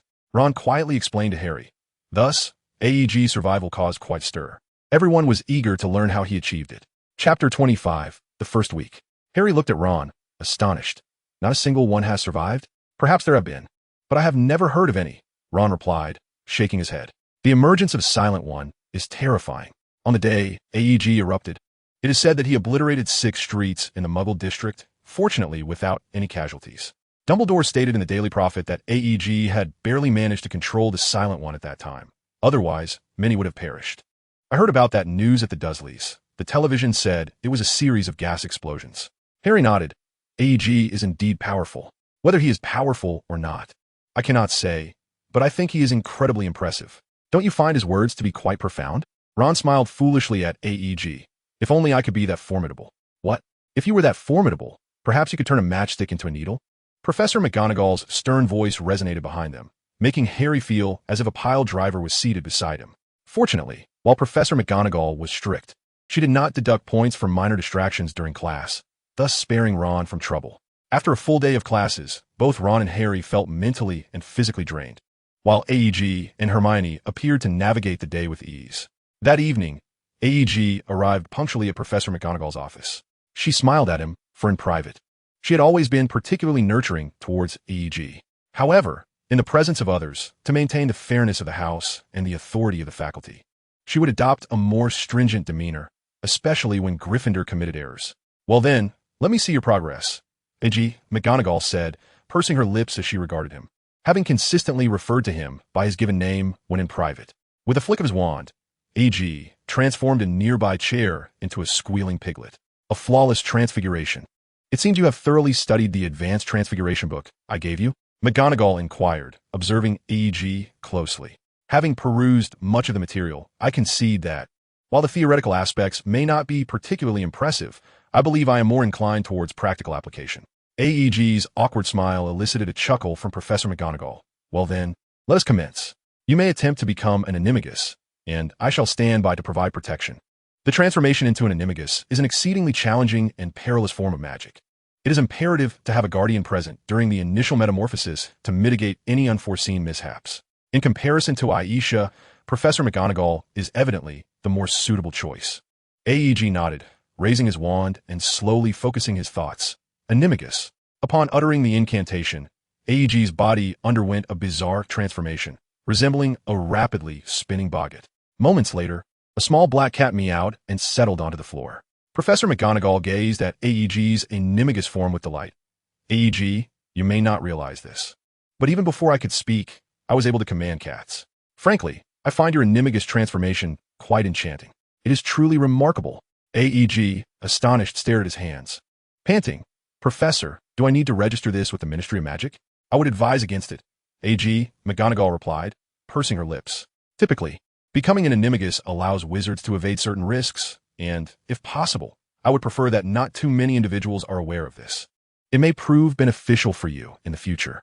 AEG was somewhat taken aback, not by McGonagall's words, but by the fact that someone as stern and serious as she would suggest that he remain an unregistered animagus. However, her subsequent remark left him even more astonished. I am aware that you sometimes sneak into the kitchen at night. Students are not permitted to wander after hours. A hint of amusement flickered across McGonagall's stern expression, but no one can restrict a cat. AEG grinned and nodded. Although he was surprised that the usually strict Professor McGonagall would offer him such advice, he opted not to probe further, understanding the wisdom in knowing when to cease inquiries. Observing the two small creatures, AEG realized they had recognized him, which piqued his curiosity about how they discerned his identity. Was it by scent? For newcomers, navigating the vast Hogwarts castle is no easy feat, especially for Harry and Ron. How did you manage to find the right path? Ron exclaimed, gazing at Hermione and AEG in astonishment. Could it be that we are truly that inept? Just as Hermione was about to boast about her sense of direction, Wood sat down beside them, shrugging. No, AEG is even more inept. It took him an entire month to barely locate the Great Hall, most of the time being guided by Snape or the house elves. I remember now, AEG responded, nodding. Although I only recall the locations of the Great Hall and the kitchen, being able to find the dining area seems sufficient to me. Harry and the others erupted into laughter, feeling somewhat reassured that they were not entirely hopeless. However, I am currently practicing apparition, AEG added, raising his hands in a gesture of exasperation.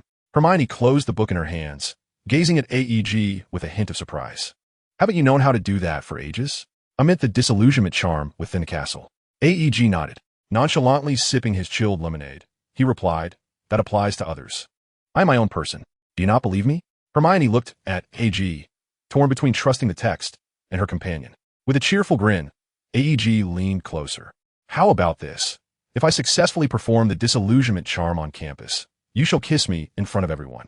What do you say? As the words left his lips, the nearby Gryffindors gasped in excitement, bustling around to cheer him on. One kiss is not enough. At least two. The Weasley twins chanted, while Hermione's cheeks flushed crimson. Furrowing her brow, she retorted, all right, but what if you fail? AEG waved dismissively. Fair competition. What does it matter if I lose? Hermione's face reddened further at his words, and she hurriedly clutched her book, darting away. She tacitly accepted Fred's arm around AEG's shoulders. You got this. A girl like her is worth the effort, George teased, eyeing AEG with mischief.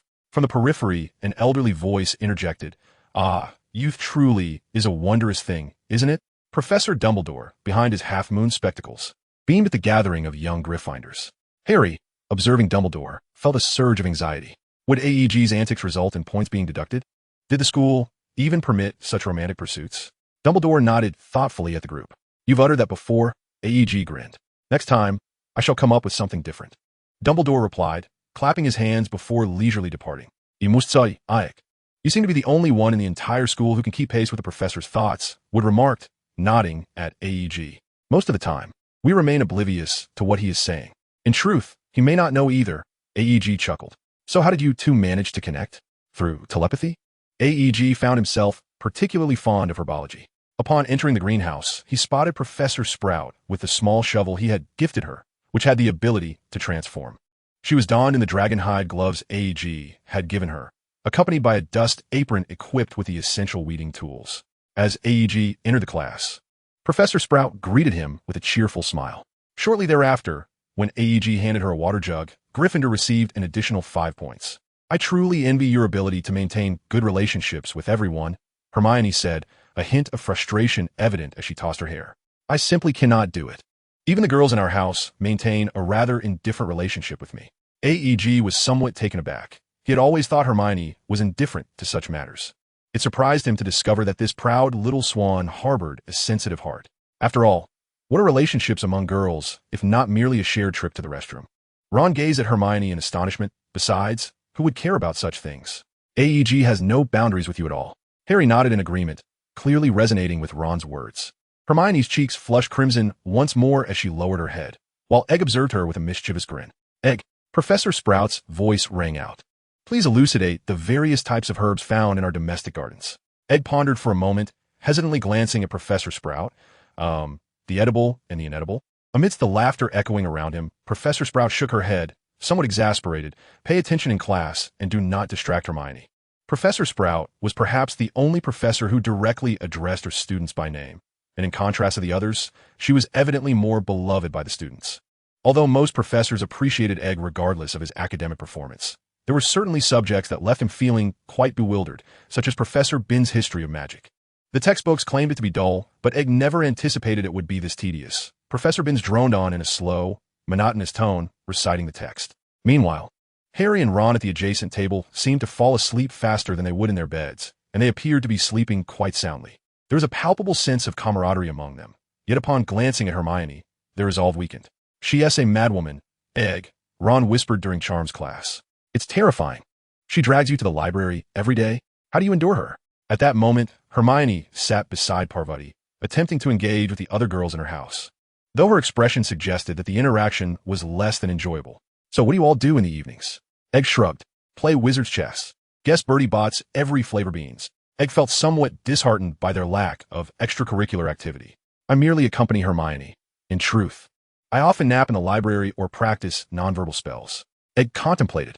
That makes sense, as no one is as intense as she is, Ron nodded. Friday was a momentous day for Harry and Ron, marking a pivotal turning point in their lives as they finally learned to locate the Great Hall accurately. This newfound knowledge gave them a sense of fortune. However, upon discovering that their next class was Professor Snape's potions, their smiles faltered. As Egg absent-mindedly consumed his fried egg, a rustling sound emerged from above the hall. Ah, the owls have arrived. Egg sliced his egg in half, intending to save a portion for Lark.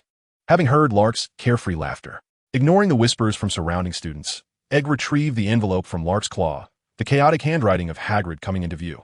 Dear Egg, it began. Egg grinned at Harry. Hagrid invited us to his place this afternoon. I suggest you bring some snacks and drinks. Harry nodded in agreement. AIG waved his hand, and a line of letters appeared on the back of the parchment. Of course. Black finished his fried egg and let out an eerie laugh, once again drawing attention before he sauntered away. The owl was utterly amazed. It was the first time I had encountered such a sound from an owl. How much was it purchased for? Ron gazed longingly at Lack's retreating figure. 30 galleons. AIG pouted. I heard it's the last one available, incredibly rare. Initially, it was priced at 50. That's quite alarming. Ron grimaced, quickly dispelling his unrealistic thoughts. Ron nodded. Snape is the head of Slytherin House, and it is said he favors his own students. Now we can see if there is any truth to that. Harry mused, wishing that Professor McGonagall could also show us some favor. He then shook his head, recalling how she assigned the most homework. Professor McGonagall has always favored us, Harry. AIG laughed, observing Harry. As long as you find the right approach and avoid giving Professor McGonagall any leverage against you in front of the other houses. What do you mean? Harry looked at AIG, puzzled. For instance, if you were caught by Professor McGonagall while out after hours with a Slytherin student, she would deduct 20 points from Slytherin and 50 from you. AIG chuckled. Ron's expression grew even more bitter. Our head is more terrifying than Snape. However, AIG grinned. If you can find a way to remain unseen, even if Professor McGonagall knows you are out after hours, she would merely pretend not to see you, provided you do not harm Gryffindor's honor in front of her house. Do you understand? Chapter 26, Potions Class. After hearing AIG's description, Harry and Ron exchanged glances. How can you be so sure? Ron asked, looking at AIG. AIG considered for a moment and decided it was best not to reveal to them that he was an animagus, instead opting for a light-hearted response. I know her much better than you do. My broomstick was a gift from her. A broomstick? Professor McGonagall actually gifted you a broomstick? Ron was nearly in tears from envy. What model? The Nimbus 2001, AIG shrugged. Now I believe what you're saying. Who can give me a Nimbus? 1,000 would suffice. Ron muttered. Harry pondered for a moment, looking at AIG. So your point is that breaking school rules is acceptable. And even if everyone knows it is us, as long as we have the ability to remain undetected, there will be no issue, correct? I believe that is the case. AIG nodded. This is a magical school. Every year students find various ways to break the rules. However, as wizards, being caught red-handed is undoubtedly embarrassing. But if you were to use a disillusionment charm, I believe that, aside from Snape, no one else would notice you. As for Filch, he is inconsequential. Fred and George sneak out every year without ever getting caught. When have you ever seen them apprehended? It is not disgraceful to be captured by a wizard. However, for a wizard to be ensnared by a mere muggle is indeed a matter of shame. Given Professor McGonagall's staunch defense of Gryffindor's honor, being apprehended by Filch would undoubtedly lead to dire consequences. Aegel elucidated the stakes to the two boys, who seemed rather oblivious to the gravity of the situation. Upon concluding his discourse, they appeared somewhat enlightened. As the class time approached, the group tidied up and proceeded towards the potions classroom. Aegel smiled at Hermione, who was rushing towards him, and turned to Harry, instructing him to sit quietly beside him and refrain from uttering a word, merely to listen attentively. Harry nodded nervously, and Aegel sensed he was not preparing for a lesson, but rather for a battle. Moments later, the potions classroom door swung open with a resounding bang, and Snape stormed in with fervor. Aegel was uncertain whether he had kicked the door or slammed it with his hand. Such was the force of his entrance. Before Aegel could ponder further, he felt himself lifted off the ground and unceremoniously deposited among the Slytherin students. Aegel. Hade. This is not what we agreed upon. As Aegel attempted to rise, he caught sight of Snape's menacing gaze and wisely chose to remain seated, fully aware that he might incur points for Gryffindor. Just as Hermione was about to gather her books and sit beside Aegel, Snape's cold voice echoed. Sit down. Miss Granger, in light of your casual departure during class, 1 point will be deducted from Gryffindor. Hermione immediately sank into her seat, looking dejected. Nearby, Malfoy was watching Hermione with a malicious smirk. Aegel, maintaining a stoic expression, seized his potions textbook and, with a swift motion, struck Malfoy on the head. I may not be able to contend with Snape, but dealing with you is certainly within my capabilities. The sound of the book striking Malfoy was crisp, prompting a few Gryffindor lions to stifle their laughter. Malfoy shot a terrified glance at Aegel, clutching his head as he turned to Snape, who appeared entirely oblivious. Leaning against the desk and surveying the students, his gaze occasionally drifting towards Harry. You are here to learn the intricate science and rigorous craft of potion making. Snape's voice, only slightly above a whisper, resonated clearly throughout the room. Much like Professor McGonagall, Snape possessed an effortless authority that commanded order in the classroom. As there was no frivolous waving of wands, many among you might find it hard to believe this is indeed magic. I do not expect you to fully appreciate the delicate beauty of the cauldron simmering gently, releasing fragrant wisps of steam. nor will you truly comprehend the enchanting liquid coursing through one's veins, captivating the heart and ensnaring the will. Snape meticulously adjusted the folds of his black robe, his gaze settling on Aegel. I can teach you how to elevate your reputation, brew glory, and even stave off death. But there is one condition. You must not be the kind of fools I often encounter. In the classroom, Aegel listened to Snape's somber and deliberate tone, stifling a chuckle. However, observing the expressions of the surrounding students, it was evident that, apart from Aegel, none could muster a laugh. Snape, ignoring Aegel, concluded his brief self-introduction and cast his gaze over the assembly of young wizards, ultimately fixing his eyes on Harry once more. Potter, Snape suddenly called out. What would be the result of adding powdered daffodil root to an infusion of mugwort? Harry was taken aback, glancing at Ron, who appeared equally perplexed. Feeling a wave of despair at Aegel's helpless shrug, Harry admitted, I don't know, sir. Snape emitted a barely audible scoff, disdain evident in his expression. It seems that fame does not equate to knowledge. Disregarding Hermione's raised hand, as well as the small, tugging creature beneath the table, Snape's piercing gaze remained fixed on Harry. Let us attempt once more, Potter. If I were to ask you to find a piece of dung, where would you search?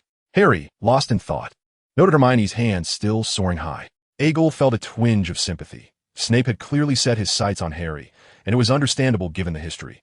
After all, Harry had once exposed Snape's undergarments in front of a girl he admired and eventually married her, producing a son who bore a striking resemblance to him.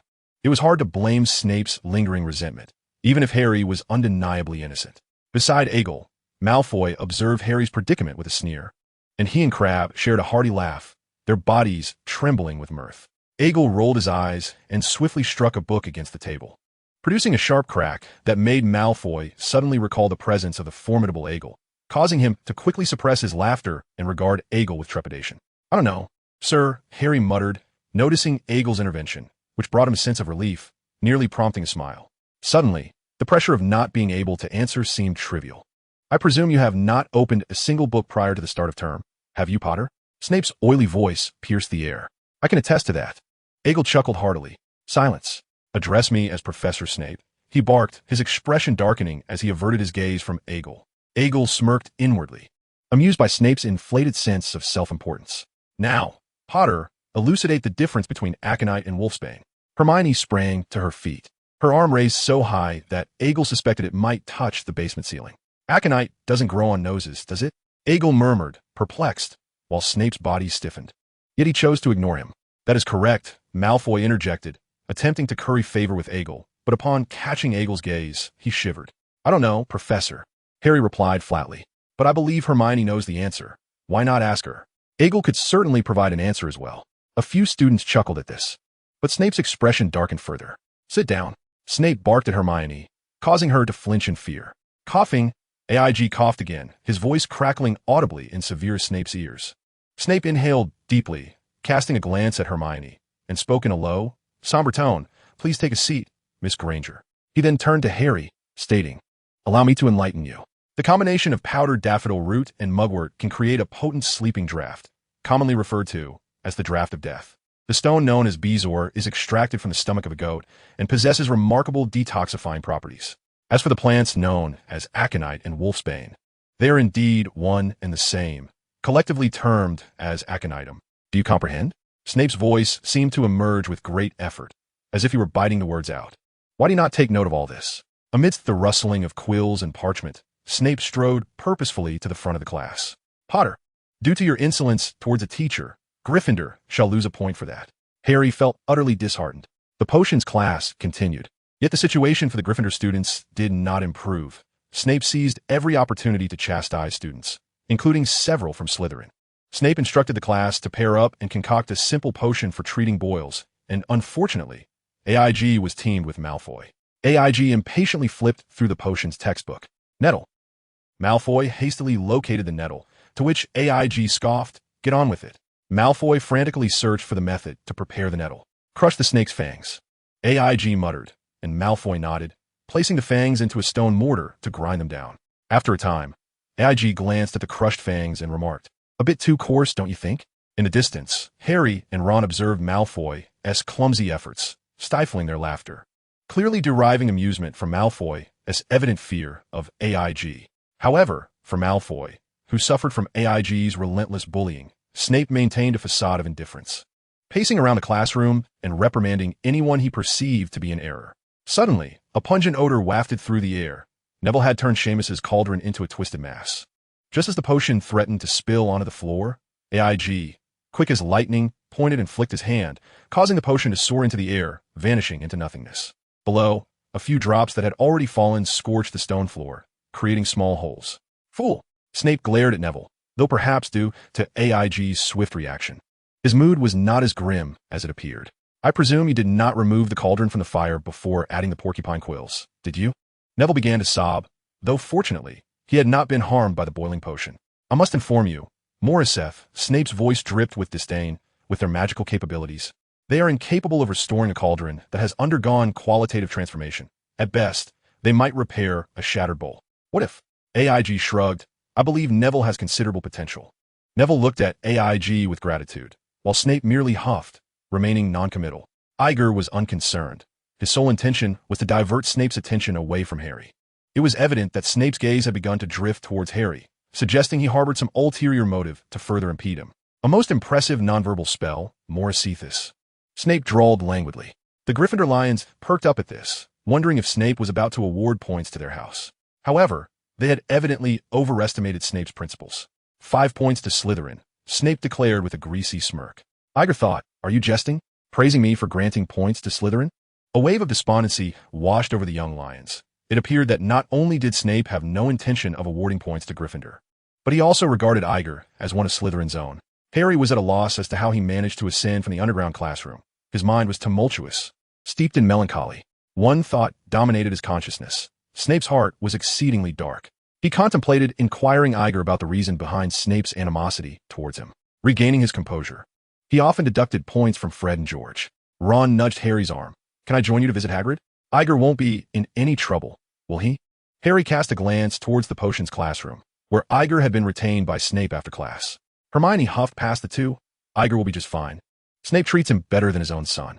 Within the potions classroom, Iger looked at Snape with a grin. What is it that you want from me? Just a reminder not to speak excessively, Snape replied, flipping through a tome. What excessive words? Iger feigned innocence, though Harry's eyes certainly. Silence, Snape interrupted brusquely. Do not utter her name again. They exchanged a long, intense stare, and Snape, enunciating each word, warned Iger, do not disclose this to anyone. He is, after all, the child of the one you cherished most. Yet you are so vile, Iger retorted, curling his lip. But he is also the child of the one I despise most. They are cut from the same mold. Snape's expression darkened. Iger pondered for a moment before bursting into laughter. Do you possess anything left by Lily? Perhaps a strand of hair? Iger swore that his intention was merely to provoke Snape due to his earlier outburst at Hermione. Once again, Iger perceived that familiar glimmer in Snape's eyes. Wow, you are quite the pervert, Iger remarked dryly, attempting to make his escape. In the next instant, he found himself airborne, as Snape seized him and strode purposefully out of the school, leaving a group of students in stunned silence. Chapter 27, Clones. Hermione, something terrible has happened. Iger has been taken away by Snape. Harry and Ron rushed to find Hermione. And what of it? Hermione closed her hefty book, regarding them with exasperation. Could Snape be planning something nefarious for Iger? Harry expressed his concern. Or perhaps he worries about being unable to unleash his full potential within the confines of the school, and intends to torment him outside? Ron's face was etched with fear. Hermione shook her head with a sigh. There must be something at play. Snape would never harm AEG. How can you be so certain? That old bat is undeniably malicious, Ron said, skepticism evident in his gaze. Although I am unaware of their intentions, AEG will undoubtedly be unharmed. Hermione retrieved a small pouch from her possession, and with a flick of her wand, a small box soared out. Upon opening it, she revealed an array of tiny vials, each containing various potions. Gently lifting a glass vial, she shook it slightly and inquired, do you know what this is? The two exchanged glances and shook their heads.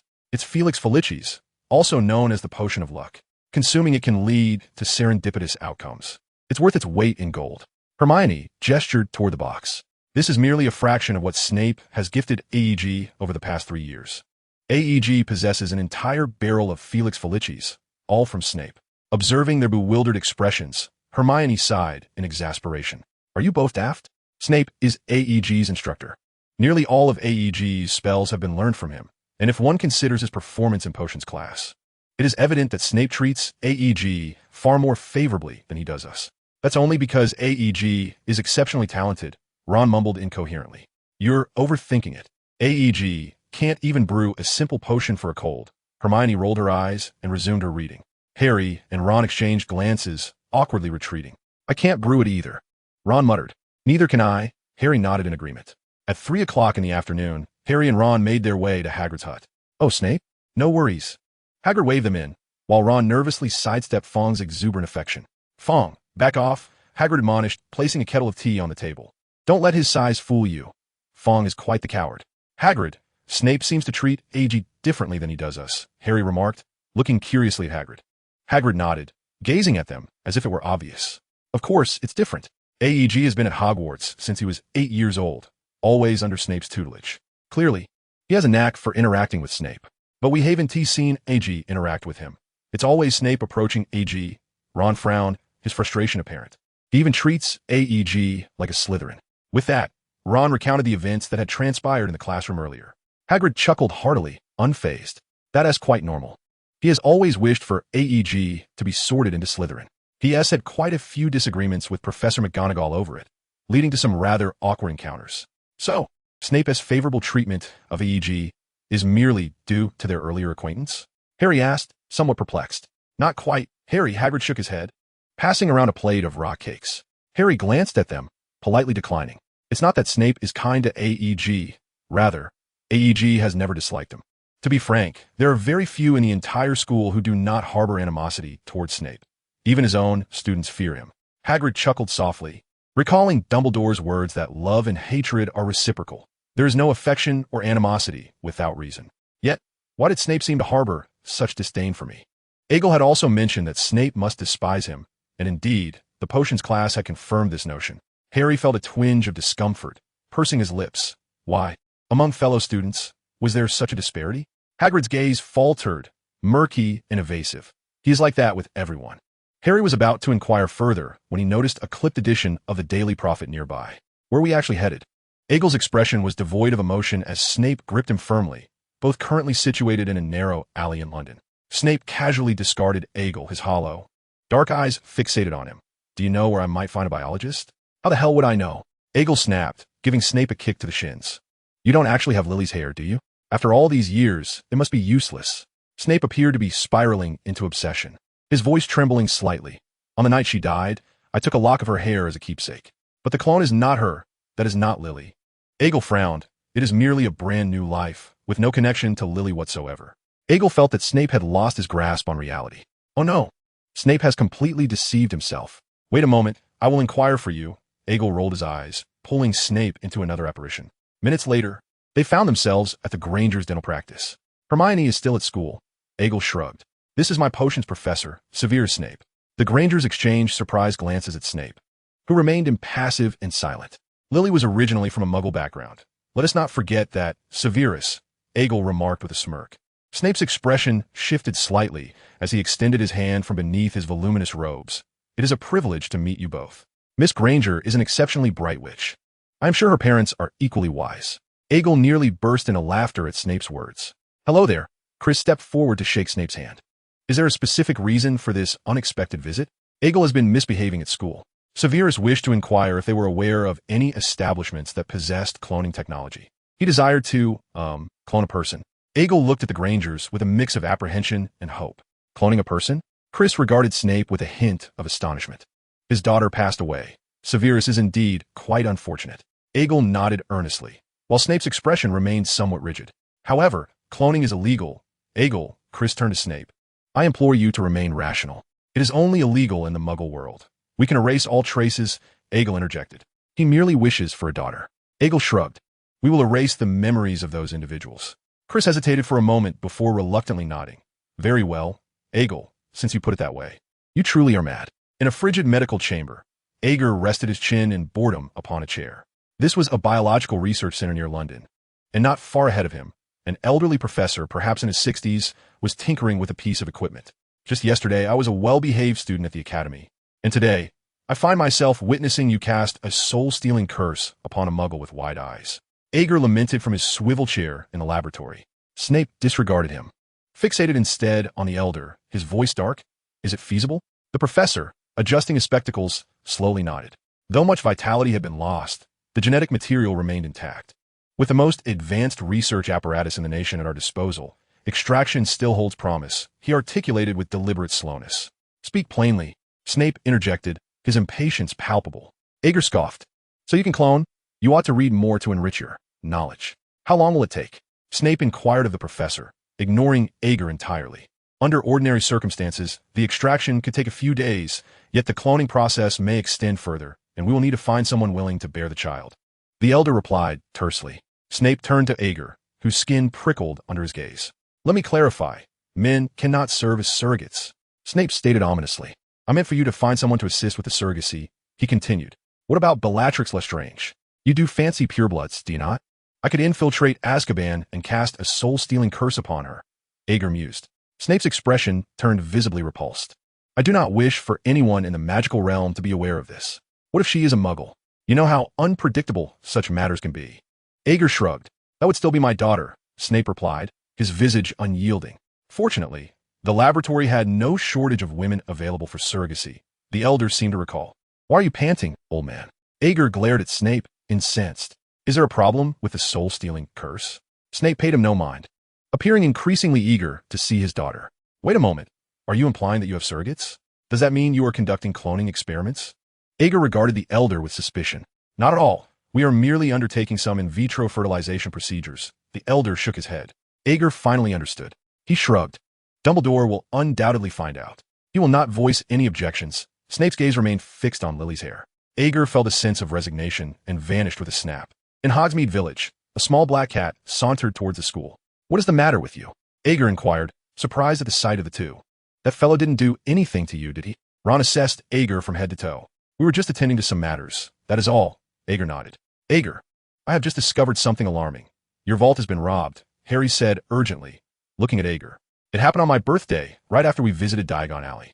Yes, I am aware. AIG nodded. It's nothing, just a pile of gold coins. Nothing was lost.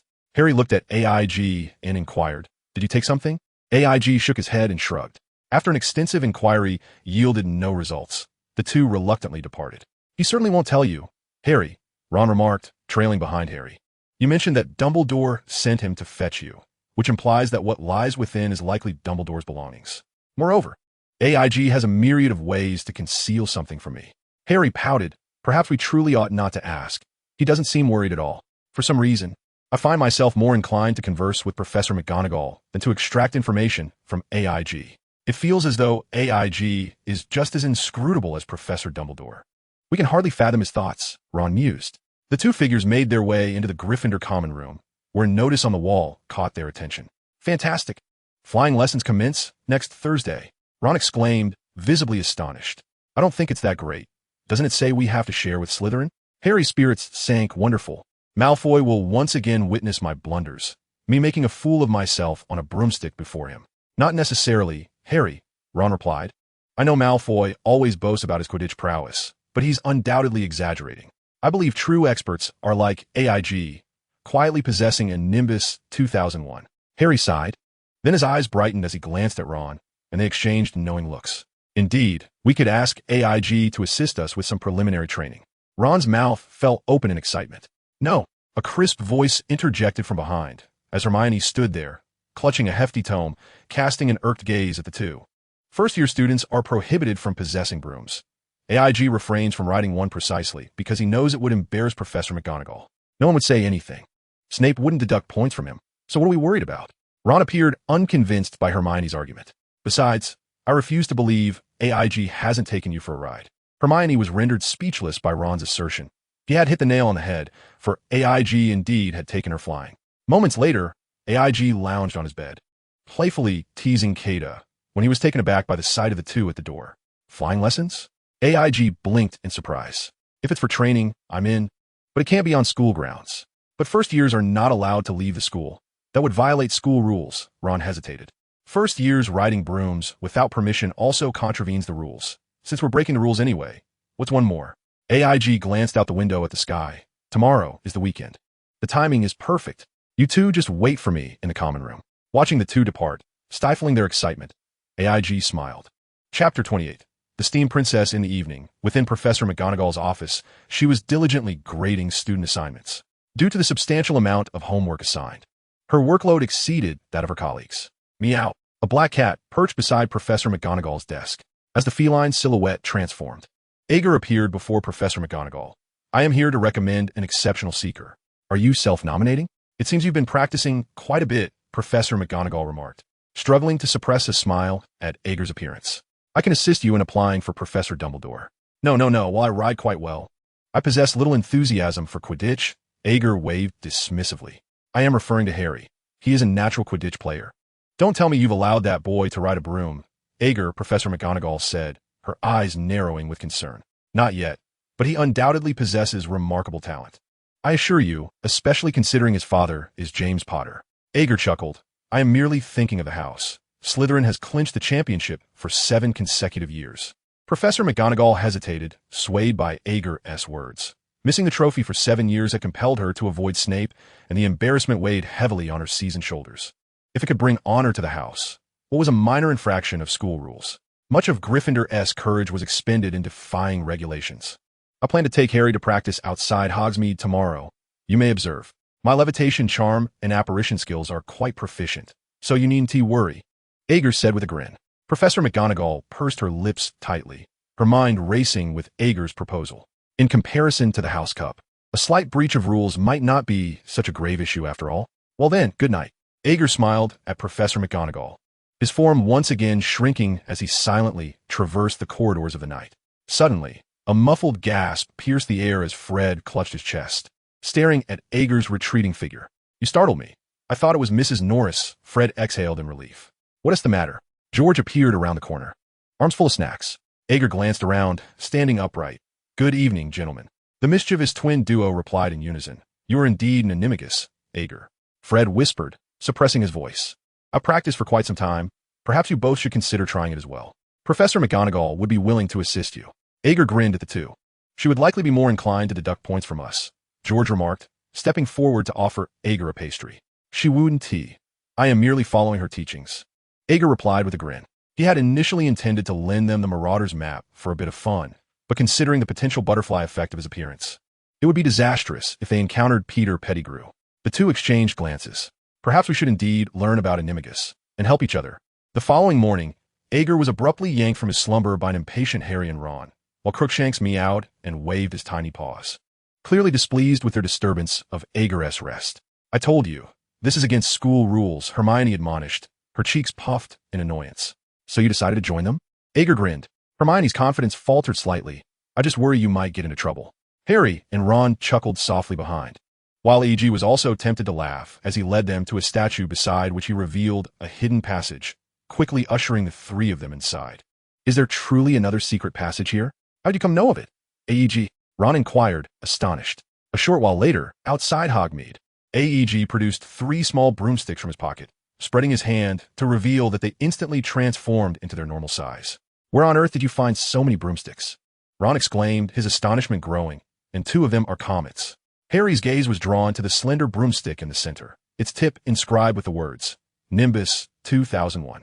At Hogwarts, assistance is always available for those truly deserving of it, A.G. remarked, gesturing for the 3 to position themselves beside the broomsticks. The other 2 broomsticks were discovered in the room of requirement, where there seemed to be an abundance of them. Rise, and remember to infuse it with some emotion. A.E.G. instructed. Up, Harry commanded, and the Nimbus 2001 soared into his hand. He stared in astonishment, while in the shadows, a tabby cat watched him with slightly parted jaws. Up, Ron said, seeing Harry's expression, and directed his hand towards the broomstick. With a loud thwack, the broom struck Ron in the face, prompting Harry and Hermione to burst into laughter. No laughing, Ron huffed, having exerted considerable effort before finally summoning the broom to his hand. Hermione glanced at E.G. and softly said up. Thankfully, the broom flew into her grasp, and A.E.G. would never forget the sight of Hermione in tears, stomping her feet in frustration in the Granger backyard due to a rogue broomstick. Very good. That's satisfactory, A.E.G. nodded. Let Harry go first. Hermione, pass me the broom. After accepting the broom from Hermione, A.G. leaned against it and soared into the air above them with a swift whoosh. Harry, mount the broom and give the ground a kick. Harry followed A.E.G.'s instructions, and the broom took off with a rush, leaving him astonished at the sensation beneath him. A.E.G. retrieved a small stone from his pocket, I will throw this stone, and you must catch it before it reaches the ground. As soon as he finished speaking, AEG hurled the stone with great force. Harry hesitated for a moment before turning the broom in pursuit. The stone whizzed away, and as it began to descend, Harry executed a swift dive, catching it triumphantly in his hand. Seeing Harry descend with excitement, Ron cheered with delight. How does it feel? AEG asked, observing Harry's exhilaration. Harry's heart raced. I feel I can go even faster. Quite an impressive talent, a serious voice remarked, and Professor McGonagall's tall, slender figure appeared beside them, startling Harry, Ron, and Hermione into pale expressions. Good morning, Professor McGonagall. AEG grinned. With such talent, I believe Professor Dumbledore would make an exception and invite him onto the team.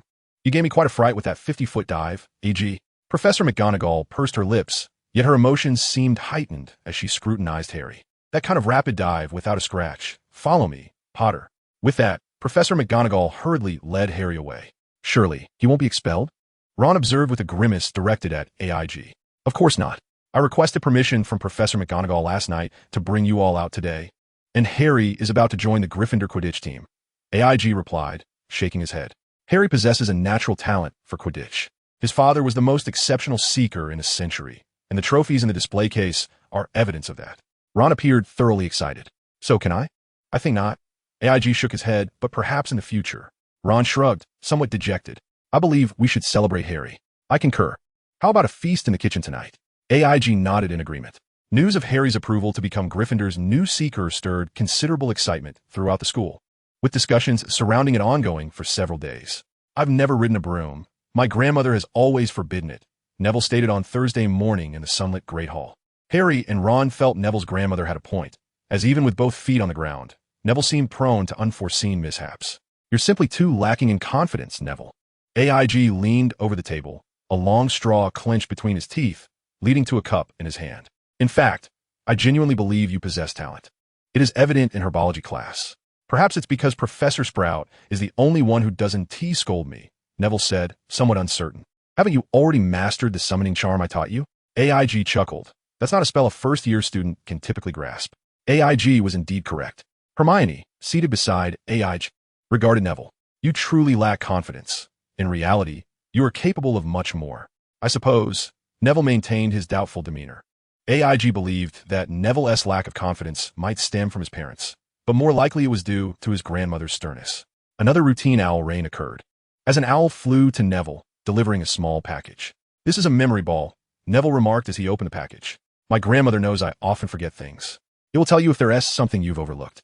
Just squeeze it tightly like this, and if it turns red, oh. Neville's face fell as the memory ball glowed a bright red, indicating he had forgotten something. The real question is, have you forgotten that you've forgotten something? AIG laughed. Not far away, Malfoy sauntered past the Gryffindor table, instinctively sneering as he snatched Neville's memory ball. Harry and Ron sprang to their feet, perhaps driven by some instinct, eager to confront Malfoy. Get lost. AIG turned to glare at Malfoy. Noticing AIG's presence, realized that AIG had been leaning across the table towards Neville. Malfoy hurriedly stuffed the memory ball into Neville's arms before hastily departing. In the distance, Professor McGonagall approached, evidently alerted by the recent events. Quite an impressive display of intimidation. Mr. Morceth, she remarked, a hint of amusement breaking through her otherwise stern expression as she nodded towards the group before turning away. I told you, Professor McGonagall has always favored us. AEG laughed. Ron looked at AEG in bewilderment. You frightened him into such a state with just one spell? There were certainly other factors. AEG nodded, such as the fact that the spell obliterated an entire wall. Wow, Harry chuckled. AEG had always been a nightmare for Slytherin. Would approach the group, greeting them warmly. We can't outfight them, nor dare to scold them. Fred and George trail behind would turn to Harry. Professor McGonagall has excused you from this afternoon's flying lesson. Your task is to join us for Quidditch practice. He then cast a wistful glance at AG. If only you could join us. I've seen your flying, AEG, and your skills are remarkable. However, I must admit that Quidditch does not particularly interest me. AEG replied with a smile. What a pity. I'd gladly offer you my bat if you join the team. Fred chimed in, squeezing past Hermione, to sit beside, throwing an arm around his shoulders. Perhaps you could smash Slytherin's heads, George added, maneuvering around Harry to sit on AEG's other side. AEG observed their antics, uncertain whether they referred to the bludger or the Slytherin players' heads. Do you remember Flint? Wood chuckled as he looked at AG. He is now the captain of Slytherin. AEG gestured towards the Slytherin table, and upon turning, he spotted a tall, gangly boy avoiding eye contact. Has his overbite grown larger? AEG furrowed his brow. Your areas of interest are certainly peculiar, Wood remarked with a laugh, but indeed, it has become more pronounced. Slytherin's classic strategy relies on using their size to unseat opponents from their brooms. Thus, they have a clear advantage over that bunch of beanpoles from Ravenclaw. Wood frowned as he gazed in Slytherin's direction. That pig-like physique is easily found among Slytherin. It's quite advantageous for us as well, Fred shrugged. We've now lost for 7 consecutive years. George unflinchingly jabbed at Wood's sore spot. This year is different. We have the earliest seeker to join the team in a millennium, Wood said, his face alight with enthusiasm as he looked at the group. AEG chuckled. Let us hope so. If memory serves, you still lost this year. Around 3 in the afternoon, AEG strolled onto the flying lesson field with little Hermione in tow. I bet a kiss that Neville will encounter trouble, AEG whispered conspiratorially to Hermione. Her face flushed crimson as she rolled her eyes. Neville won't mess up. A wager, then? AEG's eyes sparkled with anticipation. Fine, I accept, Hermione said, her cheeks growing even redder. Moments later, as Madame Hooch's whistle pierced the air, Neville indeed faltered, launching himself into the sky before the whistle had even sounded. As Neville ascended higher, gasps erupted from the crowd on the lawn. With a flick of his wand, Agrin caused Neville's figure to plummet from the air. But with a swift motion of his left hand, he ensured Neville landed safely on the ground. Mr. Morrisis noted Agrin's quick reflexes, awarding Gryffindor 10 points. Madame Hooch hurried over to check if Neville was missing any parts, while he gazed at Agrin with a pale face. Thank you, Agrin, Neville murmured. You're welcome, Agrin replied with a smile, while Hermione blushed beside him. Observing the surrounding students gathered around Neville, Agrin pointed to his face, saying here. The little girl quickly pecked his cheek before turning away, her face flushed. With a grin reminiscent of a sly fox, Agrin glanced at the steaming kettle nearby. Chapter 29. The end of all spells that night in Snape's office. A bubbling cauldron emanated an unusual fragrance. Snape, with a cold expression, regarded the small black cat on the floor. Are you trying to get me to deduct points from Gryffindor, Agrin? Agrin stood up briskly, scrutinizing the cauldron before him. It's strange. Today's potion doesn't smell like the usual concoctions you brew. It's surprisingly pleasant. Snape remained aloof, a simple potion. How was the cloning project progressing? Agrin inquired with curiosity. The old man claims the surrogate has been completed. We simply have to wait 10 months. It seems not all Muggle inventions are foolish. Snape replied quietly. Are you preparing for everything from the child's first year to their 11th? A man on the verge of fatherhood is truly frightening, utterly mad, Agrin remarked. Smirking, Snape, slightly embarrassed by the revelation of his thoughts, appeared less brooding than usual. Is that all you came to say? I wish to learn the Fiendfire curse, Agrin stated, observing Snape. In my view, it is more terrifying than the unforgivable curses. There is nothing that Fiendfire cannot consume. What are you thinking? Snape's gaze drifted, reflecting a newfound depth. I need to destroy something. You are right. Even the most indestructible objects fear Fiendfire, Agrin nodded. Snape set aside his belongings, his expression serious as he regarded Agrin. You must understand that the challenge of Fiendfire lies not in summoning it, but in controlling it.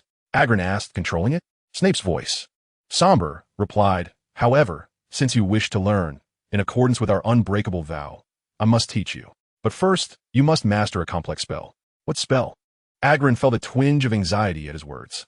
The freezing charm, Snape said softly, an unusual calmness in his demeanor. Agrin, looking incredulous, watched as Snape stood and gestured for him to follow. Do not think of this as merely a trivial incantation. The freezing charm is a highly versatile spell, primarily aimed at persistent enchantments. Though it is not a counter curse, it is indeed a formidable termination spell. Everything. Severus Snape escorted AEG to the edge of the Black Lake, which was veiled in a gossamer mist beneath the night sky. Turning to AEG, Snape remarked, all sustainable spells can be terminated, for they pertain to various forms of sustainability. Thus, there exists a branch of this magic, known as the end of all spells. In simpler terms, it involves thrusting the wand into the ground to release a spell that halts, creating a layer of equivalent substance to confine the materials within a designated area. AEG, somewhat unimpressed, retorted that despite the grandiloquent description, it was merely a halting spell.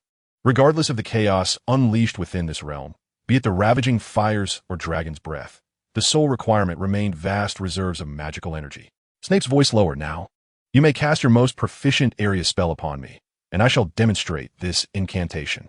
Starfire, AEG exclaimed, waving his wand. as scintillating sparks rained down upon the ground within a 100-meter radius.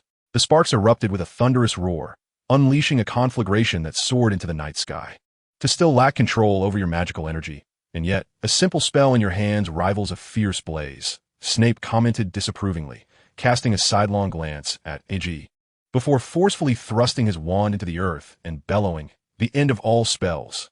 As Snape's wand penetrated the ground, fissures snaked across the terrain for dozens of meters. An luminous barrier ascended from beneath his feet, completely enveloping and isolating EG's flames. Subsequently, searing fire erupted from the crevices of the earth, advancing towards the conflagration in the arena. The two flames clashed fiercely, the scorching waves of heat crashing against AG's face. AEG's eyes sparkled with admiration as he beheld Snape's display of prowess. Could a halting spell truly possess such elegance? With a deft flick of his wand, Snape commanded the flames, which twisted and compressed until AG's fire was entirely extinguished, restoring silence to the surroundings. Breathing slightly heavily, Snape regarded AEG with a somber expression. "I shall not demonstrate this a second time. I have already learned," AEG exclaimed eagerly, appearing ready to try his hand at the spell. "This is not a spell for a single caster," Snape cautioned, meeting AEG's gaze. "I merely provided a demonstration, under normal circumstances. This spell requires at least 3 wizards to cast. Hence, it is imperative to channel as much of your magical energy as possible." AEG nodded, looking at Snape. "Shall we begin now?" Snape assessed AEG before stepping back. Let the flames blaze. With a sweeping arc of his wand above his head, he forcefully gestured, unleashing a fiery tongue that surged over 100 meters, the flames dancing under Snape's command amidst the rolling heat. The end of all spells. AEG imitated Snape's movements, thrusting his wand into the ground, and soon a crack spread along the edge of the Black Lake, encircling it entirely. As beams of light illuminated the surroundings, the entire Black Lake seemed to transform into a vast ocean of radiance.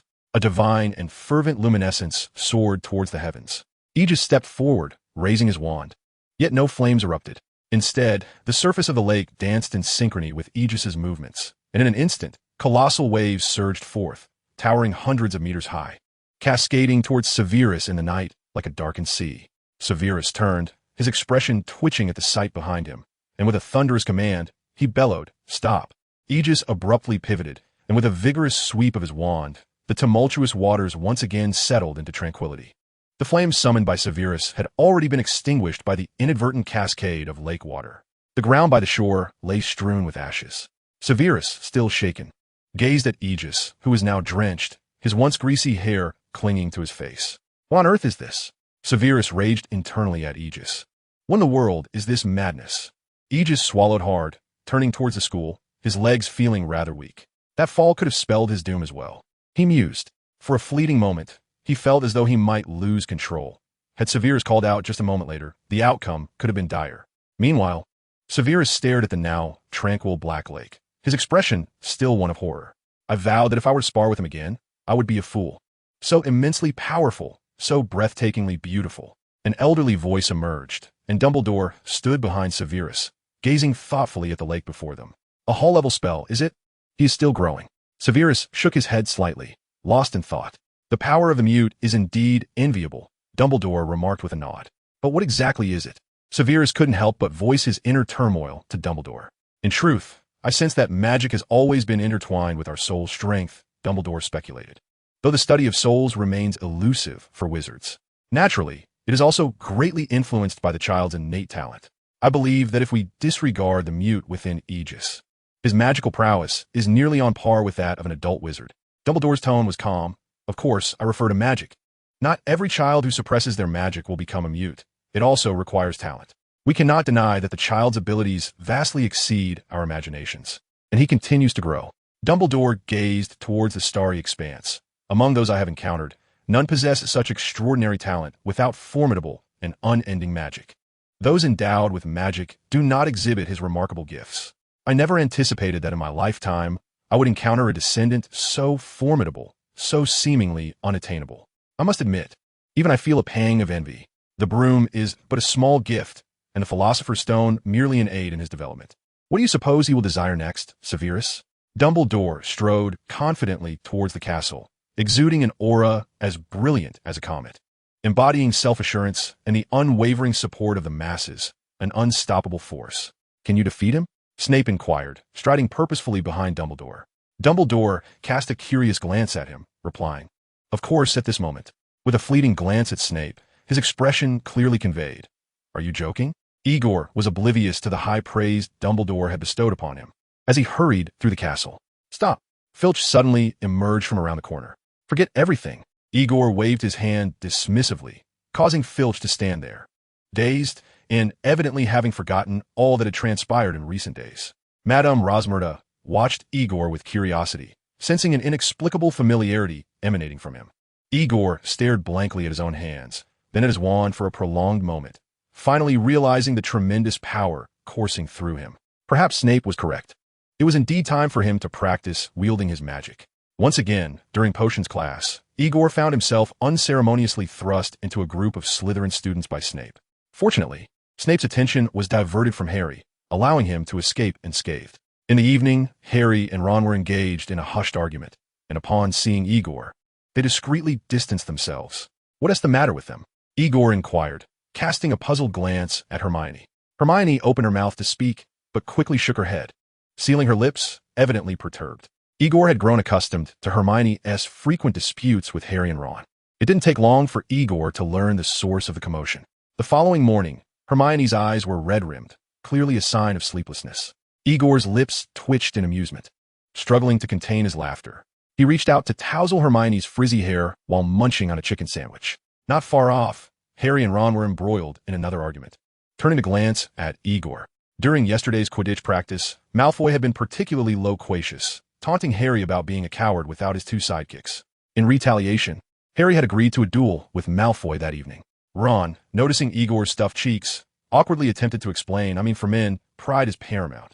Igor erupted in laughter at Ron's remark, while Harry and Ron exchanged glances, puzzled by Igor's amusement.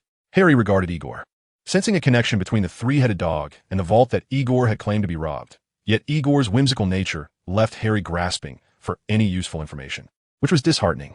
At that moment, Hermione had completely severed ties with the two boys, but Harry and Ron found a certain relief in her absence. Harry and Ron shared their thoughts on the burglary at Gringotts and mysterious trapdoor, speculating that it was either exceedingly valuable or exceedingly dangerous. Or perhaps it encompasses both. Ron mused. "We could simply ask Igor," he suggested. Harry shook his head, stating that AG would not divulge anything to them. If he wished to keep something hidden, they would undoubtedly uncover nothing. Despite this conjecture, they remained utterly baffled regarding the enigmatic object, for without further clues, it was impossible to discern its nature.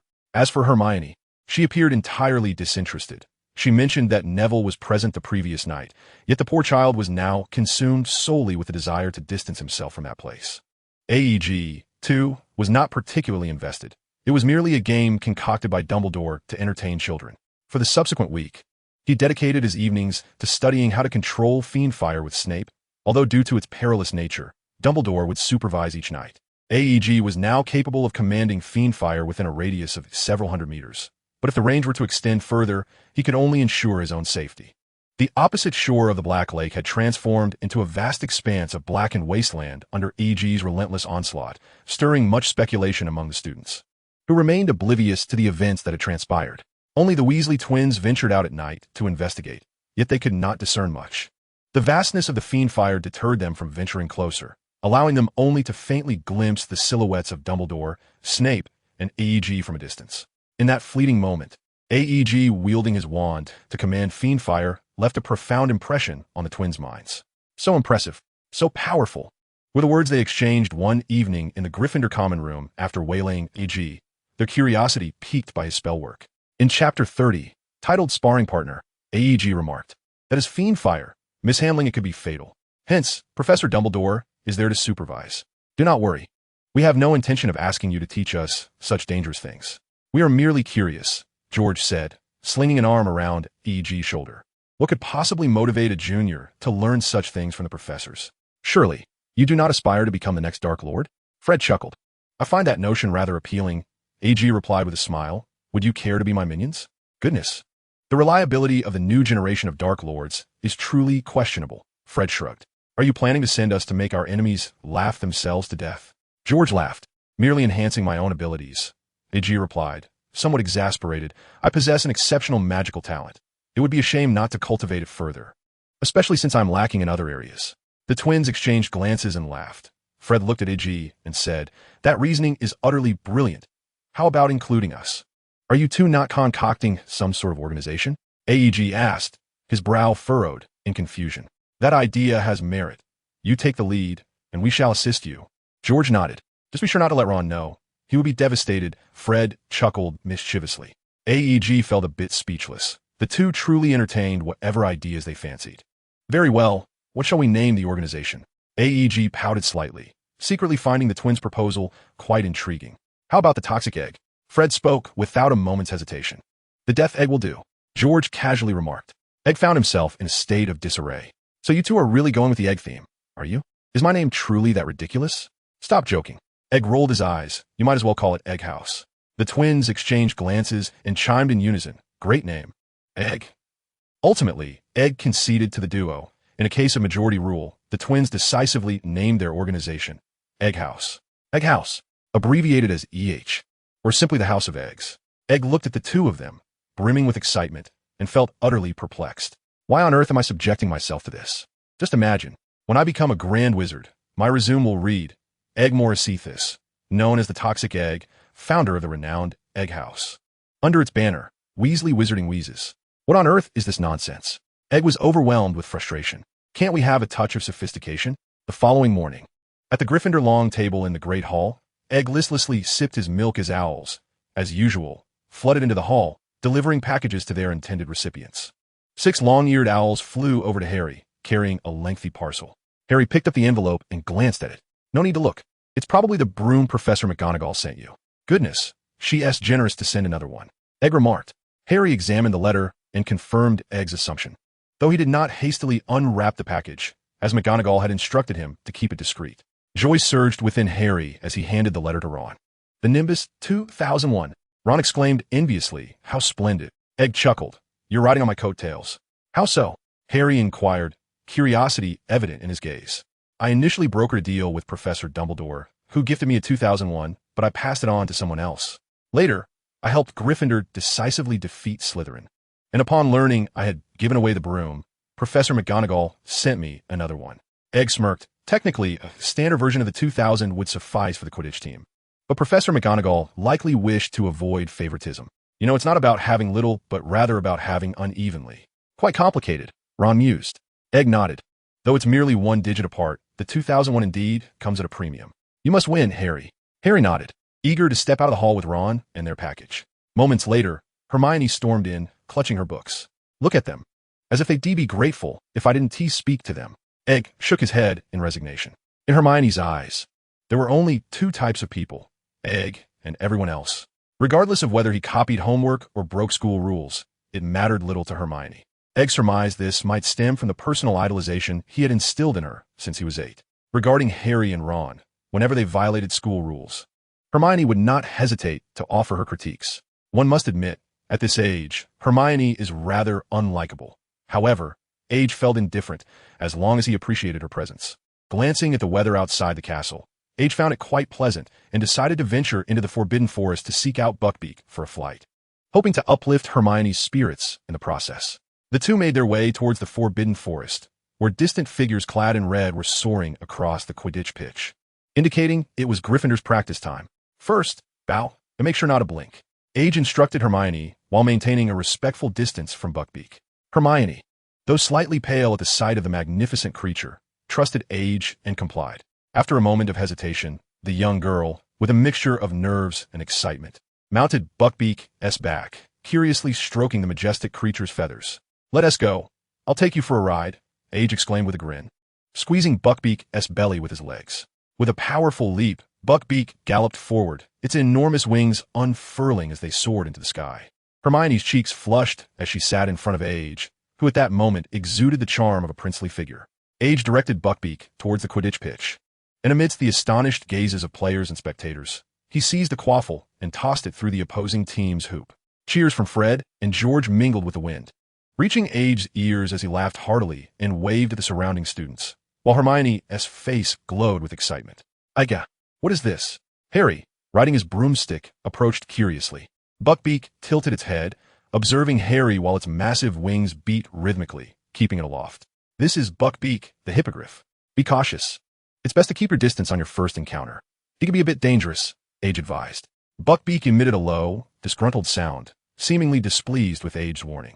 Age then signaled for Buckbeak to fly away, while the Weasley twins circled around them on their brooms, intrigued. Age guided Buckbeak to the edge of the Black Lake, where many students, taking advantage of the weekend, had gathered to witness the spectacle. As Buckbeak landed beside the lake, Age gracefully dismounted, assisting Hermione down as well. A small gathering of students nearby observed Buckbeak with curiosity. Noticing Malfoy among the crowd, Age couldn't help but smile. Didn't this lad later end up with a few scratches? Would you like to take a ride? Age inquired, glancing at Malfoy. Malfoy's eyes brightened as he stammered.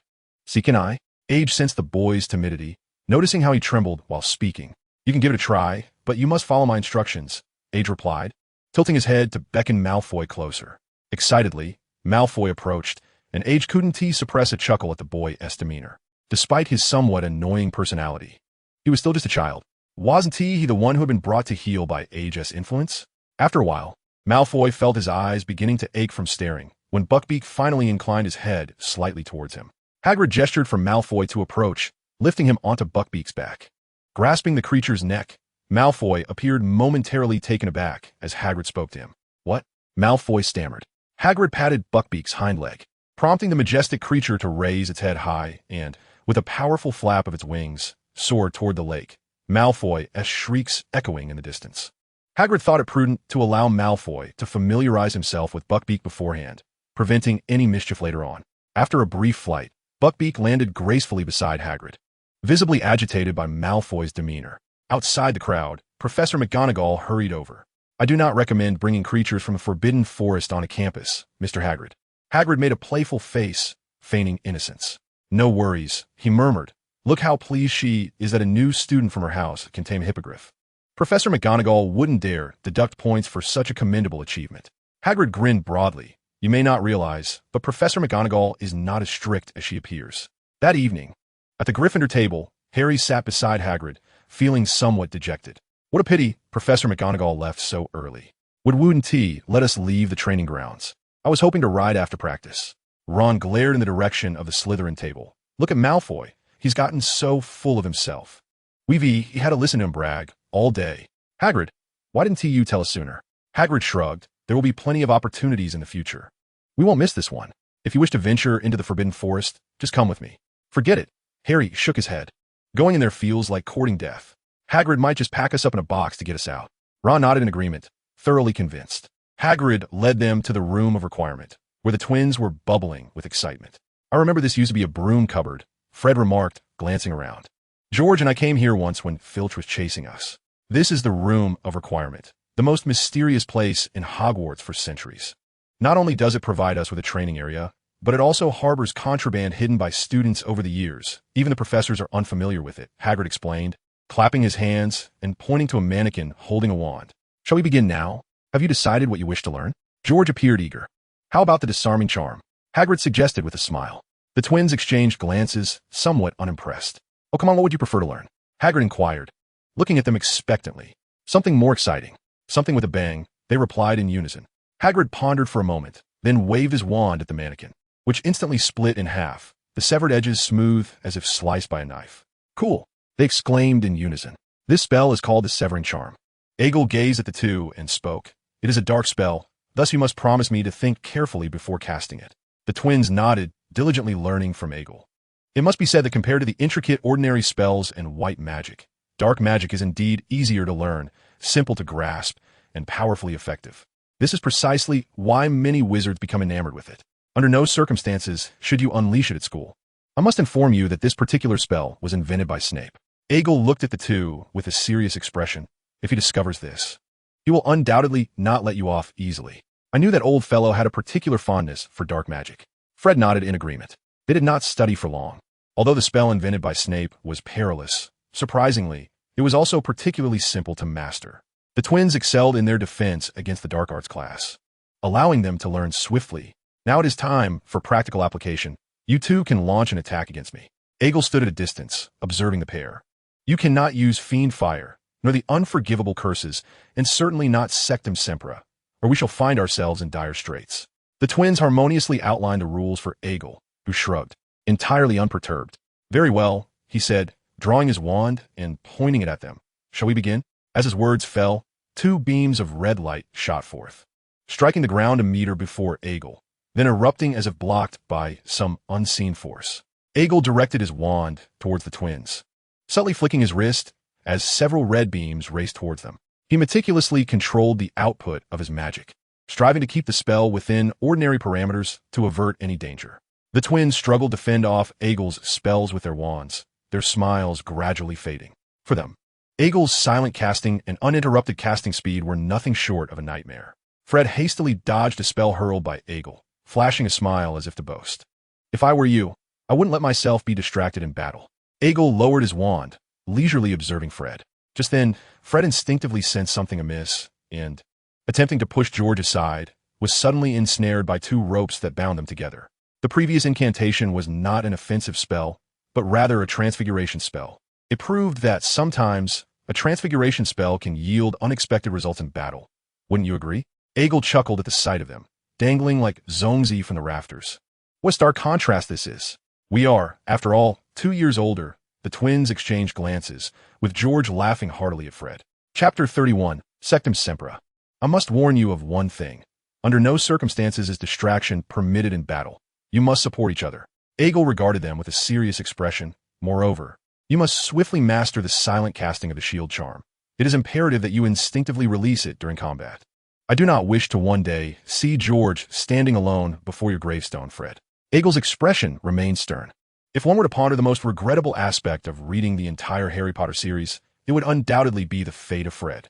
The shield charm proved too formidable, and Fred, with a shrug, questioned, is there not another spell? To the best of my knowledge, among the spells that offer indiscriminate protection against all forms of magic, the shield charm is the simplest of them all. AEG pointedly remarked, you must have seen it. Your spells are utterly ineffective against me. I have been under the shield charm at all times. It has become instinctual. My goodness, what sort of life did you lead before? George gazed at AEG in disbelief. AEG's lips twitched slightly as he replied, oh, nothing much, just that Snape would occasionally leap out from somewhere to cast a curse on me. Observing the expressions on their faces, AEG faintly sensed a tinge of sympathy. When we barely managed to withstand a flick of your wand, we discovered that your left hand could also cast spells, Fred lamented, reclining in a chair.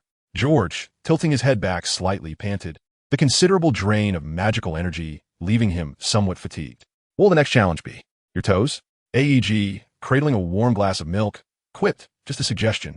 Perhaps in the end, I might be able to cast spells with 5 different parts.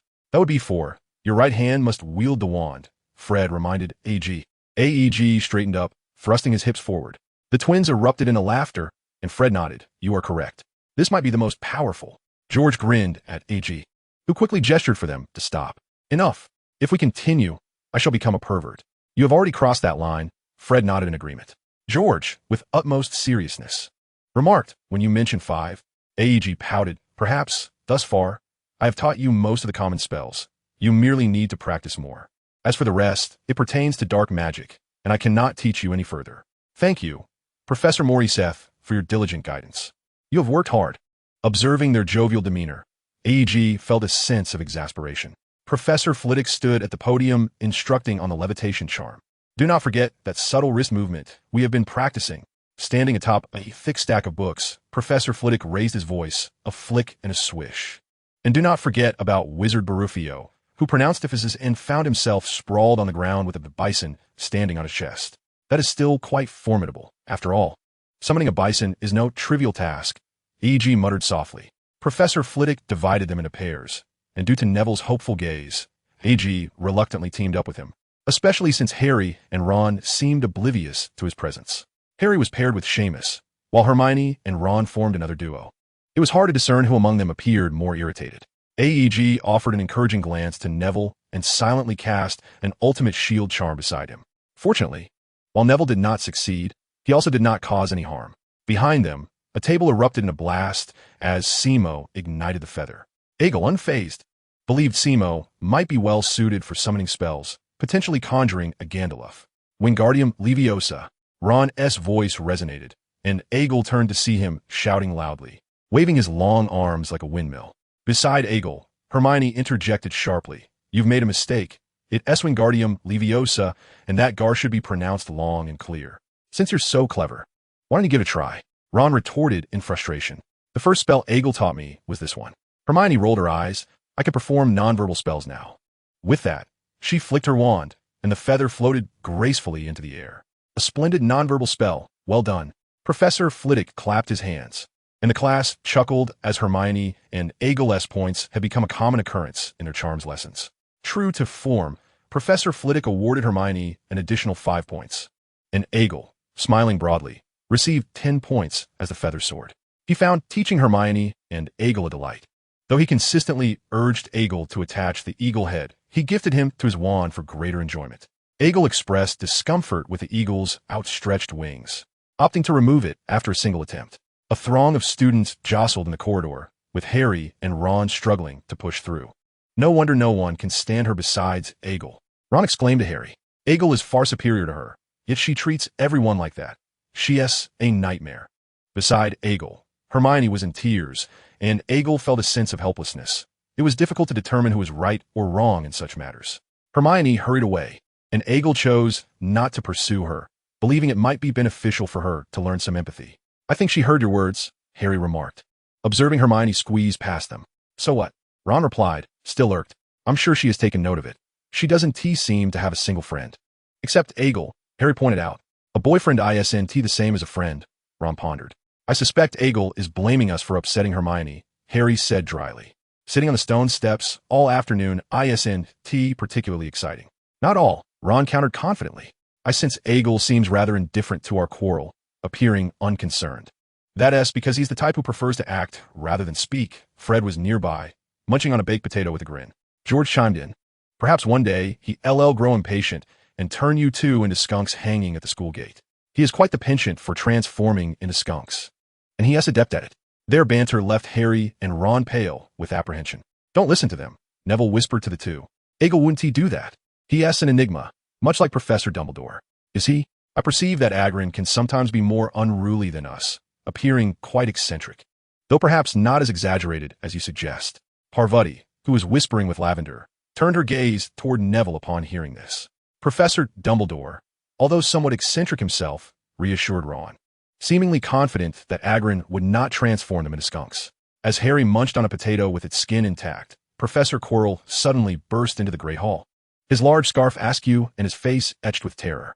He hurried to Professor Dumbledore's chair, leaned against the table, and, gasping and trembling, exclaimed, "A troll in the dungeon. I thought you ought to know." Before he could finish, he collapsed onto the floor, unconscious. A scream erupted, and chaos ensued in the hall. Dumbledore had to cast a few bursts of purple fireworks with his wand to restore order. Heads of houses immediately ushered their students back to the dormitories. How could a troll have gotten in here? Amidst the bustling crowd, Harry turned to Ron and inquired. The two began to navigate through the throng, when Harry suddenly seized Ron's arm. "I just remembered Hermione and Agrin. What has become of them? They're unaware of the troll." Ron bit his lip and grimaced at Harry. "It'll all be fine, right? Agrin is quite strong. What's a troll?" Harry's green eyes were filled with anxiety. Quirrell mentioned that trolls have a high resistance to spells. "All right, but let us not let Percy discover we're missing," Ron nodded. The two bent low and blended into the Hufflepuff crowd, making their way in another direction, quietly slipping through the empty corridors. As they turned a corner, they heard hurried footsteps behind them. "Percy," Ron whispered, pulling Harry behind a griffin statue. Peering from behind the statue, they realized it was not Percy, but Severus Snape, hastily darting down the corridor, disappearing from view. "What is he doing?" Harry asked softly. "Why isn't he with the other teachers in the dungeon?" "How should I know?" Ron replied nonchalantly. They did not linger, silently progressing down another corridor, striving to make as little noise as possible. "Can you smell that?" A foul stench invaded their nostrils, reminiscent of dirty socks mingled with a neglected public restroom. They were not alone in this olfactory assault. Agrin, not far off on the stone steps of the girls' restroom, was also aware of it. Harry and Ron looked in horror at the enormous figure at the end of the left corridor, quickly retreating into the shadows as it approached. Illuminated by the moonlight, Agrin, with an impassive expression, regarded the troll advancing toward him, slowly rising and delicately covering his nose with his left hand. At that moment, Harry and Ron noticed Hagrid on the steps and rushed out to urge him to hide. Stupefied, a swift, transparent flash zipped through the air, and the troll was instantly rendered headless. With a gentle drop of his wand, Aegis watched as Harry and Ron gaped at the gushing neck of the troll, the scene before them delivering an overwhelming shock. What an extraordinary spell was that? Ron's eyes sparkled as he gazed at Aegis. Dark magic. But you're not yet ready to learn it. Aegis chuckled lightly. In the girls' restroom, Hermione emerged with reddened eyes, only to be startled by the enormous form collapsed in the corridor and the acrid stench that accompanied it. What happened? She asked Aegis, panic evident in her voice. The troll has been led into the castle. I was waiting for you at the entrance, and it conveniently delivered itself to us. Aegis replied with a smile. Hermione turned to Harry and Ron. What about you two? We heard that, Aegis, and you were here, so we hurried to find you, Harry said, swallowing hard as he glanced at the troll's corpse on the ground. But it seems our help is no longer needed. Ron shrugged. Aegis has been so kind to us. We ought to show some appreciation, you know. Hermione's face tightened for a moment, then a hint of a smile broke through. Before she could say anything further, a resounding clatter of footsteps echoed, and they turned to see a group of professors hastily approaching from the other end of the corridor. Professor McGonagall led the way, with Snape closely behind. Aegis suspected their rapid arrival was due to the foul odor emanating from the troll. He himself was feeling a bit lightheaded. Following them, Quirrell caught sight of the troll-esque corpse, letting out a feeble whimper as he leaned against the wall, clutching his chest. Snape bent down to inspect the troll, while McGonagall's lips turned pale as she glanced at the group. Harry sensed from her expression that earning Gryffindor an additional 50 points seemed unlikely. What on earth are you playing at? McGonagall's tone was cold and furious. Snape examined the wound on the troll's neck, then shot Aegis a glance. The situation is this. Professor McGonagall, Hermione and Harry had a minor disagreement and were hiding in the restroom in tears, so I was waiting for her at the entrance. We were unaware that the troll had entered the castle, Aegis explained. Harry and Ron bravely attempted to notify us for our safety. They did not bring shame to Gryffindor. Oh, if that is the case, McGonagall's expression softened as she turned to Ron and Harry. Gryffindor earns 5 points for your bravery. She sniffed, still visibly shaken from earlier. Each of you will receive 5 points. Harry and Ron exchanged glances and broke into wide smiles. McGonagall looked towards Snape, who nodded in acknowledgement, then turned back to Aegis. As for you, Aegis, your single blow that felled the troll demonstrates both courage and skill, an accomplishment that even many graduates would find challenging. Gryffindor shall receive 20 points for your deed, but let it be known that such occurrences are not to be repeated. Trolls are exceedingly rare. With a flick of his wand, Aegis conjured a burst of gold and crimson flames that instantly consumed the troll-esque remains. McGonagall's eyelids fluttered. She recognized the unmistakable essence of fiendfire. Then, with another gesture, Aegis pointed at the blood splattered on the wall, which immediately restored its cleanliness. Minutes later, the four of them made their way towards the tower, with Ron muttering to himself. She ought to award 50 points to Age. After all, he is a formidable giant. Ron expressed his discontent, suggesting that a mere 20 points were insufficient, given that Age typically scored no less than 30 points in a day of classes. The fact that Age was so adept at earning points was precisely why Professor McGonagall only granted him 20. Harry contemplated, had it been us, perhaps we would have received 50 points. Chapter 32, Clichés. Since Harry and Ron braved danger to seek out the two, Hermione became less concerned about their occasional breaches of school rules. At that moment, they both recognized the significance of having a top-performing friend. The frigid November weather in Scotland, coupled with the ever-increasing assignments from their professors, made their spirits plummet. Fortunately, Hermione was able to assist them considerably, although she would not lend them her homework to copy. She was more than willing to teach them the concepts they struggled with. Why does Age get a copy? Ron gazed enviously at Age, who deftly maneuvered a quill, transcribing Hermione's work. Hermione rolled her eyes, stating, because Age already understands it. Ron grimaced, but you mentioned that Age cannot even brew a simple cold potion. It's rather simple.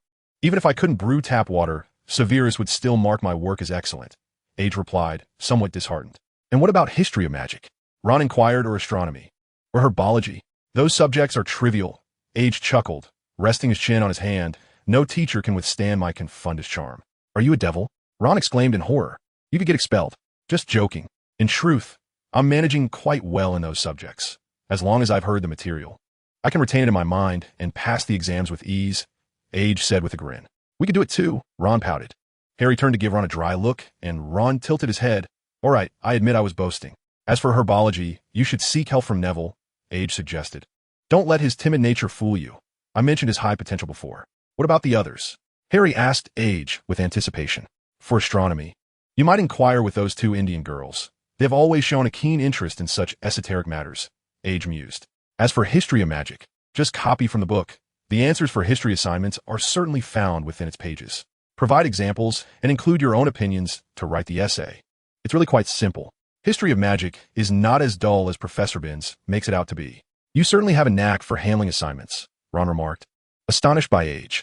Age laughed. Every task has its tricks. It all depends on your ability to notice the details. Harry, engrossed in the book entitled The Magical Quidditch Ball that Hermione had procured for him, appeared somewhat captivated. With over 700 methods of fouling, all occurring during a World Cup match in 1473, Age peered at the book in Harry's hands and couldn't help but smirk. You should be cautious. I've heard from Fred that most Quidditch accidents happen to seekers. They often bear the brunt. Is that why you are reluctant to participate in matches? Harry looked at Ager and chuckled. Due to the competition rules, the use of magic is strictly prohibited, even wandless spells.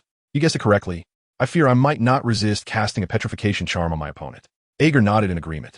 Hermione leaned against Ager, cradling a small jar of jam filled with a handful of azure flames, which she had conjured for warmth, though this contravened school regulations that forbade students from playing with fire. In the distance, Snape limped across the courtyard, and Ager, with an expressionless face, swiftly snatched the jar from Hermione's hands, placing it into his own embrace. Harry closed his book to avoid attracting Snape's ire. What do you have there, Potter? Snape's ominous gaze fixated on Harry. Ager helplessly shrugged. Even he could not divert Snape's attention from Harry. Harry showed him the book, and Snape snatched it away. Books from the library are not permitted to leave the school. Hand it over, and 10 points will be deducted from Gryffindor. He fabricated a rule on the spot.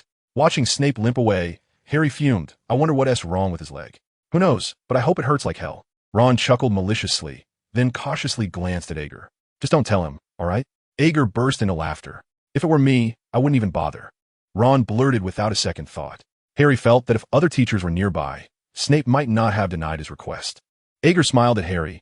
You don't need to resort to that, no matter how rude he is or how he berates you. If you just widen your green eyes and look at him with pleading, he won T-last 3 seconds before returning the book. Harry shook his head. That's impossible. I'll wager a galleon, Ager declared, producing a gold galleon with a clink. Harry laughed at the sight of the galleon in Ager's hand and nodded. All right, I accept the bet. That is too much to wager. Hermione gently pinched Ager's leg under the blanket. Ager leaned in and kissed her cheek. From now on, you'll handle the finances? The girl blushed and lowered her head, while Ron looked at them with disdain, causing Harry to chuckle as he turned to exit the tower. What on earth are you thinking? Ron asked Ager, astonished. You'd bet on an unwinnable wager? Unwinnable? Ager smiled at Ron. I wouldn't dare to wager if I was confident. I've told you, I understand him better than you do. Ager's lips curled slightly. And I've also said, no matter what happens, you must trust my words. See, it has come to pass, hasn't it? Harry nodded at Ager, hesitating to speak. There was a bit of a situation. He tried to chase me away, and I did as you suggested, looking at him pitifully. Then he threw the book at me. Why is that? Harry pouted. He must suspect I poisoned it. As Harry watched Ager ascend the tower, he lowered his voice to share with Ron and Hermione what he had just witnessed. Are you saying Snape tried to pass through that trapdoor and got bitten by a dog? Ron inquired, staring at Harry. Harry nodded. He said himself, how could you possibly keep track of 3 heads? Ron furrowed his brow as he gazed at Harry. We ought to inform Aegis about this matter. Why didn't you tell him earlier? I cannot disclose it to him. His relationship with Aegis is too close. He would undoubtedly inquire about Snape. And if Snape becomes wary or develops any ulterior motives, it could endanger Aegis. Harry shook his head in response. No, he wouldn't. Hermione's eyes widened. I know he has his flaws, but he wouldn't steal from Dumbledore, nor would he harm Aegis. Honestly, Hermione, you always consider all teachers to be saints. Ron retorted bluntly. I concur with Harry, but what precisely is he searching for? What is that large dog guarding? Regardless, we cannot inform Aegis just yet. I believe we should wait until we have an opportunity to confront him and help Aegis see his true nature, Harry expressed with a hint of urgency. We will tell Aegis, but not now, Hermione. Hermione pondered for a moment before hesitantly nodding, clearly harboring some reservations about Snape herself. Well, putting that aside, I think you need to get some sleep. She closed her book and walked to the dormitory door. Tomorrow is the Quidditch match. Good luck. The following morning dawned clear and cold, with the enticing aroma of roasted sausages wafting through the dining hall. Aegis and Hermione sat at the long table, partaking in breakfast while the chatter around them buzzed incessantly. Harry, you must eat more breakfast, Hermione said, frowning at him. I don't want anything, Harry replied tersely, evidently a bit anxious. Aegis offered him a piece of toast. How about some roasted bread? I'm not hungry. Harry looked somewhat dejected. He felt awful, knowing he would soon be heading to the pitch. By 11 o'clock, Aegis and the others arrived promptly at the stand surrounding the pitch. They ascended to the highest row, joining Neville, Seamus, and Dean, who had crafted a massive banner out of dirty sheets that proclaimed Potter for the win. Dean had even drawn a lion beneath it, and Hermione cast a spell to make the lion's color shimmer.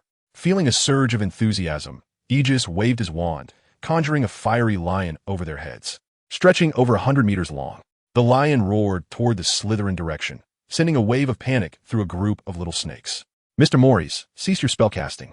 You are disrupting the match, Professor McGonagall announced into the microphone from the podium. Aegis sheepishly dismissed the menacing lion overhead. However, Aegis was merely cheering for Harry. In truth, he had little interest in Quidditch, spending most of the time chatting with Hagrid, who was evidently invested in Harry's first match. Shortly after the match commenced, as Aegis had anticipated, Harry's broom was cursed, causing it to shake violently. Hermione, observing Snape through the telescope as he murmured incantations, turned pale. She was at a loss for how to communicate this to Aegis, fearing he might not take it well. Stop the spell. E.G. wielded his wand and pointed it towards Harry in the air, causing Snape on the distant podium to fall back as though struck by an unseen force. In tandem with this motion, Quirrell also toppled. Hermione furrowed her brow, believing Harry's assertion to be correct. Perhaps it was indeed essential, for example, to witness Snape's true nature. However, E.G.'s incantation was executed with such swiftness that by the time Hermione registered it, Harry's broom had already been restored. Unbeknownst to E.G., the thoughts of the nearby children were a whirlwind. He was focused on the match, unable to fully recognize all the members of Slytherin, yet it mattered little, as Gryffindor was predominantly scoring. To E.G.'s astonishment, despite having influenced the spell on Harry's broom, the match concluded with Harry capturing the golden snitch. Hermione, observing Ron's inclination to speak, shook her head. She knew E.G. would not believe them now, and they must wait until they had caught Snape in the act.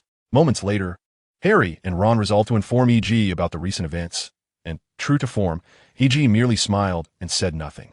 He felt there was no need for words.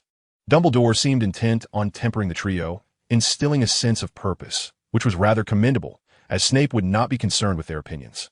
Harry, unsure of how to respond to E.G.'s demeanor, remained silent. A few minutes later, after finishing his lunch, E.G. planned to find a sunny spot, prompting Harry to exchange glances with Hermione and Ron, leading the three to hastily make their way to Hagrid's hut. The trio, fueled by a competitive spirit, sought to demonstrate their prowess to E.G. and deliberated for a considerable time before deciding to inquire with Hagrid. Half an hour later, they recounted the events of the Quidditch match to Hagrid, who slammed down his large mug. Nonsense. How could Snape do such a thing? Setting down the teapot, Hagrid gazed at them, puzzled. How did you come to know about the curse? The curse? Hagrid hesitated, finally admitting. It is something I acquired from a Greek fellow at the tavern last year. I lent it to Dumbledore for safekeeping. What? Harry replied, his urgency palpable. Enough questions. Hagrid said, growing impatient. That's classified information, you understand? But Snape intends to steal it. Nonsense. Hagrid looked at Harry earnestly. Snape is a professor at Hogwarts. He would never do such a thing. Then why does he wish to harm Harry?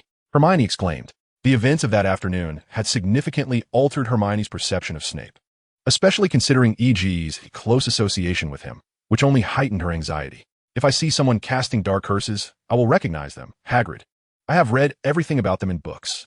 You must maintain eye contact with them. Snape's eyes never blinked. I witnessed it myself. I tell you, you are mistaken. Not everything seen is true. This is a lesson E.G. himself imparted to me.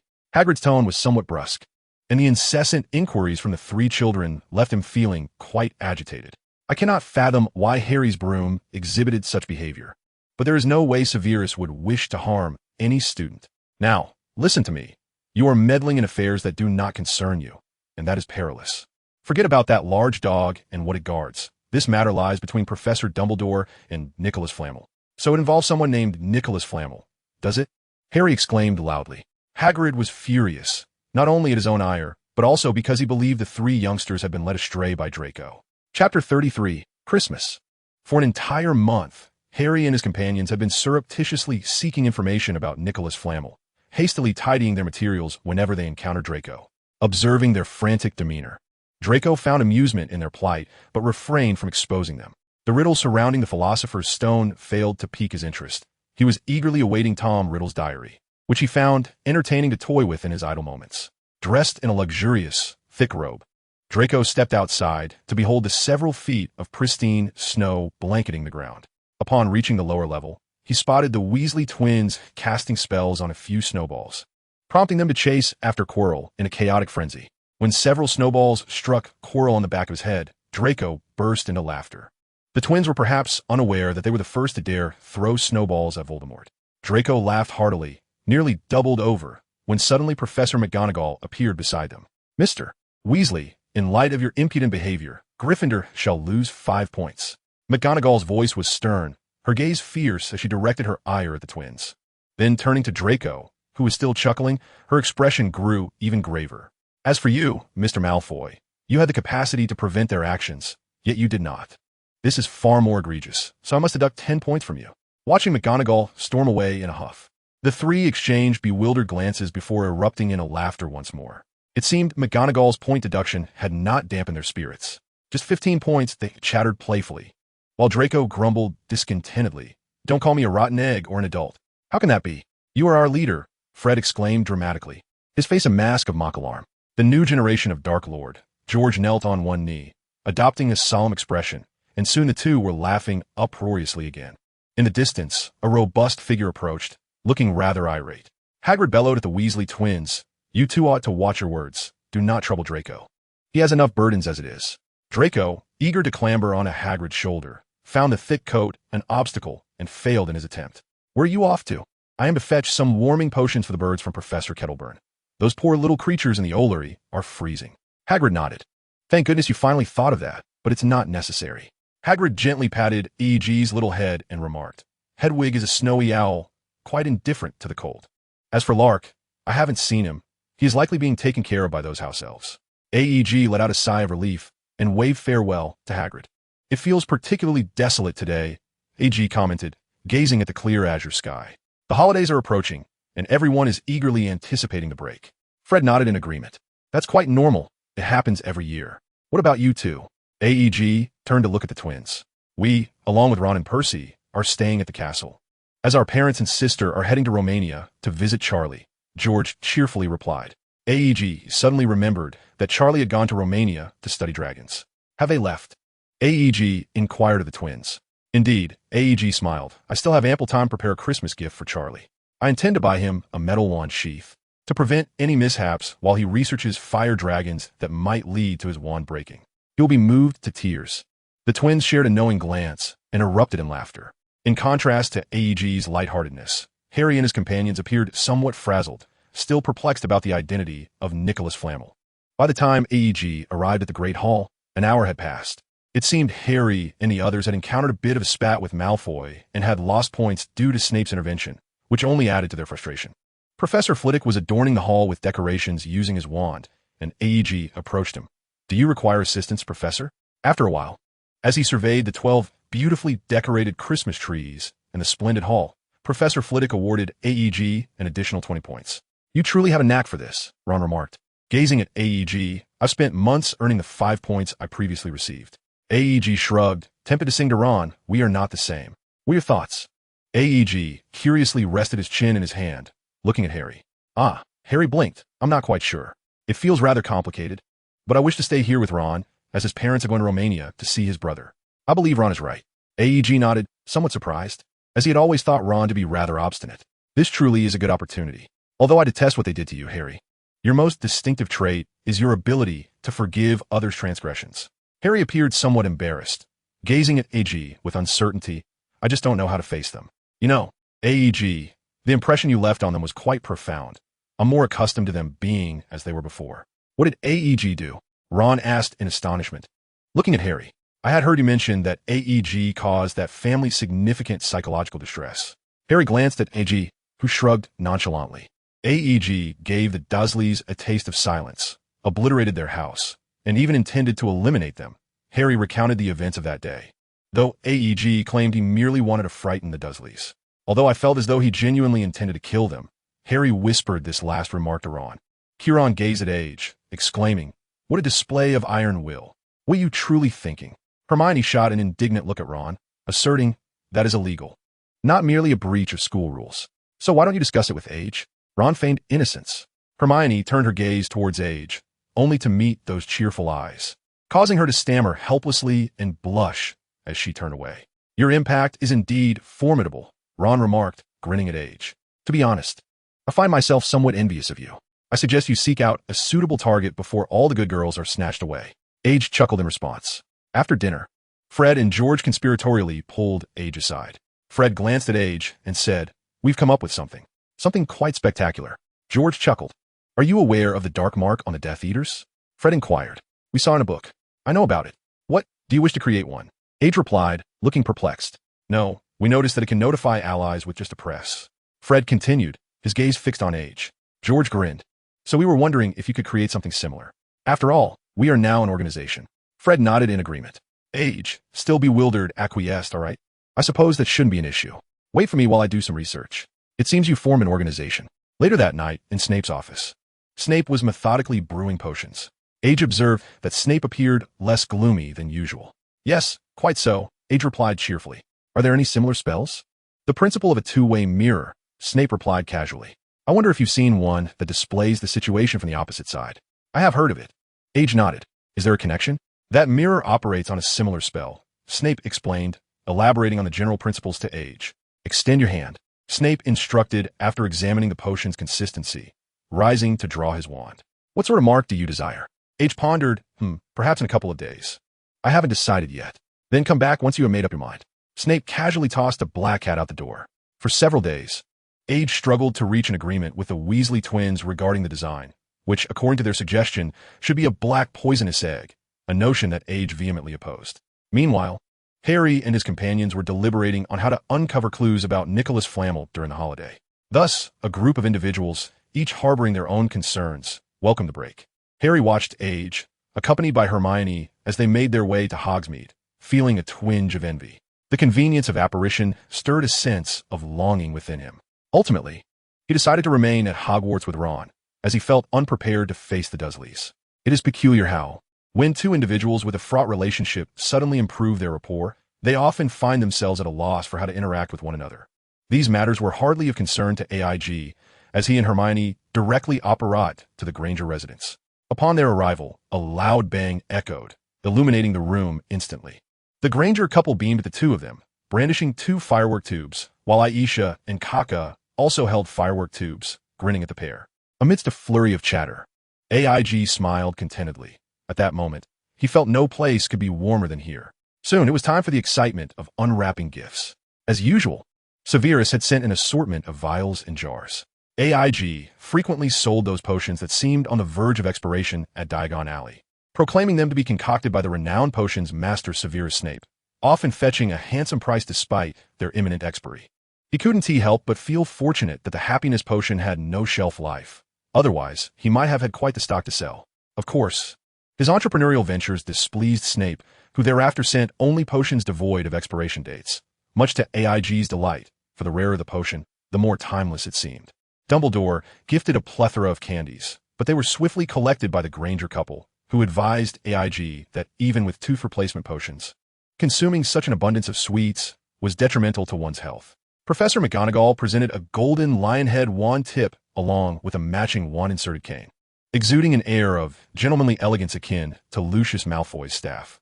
Harry gifted IG a broom karakit, as he had never been fond of AIG's casual attitude towards broom maintenance, even insisting several times on taking AIG's broom for proper care. Ron presented a pair of snakeskin boots, amusingly declaring in his letter that in the new year, AIG should trample Slytherin beneath his feet, which elicited hearty laughter from AIG. Hermione gifted a rigid red scarf, perfectly complementing AIG's overcoat, while Aisha bestowed upon him a delicate brass earring, which Hermione insisted he refrain from wearing, claiming it appeared rather effeminate, although the true reason remained a mystery. Most astonishing was the fact that Malfoy had also sent AIG a gift, a stunning black robe adorned with fiery crimson stripes that resembled blazing flames, seemingly more exquisite than any robe AIG owned. "You should check for any dark magic," Hermione advised AIG. He nodded in agreement. "I believe you are right. Those Slytherins who idolize power." Hermione felt uneasy, suspecting that Malfoy might lead AIG astray. He's not so bad, AIG chuckled. I think he is merely spoiled by his parents. His heart isn't entirely wicked, though he can be quite irritating at times. That's fine with me. Hermione was indifferent to AIG's perspective, believing that once she unveiled Snape's true nature, AIG might finally heed her words. The young girl was in no rush. To her, the priority was to uncover information about Nicodemus. After deciphering the letter on Hedwig's claw, AIG took a moment to peruse its contents. The letter spoke of Harry's encounter with a peculiar mirror, through which he beheld his parents and numerous other family members. Harry mentioned that Ron believed this might not necessarily be a good thing, prompting the two to consider writing a letter to AEG for further inquiry. AEG chuckled, gestured with his fingers, and a quill floated gracefully before him, swiftly etching words onto parchment. Chapter 34. Totem. Dear Harry, I am delighted by the trust you have placed in me. That object is the mirror of Ariste, which functions somewhat like a boggart. However, while a boggart reveals your deepest fears, the mirror of Ariste unveils your most profound desires. Yet, remember, my dear Harry, that illusions remain mere illusions. What is fated cannot be altered, and I hope you do not lose yourself in the allure of its false beauty. I wish for you to cherish what still exists around you, as I do. In my eyes, it may merely be an ordinary mirror. Moreover, I would advise against further nocturnal wanderings. Though you haven't confided this to me, I am aware. Dumbledore would not wish for you to squander the gift of the invisibility cloak. Indeed, it was he who bestowed it upon you, and I believe he would prefer you to use it wisely. AEG Morriseth. With that, AEG vanished with a pop, reappearing in Hogsmeade. It appeared to be Hedwig's first experience with apparition, as she sat dazed on a nearby wooden post for some time, before finally unfurling her wings and fluttering towards the castle. In the next moment, AEG reappeared in his room. He reflected on Fred and George's suggestion, considering that sending messages via owl was rather slow. Any unforeseen circumstances could lead to undesirable outcomes. Contemplating this, he tilted his head and exited his room, knocking on the door next door. Inside, Hermione heard the knock and hurriedly hid a book titled Notable Wizards of Modern Times. What is it? She asked as she opened the door to find AEG. AEG took Hermione by the arm, rolling up her sleeve, and pointed his wand at her left wrist. You may experience a slight burning sensation, but bear with it. Uncertain of AEG's intentions, Hermione did not hinder his actions. The tip of AEG's wand glowed faintly red, and a warm energy flowed from it to Hermione's wrist, where a heart symbol appeared on her arm. What is this? Hermione exclaimed, gazing in astonishment at the design on her arm. It is a mark that summons me. AEG whispered, much like the dark mark. I had initially considered using another item as a substitute, but fearing potential mishaps, I decided to inscribe it upon your arm instead. So what do you think? Not fond of the heart design? Hermione blushed as she looked at the heart on her wrist, gently shaking her head. I quite like it. AEG proceeded to replicate the mark on Aisha's wrist, and also bestowed one upon Kaka, who was utterly thrilled, bursting into tears as if she had discovered a treasure. The Granger couple believed themselves to be devoid of wizardly prowess, and thus deemed the proposal by AIG to be unnecessary, leading to his palpable disappointment. AIG Chris observed the couple tidying up and motioned for AIG to follow him. They entered the bedroom, where Chris turned to scrutinize AIG intently for a moment. Reflecting on how time had flown, over 3 years had slipped away unnoticed. Joyful moments are often fleeting. AIG chuckled softly in response. Chris nodded in agreement. Yet a flicker of unease crossed his features as he regarded AIG. AIG, I have heard from Aisha and Kaka that discrimination exists even within the wizarding community. Is that not so? AIG affirmed with a nod. I understand your concerns, but rest assured, I will protect Hermione. Chris looked at AIG with gratitude. In truth, I had never contemplated these matters before. I am fortunate to have you, AIG. AIG's lips curled into a shy smile as he nodded. It's nothing. I am the school bully, and no one dares to provoke me. Thus no one would dare to bully Hermione. That puts my mind at ease, Chris remarked, gently patting AIG on the shoulder. It seems your relationship with Hermione is progressing well. AIG's cheeks flushed crimson, and he gazed at Chris with a shy demeanor. Chris, amused by AIG's reaction, gave his shoulder a light press. We should get going, lest we be late. AIG hurriedly exited the room, whisking Hermione away with a swish of apparition. What did my father say to you? Hermione inquired curiously. AIG, blushing, replied, he wants to marry you to me. Hermione's face instantly turned as red as fire, and the two walked on silently towards the school, the heavy snow swirling above them, while their hearts felt warm amidst the cold. How is he? AIG asked with a grin. Hermione, puzzled and unaware of the circumstances, felt a tumult of emotions upon learning that Harry had been wandering the school at night for 2 consecutive nights, fearing that Filch might catch him. AIG shook his head. Sometimes I truly wonder if you all are indeed wizards. What do you mean? Hermione looked at AIG inquisitively. I venture out nearly every night, sometimes to the kitchen, other times with Fred and George to the astronomy tower to set off fireworks. We worry about anyone catching us, except for Filch. AIG smirked to deal with him. You only need a forgetfulness charm. Goodness, ever since I shared this news with Fred and George, Filch nearly seems to be losing his wits. Hermione inhaled sharply, her expression turning fearful. How can you? You could get expelled. AIG. Not likely. Aside from Dumbledore, no one can thwart my spells. AIG grinned widely. Although Hermione appeared quite upset, AIG held her small hand, and her thoughts quickly shifted away from the matter. Days passed, and AIG finally reached an agreement with the twins regarding the design of the mark. It was to be a solid black egg. However, after AIG vehemently insisted that it should not be so foolish, the twins designed a jack-o'-lantern face on the black egg, discovering to their surprise that it complemented the design remarkably well. Aegel perceived this to resemble the emblem of a dark sorcerer and expressed his disapproval. The twins adorned Jack's egg with a whimsical pair of white wings and a halo atop a divine head. Aegel felt rather foolish as he completed the marking for the two, leaning back in his chair with a vacant stare, murmuring to himself, "Isn't it utterly charming?" Fred inquired curiously, touching the mark on his wrist, the totem of the formidable Egghead Society. Aegel cast a disdainful glance at the markings on their arms, pursing his lips. "Take it lightly. It's still quite adorable," George chuckled. Not far off, Hermione was diligently searching for clues regarding Nickleby, and Aegel began to think that, compared to the twins' absurd antics, perhaps engaging in a puzzle with Harry and the others would be more entertaining. "Is Aegel dozing by the fire?" Harry observed, glancing at Aegel nestled in a soft chair by the hearth. "You seem a bit anxious," Hermione remarked, directing her gaze at Harry. Harry whispered to the two, "The next match has Snape as the referee. We shouldn't participate."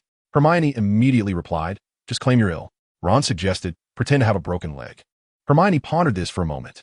"I still think a real injury would be more convincing," Ron advised, looking at Harry. "I can't do that," Harry frowned. "There are no substitute seekers on the team. If I withdraw, Gryffindor cannot compete." Just then, Neville stumbled into the common room, appearing as if he had been hit by the leg-locking curse, likely having hopped all the way. Aegel turned to assist him by dispelling the spell. "Malfoy." Neville's voice trembled. Aegel understood instantly. As long as he was absent, that boy would cause trouble. "Go find Professor McGonagall," Hermione urged Neville. "File a complaint." Neville shook his head in panic, muttering indistinctly, "I don't want to cause any more trouble." "You must be braver, Neville." Ron frowned. He is perpetually overbearing. "We have no reason to yield to him." "You mean to say that to me? I'm too timid." "Malfoy has already told me as much." Neville's voice wavered. "I thought you came to Gryffindor to discover your inner courage." Neville. Aegel leaned back, smiling at Neville. "I believe in you. You are a true Gryffindor. The Sorting Hat must have recognized your potential. Trust me." Aegel's words reassured Neville considerably, for everyone knew Aegel was consistently reliable. "Aegel is right. You are stronger than a dozen Malfoys," Harry encouraged, patting Neville on the shoulder. "The Sorting Hat placed you in Gryffindor, didn't he it? And what a Malfoy! There he is, in that detestable Slytherin." Neville unwrapped a chocolate frog, his lips trembling as he offered Harry a rather pale smile. "Thank you, Harry. I think I'll go to bed now," Neville said, somewhat absent-mindedly. "Would you like a card? I remember you collect them." He then handed Harry the chocolate frog card he held. Harry glanced at Neville's retreating figure, then looked down at the card in his hand. Another Dumbledore. "It was my first one." Before he could finish his sentence, Harry gasped as he glanced at the back of the card in his hand, then turned to look at Eager beside the fireplace. Noticing Eager was still bickering with the Weasley twins, Harry quietly pulled Ron and Hermione aside. "I found him. Nicholas Flamel." Harry looked at the two of them. "I told you I'd seen this name somewhere. I saw it on the train. Listen, he has been remarkably productive in alchemy in collaboration with Nicholas Flamel. That is quite an impressive skill." Fred said with a grin, "I just had a brilliant idea. We could create an extended ear-to-hear sounds from afar." George nodded in agreement. "What should we call it?" "Stretchy ear," Fred casually suggested. Eager stared at the two, astonished. "Is this really possible? Am I contributing to the research of the Weasley brothers' magic tricks?" Eager shook his head helplessly. In the distance, Harry and the others were whispering over a thick tome, likely confirming that the trapdoor concealed a philosopher's stone. Another night passed, and Eager could distinctly sense the exuberant energy of the trio, although this excitement was swiftly diverted by the Quidditch match that afternoon. In truth, as long as the opposing team wasn't Slytherin, Eager felt that Hufflepuff and Ravenclaw were significantly inferior to Gryffindor. Although Slytherin consistently claimed the House Cup, it was often through various infractions, lacking any true technical prowess. Despite Eager's thoughts, Harry appeared visibly anxious, taking deep breaths, a relaxation technique Eager had advised him. In a flash, Harry caught the golden snitch in mere moments. Cedric from Hufflepuff looked bewildered as he sat atop his broom. Eager thought, what just happened? Within less than 5 minutes, the match concluded, and he witnessed Ron and Neville tumbling on the ground, entangled with Malfoy. Hermione screamed in excitement at the sight of Harry capturing the snitch, and upon seeing Eager approach, she rushed to him in delight. In the distance, Dumbledore was patting Harry on the shoulder, murmuring something. That night, Eager returned to the kitchen, warmly welcomed by the house elves. The little ones eagerly presented him with various delicacies, hoping he would enjoy their culinary creations. However, Eager was indifferent. It was all fake anyway, while the real treasure resided close to his heart, right beneath the noses of everyone around him. Every day, while he and Harry bathed in the washroom, the ruby necklace swung against his chest, and the two had yet to notice it. This amused Eager, as he found it quite entertaining to witness their obliviousness. As the snowy days gradually diminished, the weather warmed. Hermione began to grow increasingly restless, likely due to the upcoming exams in 10 weeks, which to her felt alarmingly close. It seems that, akin to Hermione's sentiments, the assignments assigned by the professors have recently increased in number. In a moment of exasperation, AEG purchased an automatic answering quill, not just any arbitrary one, but a fully automated quill worth 20 galleons, capable of addressing nearly all but the most obscure questions. Incidentally, it was Newt who facilitated AEG's acquisition of this marvel. Evidently, this Centenarian was also quite the spirited student in his youth, in stark contrast to AEG, who navigated his studies with relative ease. Harry and Ron found themselves in a dire predicament. Observing Hermione's incessant mutterings and AEG's wandless magic, they begrudgingly resigned themselves to accompany them in the library, sighing heavily and stifling yawns as they desperately endeavored to complete their assignments. On several occasions, Harry and Ron attempted to borrow AEG's automatic quill, only to be thwarted each time by Hermione. "I cannot be responsible for you," Hermione exclaimed, her cheeks flushed as she timidly regarded AEG. "But I cannot allow you to lead them astray," she asserted. Chapter 35. Do not run away. During Transfiguration class, Snape rarely knocked on the door. Upon glancing at Professor McGonagall at the lectern, he inclined his head slightly, requesting, "Might I borrow Mr. Morris's for a moment?" Professor McGonagall surveyed AEG, who appeared utterly bewildered, and nodded in acquiescence. "Very well, Severus, I believe Mr. Morris's has some time to spare." A few minutes later, AEG eagerly followed Snape, expressing gratitude. "Thank you for sparing me from the Transfiguration essay. Goodness, Professor McGonagall has been assigning quite an abundance of homework lately." AEG paused, perplexed. "Is there not something you could simply attend to yourself?" Just a bit of apparition. Snape's expression suddenly hardened, and after a lengthy, scrutinizing gaze at AEG, he finally spoke in a rather morose tone, revealing that his mood was far from pleasant. "Surely you have not yet realized that apparition has its limitations?" AEG responded with confusion. "Is that so? But how did you arrive here?" With a potion of enhancement, Snape's lips barely moved, and AEG sensed his irritation. "What do you think I brew daily? Then you could simply use the potion, couldn't you?" AEG replied, utterly baffled. "If the ingredients were not so challenging to procure, I would not have sent you," Snape remarked, as he brusquely ushered AEG out of the school gates. After a moment's thought, he pointed at AEG. "Take care of her." AEG clicked his tongue, aware that Snape referred to the unborn Lily residing in the Sigget's womb, and he found little concern for the Sigget's well-being. However, AEG was somewhat enlightened. It appeared that apparition indeed had limitations. Was it possible that he had been oblivious to this due to his excessive magical prowess? With a loud pop, he materialized in London, gazing around at the unfamiliar streets with a sense of disorientation. Following the address provided by Snape, AEG arrived at a meticulously maintained garden community. Observing the quaint house before him, he let out a sigh. Gently tapping on the door, it creaked open, and AEG sauntered inside. In a room, a young woman appearing to be in her 20s sat at the dining table, busily crafting dumplings, occasionally humming a tune. Her noticeably rounded belly suggested a cheerful disposition. Aegis could swear that this surrogate mother had been personally chosen by Severus, for her eyes bore a slight resemblance to Harry's. Aegis was baffled by what Severus had done to her, whether he had cast a soul-binding curse or altered her memories, but he found Severus to be rather cruel. "Are you Mr. Morris?" the woman inquired, glancing at Aegis, who was clad in black robes. Yes," Aegis replied with a nod. I am Aegis Morrisis. Severus mentioned you would be here. Please have a seat. I apologize for my rudeness. As the woman attempted to rise, Aegis waved his hand, and she found herself comfortably seated once more. It seems you, like Severus, are a wizard? She smiled, her cheeks slightly flushed. I am Leah Snape. Aegis's eyes widened in surprise as he stepped forward, his expression turning serious. I apologize for being so forward, but I must verify whether your memories have been tampered with by that old bat. He gently tapped his wand against Leah's forehead. After a moment, he lowered his wand, his expression peculiar. There was absolutely no issue. She had neither fallen victim to a soul curse, nor had her memories been altered. Aegis speculated that Severus might have refrained from using magic for fear of harming the fetus, although he had always treated Leah rather harshly. However, the dramatic twist lay in the fact that when this young woman discovered she had been abducted by a wizard, she did not panic. Instead, she accepted Severus's bizarre surrogacy proposal with surprising willingness. This kind-hearted muggle girl, subjected to Severus's frequent inspections, found herself hopelessly enamored with him. Aegis felt as if he were witnessing the year's most absurd melodrama. This was a classic case of Stockholm Syndrome. The girl's name was actually Leah Stork. The Snape surname had been her own fanciful invention. Aegis felt a twinge of helplessness. He wished to warn this naive girl that once the surrogacy concluded, Severus might very well erase her memories and cast her aside. However, he hesitated, realizing that such words would be excessively cruel. With a deep sigh, Aegis lamented the absurdity of the situation. Is this the surrogate girl? My goodness, she is indeed youthful, Jan exclaimed, gazing at the woman in the room. And quite beautiful, too. Aegis pursed his lips. In truth, I'm not adept at caring for others. I was hoping you could assist. Of course, darling. Jan embraced Aegis. I am pleased you think so. Having two unmarried men care for a pregnant woman is the height of irresponsibility. I truly wonder what your professor was thinking.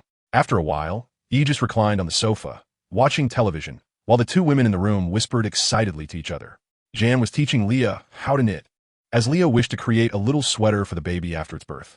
Shaking his head, Aegis felt that the woman was blissfully unaware of the gravity of the situation. For several consecutive days, Egil remained within the confines of the quaint villa, ensnared by the enchantments cast by Snape. Leah found herself unable to step outside, and even the corners of the furniture were rounded, lest she inadvertently cause harm to the child. Egil could not help but reflect deeply on the peculiarities of Snape's madness. Who could have anticipated that he possessed a lock of Lily's hair? This revelation led Egil to grasp an essential truth. He had not merely stumbled into a simple tale, but rather into an expansive world brimming with mysteries yet unknown to him. As he gazed upon the rarely seen azure sky outside, Egil settled into a chair in the garden, sipping a cup of red tea. He sensed, with an intuition that felt almost prophetic, that a concealed house elf resided within the villa. Snape's efforts were indeed commendable. Just as Egil was lost in his musings, Leah's pained voice echoed from within the house, prompting Egil to rush inside. Calm down, Egil, he reminded himself. It's merely fetal movement. Jean gestured for Egil to remain composed, although Leah's reactions were rather intense. Such sensations were common 5 months into pregnancy. Egil nodded in realization, calculating the time. It had been over 7 months, and he surmised that the child would likely be born after the conclusion of his first year. Witnessing the arrival of a new life was undoubtedly a fascinating experience, evoking a sense of wonder within him. He could sense the pure soul of the little being nestled within Leah, along with the faint magical vibrations emanating from her womb. The process of human birth resembled the expansion of the universe, a grand spectacle of growth, cuddled with a plush pillow in the soft armchair. Egil marveled at the marvels of life. Though Egil longed to witness the birth firsthand, Snape arrived punctually 2 weeks later. I meant to ask, why not use the fireplace? Egil inquired, puzzled, or perhaps the portkey. Typically, the fireplaces at Hogwarts were disconnected from the Floo network, while a portkey would require registration at the Ministry of Magic. Snape's demeanor darkened, his face reflecting the strain of long-distance apparition from Hogwarts. I have stated before, no one in the magical community must be informed, he replied tersely. Very well, Egil acquiesced, showing no intention of moving. Without further ado, Snape turned and entered the house. Egil shrugged, disappearing from the chair with a soft pop. The total score of 150 had completely deducted the meager points Egil earned, leaving Gryffindor's hourglass nearly empty. As Egil passed the grand hourglass, a flurry of little lions surrounded him, eager to share their grievances, for Egil was indeed the one who had accrued the most points. Upon seeing Egil, Hermione burst into tears, her head bowed in distress. I'm so sorry, Egil, she lamented. It's merely 150 points. Aegle reassured her, gently patting her head. With a sob, Hermione enveloped Aegle in a tight embrace. Aegle then glanced at Harry and Ron, both wearing guilty expressions. Don't even think about it. I refuse to embrace any men. Despite their feelings of remorse, the two could not suppress their laughter at Aegle's words. Aegle, I'm sorry, Harry mumbled awkwardly. The three hurriedly informed Hagrid of the events that had transpired. According to their account, on the very day Hagrid departed, he had acquired a dragon. They had exerted considerable effort to notify Charlie, who was in Romania, and spent an entire week ensuring the dragon was sent away from the school. Unfortunately, Malfoy had overheard their plans, leading to a series of consequential events. Harry, Hermione, and Neville were caught during a nighttime escapade by Filch and brought before Professor McGonagall. You are right, Ron lamented with a sigh. She deducted 20 points from Slytherin, but a staggering 50 from Gryffindor.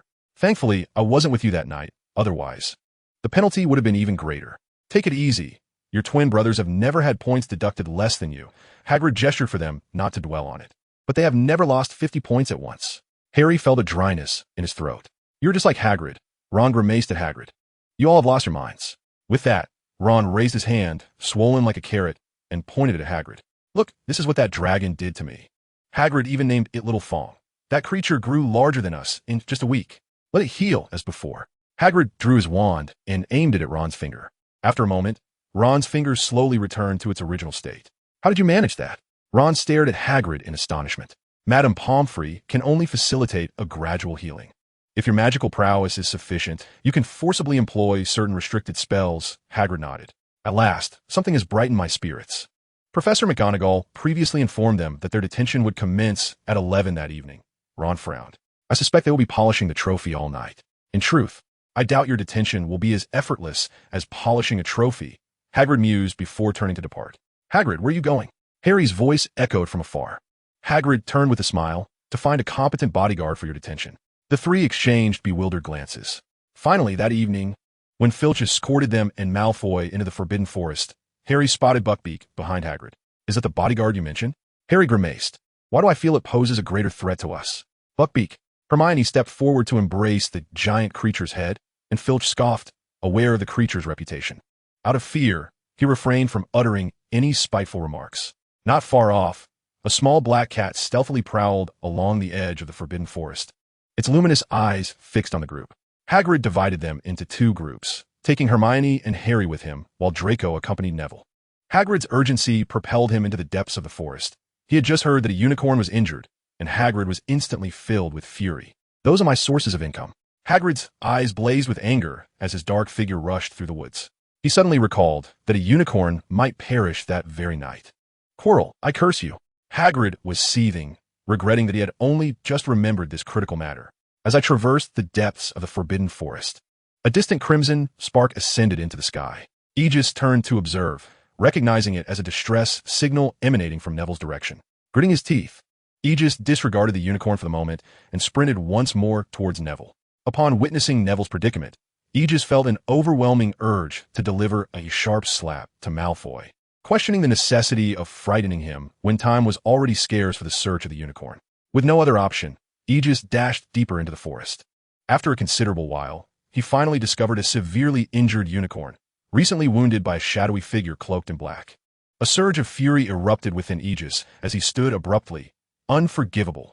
A brilliant beam of light shot towards the dark figure, who reacted swiftly, deflecting Aegis's spell with a flick of their wand. Stumbling slightly, the figure appeared taken aback by the potency of Aegis's incantation, now eyeing him with growing wariness. You vile creature, Aegis shouted, brandishing his wand, his face flushed with rage. What have you done to my unicorn? A massive serpent of flame, dozens of meters thick, erupted from Aegis's side, roaring as it charged towards the shadowy figure. Buckbeak, with his grand wings, soared in to assist Aegis, but Aegis halted him. The cloaked figure, now alarmed, waved their wand to dispel Aegis's fiery serpent and hastily retreated into the distance. Chapter 36. Harry arrives. Harry nodded and quickly launched a red flare into the air. After a brief moment, Hagrid, lantern in hand and carrying a small umbrella, hurriedly approached, inquiring what has transpired. Aegis, what are you doing here? Spare me the pleasantries. Quickly summon Professor Kettleburn. He must possess healing potions from magical creatures, Aegis urged, lightly tapping his wand. This is the result of dark magic. I can only staunch its bleeding for now. Hurry. The following morning, at the threshold of Hagrid's hut, Aegis was feeding a silvery unicorn fresh grass. The little creature seemed aware of Aegis's role as its savior, affectionately licking his hand from time to time. Despite the unicorn's instinctive nature, which typically permits only untouched maidens to approach, it could not resist drawing near to Aegis, its benefactor.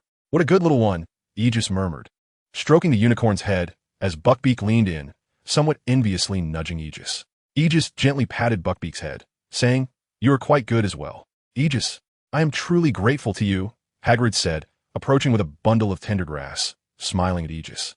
"Had it not been for you, this little one might have perished last night." "It was nothing," Aegis replied, shaking his head.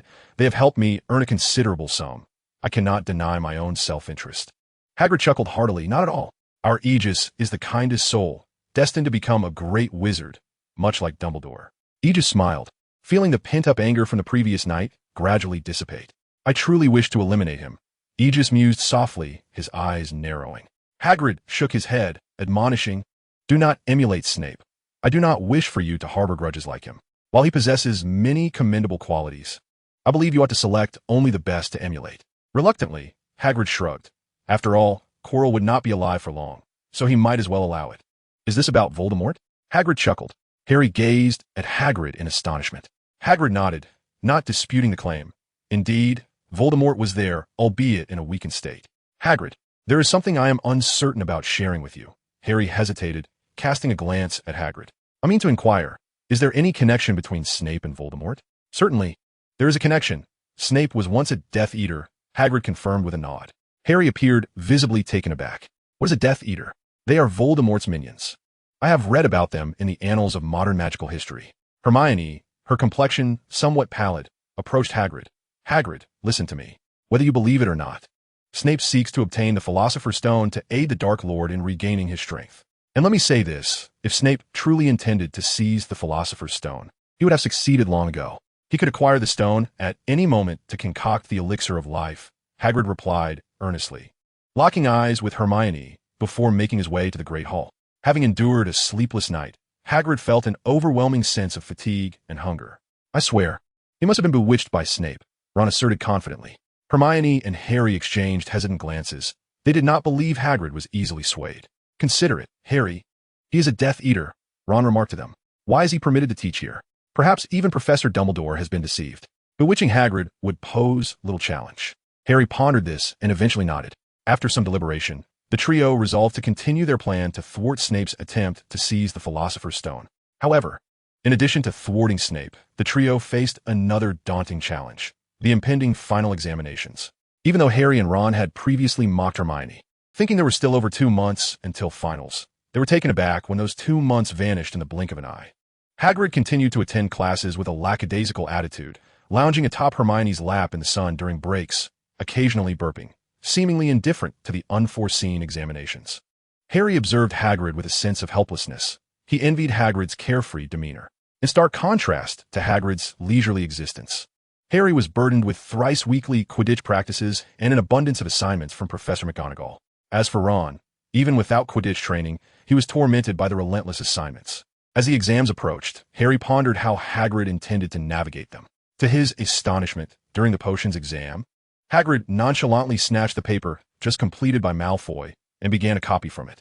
Hagrid knew that Malfoy consistently performed well in potions. If he was not to copy from him, whom else could he? Harry glanced up at Snape, who was glaring intently at him, seemingly oblivious to Hagrid's actions. A wave of sorrow washed over Harry. If he were in AIG's position, he would hardly believe that Snape would attempt to steal the Philosopher's Stone. Hermione was indeed correct. Snape's affection for AIG was akin to that of a father for his beloved son. Unbeknownst to AIG, who felt his examination results were likely commendable, at the very least, he anticipated an excellent mark in potions. During the charms examination, Professor Flitwick instructed them to make a pineapple perform a tap dance across a table. With a flick of his wand, AIG transformed the pineapple into an adorable little hamster, which pranced and tangoed across the surface, much to Flitwick's astonishment. "Forgive me, Professor," AIG said, smacking his lips. "I truly do not know how to perform a tap dance." In truth, the tango was far from perfect, and he meant for the pineapple to dance. A simple tarantella would have sufficed. "Nevertheless, you executed the transformation beautifully," Flitwick remarked in his high-pitched voice. I shall award you full marks. As for Professor McGonagall's practical exam in Transfiguration, she tasked them with transforming a mouse into a snuff box, which left AIG somewhat perplexed. He looked at Professor McGonagall with a dry expression. I have never seen a snuff box before. That's quite all right. You may transform it into a locket box instead, as they are quite similar, albeit the locket box is smaller and may prove more challenging. McGonagall encouraged him. AIG nodded and, with a wave of his hand, conjured a splendid locket box before them. McGonagall's excitement was palpable, a flawless nonverbal spell. I can tell you your score right now. Full marks. AIG grinned as he exited the classroom, feeling quite satisfied. He anticipated a slightly lower score in herbology, but he had managed to answer all the standard questions, and thus he believed the examination posed no real challenge. As for defense against the dark arts, Quirrell's questions were even simpler. He was still struggling to feign a stutter. The final exam, History of Magic, posed no significant difficulty for AIG. In fact, even if it had, he would not have been overly concerned. Regardless of how poorly he might perform, the underachievers remained blissful. Once the History of Magic exam concluded, the surrounding young witches and wizards erupted in cheers. Even Hermione stood up, excitement radiating from her. For the next week, they need not worry about anything. They could simply indulge in joy while awaiting their results. No matter the thoughts of others, AIG intended to revel in a week of carefree enjoyment. That afternoon, on the lawn by the Black Lake, AIG squinted in the sunlight. Reclining on Hermione's lap, her cheeks were flushed as she held a book, her attention evidently elsewhere. Not far off, Harry and Ron whispered to one another, and, suddenly, Harry sprang to his feet, his expression frantic as he dashed toward Hagrid's hut, with Ron hastily following. AIG sighed softly, realizing that curiosity could indeed be perilous. He sensed that the little girl beside him was even more distracted. He had little inclination to concern himself with their hushed discussions, knowing that tonight he merely needed to accompany the trio to the end of their adventure, and barring any unforeseen events, danger was unlikely to arise. In the quiet of the night, a small black kitten lounged beside the fireplace in the Gryffindor common room. Egil observed 3 figures stealthily descending the stairs, their hushed voices mingling in the air. "What are you up to?" came Neville's voice from the corner of the room, as he clutched the wriggling toad. "Trevor," his gaze fixed intently on the trio. "Nothing, Neville, nothing," Harry replied hastily, concealing the invisibility cloak behind him. "Are you planning to sneak out again?" Neville scrutinized their guilty expressions. Hermione quickly shook her head in denial, yet Neville, though timid, was not so easily deceived. "You cannot go out," he asserted. "You'll get caught, and Gryffindor will suffer even more." "You don't understand," Harry said, a note of urgency in his tone. "This is very important." Unfortunately, Neville was resolute in his intent to thwart their plans. "I won't allow you to do that," he declared, blocking the portrait hole. "I'm going to stand my ground." "Neville," Ron exclaimed, exasperated. "Get out of the way, you idiot." "Don't call me an idiot," Neville retorted. "You can't break the rules. And it was you who taught me to stand up to others. But not against us," Ron shouted in frustration. "Neville, you have no idea what you're doing." In a sudden burst of determination, Neville tossed the toad aside and stepped forward, only to be instantly immobilized by Hermione's stunning spell. "Meow," Egil sighed, covering his eyes with a paw. The resolution came far too swiftly. Observing the trio's retreating figures, Egil rose with a resigned expression and waved his paw. "Immobilis." Instantly, Neville felt the spell lift, and he hurried to Egil's side. "Egil, rest assured with me around, there will be no trouble," Egil reassured him, patting Neville's shoulder. "Trust me." Compared to Harry and his friends, Neville seemed to hold Egil in higher regard. He nodded at Egil. "I'm not doing anything wrong, am I?" Moments later, when he stood before the 3-headed dog, he couldn't help but marvel. This creature was indeed no smaller than a dragon. His magical energy surged forth without restraint, a red light piercing through Fluffy's fur, causing the beast to fall into a deep slumber. Simple, direct, and efficient. Egil mumbled as he nudged Fluffy's massive paw aside, opening the trapdoor and leaping down, floating gently as he descended. He casually shot a burst of flame below, which blazed through the coiling devil's snare and landed on the ground. Egil strode forward, the sound of flapping wings echoing nearby. At the end of the corridor stood an imposing door, weathered by time. Ignoring the fluttering keys, he produced a small green object from his pocket and approached the heavy entrance. "This is your moment, Gobby." Though enchanted doors might resist spells, the bowtruckle could physically unlock them with its slender claws. Egil had tested it many times on various doors, and without exception, little Gobby could unlock any door's mechanism in an instant. As expected, Age gently pushed the door open, and the shouts of Ron echoed from ahead. Silently, Age cast a disillusionment charm on himself, quietly observing the three engaged in a game of wizard chess. Age had never mastered this game, yet he knew there were countless ways to interfere. Those foolish white pieces would be no match for his fiery prowess. Witnessing Ron sacrifice himself to allow Harry to advance, Age couldn't help but nod slightly. Harry and Hermione hurried through the doorway, and with a flick of his wand, Age healed Ron's fractured arm. Ron opened his eyes, momentarily taken aback by Age's presence. "I believe you can now mount the broom in front and swiftly inform Dumbledore," Age said with a smile directed at Ron. Ron attempted to speak, but Age interrupted, urging him to leave quickly. Age then pushed the door open, and a foul stench wafted out. With a stoic expression, he conjured flames to incinerate the unconscious troll lying on the ground. It seemed likely that Quirrell was responsible. He had a peculiar affinity for trolls, and this one was undoubtedly left behind by him. Age shook his head in resignation and gently patted Hermione's head, silencing her incoherent chatter. "Trust me, it will not be Snape inside." Hermione gazed at Age with a pleading expression. Age, with a sigh, retrieved a ruby necklace from his pocket and presented it before her. Hermione paused, taken aback by his gesture, and then covered her mouth in disbelief. "So, the Philosopher's Stone has been with you all along?" she exclaimed. She had seen Age's ruby necklace before, as during her visits to the Granger household. Age's habit of not wearing pajamas meant she often caught glimpses of the necklace after he showered. Inside is merely an ordinary stone, a mere jest by Dumbledore to toy with Voldemort. In fact, he likely couldn't even acquire that simple stone. "Trust me," Age explained, taking a sip from a vial of fire protection potion. "Shall we venture inside together?" Hermione nodded, and Age offered her the potion, allowing her a sip before they stepped into the encroaching black flames. Upon entering the room, they found Quirrell forcefully compelling Harry to stand before a mirror. "What are you doing here?" Hermione exclaimed, astonished at the sight of Quirrell. "Oh, I really do not wish to repeat what I just told this young lad," Quirrell replied languidly, his gaze shifting to Age, causing his expression to twitch. "Hello, Quirrell, it's good to see you again," Age said, his face devoid of emotion as he waved his wand. "Harry, come here." Harry was suddenly drawn to Age's side, astonished as he looked between Age and Hermione. "How did you get in here?" "It's a long story," Age replied, his gaze unwavering on Quirrell. "In fact, that night in the Forbidden Forest, I should have dealt with you then, had it not been for Dumbledore wanting Harry to confront Voldemort directly.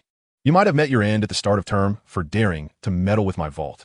Of course, I cannot dismiss the possibility that Dumbledore merely wished to extend your teaching tenure for another year," Age added, his eyes cold as they locked onto Quirrell. Chapter 37. Is there no shame? Why has this happened? Hermione looked at Aegis with a sense of disbelief and asked, "I clearly saw Snape casting a spell at Harry that day." "Indeed, even dispelling a curse requires incantation," she added. Before Harry could utter a word, Aegis interjected. "I am quite curious, Quirrell. Would you be so kind as to remove that filthy turban so I may behold the visage of your languishing master? And how do you even manage to sleep? Do you lie down?" "Avada Kedavra!" Quirrell suddenly drew his wand. Expelliarmus. A crimson and emerald light collided midair. The green beam swiftly shattered by the red, which continued its relentless path, striking Quirrell with tremendous force. He cried out in agony, and his wand flew into Aegis's grasp. "TSK, TSK, TSK," Aegis remarked with a faint, chilling smile. "You ought not to play such games with me. It would be more fitting if your master had returned." Harry regarded Aegis with a sense of unfamiliarity, feeling as though Aegis's presence momentarily overlapped with that of Snape's shadow. Quirrell gazed at Aegis in panic, his turban falling away, revealing a pale visage reflected from the mirror of Eriste behind him. "Fool!" A cold, raspy voice echoed, a pair of scarlet eyes glaring through the mirror at Aegis and his companions. "You cannot even manage a few children." Harry, startled by the reflection in the mirror, glanced at Quirrell, who bowed his head in fear. "Forgive me, master, I have shamed you." "Harry Potter," Quirrell slowly turned, and Voldemort's face emerged before the trio, snake-like eyes, devoid of a nose. Aegis nodded, just as described in the book. "Aegis Morrisis," Voldemort whispered hoarsely, "such a remarkable young man." The visage of Voldemort shifted slightly atop Quirrell's head, seemingly attempting to draw nearer. "Give me the Philosopher's Stone, and I can guide you towards immortality, Aegis. We are the same kind. Is this how you deceive Quirrell?" Aegis smirked. "What a low intelligence it must take to fall for your nonsense." Voldemort's expression stiffened momentarily before he began to chuckle. "I can overlook your insolence, Aegis. You are quite formidable, having successfully controlled the quiet. Such an accomplishment is beyond even my reach. Join forces with me, Aegis, No one in this world can stand against us. We can do as we please. Voldemort's voice grew fervent. Everything, all of it, will belong to us. Avada Kedavra. Aegis remained motionless, seemingly contemplating Voldemort's words. Then a flash of green light erupted from the tip of his wand, striking Quirrell, who collapsed instantly. A shadow surged forth from Quirrell, attempting to flee. Aegis acted swiftly, casting a spell, yet merely pierced through a haze of smoke. Voldemort's voice echoed in distant terror and rage. I shall remember you, Aegis Morrisis. The tone was laced with malice and a hoarse bitterness, as if Aegis had committed some unforgivable act against him. Voldemort could scarcely fathom that, in response to his enticements, AEG would suddenly unleash a barrage of spells. He presumed that AEG would at least allow him to finish speaking, as this was the bare minimum for any negotiation. To his astonishment, AEG's lack of decorum in striking first was truly unexpected. One audacious fellow. Is he out his mind? Does he possess no sense of shame? Surprise indeed, AEG exclaimed, laughing heartily as he watched the retreating figure of Voldemort. Convinced that this encounter would leave a lasting impression on him. Glancing at the still-dazed Hermione and Harry, AG grinned. What is the matter? Hermione suddenly embraced AG, her voice brimming with excitement. AEG, you've defeated the Dark Lord. Hardly more than a lingering specter. The true Voldemort is far more formidable, AEG replied, shaking his head. In fact, had Harry pressed Quirrell's face a moment longer, he would have perished. Harry bears the protective enchantment bestowed by his mother. Though it may come at a cost, he'll likely need 2 or 3 days of rest. With the final Quidditch match approaching, I certainly do not wish to fill in for him. Is that so?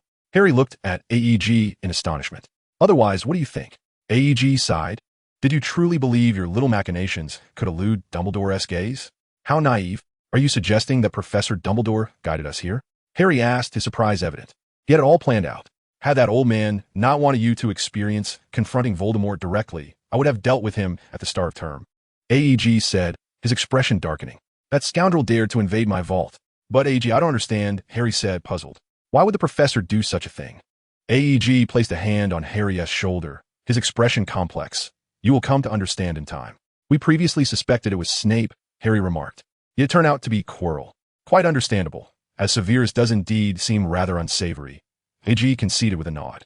In truth, he has never been a good person. Why does he harbor such animosity towards me? Harry questioned, bewildered. Is it merely because my father bullied him during school? No.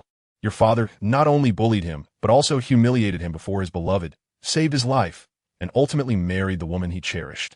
All while you bear such a striking resemblance to him. AEG mused. It appears Snape has shown a measure of mercy by not eliminating you.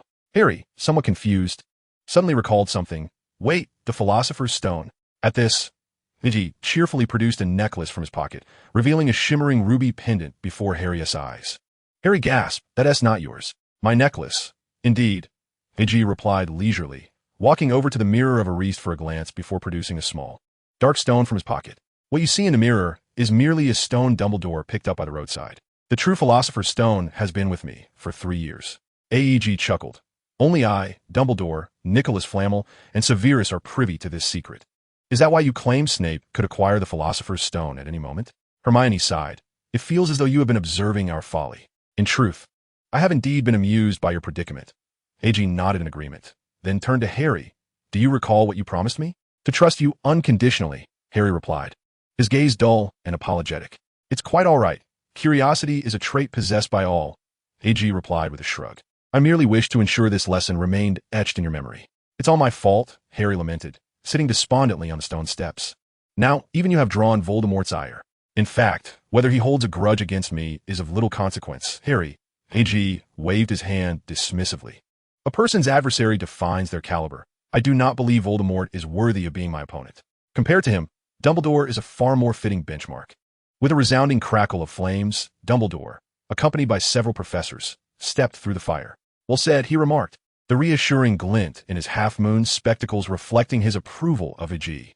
I am delighted to have a student like you. It seems my assessment was accurate. Your aspirations exceed those of Voldemort. Good evening, professors. AG cheerfully greeted the assembly, while not far away. Harry and Hermione's faces turned pale upon catching sight of Professor McGonagall. With her lips pursed and a serious demeanor, McGonagall regarded Harry and Hermione until, after a moment, a hint of a smile graced her features. You have both excelled.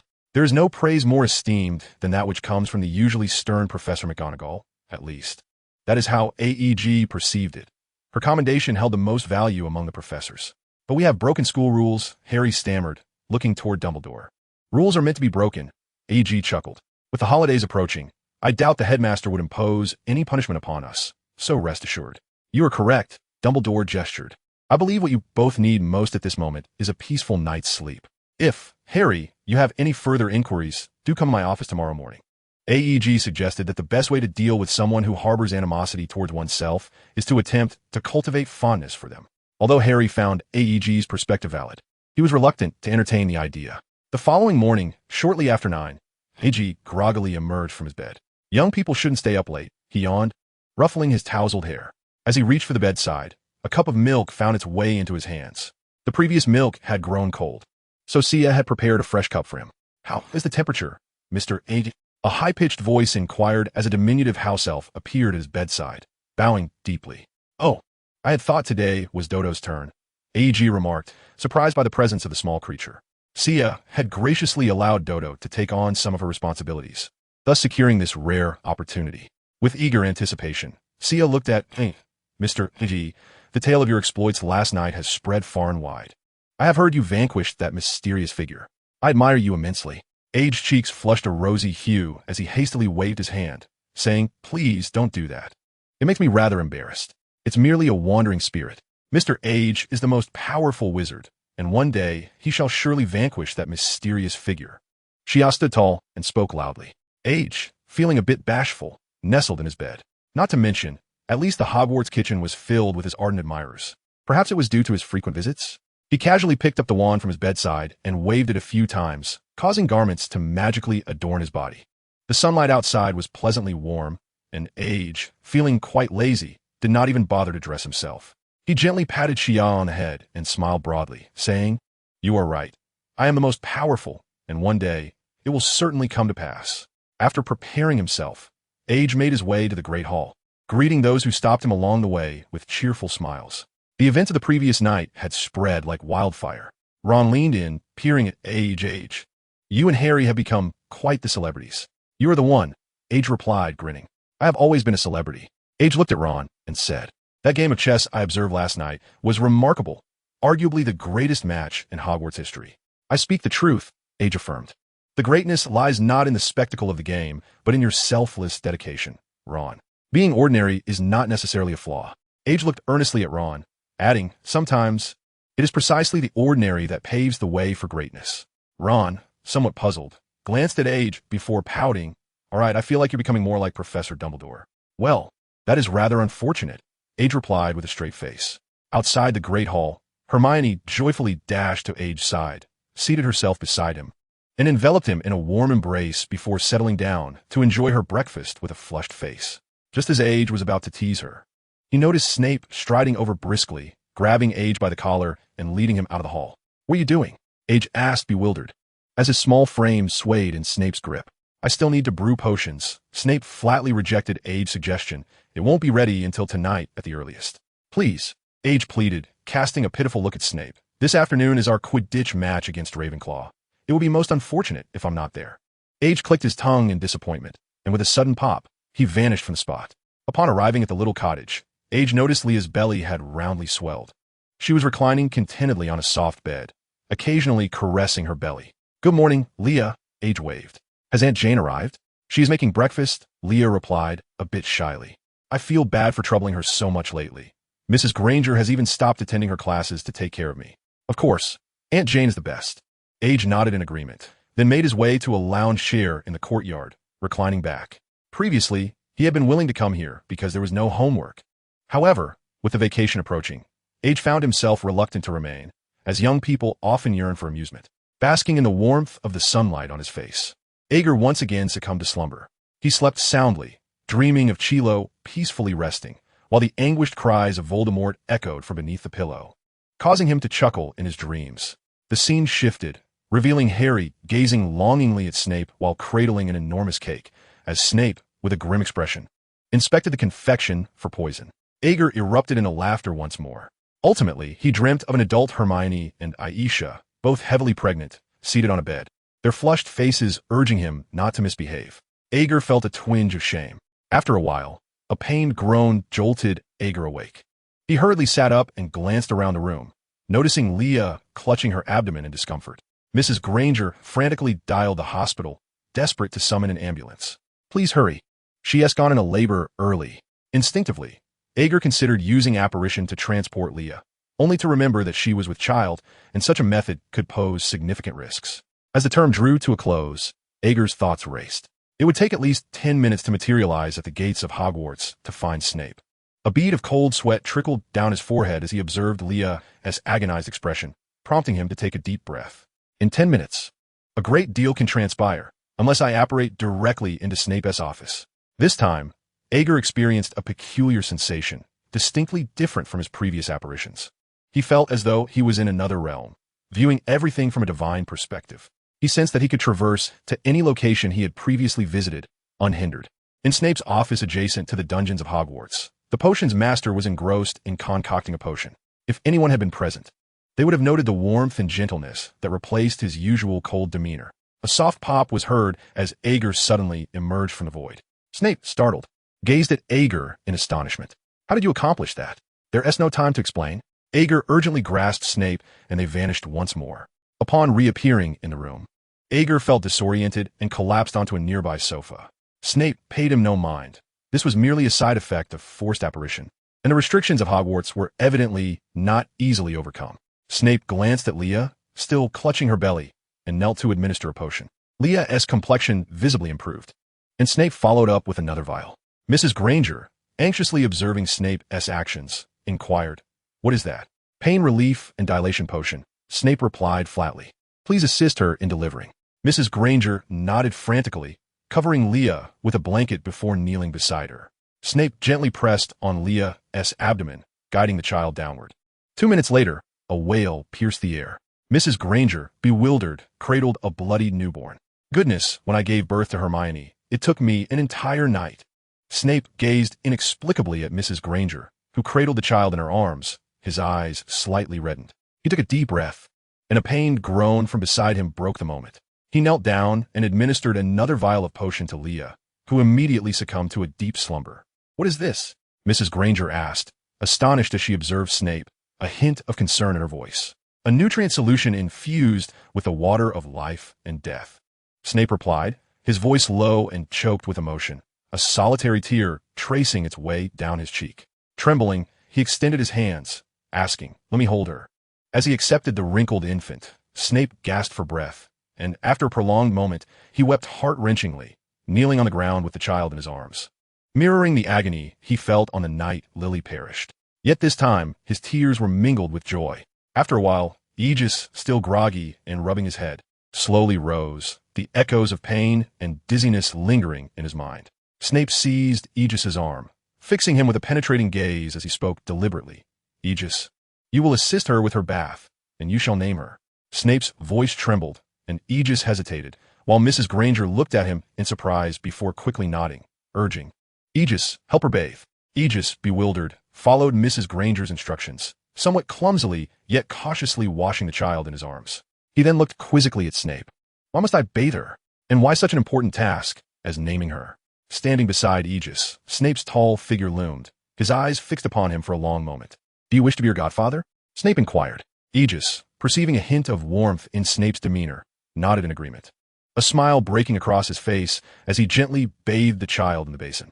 "We need to establish an unbreakable vow." 2 hours later, in a Muggle hospital, Snape stood ominously in the corridor, clad in black robes, while Mrs. Granger conversed with the doctor at a distance. Aegis, beaming as he gazed at the infant in the small pool, exclaimed, "I've thought of a name. Anastasia." He chuckled, "Anastasia Lilith Snape." Snape glanced at Aegis. "No, not resurrection," Aegis corrected, shaking his head. "It signifies a new beginning." Snape's lips twitched. A slight nod of acknowledgement followed. Moments later, Mrs. Granger approached, looking at the two of them. "Firstly, Professor Snape, this child has no mother. Until she reaches the age of 5, you must entrust her to me, of course. You are always welcome to visit us." Snape stared at the formidable Muggle woman before him, momentarily taken aback, before slowly nodding, lost in thought. "Secondly, I hope you will apologize to Leah. I heard Aegis mention that you even considered erasing the child's memories." Mrs. Granger's hands were on her hips, her eyes blazing with fury as she confronted Snape. This is an utterly irresponsible act. It is the behavior of a coward. You must provide her with compensation in all its various forms. Snape, avoiding the gaze of Mrs. Granger, nodded with a mixture of 3 parts anxiety and 7 parts embarrassment. Egil, standing nearby, chuckled with a sense of schadenfreude, believing that Snape would prefer to face Voldemort rather than confront Mrs. Granger. Fortunately, Leah's relocation was quite successful. She moved into the home of Aisha, which is adjacent to the Granger residence, and their relationship was amicable, though that is a tale for another time. Look at your pale little face. I can't believe I thought you were safe all this time, she remarked.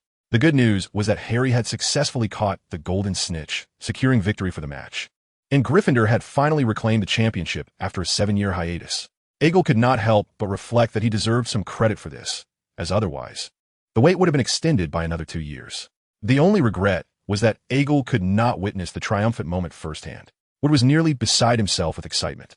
When Egil encountered him, he seemed to float with joy. Even the usually stern Professor McGonagall could not suppress her smile as she celebrated with the students in the Gryffindor common room. Thank heavens. This time, there was no overwhelming reaction. Egil merely felt a bit dizzy after using apparition. Hermione, her cheeks flushed, kissed Egil on the cheek amidst the cheers of the crowd, prompting a cacophony of whistles and applause within the tower. Egil felt that this event was far more entertaining than Gryffindor's victory. When the final feast arrived the following evening, Egil's predictions came to fruition. Dumbledore, referencing the events of the previous nights, declared Gryffindor the winner of the House Cup. Unexpectedly, he awarded Egil an additional 50 points, which Egil surmised might be due to his high contribution. However, it mattered little, as Gryffindor would have secured first place regardless. In stark contrast to the jubilant Gryffindor table, the Slytherin students appeared rather despondent. The coveted House Cup had been unjustly snatched away, and anyone in their position would feel similarly aggrieved. Egil glanced towards the staff table, where Snape was awkwardly smiling at Professor McGonagall, his grin strained. The hall was particularly lively that evening, and Egil even enlisted the house elves to procure some butterbeer, which he secretly shared with the Weasley twins. What are your plans for the holiday? Egil inquired of the two. Unfortunately, we lack the funds for travel, Fred lamented. And with the ban on magic during the holidays, we are rather limited in our options, George added, shrugging his shoulders before his expression brightened. We could brew some potions. We plan to create a few types of sweets, though it's merely a preliminary idea. Quick-acting skipping class sweets, perhaps? Egil grinned. Well, I wish you the best of luck. Just press your wrist if you encounter any issues. We will, Fred replied enthusiastically. In fact, we can hardly contain our excitement. George chuckled. Egil suddenly felt that perhaps it was unnecessary to remind them, as he could only imagine the mischief they were about to concoct. On the following day, as the students prepared for their final day at school and awaited their results, it came as no surprise that Hermione achieved the top score in her year. While Egil glanced at his own results, second place. This left Harry and Ron envious beyond measure. You clearly copy your homework every day, Harry remarked dryly at Egil. Ron, with a forlorn expression, added, and all you do is eat and sleep. Hermione, displeased with their assessment, retorted sharply, but Egil pays close attention in class. If you two could match his dedication, then exams and assignments would be no challenge. With that, the atmosphere lightened considerably, and the trio joyfully made their way towards the platform. How can we possibly pay attention in Snape's class? Harry's voice of complaint echoed, and Professor Binns, Ron chimed in. Egil grinned at Hermione, took her hand, and with a pop, they vanished from sight, only to reappear in the Granger household. Upon their arrival, Hermione was startled by the soft cooing of a baby and rushed into the living room, where she was rendered speechless by the sight of the infant cradled in Jane's arms. When did this happen? Hermione gasped in astonishment. My goodness. How did you manage this so quickly? Jane rolled her eyes. This is not our child. I'm merely babysitting this poor little one. As she hummed a tune, Jane leisurely placed the baby in a crib. Leah smiled warmly at Hermione, who felt her cheeks flush. This is the child's mother. Egil indicated Leah. Hermione greeted Leah and then leaned over the crib, her curiosity piqued by the fragile little life within. Is it a boy or a girl? What is her name? Anastasia. A girl. I am her godfather, Egil replied with a grin. She will be here for quite some time. So I must share something with you and hope you keep it a secret. What is it? Hermione asked, her eyes wide in surprise, wondering when Egil had become the child's godfather. Her full name is Anastasia Snape. Egil nodded, acknowledging Hermione's astonishment. Yes, that's Snape. Snape. Hermione gasped, covering her mouth in disbelief. She stood there, still in shock, until after dinner, when Snape stormed in, confirming Egil's words. Later that night, in Egil's room, clad in his shorts, he fiddled with a collection of bottles while Hermione, in her pajamas, nestled in Egil's bed, struggled to comprehend the incredulous situation. You actually cloned a person and put a spell on a professor from the Research Institute and had a muggle woman act as a surrogate? Hermione sighed, tilting her head back in exasperation. Goodness, you violated every law in both the muggle and magical worlds. Rest assured, no one knows.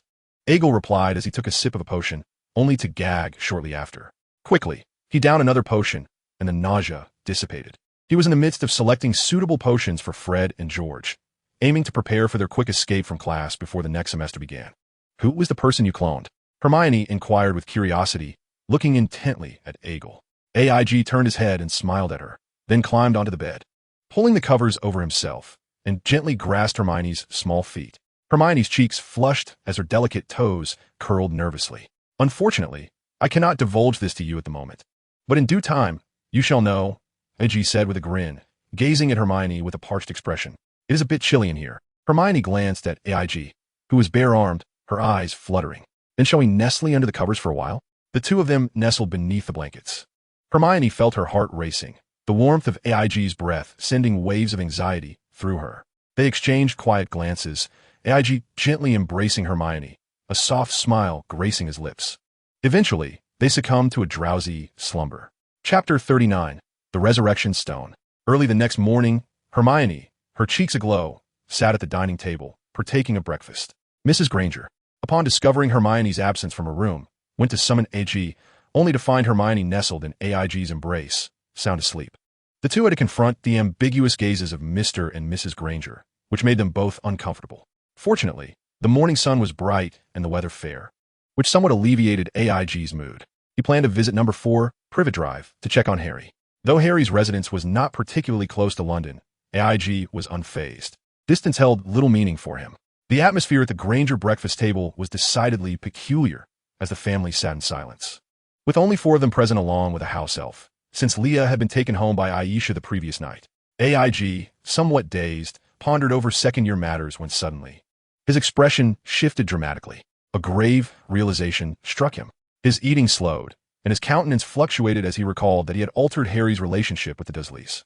This meant the Dursleys might not confine Harry this year, implying that Harry might not arrive at the Weasley household prematurely, which could disrupt subsequent events. Ginny might not even receive that diary. AIG's face darkened as he experienced the unsettling nature of the butterfly effect for the first time. He hesitated, the only certainty being that the diary likely remained in the Malfoy residence, which was quite unfortunate. After some contemplation, AIG hastily finished his meal, bid farewell to the Granger family, and disapparated away. With a pop, AIG found himself in Dumbledore's office, slightly disoriented as he steadied himself against a nearby cabinet. Old Dumbledore? He mumbled, still dazed.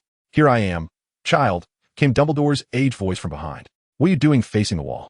Oh, AIG shook his head. Let us set off to the Gaunt Manor. AIG, I suggest you take a moment to rest. Crossing hundreds of kilometers and forcibly breaking through Hogwarts restrictions with apparition is not as pleasant as you might imagine. Dumbledore waved his hand, and AIG slowly floated to a nearby armchair. I would like a glass of ice lemon juice. Iger murmured hazily. That concoction works wonders for alleviating nausea. Moments latte. A glass of lemon juice materialized beside him. Iger grasped the glass and sipped it eagerly, feeling considerably better. So, what lies within the Gaunt residence? Dumbledore inquired, curiosity glimmering in his eyes. I am quite intrigued as to how you are aware of the Gaunt abode. However, I shall refrain from asking. What is it that you seek this time? That can wait, Iger replied, shaking his head, urging Dumbledore to hasten. With a resigned sigh, Dumbledore rose and beckoned to the somewhat decrepit Fawkes, who promptly soared over, whisking the two of them away in an instant. After a brief interval, they arrived before a dilapidated shack, where Iger meticulously surveyed his surroundings. Noticing traces of magic, Dumbledore waved his wand, dispelling the concealed protective enchantments. They pushed open the door, reinforced with decaying serpent bones, and stepped inside. A cloud of dust enveloped them, which Iger dissipated with a flick of his hand. The interior was stark and uninviting, dominated by a rickety table, a battered cabinet, and a kerosene lamp shrouded in a thick layer of dust, indicating years of abandonment. Approaching the cabinet, Iger pulled it open, revealing a finely crafted ring adorned with a black gemstone. After tapping it with his wand to ensure there were no malicious curses, He gingerly lifted the ring. It seems the protective measures here are designed to entice others to claim this stone. Professor, do refrain from casting spells behind my back. Iger suddenly spun around to deflect a silent, stunning spell aimed at him. It appears Severus has been quite diligent in his tutelage, Dumbledore sighed. Casting a regretful glance at Iger, his lips trembling slightly. I apologize, Iger, I was remiss. Dumbledore nodded, grasping Iger's arm, as a flicker of fire ignited in the air. Fawkes seized Dumbledore's shoulder, and they reappeared in the headmaster's office. Holding the ring, Iger climbed onto the cabinet to retrieve the sorting hat. As he reached in, a silver sword encrusted with rubies emerged in his hand. The moment Gryffindor's sword appeared, the ring began to quiver restlessly in Iger's grasp, as if yearning to escape. He placed the ring on the ground and struck its band with the sword, unleashing a piercing scream accompanied by swirling dark energy. Dumbledore instinctively shielded Iger from the ensuing blast, and the black stone soared upward, landing in Iger's palm. Thank you, Professor, Iger grinned, casually tossing the resurrection stone to Dumbledore. I shall await you outside. I will return in an hour. The stone is yours, but I must insist on its safekeeping. Fortune smiled upon him. Iger's suspicions were confirmed when Dumbledore's eyes lit up at the sight of the ring, his impulse to wear it almost overwhelming. Fortunately, Iger's quick reflexes thwarted that impulse, averting an untimely demise for the old wizard. It seemed evident that Dumbledore immediately recognized the true nature of the black stone embedded within the ring. He could comprehend the profound yearning within Dumbledore's heart, as well as the immense weight of the unspoken apology that had lingered for a century. This aged elder merely sought the opportunity to utter a simple "I'm sorry" to his sister. Agate sat contemplatively in front of the stone statue at the entrance of the headmaster's office for quite some time. At last, the voice of Dumbledore resonated from within. Come in, Agate. Agate pushed the door open and entered, finding Dumbledore wiping his somewhat clouded eyes with a handkerchief. Upon noticing Agate's entrance, Dumbledore donned his half-moon spectacles, a smile illuminating his eyes as he regarded Agate. I must thank you, Agate. It was the least I could do. Otherwise, you might not have made it, Agate replied with a chuckle. However, I hope you do not become ensnared by this stone. No, that is not what I meant.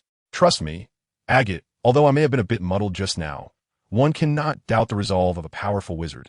Dumbledore said with a cheerful nod. That ring bears a curse, and I am grateful you stopped me just in time. Otherwise, my demise, before this new generation has fully matured, would serve no benefit to anyone. Death, at any time, only brings sorrow to the living, Professor, Agate remarked, shaking his head. To place hope upon the shoulders of the next generation is a display of irresponsibility. I believe you should not be that kind of person. Moreover, I possess the Philosopher's Stone. Trust me, I will not permit you to meet your end so easily. As Agate muttered, Dumbledore chuckled at his words. I'm quite curious. What is it you seek this time? Dumbledore's gaze was calm as he scrutinized Agate. I have yet to decide. The situation has deviated from what I anticipated. Agate replied with a resigned gesture. Thus, I must make amends for part of the losses before things worsen. Then you have ample time to contemplate what you desire. Dumbledore nodded with a smile. As for the deviation you mentioned, do you require my assistance in resolving it? I think not for the moment. Let us observe how events unfold. Agate sighed languidly.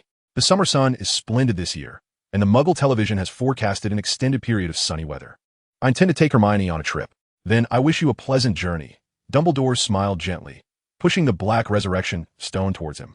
However, before that, I believe it is time for you to fulfill your vow with Severus. I have decided to heed your advice and entrust this stone to your care. Agate nodded, securing the stone before vanishing from the office with a disillusionment charm. That object is truly malevolent. Albus, you have taught an excellent student. Phineas, from the portrait on the wall, observed Dumbledore with a furrowed brow, eyeing the broken ring in his hand. Yet, it cannot be denied that he is indeed quite remarkable. Dumbledore acknowledged. However, it seems he is no longer the most exceptional one. You should consider yourself fortunate, Phineas replied, nodding before closing his eyes and falling silent. Meanwhile, in the living room of the Aisha household, Aisha had long departed for the Ministry of Magic, while Snape sat on the sofa, his gaze fixed intently on the black stone in Agate's hand. In no more than an hour, Severus, this object will drive you mad. Aegle, still somewhat apprehensive, clutched the small black stone and spoke. It's a promise, Snape replied, his expression unchanged as he reached out to grasp the stone from Aegle's hand. Aegle nodded gently. Do not let me down. You should now possess new expectations. What is it, Aegle? Hermione inquired softly as she stepped into the room. Aegle took a sip from his teacup, tilting his head slightly. It is a stone that allows you to see the departed, the legendary Resurrection Stone. Can it truly revive them? Hermione gazed at Aegle in astonishment. Aegle shook his head slightly. It merely presents a more tangible existence than ghosts and souls, yet remains more ephemeral than the living. It undoubtedly manifests the deceased, but the barrier between life and death is not easily breached. Over-reliance on that stone will ultimately lead to a painful demise. Professor Dumbledore had used this resurrection stone to encounter his sister, who had perished due to his mistakes, as well as his family. Aegle continued softly. While the impacts of this stone may not be entirely benevolent for those with clear minds, it serves as the sole means to rectify past regrets. Hermione nodded, obediently settling beside Aegle. So, who did Professor Snape see? I cannot disclose that, Hermione, Aegle replied, shaking his head. It is a memory buried deep within Severus's heart. Knowing it too soon may not be for the best. However, I wish for you to remember this. Despite Severus not being a good person, cunning, vengeful, and harsh, all these traits can be found in him. Yet, in certain respects, he is truly remarkable. Among those I have encountered, none possess his profound emotions and generosity. Not even Dumbledore. This is why I respect him. Hermione nodded, somewhat understanding, when suddenly footsteps echoed from upstairs. Snape, expressionless, returned the resurrection stone to Aegle. In that instant, Aegle felt as though some invisible shackles had shattered. It seems you have seen her. My vow is fulfilled, Aegle said with a smile. However, your vow is not yet complete. At least until death, you must live well. Or else I shall have no one to assist me with potions, Aegle murmured. Snape's lips twitched slightly as he nodded and then turned to leave. I am somewhat worried, Aegle said. Hermione, curled up on the sofa with her legs hugged to her chest, her purple-black knee-high socks revealing her restless little toes, replied, You are too exceptional, silent casting. Wandless magic, the Philosopher's Stone, the Resurrection Stone. I truly wonder if I can keep pace with you. Aegle, toying with the small black stone in his hand, turned with a mischievous smile. When did I ever say you needed to chase after my footsteps? Hermione paused, looking at Aegle with a hint of distress. I merely wish to stand proudly by your side. Are you not doing so already? Aegle replied, somewhat perplexed, before lifting Hermione's slender legs into his embrace and gently massaging her delicate little feet. Goodness, our little know-it-all is feeling insecure? I thought you were the top of your class. How astonishing. Aegle suddenly tackled Hermione, resting his chin on the young girl's shoulder. His striking blue eyes fixed intently on hers. Can you tell me why you wish to stand beside me? He inquired. Hermione's cheeks flushed crimson as she parted her lips to respond. But Aegle swiftly pressed his finger against her lips and leaned in to softly capture that delicate petal in his mouth. After a moment, he lifted his head, a playful smile adorning his face as he gazed at the blushing Hermione. Perhaps it is best you refrain from speaking. I suspect your words would be utterly nonsensical. Let's communicate through actions instead. Hermione's lips parted slightly, her face aglow with warmth as she gasped for breath. Aegle felt as though he were committing a transgression, but he shook off the thought, reminding himself that he was merely 12 years old. Hermione was older than him by a couple of months, making the concept of wrongdoing rather ambiguous. After a while, Hermione leaned her flushed face against Aegle's shoulder. The sun shone brightly outside, casting a warm glow over the two of them. Aegle, is there anything you wish to do in the future? She asked, lifting her gaze to the handsome blonde boy beside her. Being with you, does that count? Aegle pondered. That goes without saying. Hermione laughed. Well, perhaps being with Aisha, Aegle replied, his lips forming a slight pout. And what about having 4 children? Hermione teased. Aegle grinned. We could send them to different houses and watch them bicker. Chapter 40, A Holiday Journey. Fortunately, at their tender age, the concept of jealousy remained rather abstract, or else Aegle feared he might find himself in a precarious position. Over the next couple of days, Aegle exerted considerable effort to cheer Hermione up, ultimately resorting to 3 lemon and orange popsicles to alleviate her discontent. Only then did she relent and agree to accompany him on their holiday adventure. Dear ones, it is time to rise. Mrs. Granger rapped on Aegle's door, gently pushing it open to peer at the drowsy boy. How peculiar. I thought Hermione had spent the night in your room, Aegle. Aegle's lips twitched awkwardly as he chuckled and scratched his tousled hair. Ever since Mrs. Granger had caught them sharing a bed 2 days prior, she had made it a point to tease him each morning, which was becoming increasingly exasperating. Fortunately, the Granger couple viewed the two as mere children, devoid of any serious intentions, which allowed them a degree of freedom that Aegle was immensely grateful for. Ah, the joys of nurturing a little lady, he mused. For years had passed since he first met Hermione, and the once small, fluffy girl was gradually blossoming into a young lady of grace. filling Aegel with a sense of joy akin to that of a farmer anticipating a bountiful harvest. Sitting leisurely at the breakfast table, Aegel absent-mindedly picked up a sandwich to munch on. I wish breakfast could be a bit more varied. English breakfasts can be rather monotonous, he lamented, desiring delectable fare without the burden of preparation. Madame Granger, hands on her hips, reproached AIG. I suggest you experience for a couple of days the life that Kaka has endured. Perhaps then you will understand the value of your own existence. AIG, pouting, trembled in submission under Madame Granger's imposing presence, casting a furtive glance at Chris, who was perusing the newspaper. Chris raised an eyebrow and subtly shook his head, indicating his inability to assist. Having lived in the Granger household for some time, it was apparent that everyone was well aware of who truly held the reins of the family. After a considerable duration, AIG finally escaped from Madame Granger's incessant lecturing. As the Granger couple prepared to leave for work, AIG took hold of Granger's small hand and turned to Kaka, saying, "Please keep an eye on the house, Kaka." "It will be my pleasure," Kaka exclaimed, bowing deeply to AIG before watching him vanish with a snap. "I envy you.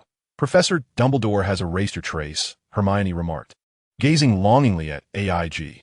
"In fact, he even sorted out my transportation. Otherwise, I wouldn't be able to apparate freely. Once you reach adulthood, your trace will naturally dissipate." AIG replied with a nonchalant smile. "If all goes as expected, we should be near Harry's uncle's house." "This is it, number 4 Privet Drive," AIG confirmed, nodding before approaching the door and knocking. "What the devil is happening?" A gruff voice boomed. "Dudley? What's wrong?" Footsteps echoed, and a broader, bulkier figure appeared before them. AIG greeted Vernon with a cheerful smile. "Good morning, Mr. Dursley. Is Harry home?" Dursley shot a terrified glance at AIG, but quickly regained his composure, nodding slightly. "Harry's here. Having breakfast. Would you like some as well?" AIG grinned. "Thank you, but we've already eaten before coming." AIG, Hermione. A voice filled with excitement called out as a small figure emerged from behind Vernon. Harry looked at AIG and Hermione with delight. "What are you doing here?" "Of course we had to come. All the letters we sent you were intercepted. It seems you were unaware." AIG chuckled, following Harry into the house. Moments later, AIG sat on the living room sofa, surveying his surroundings. "It seems you've been faring quite well, haven't you?" "Well, about that." AIG chuckled, drawing his wand and casting a spell toward the corner of the room. A shriek resonated as a diminutive house elf struggled into view. "It appears you should confront your inner self, madam," AIG remarked, glancing at Petunia and nodding. "Indeed, a house elf. Let me go. Dobby is here to save Harry Potter." The frail house elf protested, still writhing on the floor. "My goodness, his attire is in tatters," Hermione gasped, covering her mouth. "Whose house elf is this?" "From the Malfoy estate," AIG replied softly, causing Dobby to freeze in place. "Did the Malfoys send you to harm me?" Harry asked, glaring at Dobby with indignation. "It is not as such. Harry Potter is the greatest wizard, and Dobby merely wishes to rescue him," weeping and sniffling as he expresses his admiration for Harry's greatness. "He is not mistaken. He indeed came to save you," Aggie remarked with a slight twitch of his mouth. Perhaps he heard some news at the Malfoy residence, and, in his arrogance, believed he could save you in his own way, though it may bring you considerable trouble. "You're truly amusing," Aggie scoffed, praising someone while simultaneously urging them to evade danger. "Do you equate greatness with cowardice?" Dobby looked at Aggie in alarm, a note of sorrow escaping him as he choked on his words. Hermione, unable to bear it, gazed at Aggie and pleaded, "Aggie, let him be. I think he understands his mistake." "No, he does not," Aggie replied, shaking his head. "Even if I were to release him, he would still seek other means to hinder Harry from attending school, perhaps believing himself justified in doing so. I do not harbor disdain for house elves, but even humans would not engage in such foolishness. What does he think he is?" Aggie cast a disdainful glance at Dobby. "To act under the guise of altruism while undertaking actions that are loathed by others, oblivious to the fact that he is more repugnant than the dangers he seeks to address. This is precisely what you are doing, Mr. Dobby." Dobby, in a panic, pointed at his wand and let out a sorrowful whimper at a loss for words. Dealing with dangers is already quite enough of a headache. "Do you truly intend for Harry to contend with your foolishness?" Aggie regarded Dobby with an impassive expression. "First, I must inform you that your master has invited me to his home as a guest in the coming days. If you desire freedom, I can assist you, but you must cease to meddle in the lives of those around me." Dobby's large eyes brightened with a glimmer of hope as he looked at Aggie. Aggie nodded. "Promise me you will no longer act on your own accord." Observing Dobby's indecision, Aggie sighed in resignation. "Are you uncertain of my capabilities? Or do you harbor doubts about Dumbledore? You lack freedom. How can you speak of protecting others?" Dobby finally nodded, his spirit deflated.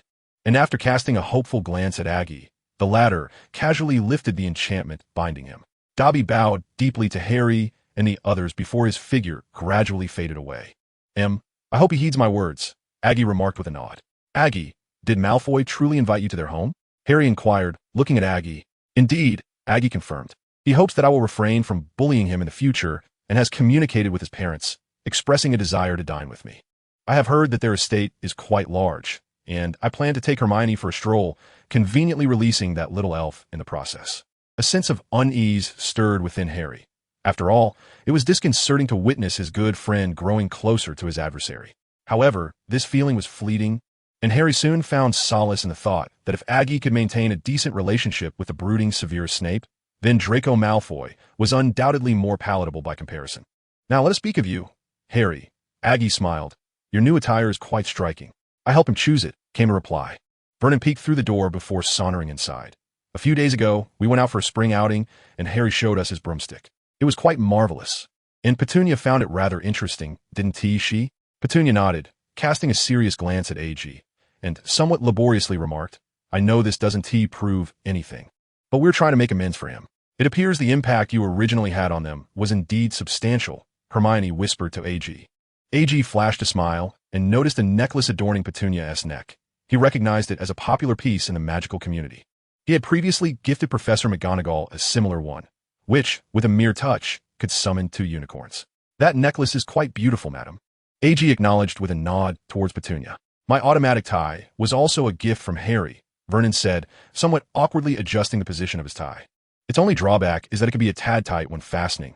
I always worry it might strangle me. Harry chuckled, seemingly finding this place less intolerable than before. I hope you've moved out from that cupboard under the stairs now. AG waved his wand, and several teacups flew to the table in front of them, while a pot of black tea materialized, pouring tea for the group. I'm currently sharing a room with Dudley, as he insisted, though he always loathes washing his socks. Harry replied with a smile. You were right. Aunt Petunia does have a fondness for magic. She often inquires about various matters. AG glanced at Petunia with a knowing smile, who appeared slightly uncomfortable but graciously nodded in acknowledgement. I am aware of a form of magic that can be performed without any magical power, madam. AG remarked with a grin. If you wish, you may borrow Harry's potion book to explore. Concocting common potions requires no magical ability. Many parents of Muggle-born children attempt to brew potions for amusement, and potions can indirectly assist you in achieving unexpected outcomes.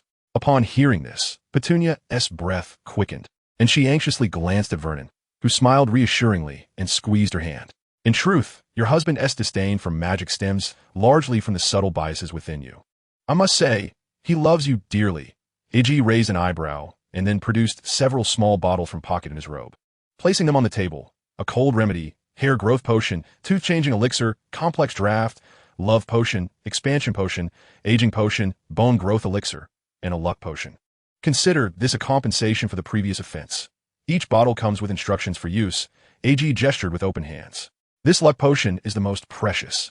With just this small vial, wishes can come true. I recommend seizing the opportunity to use it. Petunia's expression brightened with excitement. Then she turned to Harry. Harry, how are your grades in potions? Lily excelled in potions back in her day. This woman is quite the memory, AG thought, his lips twitching slightly. Terribly, Harry grimaced. Professor Snape despises me. Snape? Petunia echoed, puzzled. Severus Snape? How do you know him? Harry gazed in astonishment at Aunt Petunia. Just as she was about to utter something, a fit of intense coughing interrupted her thoughts. Egg glanced at Petunia, remarking that some matters were not yet meant for Harry to know. Although Harry appeared inclined to inquire further, Egg curtailed him, reminding him of his promise not to forget. Thus, Harry reluctantly fell silent. Egg observed the current Dursley family and couldn't help but chuckle inwardly. How many destinies had he altered since arriving in this world? Dumbledore? Snape? Harry? The Dursleys? Perhaps it was that God, having seen them lose so much, sent him to bring them joy? Egg mused that it was more likely the work of Merlin. After a moment, Egg bid farewell to Harry and the Dursleys with Hermione, vanishing with a loud pop from the room. Moments later, the two appeared in a quaint garden where an elderly gentleman with pale hair was amusing several small creatures that resembled baby llamas. Startled by Egg's sudden appearance, Newt shook his head, commenting that it was rather impolite to materialize in someone else's home, though he welcomed them nonetheless.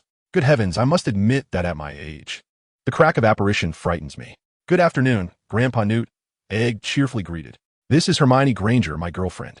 Hermione's cheeks flushed, while Newt regarded the pair with a bemused expression, seemingly taken aback by the maturity of today's youth. Lita Lestrange, Egg said, rolling his tongue over the name playfully. At once, Newt's bleary eyes widened in surprise as he turned toward the house, a hint of panic crossing his features. How do you know that? I've read numerous books about you, and, out of curiosity, I once inquired extensively about you with Professor Dumbledore, who shared everything he knew. Seemingly quite pleased to do so, Egg replied with a grin. Newt let out a deep sigh. That old rascal has been a thorn in my side for a lifetime. Are you Mr. Newt Scamander? Hermione asked, her eyes wide with astonishment. You're the first wizard to capture Grindelwald? It was quite a harrowing experience, Newt said modestly, a hint of embarrassment creeping into his demeanor. It's mentioned in the preface of Fantastic Beasts and Where to Find Them. It was Dumbledore's suggestion, intended to encourage people to acknowledge magical creatures and utilize their abilities for our mutual benefit. Chapter 41, The Bowtruckle. Though I was indeed the first to subdue him, Newt continued, tilting his head as he sensed Hermione's admiration. I merely seized the opportunity when he let his guard down. Why doesn't he look us in the eye? Hermione whispered to Egg. Grandpa Newt has autism, Egg murmured. I've heard he has been like this for many years, unable to engage with anyone directly. I heard that, Newt said, forcibly turning to meet Egg's gaze. In truth, I have changed significantly. On the aged visage, there lingered an unmistakable hint of defiance. Egg gazed upon the childlike demeanor of the elder before him and broke into a smile. Do you recall our agreement? Were these books? Egg inquired, his curiosity piqued by the volumes laid out before him. These are some tomes I collected during my travels across various lands in my youth.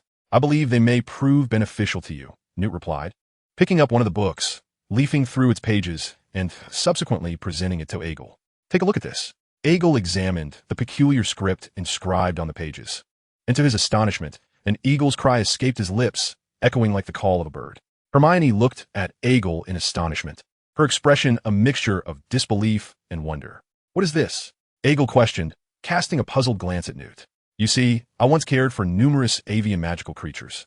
Even my mother raised a hippogriff during my childhood, which led me to seek methods of communication with birds. This is a language I discovered inscribed on a stele from the ancient Mongolian ruins, employed by the great shamans of Mongolia to tame avian magical creatures. It seems you have a knack for it, much like Parseltongue, and you picked it up remarkably quickly, Newt remarked, observing Egg with admiration. I must possess some sort of talent? Egg asked, incredulous. Indeed, it appears so, Newt mused, scrutinizing Egg for a moment. My wife's sister possesses prophetic abilities and excels in mind reading, a skill more formidable than Dumbledore's legitimacy. It seems you share a similar aptitude, allowing you to learn from magically infused entities with exceptional speed. Egg nodded, a realization dawning. So, the Parseltongue inscribed in that bloodline book was magically etched, which enabled me to grasp it instantaneously. Precisely. You just articulated that avian tongue, did you not? Newt pondered, then turned to retrieve a small object, presenting it to them. This is a bird snake. See if you can communicate with it. Without hesitation, Egg nodded, prompting a slight smile from Newt, whose otherwise stoic face brightened with newfound vitality. What is it saying? Egg focused on the small creature before him. It says hungry cockroach, though not very fluently. Of course, it is merely a fledgling. It has yet to achieve coherent speech. I can only interpret their tones and the lengths of their sounds. This is your innate gift. I cannot ascertain whether it stems from your lineage, but to be candid, I do not look down upon Muggle-born children. However, it is rare for them to possess such distinctive talents. Newt spoke rapidly, a contrast to his age, resembling a somewhat anxious youth. Egg, contemplative, nodded and then asked Newt, are all these books related to magic? Most likely, Newt affirmed, nodding. They contain languages of beasts and certain inexplicable spells that I, too, have yet to decipher. I advise you to approach your studies with caution, as there are elements that remain a mystery to me even now. At that moment, Hermione was nearby, cradling a small creature that Newt had brought along. Newt glanced over at her and said, that is a mooncalf. They have a penchant for defecating, so one must be cautious. Fortunately, they only relieve themselves at night. Seeing Hermione hurriedly set the little creature down, Newt chuckled. Their droppings are quite valuable. If collected before dawn, they can serve as potent fertilizer. Hagrid often asked me to assist him in gathering mooncalf droppings. Hermione smiled, gently stroking the small head of the mooncalf in front of her. They are quite adorable. If you fancy one, you may take it home. Their feed is quite common and readily available. Many wizarding families keep a few to fertilize their gardens. Newt nodded, while Hermione felt a bit bashful. Hagrid, observing her demeanor, scooped up the mooncalf with the largest eyes and tucked it into his bag. He then looked eagerly at Newt. Is there anything else you would like to give us? Newt, with a hint of exasperation at Hagrid-esque greed, shook his head. However, I do possess something that I need to give you. With that, he retrieved an object resembling a silk cocoon from his cloak and handed it to Hagrid. Dumbledore informed me that you are quite capable now. Otherwise, I would not entrust this to you. What is this? Hagrid inquired, curiously prodding the cocoon, which promptly extended a small tail that wrapped around his middle finger. Newt nodded gently. Its sustenance consists of human brains. At this revelation, Hermione's face turned pale, and she instinctively stepped back, tugging at Hagrid's sleeve in alarm. Hagrid, fascinated by the creature, regarded it with intrigue, having heard of its rarity as a magical beast. So how do you care for it? Hagrid asked, looking at Newt with curiosity. After a moment of contemplation, Newt organized his thoughts. Since you have inquired about me through Dumbledore, you should be aware that I have legally traveled through dozens of countries, as well as illegally traversed many others. Newt, observing Hagrid's teasing expression, felt somewhat resigned. Although I am a Hufflepuff, expelled from what is often considered the kindest house, I am not a complete pushover. There are always some reckless individuals, illegal dark wizards, for instance, who, when provoked, I have no qualms about feeding to my niffler. Of course, most of the time, it consumes the brains of ordinary animals instead. When I married my wife, I contemplated entrusting my niffler to Hogwarts to reside in the Forbidden Forest.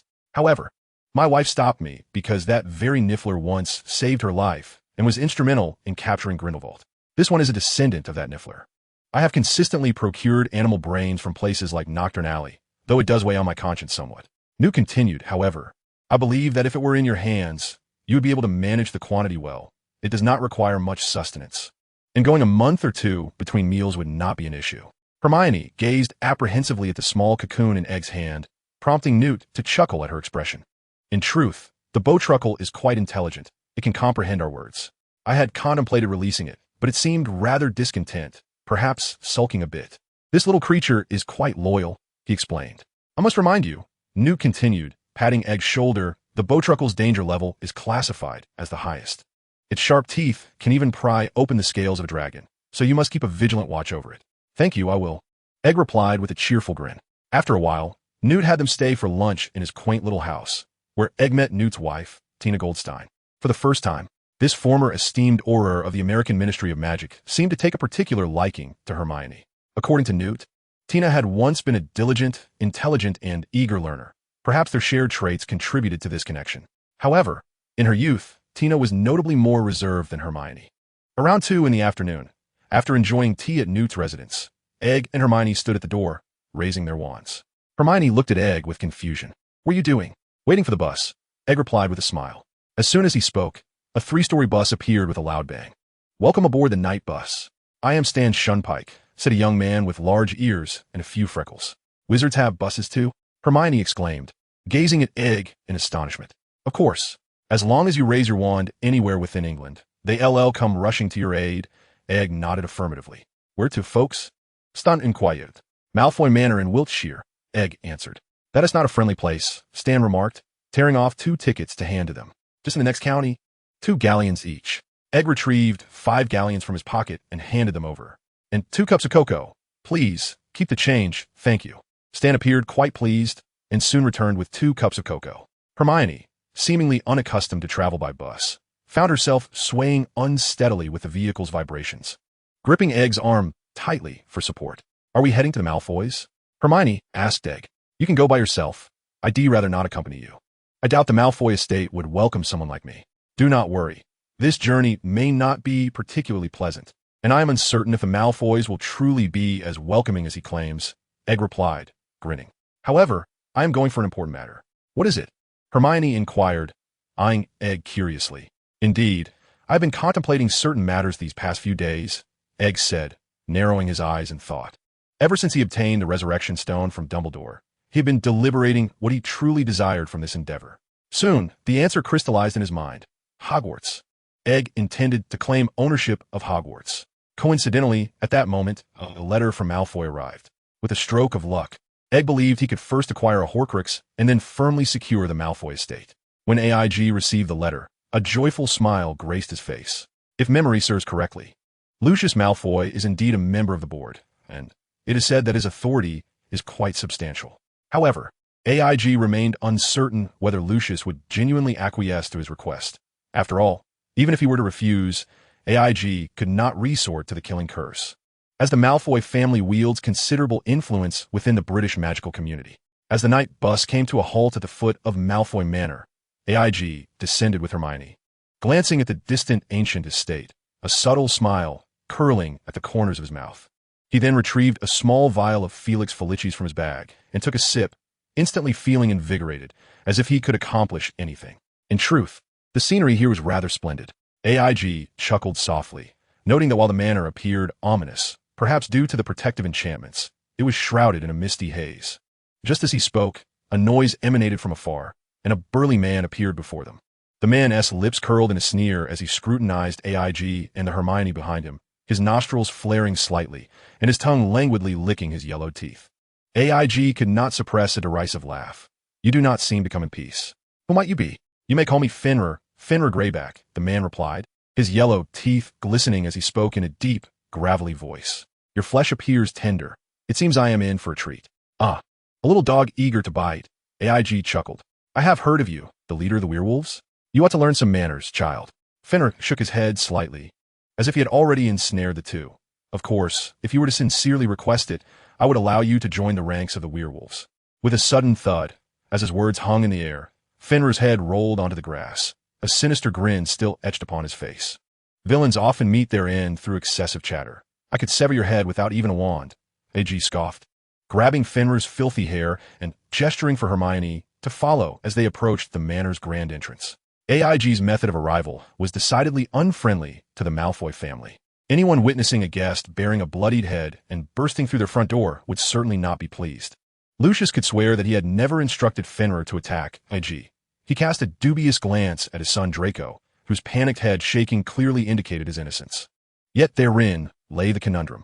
Perhaps Fenrir had encountered AIG during his visit, intending to feast on tender flesh, only to meet an insidious and formidable adversary in AIG. What incredibly bad luck. Lucius was nearly driven to madness, finding himself in a most unfortunate predicament. He recognized the wound upon Fenrir's neck, a signature move of Severus Snape, Sectum Sempra. But Snape had never implied that a spell could sever a head from its body. "Child, whether you believe me or not, I must assert that this was merely an accident," Lucius remarked, staring at IG, who was smilingly brandishing his wand, his expression frozen in a strained smile. At this juncture, caution was not an option for him. The prowess of the youth before him, regardless of the channels through which he had acquired such information, could effortlessly overwhelm him. While Egil might be oblivious to the rumors surrounding him, Lucius was acutely aware of every detail. However, this was not the source of Lucius's apprehension. What truly unsettled him was the revelation regarding Chilo prior to the holiday. He had learned that this young man had mercilessly dispatched Chilo at Hogwarts with the Avada Kedavra curse. This realization dawned on Lucius that the boy before him was not merely a paragon of light like Dumbledore. Rather, there lurked a darkness within him. Perhaps Egil's peculiar smile was indicative of his disbelief in the serpentine proclivities of Slytherin.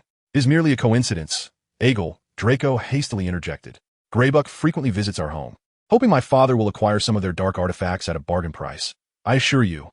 "Very well, if you insist," Egil replied, nonchalantly discarding Fenrir's filthy head and incinerating it with a flick of his wand, chuckling inwardly at the stiff expressions of the Malfoy family before him. He was contemplating how to leverage this situation to his advantage, and, serendipitously, he had stumbled upon a perfect opportunity right at their doorstep. Regarding the Malfoy family's reputation, he knew that a little promotion would ensure the public would believe whatever he chose to say. Chapter 42. The Diary in Hand. Minutes later, within the opulent yet classically elegant parlor of the Malfoy estate, Egil reclined on a plush sofa, his eyes narrowed, with his slender wand resting beneath his nose. The intuition brought forth by the Felix Felicis urged him to allow the others to speak first. Hermione timidly occupied the sofa beside him, harboring no doubt that had Egil not been present, she might have met her demise at the hands of the Malfoys.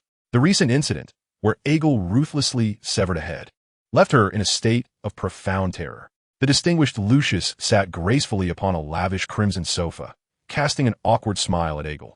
Despite the pallor of his complexion akin to Draco's, he managed to muster a semblance of cheer.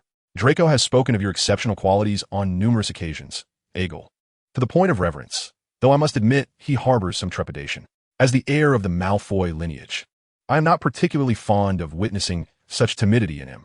I believe that in confronting insurmountable power, timidity can indeed serve as a clever means of survival, Aegle replied, a slight smirk gracing his lips as he withdrew his wand from his mouth. I would have thought you, Mr. Malfoy, would resonate with this sentiment. Aegle's voice was soft, a teasing undertone as he locked eyes with Lucius. The corner of Malfoy's mouth twitched, clearly displeased with Aegle's words. However, considering the murderous aura the youth had exuded upon arrival, Lucius merely nodded politely. Indeed, it is also a customary approach among the cunning Slytherins. No, no, no. AIG gently bit her lip, casting a sidelong glance at Malfoy, seated beside his mother. A true Slytherin would never lack the bravery characteristic of Gryffindor. Their nobility would not lead them to bow beneath the feet of others. It seems, Mr. Malfoy, you have yet to grasp this notion. Lucius's expression faltered, but he managed to regain his composure. The incident where AIG, in a fit of disagreement, dispatched Quirrell with the killing curse, though not widely known due to Dumbledore's suppression, was nonetheless well understood among pure-blood families like theirs. Of course, I have never doubted the courage of the Malfoy family. Would you not agree, Lady Narcissa? AIG smiled subtly. For instance, if someone were to threaten your husband's life, I imagine you would place yourself in front of him without hesitation. Upon hearing AIG's words, the Malfoys displayed an unusually genuine smile. Narcissa regarded AIG with appreciation, nodding affirmatively, certainly. However, should Mr. Malfoy hold a lesser place in your esteem, it may not be so assured. AIG's remark left a touch of discomfort on their faces, as conversing with AIG felt akin to a roller coaster, one moment elevated, the next descending.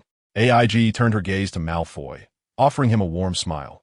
Yet if it were Draco in question, I would undoubtedly have no doubts about your courage, Lady Narcissa. At AIG's words, Narcissa's heart skipped a beat. Instinctively, she pulled Draco closer, offering a hesitant nod. Observing the trio, AIG decided to cease her teasing. She was not yet of Dumbledore's caliber, and excessive provocation could only stir the Malfoy's rebellious spirit, ultimately leading to undesirable consequences. I do not quite comprehend, AIG. Lucius awkwardly nodded. What is it you wish to convey to us? At the mention of Voldemort, the Malfoys shivered, gazing at AIG in terror. Lucius chuckled awkwardly. Such a thing is impossible. The Dark Lord has been dead for many years. Who claimed he was dead? AIG feigned surprise, looking at Lucius. To my knowledge, that fellow is barely clinging to life, hiding away, awaiting his loyal servants to seek him out. How tragic, indeed, AIG remarked with a sympathetic expression. Perhaps he will send his old friends on impossible quests, merely to lead them to their demise? Lucius's countenance darkened, evidently having touched upon matters he preferred to avoid. Or perhaps he has taken over their grand estate as a stronghold for his return. AIG raised her finger, gently shaking it. Such possibilities remain uncertain. Lucius's expression grew even grimmer, and even Narcissa's complexion began to pale. Not being a Death Eater herself, Narcissa bore no dark mark upon her wrist. However, the issue lay in her beloved husband's former allegiance to the dark arts. However, I surmise that these matters are of little consequence. Aegle scoffed softly. For someone like Voldemort, such a level of retaliation appears rather pedestrian. I suspect he might very well assign the bloodline of his old acquaintances to assassinate Dumbledore. If successful, it would be a boon, and if not, there would be no loss. Enough. Lucius abruptly rose, his expression devoid of emotion as he regarded Aegle. I wonder if Mr. Morriseth has the inclination to stay for dinner, which I shall have the house elf prepare. Lucius was growing irate, finding the insolent youth before him increasingly irksome. His address shifting from a title to a surname. I can protect Draco Malfoy, Aegle remarked nonchalantly. What do you think about the Malfoy family? Just as Lucius was about to respond, Narcissa interjected, raising a hand to stay him. It appeared there was a clear-headed individual present. Aegle nodded with an amused smile. This is quite commendable. We have no alternative. Narcissa inhaled deeply, casting a determined gaze at her husband. We cannot place our hopes on that man's mercy. Mercy? Aegle grinned. How curious that you perceive any semblance of mercy in him. He was not mistaken. Lucius and Narcissa's expressions bore a bitter truth. Lucius stared blankly for a moment before slowly turning to Aegle, his voice steady yet measured. What assurance do you offer? I thought you could discern my potential, Aegle retorted with a slight curl of his lips. Aegle rose leisurely and approached Lucius, lifting his gaze to meet him. The corners of his mouth subtly upturned. Draw your wand. Minutes later, in the garden behind Malfoy Manor, Lucius stood with his silver, serpent-headed wand, facing Aegle from a distance. Bow. Aegle raised his wand, and the two bowed to one another, their wands pointing to the ground as they turned to walk away, only to pivot back moments later. Lucius immediately cast a disarming spell, but Aegle flicked his wrist, and the red curse vanished instantly. Fear stems from weakness, Aegle observed coolly, scrutinizing the serpent-headed wand in his hand, noting how its design paired well with his own lion-headed wand. For you, I need not even draw my wand. Your strength pales in comparison to Severus. Had you possessed Severus's prowess, I dare say Voldemort would not so casually toy with you, Mr. Malfoy. Lucius, clutching his chest in bewilderment, nodded vacantly. You speak the truth. I believe I have reason to trust you now. The searing pain in his chest led him to question whether Aegle had offered him a weapon or merely a means to his own demise. I suspect your allegiance to Voldemort stems merely from his earlier advocacy of blood purity, which buttressed your status and interests. Aegle tossed the wand to Lucius. However, a lineage that has endured for nearly a millennium cannot simply fade away due to some inevitable societal reforms, provided you are not the sort of obtuse fool. After decisively defeating Lucius, Age's demeanor became less courteous as he quietly observed the Malfoy family beside him. The winds of change are inevitable. One must either adapt to the times and discover a lifestyle befitting purebloods, or live in the shadow of Voldemort, perpetually fearful of being struck down by his whims. Should you continue to revere power and wish to follow the Dark Lord, I would not mind assuming the mantle of the Dark Lord myself to communicate with you. However, I suspect that the atmosphere would not be as harmonious as it is now. Nevertheless, if Mr. Malfoy can recognize the current situation, I can assure you that the future magical world will still have a place for the Malfoy family.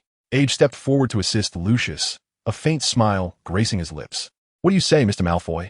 Lucius, his complexion somewhat pale, nodded slightly, his expression dazed as he followed Age's lead. After a while, in the Malfoy dining room, Age marveled at the exquisite elegance of the surroundings, delicately cutting a piece of steak with his knife and fork before savoring it.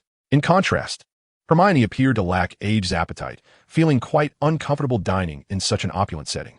Fortunately, following recent events, the Malfoy family's demeanor towards Hermione was surprisingly amicable.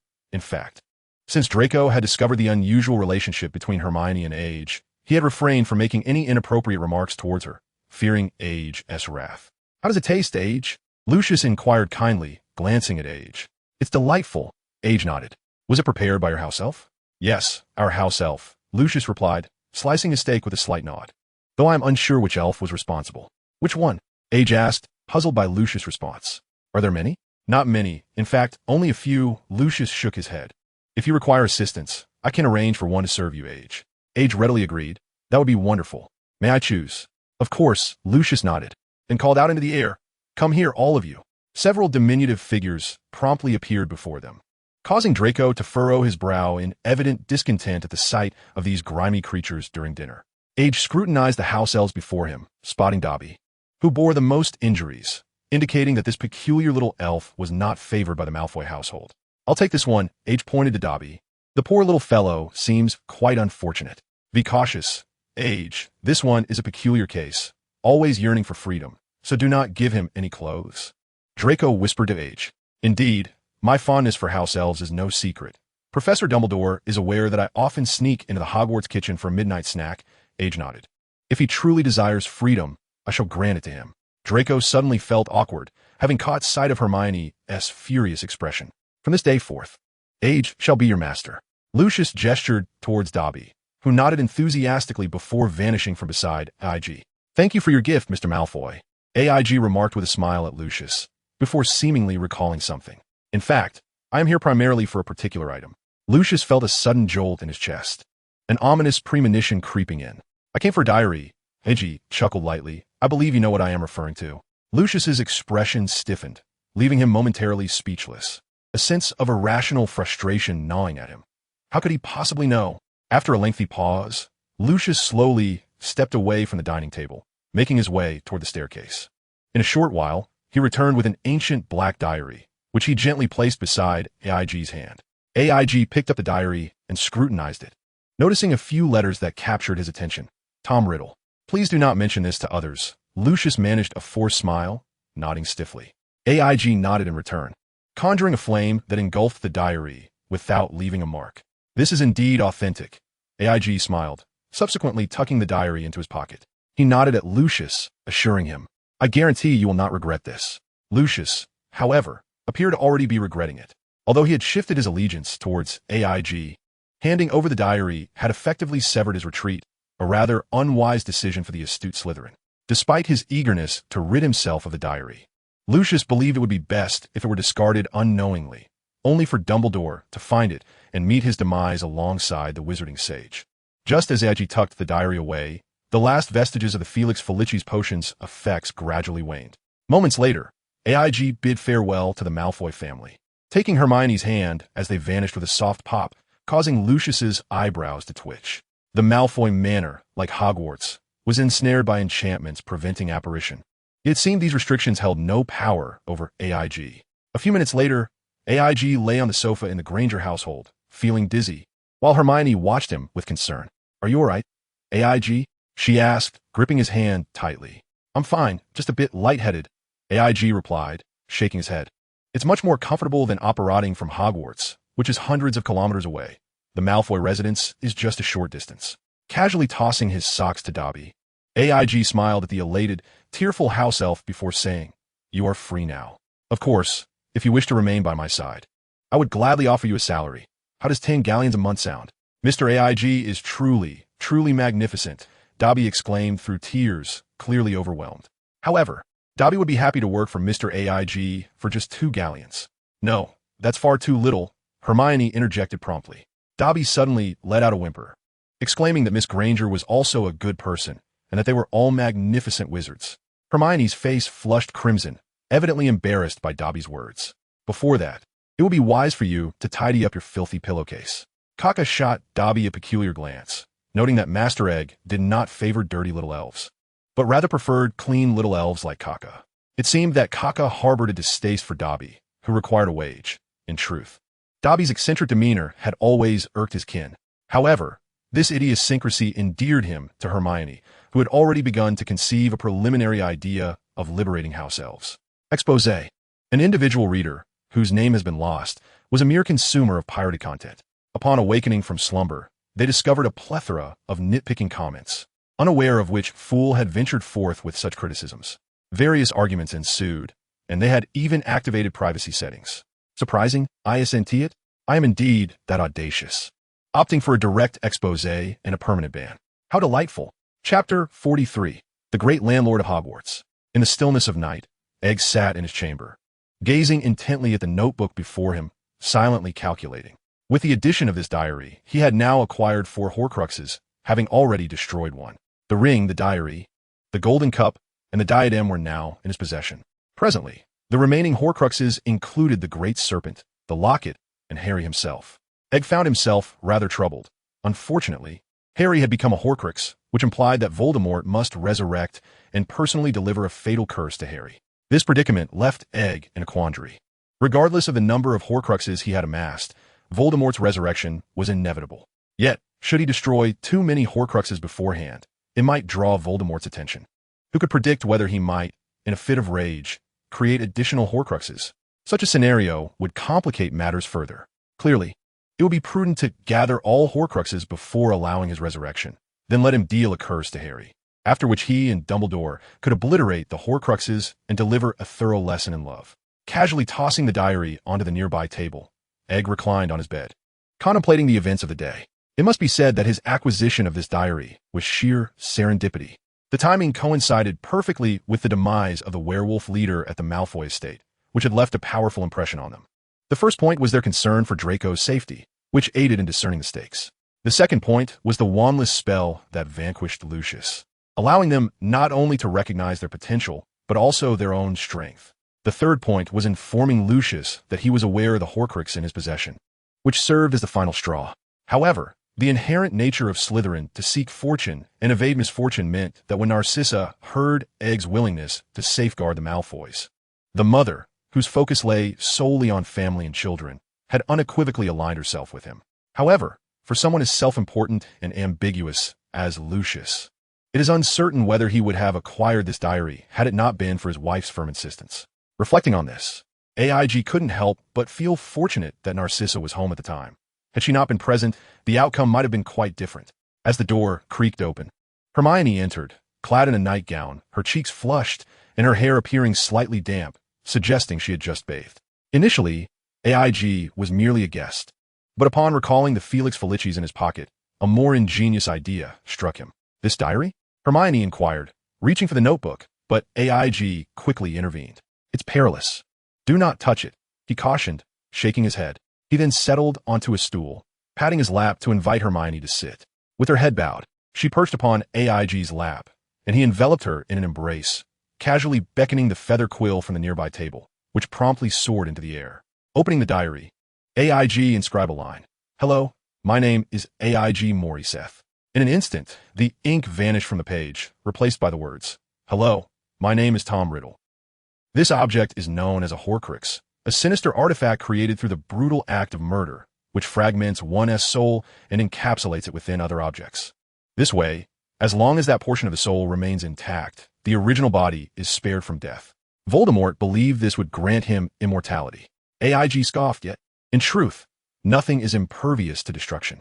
That is exceedingly malevolent, Hermione remarked, wrinkling her brow. Not necessarily malevolent, though the method of soul-splitting is certainly repugnant, AIG replied, a slight smile gracing his lips as he swiftly scribbled in the notebook. Riddle? That surname sounds quite muggle. AIG, Hermione exclaimed in alarm, attempting to halt him. You know the Dark Lord is a quintessential racist. This is too dangerous. Fortunately, AIG simply grinned.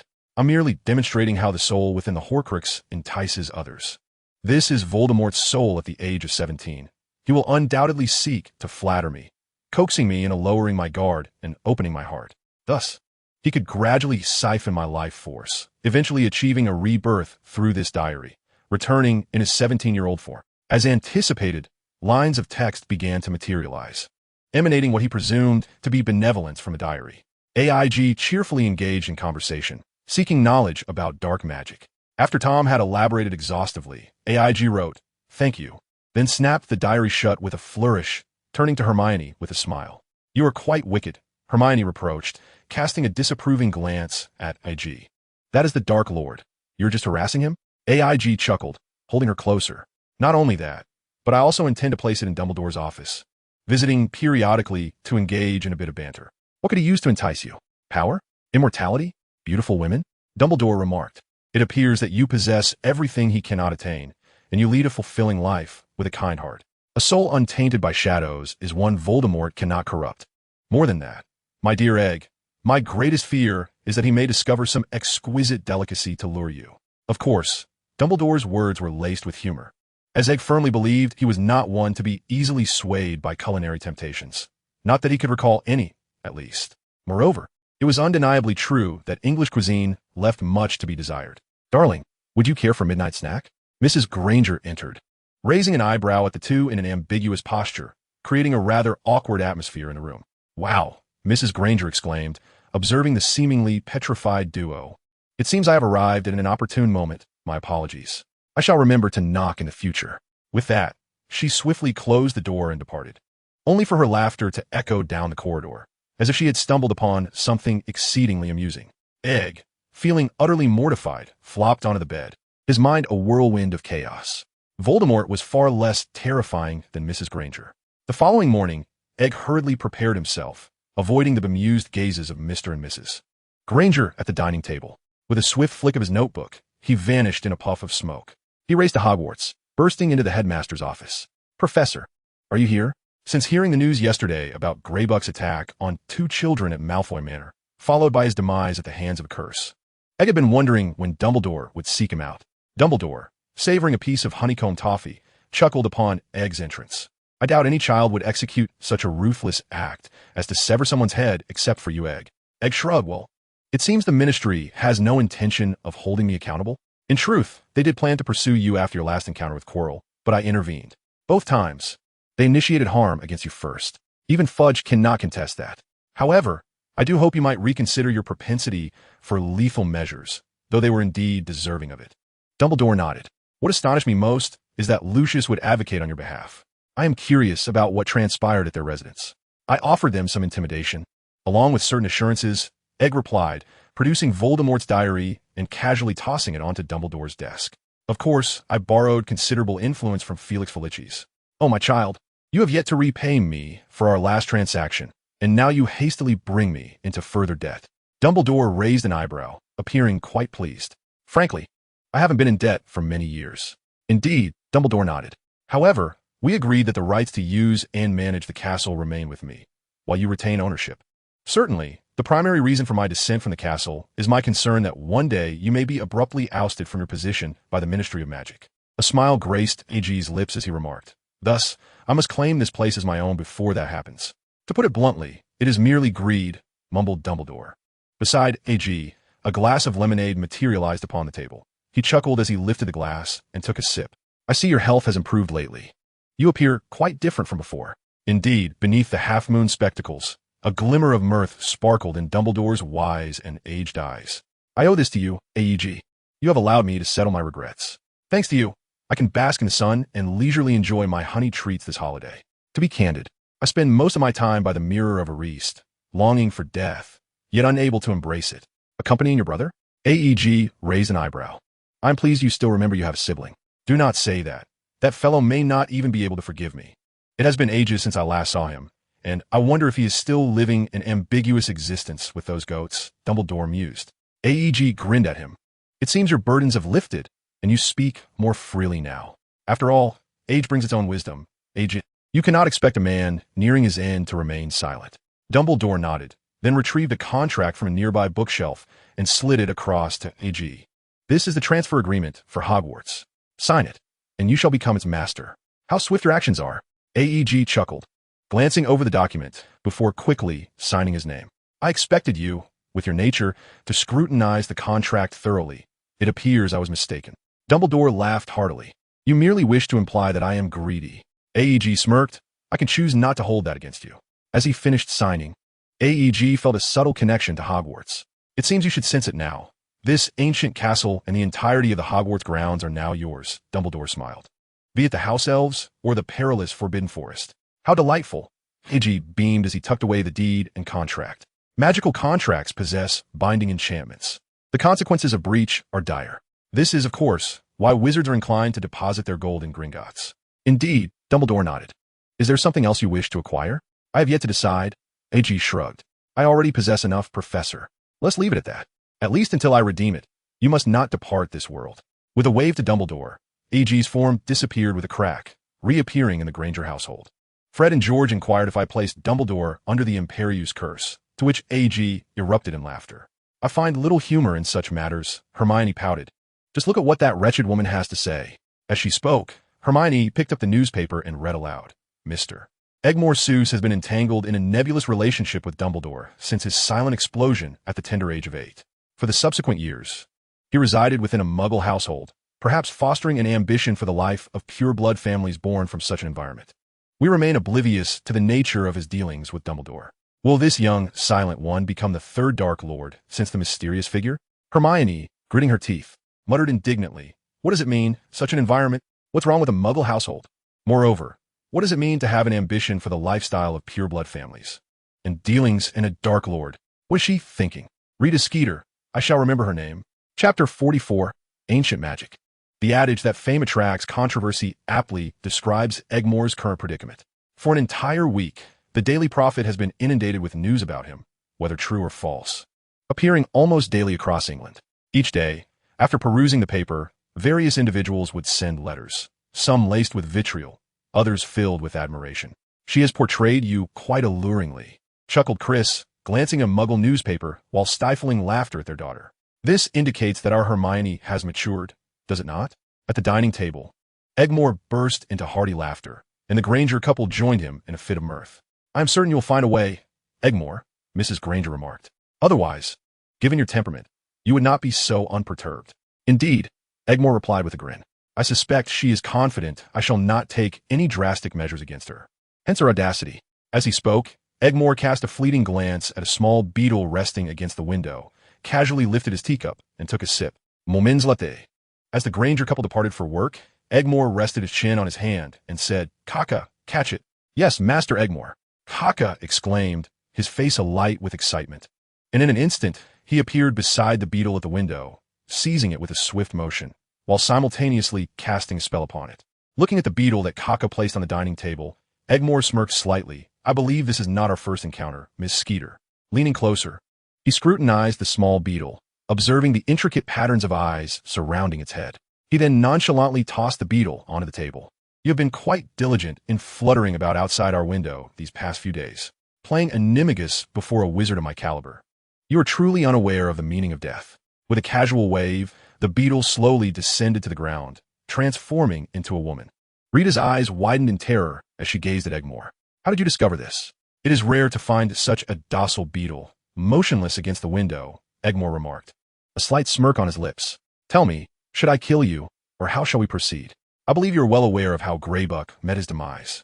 No, you cannot do this. Rita screamed in fright, utterly horrified. Since you have suggested that I might become the third Dark Lord, how do you think the Dark Lord would deal with those who dare to comment on him? Egil idly toyed with his wand. Trust me, my Avada Kedavra is swift. You won't even feel a hint of pain. As he spoke, Egil aimed his wand at Rita, who immediately let out a piercing scream. Hermione glared at the bound woman on the floor, her teeth clenched, and then, with a twinge of concern, pressed her hand on Egil's arm. Egil, you cannot kill her. I know she is insufferable, but it is not yet time for her demise. No, no, no. The decision of whether she should live or die rests with the Dark Lord. Egil subtly winked at Hermione, and she fell silent. I beg you, do not kill me. Rita sobbed, tears streaming down her face. I will never dare again. Forgive me. I can be of service to you. Kaka can serve Master Egil. Kaka squealed in excitement at the remark. You foul woman, you shall not usurp Kaka's position. Egil was left speechless, thinking how utterly out of character this was. You are an animagus, Egil said coldly. An illegal animagus. Rising slowly, he crouched beside Rita, the tip of his wand gently resting on her chin. Perhaps I should cast the Dementor's curse upon you, sending you peacefully to Azkaban? No, no. Azkaban cannot contain an animagus. Perhaps it is better to simply kill you. Egil spoke nonchalantly, causing Rita to scream once more. With a flick of his wand, he cast a silencing charm, allowing a moment's respite before he turned to her with a smile. How does it feel to be so close to death? As he lifted the silencing charm, Rita, drenched in cold sweat, gazed at Egil in terror. Please, spare me. Frantically, she nodded in agreement, and Egil softened his approach. I could kill Greybuck, I could kill Quirrell, and I can just as easily kill you. Do not disturb me again, and remember to cultivate a positive image of me. Understood? Rita nodded again, and Egil smirked, his wand tapping her arm. A mark resembling the dark mark appeared on her skin. This serves the same purpose as the dark mark. It is my mark. There is nowhere in the entirety of England I cannot reach through apparition, so do not entertain any foolish thoughts. Understood? Rita whimpered in response, and Egil waved his wand. Leave. As the bindings faded, Rita transformed into a small beetle and scurried out the window. That wretched woman would dare not scribble carelessly anymore. Hermione felt a surge of satisfaction as she watched Rita flee. As expected, the following day, every newspaper was filled with glowing portrayals of Egil, depicting him as a paragon of virtue, akin to an exemplary student, not only in the Daily Prophet, but even in some obscure tabloids. Rita's positive reports about Egil were prevalent. It seemed she had been thoroughly frightened. However, it was precisely due to Rita Skeeter's sensational revelations that Egil's reputation within the magical community experienced an exponential surge. Correspondence began to arrive, with individuals expressing their willingness to follow him, whether he was deemed a Dark Lord or a White Wizard, which left Hermione astounded. Numerous letters of admiration from young women also found their way to him, but Hermione, with a stoic demeanor, discarded them into the roaring fireplace, much to Egil's chagrin. Nevertheless, Egil was not overly distressed by these matters, for his attention had been captured by other pursuits.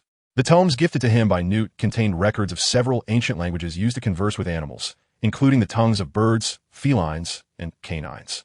Most astonishingly, there was a language for ungulates, allowing communication with all hoofed creatures, with two notable exceptions: centaurs, whom Egil considered to be a hybrid race, and pigs. Reflecting on pigs, Egil vaguely recalled that wizards generally held a disdain for them due to their high resistance to magic, leading many to find the creatures rather loathsome. Egil couldn't help but chuckle at this revelation, pondering if he had stumbled upon a delightful tidbit of knowledge. Currently, Egil derived immense joy from perching by the window, listening to the melodious whispers of birds, occasionally interjecting with his own chirps, a behavior that left the Granger couple quite concerned for his mental well-being.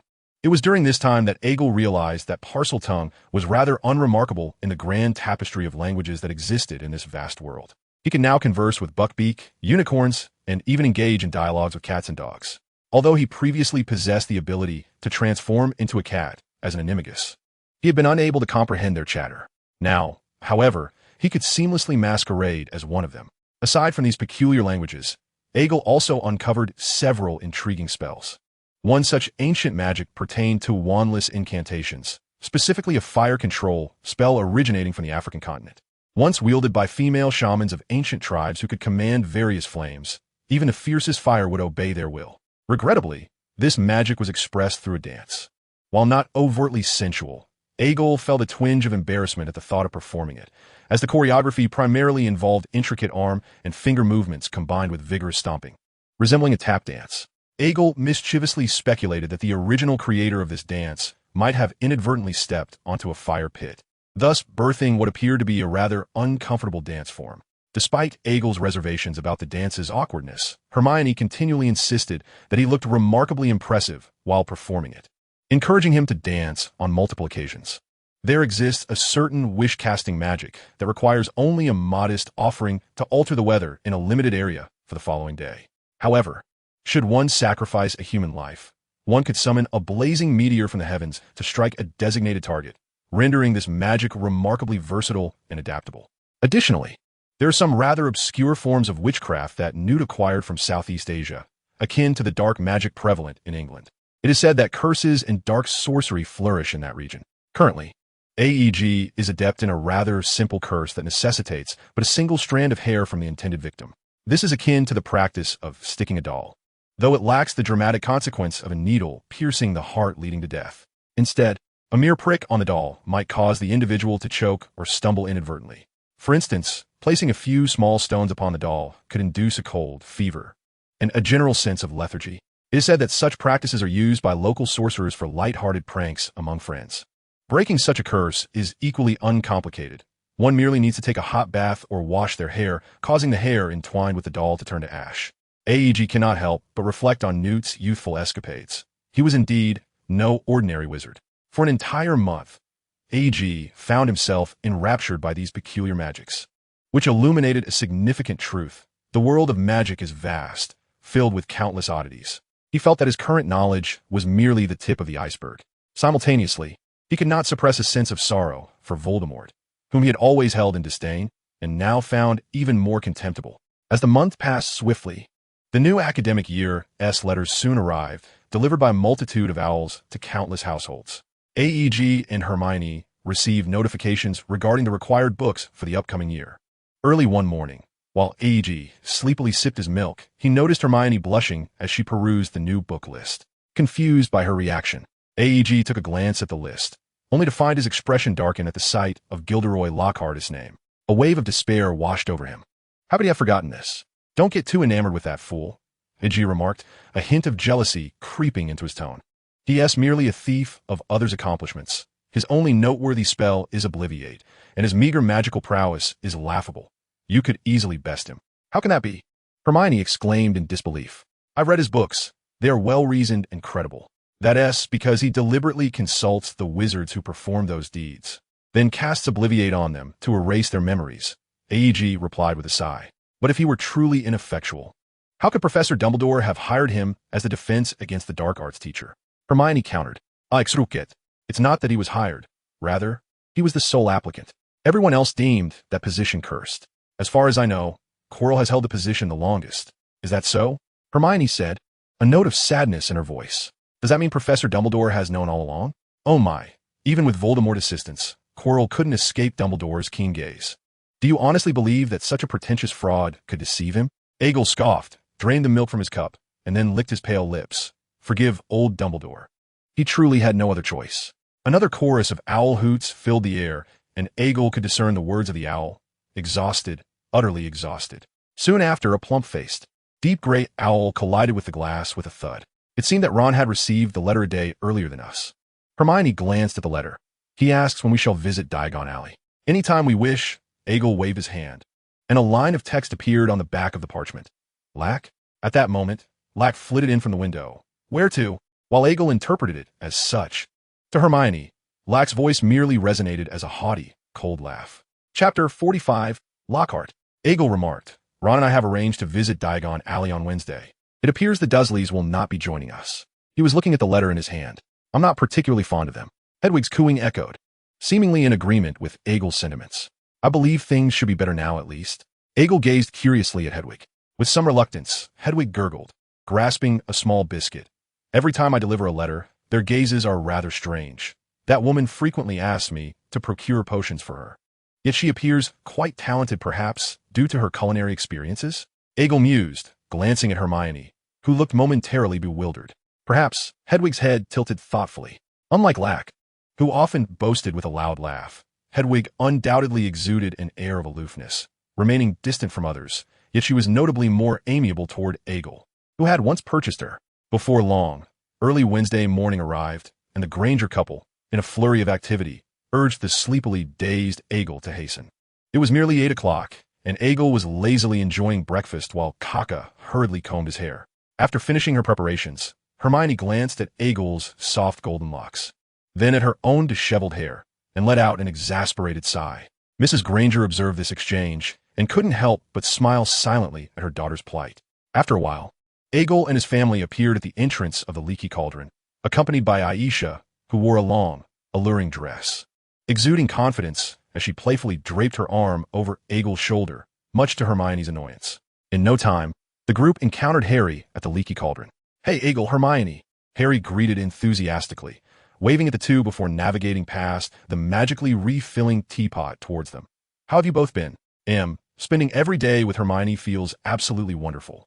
Egil replied, playfully winking at Harry with his fair hand, causing Hermione's cheeks to flush crimson, leaving her words lodged in her throat. Harry greeted the Granger family and Aisha with excitement. Long time no see, Harry. Aisha stepped forward and embraced him. Moments later, Aisha and the Grangers were seated at a long table, sipping coffee and engaging in conversation. AEG knew their topic of discussion revolved around Anastasia, and even now, he still found it hard to believe that he had become the child's godfather. Perhaps Snape was reluctant for Hermione to witness his warm paternal side, as he had scarcely visited the child during the holidays, leaving the care to Leah and Mrs. Granger. AEG and Harry sat at the bar, sharing a drink of squeaky laugh, a low-alcohol fruit cocktail that elicited odd laughter with each sip. This beverage had been a staple in the wizarding world for centuries. Hermione will definitely be angry. She despises it when you sneak a drink, Harry noted, glancing towards the Granger family, where Hermione was absorbed in a book. What do you want? AEG turned to Harry. Butterbeer, please. Harry, noticing AEG's disdainful gaze, clicked his tongue. At least this one doesn't have such a strong effect. AEG quietly remarked, but butterbeer is indeed delightful, sweet, with a rich barley flavor, far superior to muggle beer. AEG, why do you enjoy drinking so much? Harry asked, perplexed. I noticed you sneaking drinks last school year.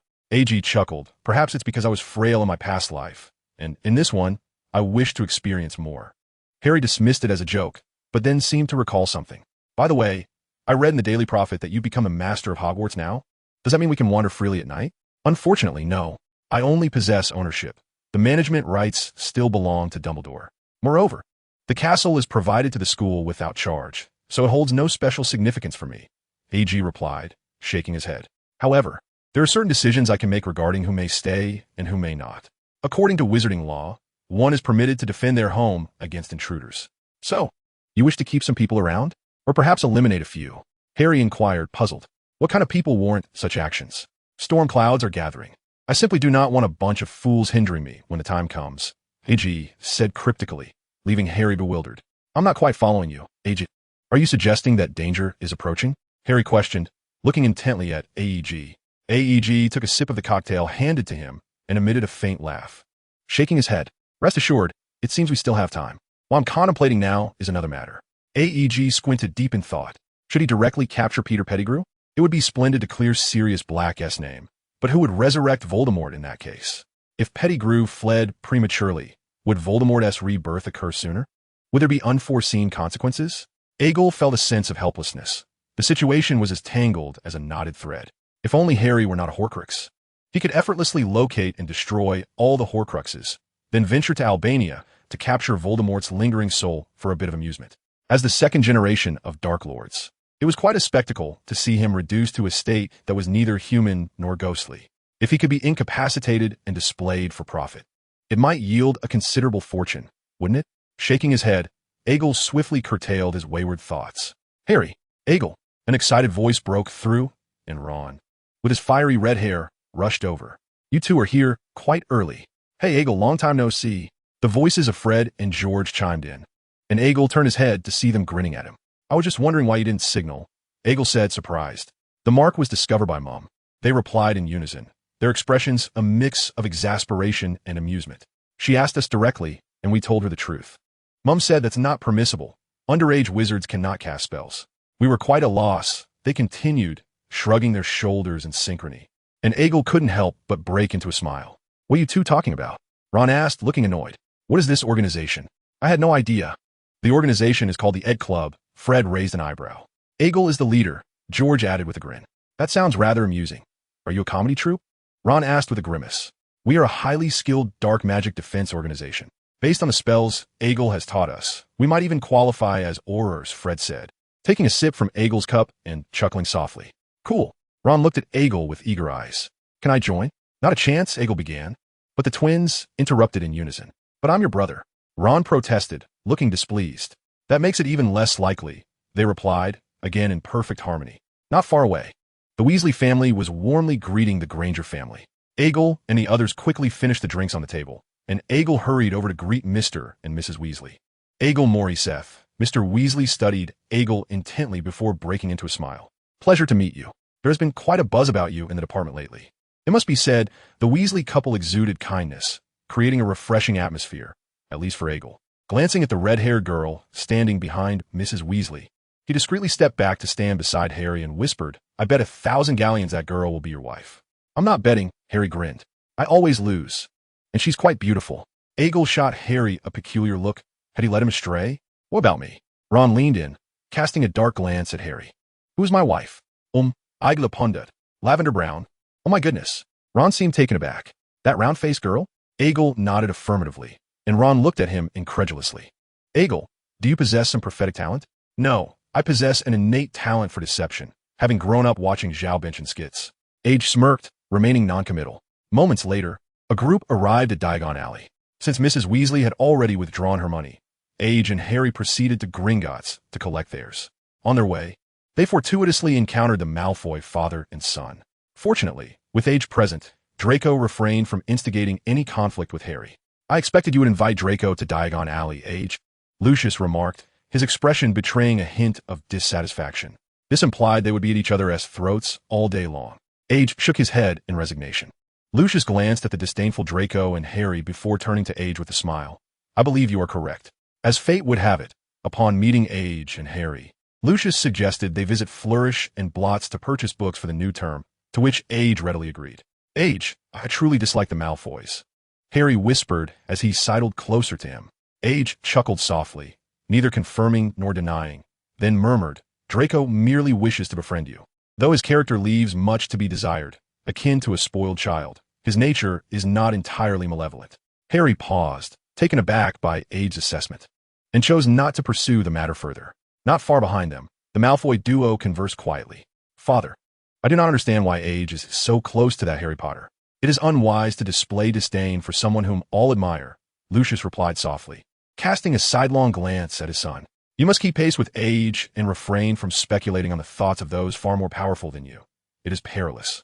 The encounter between the Malfoys and the Weasleys was decidedly awkward, and Lucius's gaze flickered peculiarly upon seeing Mr. Granger. They're my guardians, a kind-hearted couple. What do you think, Mr. Malfoy? Age's lips curled into a faint smile. Indeed. I suppose that must be the case, Lucius replied, forcing a strained smile, reluctant to utter any disrespectful remarks. After all, the embarrassment of being bested by a child just graduated from their first year at Diagon Alley would be a disgrace for the Malfoy family. However, with Mr. Weasley, Lucius was less restrained. Their faces darkened upon seeing each other, both seemingly eager to speak yet saying nothing at all. He appears rather intimidated by you, Mr. Weasley said, draping an arm around Age's shoulders with a smile. Yet I hope you will keep your distance from that family. They're not good people, and I truly wish to find some incriminating evidence against them. Age chuckled, saying nothing in response. I thought Hermione would be utterly captivated by Lockhart. Yet she seems remarkably composed, Harry remarked curiously to Age and Ron. After all, you both know how much she adores reading. But I do not wish to read the works of a thief. Upon hearing this, Hermione, slightly vexed, remarked, then whispered. Aegis informed me that the only spell Gilderoy Lockhart excels at is Obliviate. His so-called great adventures are merely tales gleaned from other experienced wizards, after which he promptly erases their memories. Ron, with a pained expression, added, just don't let Mum find out. She idolizes him. The group erupted into laughter. Step aside. A somewhat brusque voice shouted as a short wizard called out to them. This is for the Daily Prophet. How impressive, Ron muttered in dissatisfaction, rubbing his foot that had been stepped on. Lockhart, hearing the commotion, lifted his head and exclaimed with evident excitement, is that Harry Potter? And Aegis Morrisis? The crowd parted, murmuring with exhilaration. Harry gazed at the approaching Lockhart, bewildered, and then heard a loud crack beside him as Aegis whisked Hermione away, using disapparation. A wave of despair washed over Harry as Lockhart seized his shoulder, rendering him immobile, and the audience erupted into applause. Although Aegis might have had pressing matters, Lockhart showed no sign of embarrassment, holding Harry's hand for the photographer to capture the moment. The short wizard fervently clicked the shutter, a haze of smoke enveloping the Flourish and Blots bookstore. On the second-floor railing, Hermione laughed heartily at the sight of Harry, bewildered and pulled close by Lockhart. She turned to Aegis. It's fortunate you ran swiftly. Aegis smacked his lips. I intended to take him along, but someone must draw the fire, right? Below, Lockhart, showcasing his dazzling white teeth, clutched Harry. What a splendid smile, Harry. We could grace the front page together. Chapter 46, A New Academic Year. When Lockhart finally released Harry's hand, Harry appeared ready to escape. However, Lockhart's arm remained firmly draped over his shoulder. Ladies and gentlemen, Lockhart declared with exuberance, gesturing for silence. What an extraordinary moment this is. I wish to take this splendid opportunity to announce a small matter that I've kept under wraps for a few days. It's Dumbledore who doesn't want him to say anything, Aegis whispered. Old Dumbledore has been hoping for other candidates to apply before the school year starts, so he advised him to keep a low profile to avoid any embarrassment. Hermione chuckled, likely envisioning Dumbledore's exasperated and desperate demeanor. Below, Lockhart continued his effusive speech, proclaiming his imminent role as the defense against the dark arts professor at Hogwarts, prompting cheers and applause from the crowd. Aegis even noticed Lockhart, gifting Harry his entire collection of books. You are quite the scoundrel, Hermione murmured. Now, there will be no defense against the dark arts class this year. Lockhart will have to pack up and leave. Aegis replied with a grin. No professor can fully substitute for another course. Remember, each professor teaches 7 years' worth of material. Then, does this mean we might learn nothing in this year's defense against the dark arts class? Hermione's expression shifted to one of concern. No, I have a rather immature idea. Aegis mused, smacking his lips. Egil yearned to oust Lockhart and experience the role of a teacher for a year. After all, he excelled in both dark arts and defense against the dark arts, certainly surpassing Lockhart. However, the primary motive was to enhance his influence. He aspired to forge alliances. Why did Dumbledore, despite his immense power, have so few steadfast allies? Egil's strategy was straightforward: to rally support. He sought to bring all the fence-sitters and reliable allies to his side, or at the very least, ensure their neutrality as events unfolded. When Voldemort called upon his followers, would he not find only a handful of capable individuals by his side? How embarrassing would that be? Egil remained indifferent to others' perceptions of him. If they deemed him the new Dark Lord, so be it. In fact, that would be advantageous, as it would prevent a mass defection to Voldemort out of fear. Furthermore, he possessed the power to sway public opinion through Rita Skeeter. Although her character was questionable and she thrived on gossip, it was undeniable that her writings captivated many readers. For the entire month that followed, Egil, Hermione, and Harry were invited to the Weasley household.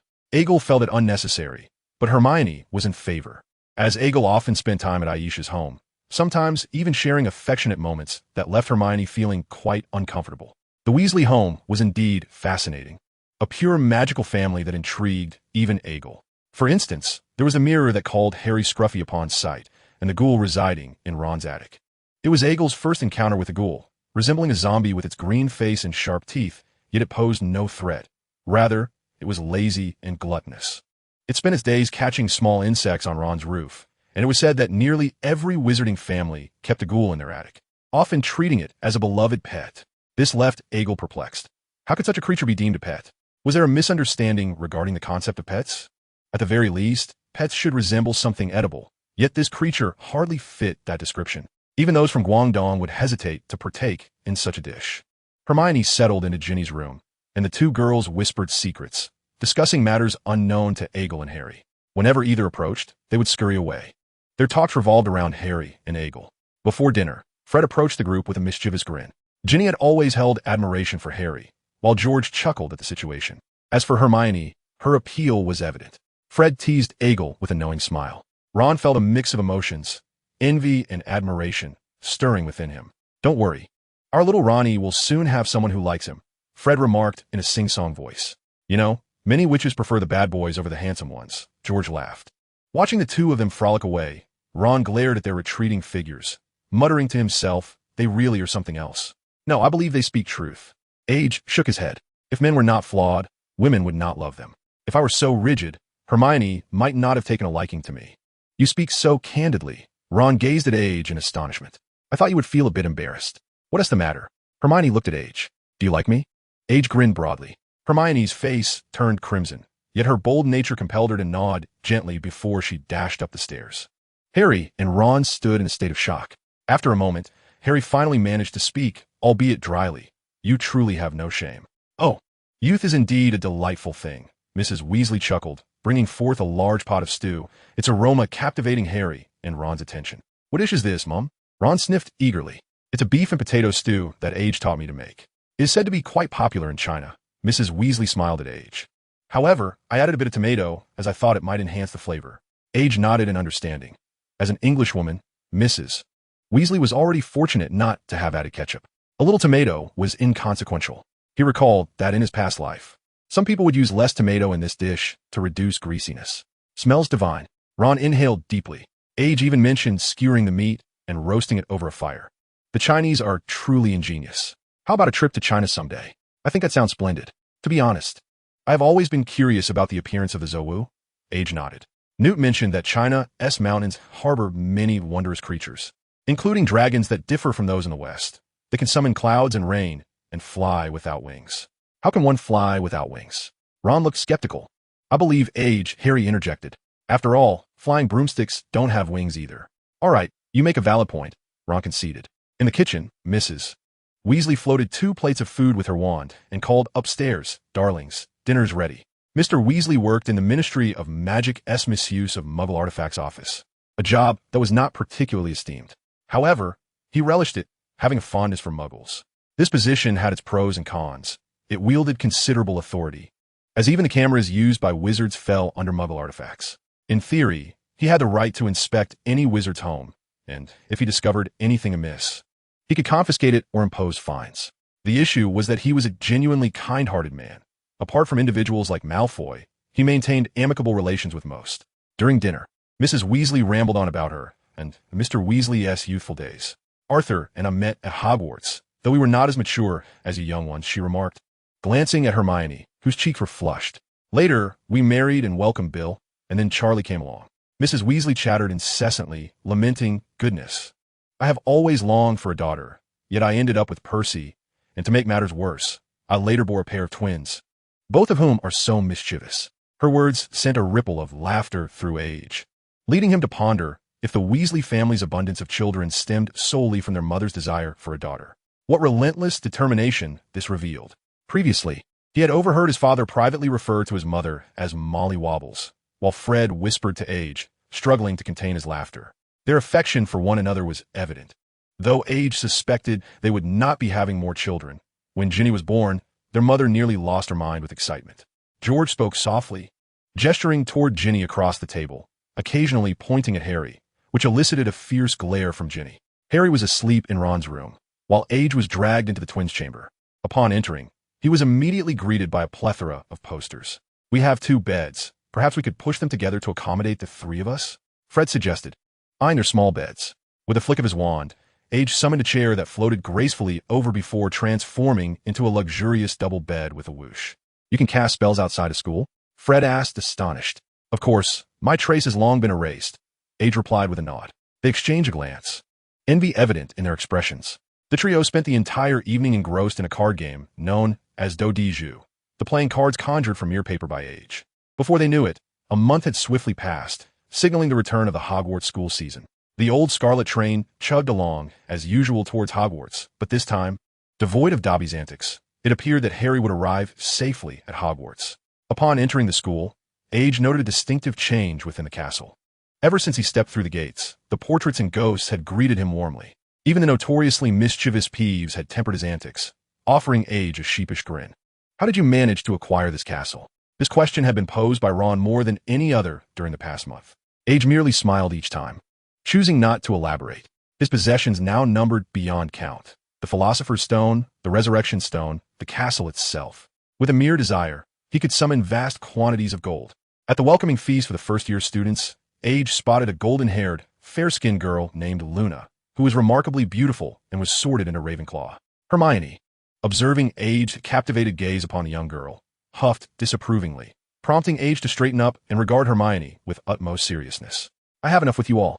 Are you referring to me or to us? Hermione shot back, her expression darkening. You possess two meanings, Age quipped. Agle remained silent, swiftly planting a kiss on Hermione's cheek. Observing her flushed face, he remarked, Don't be so uptight. The little girl, her cheeks aglow, huffed and turned her head away. Ahead on the bench, the Sorting Hat cried out for Gryffindor, and Ginny was placed in the house, much to the delight of her brothers. However, such matters were of little concern to Agle. His thoughts were consumed by the basilisk lurking in the Chamber of Secrets and the culinary possibilities of preparing serpent meat. He perceived this as a challenge bestowed by Dumbledore, a test of his own capabilities. When Dumbledore announced this year's defense against the dark arts professor, the boys exchanged perplexed glances, while the girls in the hall erupted in excitement. Fortunately, Hermione remained composed, still irked by Agle's earlier comments, leaving her little inclination to ponder these developments. That evening, as Agle made his customary visit to the kitchen, he was immediately enveloped by the boisterous house elves. A throng of eager little creatures surrounded him, addressing him as Master Agle, which filled him with a mix of embarrassment and exhilaration. In the Gryffindor Tower, the atmosphere was as lively as ever. Agle had sent Dobby to Hogsmeade to procure a substantial quantity of butterbeer, and a large gathering celebrated the arrival of the new students and Agle's ascendance as the castle's master. It's simply incredible. Such a thing seems impossible, Percy exclaimed, gazing at Agle in astonishment. The Board of Governors must have the majority's consent for the headmaster to exercise authority over Hogwarts deeds. Sometimes it doesn't need to be so complicated. Agle smiled. Just ensure the headmaster and the most formidable member of the board are on your side. Percy, enlightened, recognized Agle's aptitude for politics and repeatedly suggested that he pursue a career in the Ministry of Magic after graduation. Returning to Hogwarts was a delightful experience for Agle. The next morning, during her biology class with Hufflepuff, a young boy nearby was chatting with Harry and others. Agle recalled the boy's name as Justin Finch-Fletchley, who was rather unremarkable. The Hufflepuff Badgers were consistently inconspicuous. Indeed, the presence of Hufflepuff students was the least pronounced in the entire school. Yet, truth be told, there were many commendable students among them. Agle, do not touch that poisonous tentacle. My dear, what do you have in your hand? Professor Sprout exclaimed, astonished at the sight of scissors. Agle, caught off guard, hastily concealed the scissors behind his back. Professor Sprout appeared somewhat displeased. I believe I now understand why the plants in the greenhouse fared poorly last year. Agle pouted, casting a pleading glance at Professor Sprout, who, with a resigned expression, warned him this is a one-time exception. Chapter 47, Substitute Teaching. Agle awkwardly smiled, fiddling with the mandrake in his hands. What are you doing with the newly grown branches of the poisonous tentacle? Harry asked, looking at Agle with curiosity. The acquisition price is quite steep, and the venomous tentacles are exceedingly rare.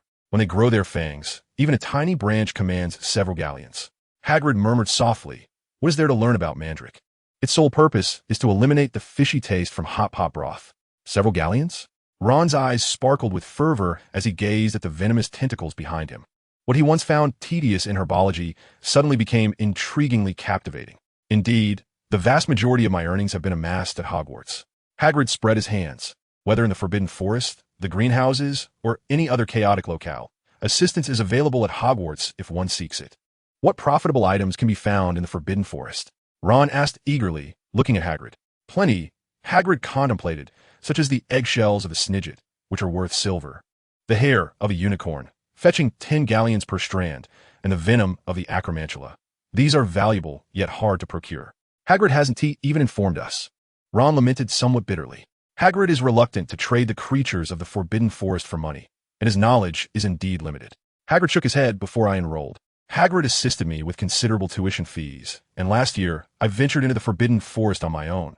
Besides, merely expelling your twin brothers from the Forbidden Forest was enough to keep him occupied. Ron nodded absently, about to speak when Professor Sprout's voice resonated. All right, everyone put on your earmuffs. Although the cries of young mandrakes are not lethal, they can render one unconscious for several hours. Professor Sprout signaled for everyone to don their earmuffs, adding, I trust you wouldn't wish to spend your first day of term in the hospital. Hagrid, do not pull the leaves of the mandrake.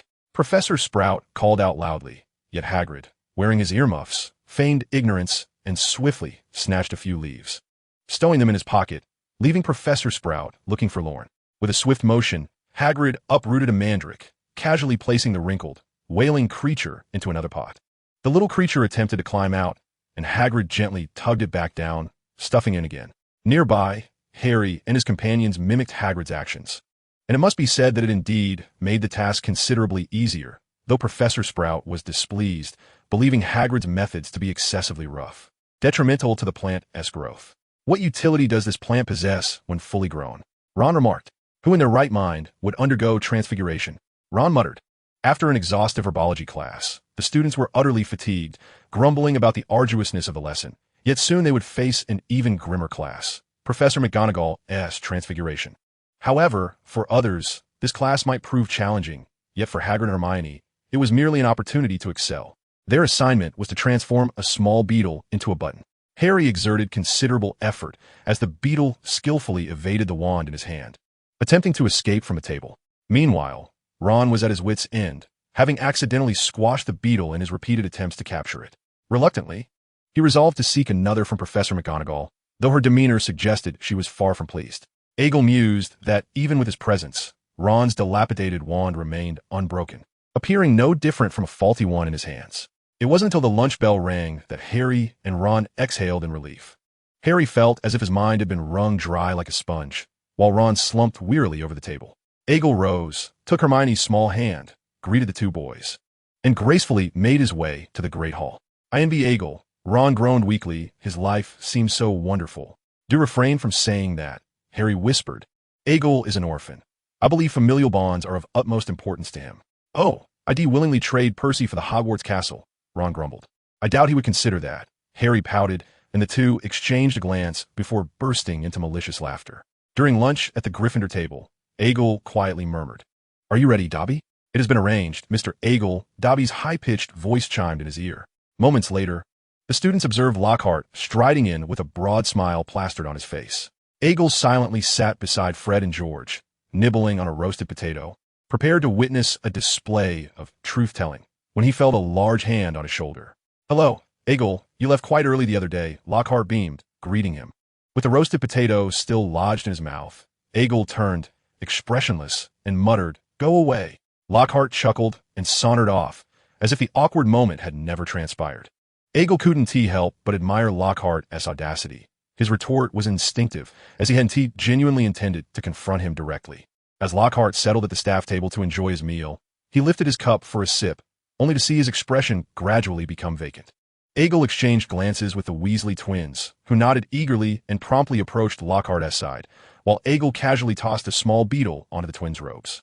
This beetle belonged to Rita Skeeter, who had hastily arrived after Egil pressed the emblem on the twins' arms.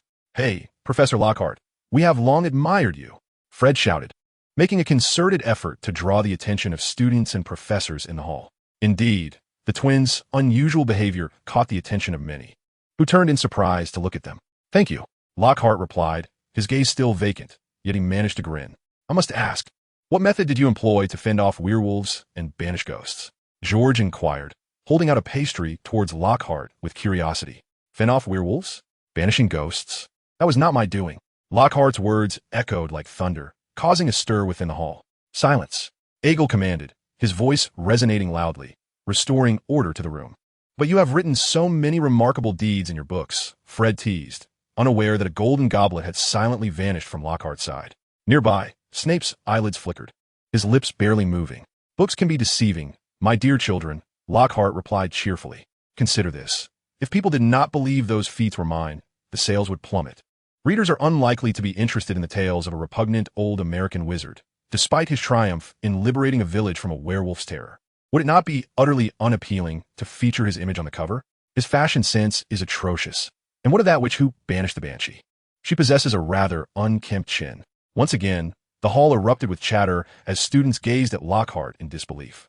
A young girl stood up, fixing her gaze on him. So, you merely claim the accomplishments of others as your own?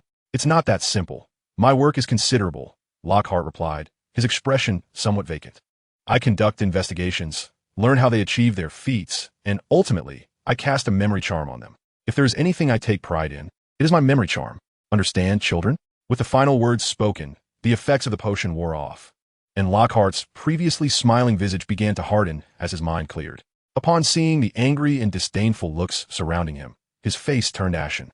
I fear, Mr. Lockhart, that your cherished memory charm may not find an opportunity for use. Snape's ominous voice cut through the air, his dark gaze fixed upon Lockhart.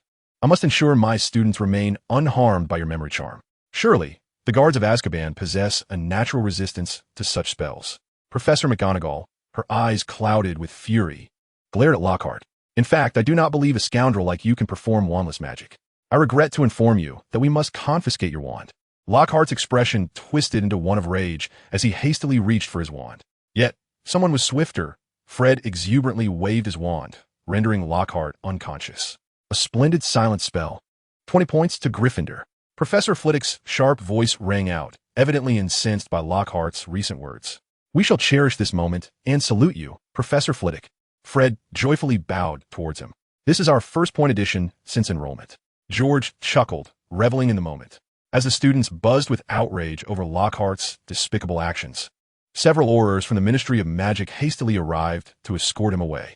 How can you do this? After a pause, Hermione looked anxiously at Aegel.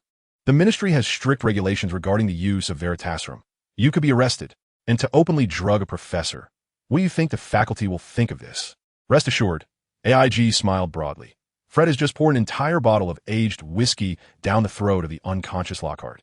Everyone will merely assume he has had too much to drink. Prior to that, I had a conversation with Severus, and he found this idea splendid. Even if anything were to be discovered, I have already instructed the house elf in the kitchen to place the blame on Dobby. As for Dobby, I have just granted him a half-month holiday. No wizard can capture a free house elf. That night, in Dumbledore's office, AIG was grinning as he looked at Dumbledore. I had thought you would wait until halfway through the term before you could no longer tolerate him. Dumbledore chewed on a Bertie Bott's every flavor bean. Ah, the flavor of snot, but I did not expect you to take action on the very first day of school. AIG gazed at Dumbledore with an enigmatic expression. So, can you discern the flavor simply because of your vast knowledge? Dumbledore blinked and, after a moment's reflection, replied, Life is indeed more splendid when one dares to try everything. Ugh. AIG covered his chest and retched slightly, promptly deciding it best to abandon this nauseating topic. I thought you would be displeased that I managed to get rid of him. In truth, I am somewhat. For this means there is no suitable defense against the dark arts professor for the students this year. Dumbledore nodded. What do you think of me? AIG looked at Dumbledore with a grin. So you were waiting for me? Dumbledore chuckled and nodded. I do acknowledge you, AIG, though I am uncertain of the parents' opinions. I believe I can handle it, AIG mused. I think so too, Dumbledore nodded. So you have some noisy little beetles in your grasp, do you? Nothing escapes your notice. I need to rally some forces. AIG met Dumbledore's gaze with unwavering eyes. This is a positive development. To be frank, I hope you do not have to combat alone as I once did. Dumbledore seemed unperturbed by AIG's sentiments. Had I possessed the formidable tenacity of Voldemort or Grindelwald, I suspect Voldemort would not have persisted for long. Your words imply that I am akin to them. AIG pouted. In my view, you belong to the same echelon as they, distinguished, exceptional, and remarkably ruthless in your methods. Dumbledore nodded, his eyes behind the half-moon spectacles scrutinizing AIG's youthful visage. The difference, AIG, lies in your stance and character. You are far happier than they, cherishing all that surrounds you. Otherwise, had I not controlled you when you cast Avada Kedavra upon Quirrell, I would have done so by now. It seems to me that being kind is important. Yet sometimes a firm hand is equally vital. Perhaps that was my original error. Are you not afraid I may become uncontrollable? AIG scoffed, unconvinced that Dumbledore had no contingency plans. I did ponder whether you might grow increasingly greedy. Dumbledore nodded. However, upon reflection, it seems there is little that could entice you now. The only thing you seem to lack is power, though you appear disinterested in such matters. I can hardly muster the energy to complete my assignments. AIG pouted. Indeed, it appears you possess little interest in the political skirmishes. Dumbledore nodded slightly, saying, very well. This year, you shall take the defense against the dark arts class. However, I shall grant you only 1 year. Next year, I shall have no reason to allow students to teach. A year should suffice. Aegis nodded in agreement. As for assignments, I cannot assist you with that. Dumbledore replied without a moment's hesitation. Chapter 48, Final Examinations. Gilderoy Lockhart. Fraud or thief? Early the next morning, the Daily Prophet was adorned with a sensational story. However, under Aegis's intervention, Rita did not dare portray Dumbledore as an oblivious, senile old fool. Instead, she depicted the centenarian's plight in seeking a professor for the defense against the dark arts class, lavishing praise upon Aegis for stepping in as a student teacher, extolling his excellence to such an extent that Aegis himself felt quite embarrassed. Although he found Hermione's presence beside him, reading the Daily Prophet, rather irritating, he had to concede that she was quite adept at swaying public opinion. To his astonishment, she had even interviewed Lucius Malfoy. It seemed Mr. Malfoy's characterization of him was even more exaggerated than Rita's. One might think he was not merely a substitute teacher, but rather the Dark Lord himself. Aegis clicked his tongue at the haughty visage of Lucius depicted in the paper. This fellow has truly gone to great lengths for his son. Aegis, you are to be the substitute professor for the defense against the dark arts? Is this true? Outside the Great Hall, Harry and Ron burst in, excitement evident on their faces. Harry grinned at Aegis. This is splendid. This year's defense class is bound to be exceptional. Not only Harry and Ron, but the gazes of students in the hall were consistently drawn towards Aegis, including Severus Snape. When Aegis assumed the role of substitute professor for defense against the dark arts, he soon realized the immense challenges of being a professor at Hogwarts. 7 academic years, with 2 classes each year, that amounted to at least 14 classes weekly. This meant Aegis would be occupied teaching students for the majority of his time, and the other professors seemed understanding, only requiring him to complete daily assignments. In truth, he had not regularly submitted assignments from Snape's class. They were primarily penned by Malfoy. Aegis Morriseth, he addressed the group of 6th-year students seated below him. Outside of class, I am your junior. In class, you may refer to me as Professor or Sir. Faint chuckles from a few boys reached Aegis's ears, and a smile played at the corners of his mouth. This year, your primary focus will be on one skill, the silencing spell. Fortunately, this is my area of expertise. I hope that by the end of the year, all of you will have mastered this relatively practical technique, especially those aspiring to become Aurors after graduation. Now, who can tell me what commonly used defensive spells you have learned in previous years? Aegis inquired, looking down at the students. A hand was raised, and he smiled, Mr. Weasley. Disarming charm. Percy proclaimed. Armor to shield. All petrified, swiftly confined. Rising to his feet, he uttered an array of familiar incantations. Please be seated. Gryffindor earns 5 points.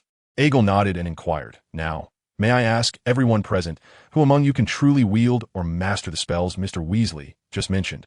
Laughter erupted from the crowd, seemingly dismissing Aegil's words. What? It appears that you all have mastered them? Aegil grinned, producing a delicate pocket watch from his pocket and giving it a gentle shake. Now, who among you speaks the fastest?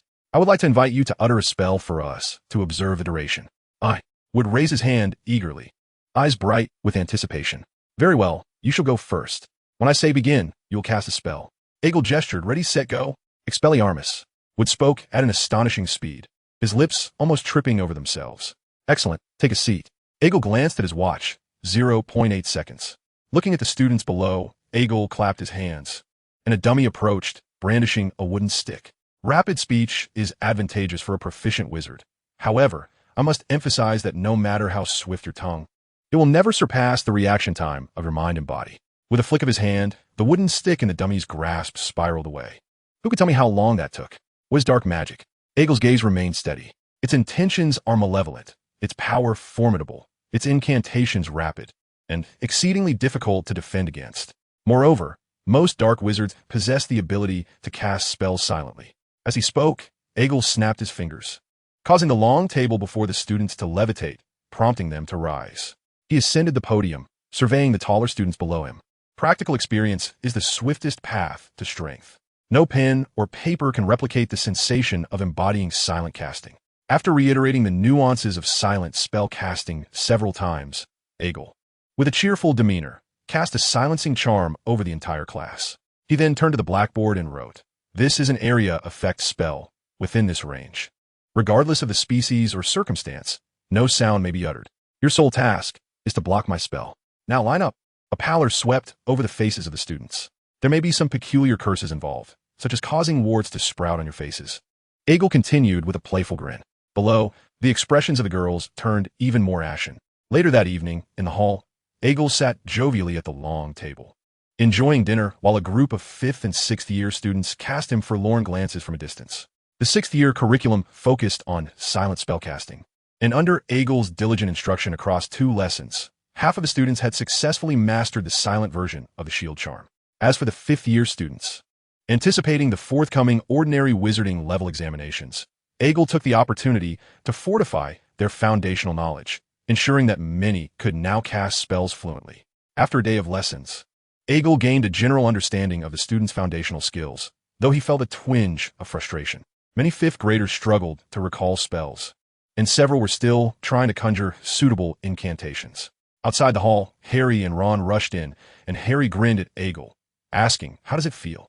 "Just about what you'd expect," Egil replied with a shrug. "Harry and I have been eagerly awaiting your defense against the dark arts class. But it seems we must wait until next Monday," Ron expressed with a hint of disappointment, then looked at Egil with anticipation. "Egil, will you assign homework?" "No." Egil shook his head. "I primarily teach through practical experience. Homework is largely ineffective. Minor theoretical assessments during class suffice." "That's fantastic," Harry exclaimed joyfully. "So we don't have to write Snape's assignment for Monday?" Egil shrugged, and both Harry and Ron leapt up excitedly, rushing to share the news with Seamus and the others. "That's not right." Egil, Hermione's clear voice chimed in from behind. Egil turned with a grin to face her. "Please tell me you Haven T already completed your assignments." "Indeed, I have," Hermione replied dryly, taking a seat beside him. "I overheard Percy on my way here. He mentioned that you've driven them nearly mad. Didn't he say that at least half of them have mastered silent casting?" Egil replied somewhat reluctantly. "He did mention that they believe your approach is a form of potential stimulation, and Wood and the others are quite concerned that you might bring a dragon to the next class." Hermione couldn't help but chuckle. "That sounds like a splendid idea." Egil nodded. "Additionally, Professor McGonagall hopes I can tutor you in your other subjects to prevent your grades from slipping too much." Hermione cleared her throat, lifting her chin with a hint of pride, casting a sidelong glance at Egil that almost seemed to say, "Hurry and praise me." "I don't believe that will be necessary," Egil replied, raising his hands in a gesture of surrender. "I've already reviewed the material before coming to school, precisely to prepare myself."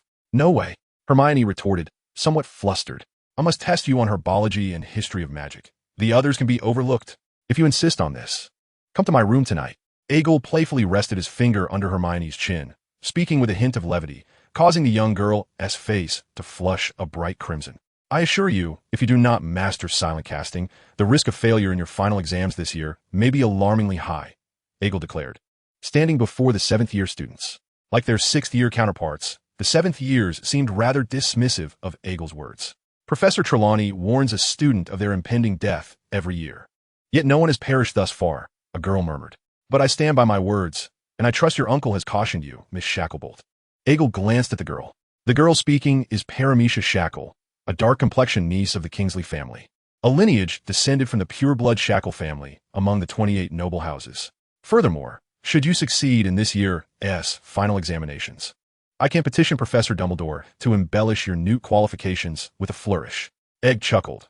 "Allow me to forewarn you that this year, you will be assessed alongside the 4th, 5th, and 6th year students, and your adversary will be a colossal creature that has lived for millennia.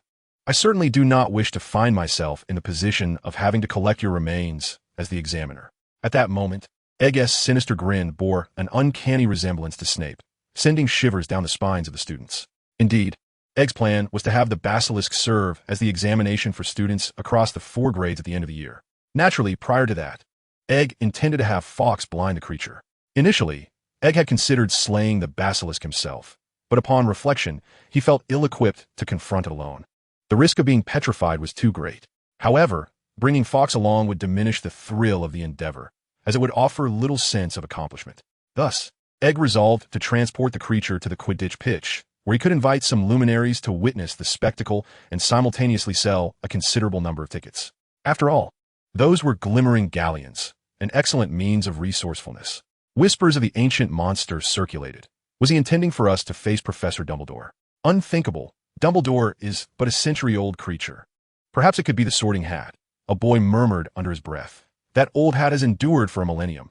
Who knows what strange abilities it might possess? I can assure you, it is not that thing, Mr. Spiro, Egg replied with a slight smirk. Of course, I can provide you with some clues. And should you decipher them, I shall award that house an additional 50 points. With that, Egg turned and inscribed several lines on the blackboard. In the chamber left behind before departure, strange sounds, unheard whisper. The millennial monster wanders within the castle, having claimed a lost soul 50 years ago. This year, the 4 houses shall unite once more. I shall reopen the door to the chamber, and you shall confront a common enemy. Beware of its gaze, for it heralds death. Seek before fear arrives. Speculate, and prepare for the impending confrontation. This was Egg's hint to the 7th-year students, and soon, this message ignited fervor within the common rooms of all 4 houses. Egg says we are to face a creature that has lived for 1,000 years. Ron exclaimed, his face pale with terror. Could it be a giant spider? It pertains to the 4th, 5th, 6th, and 7th years. This does not concern us. Hermione emphasized. Moreover, I do not believe there will be a spider in the chamber. How can you be so certain? Ron retorted, his disbelief evident, for in his eyes, nothing was more fearsome than a spider. Because I have already told her what lies within. The voice of Ager resonated, and a group of young lions promptly gathered around, hoping for a hint from him. 50 points. Ager, you must allocate them to our own house. Ron exclaimed with excitement as he gazed at him. I'm afraid I cannot do that. As it would bring shame to Professor McGonagall, Ager replied, a smile gracing his lips. However, I believe you'll find a way. Of course, Hermione, you must not disclose anything to them. Hermione huffed in annoyance, rolling her eyes before nodding in agreement.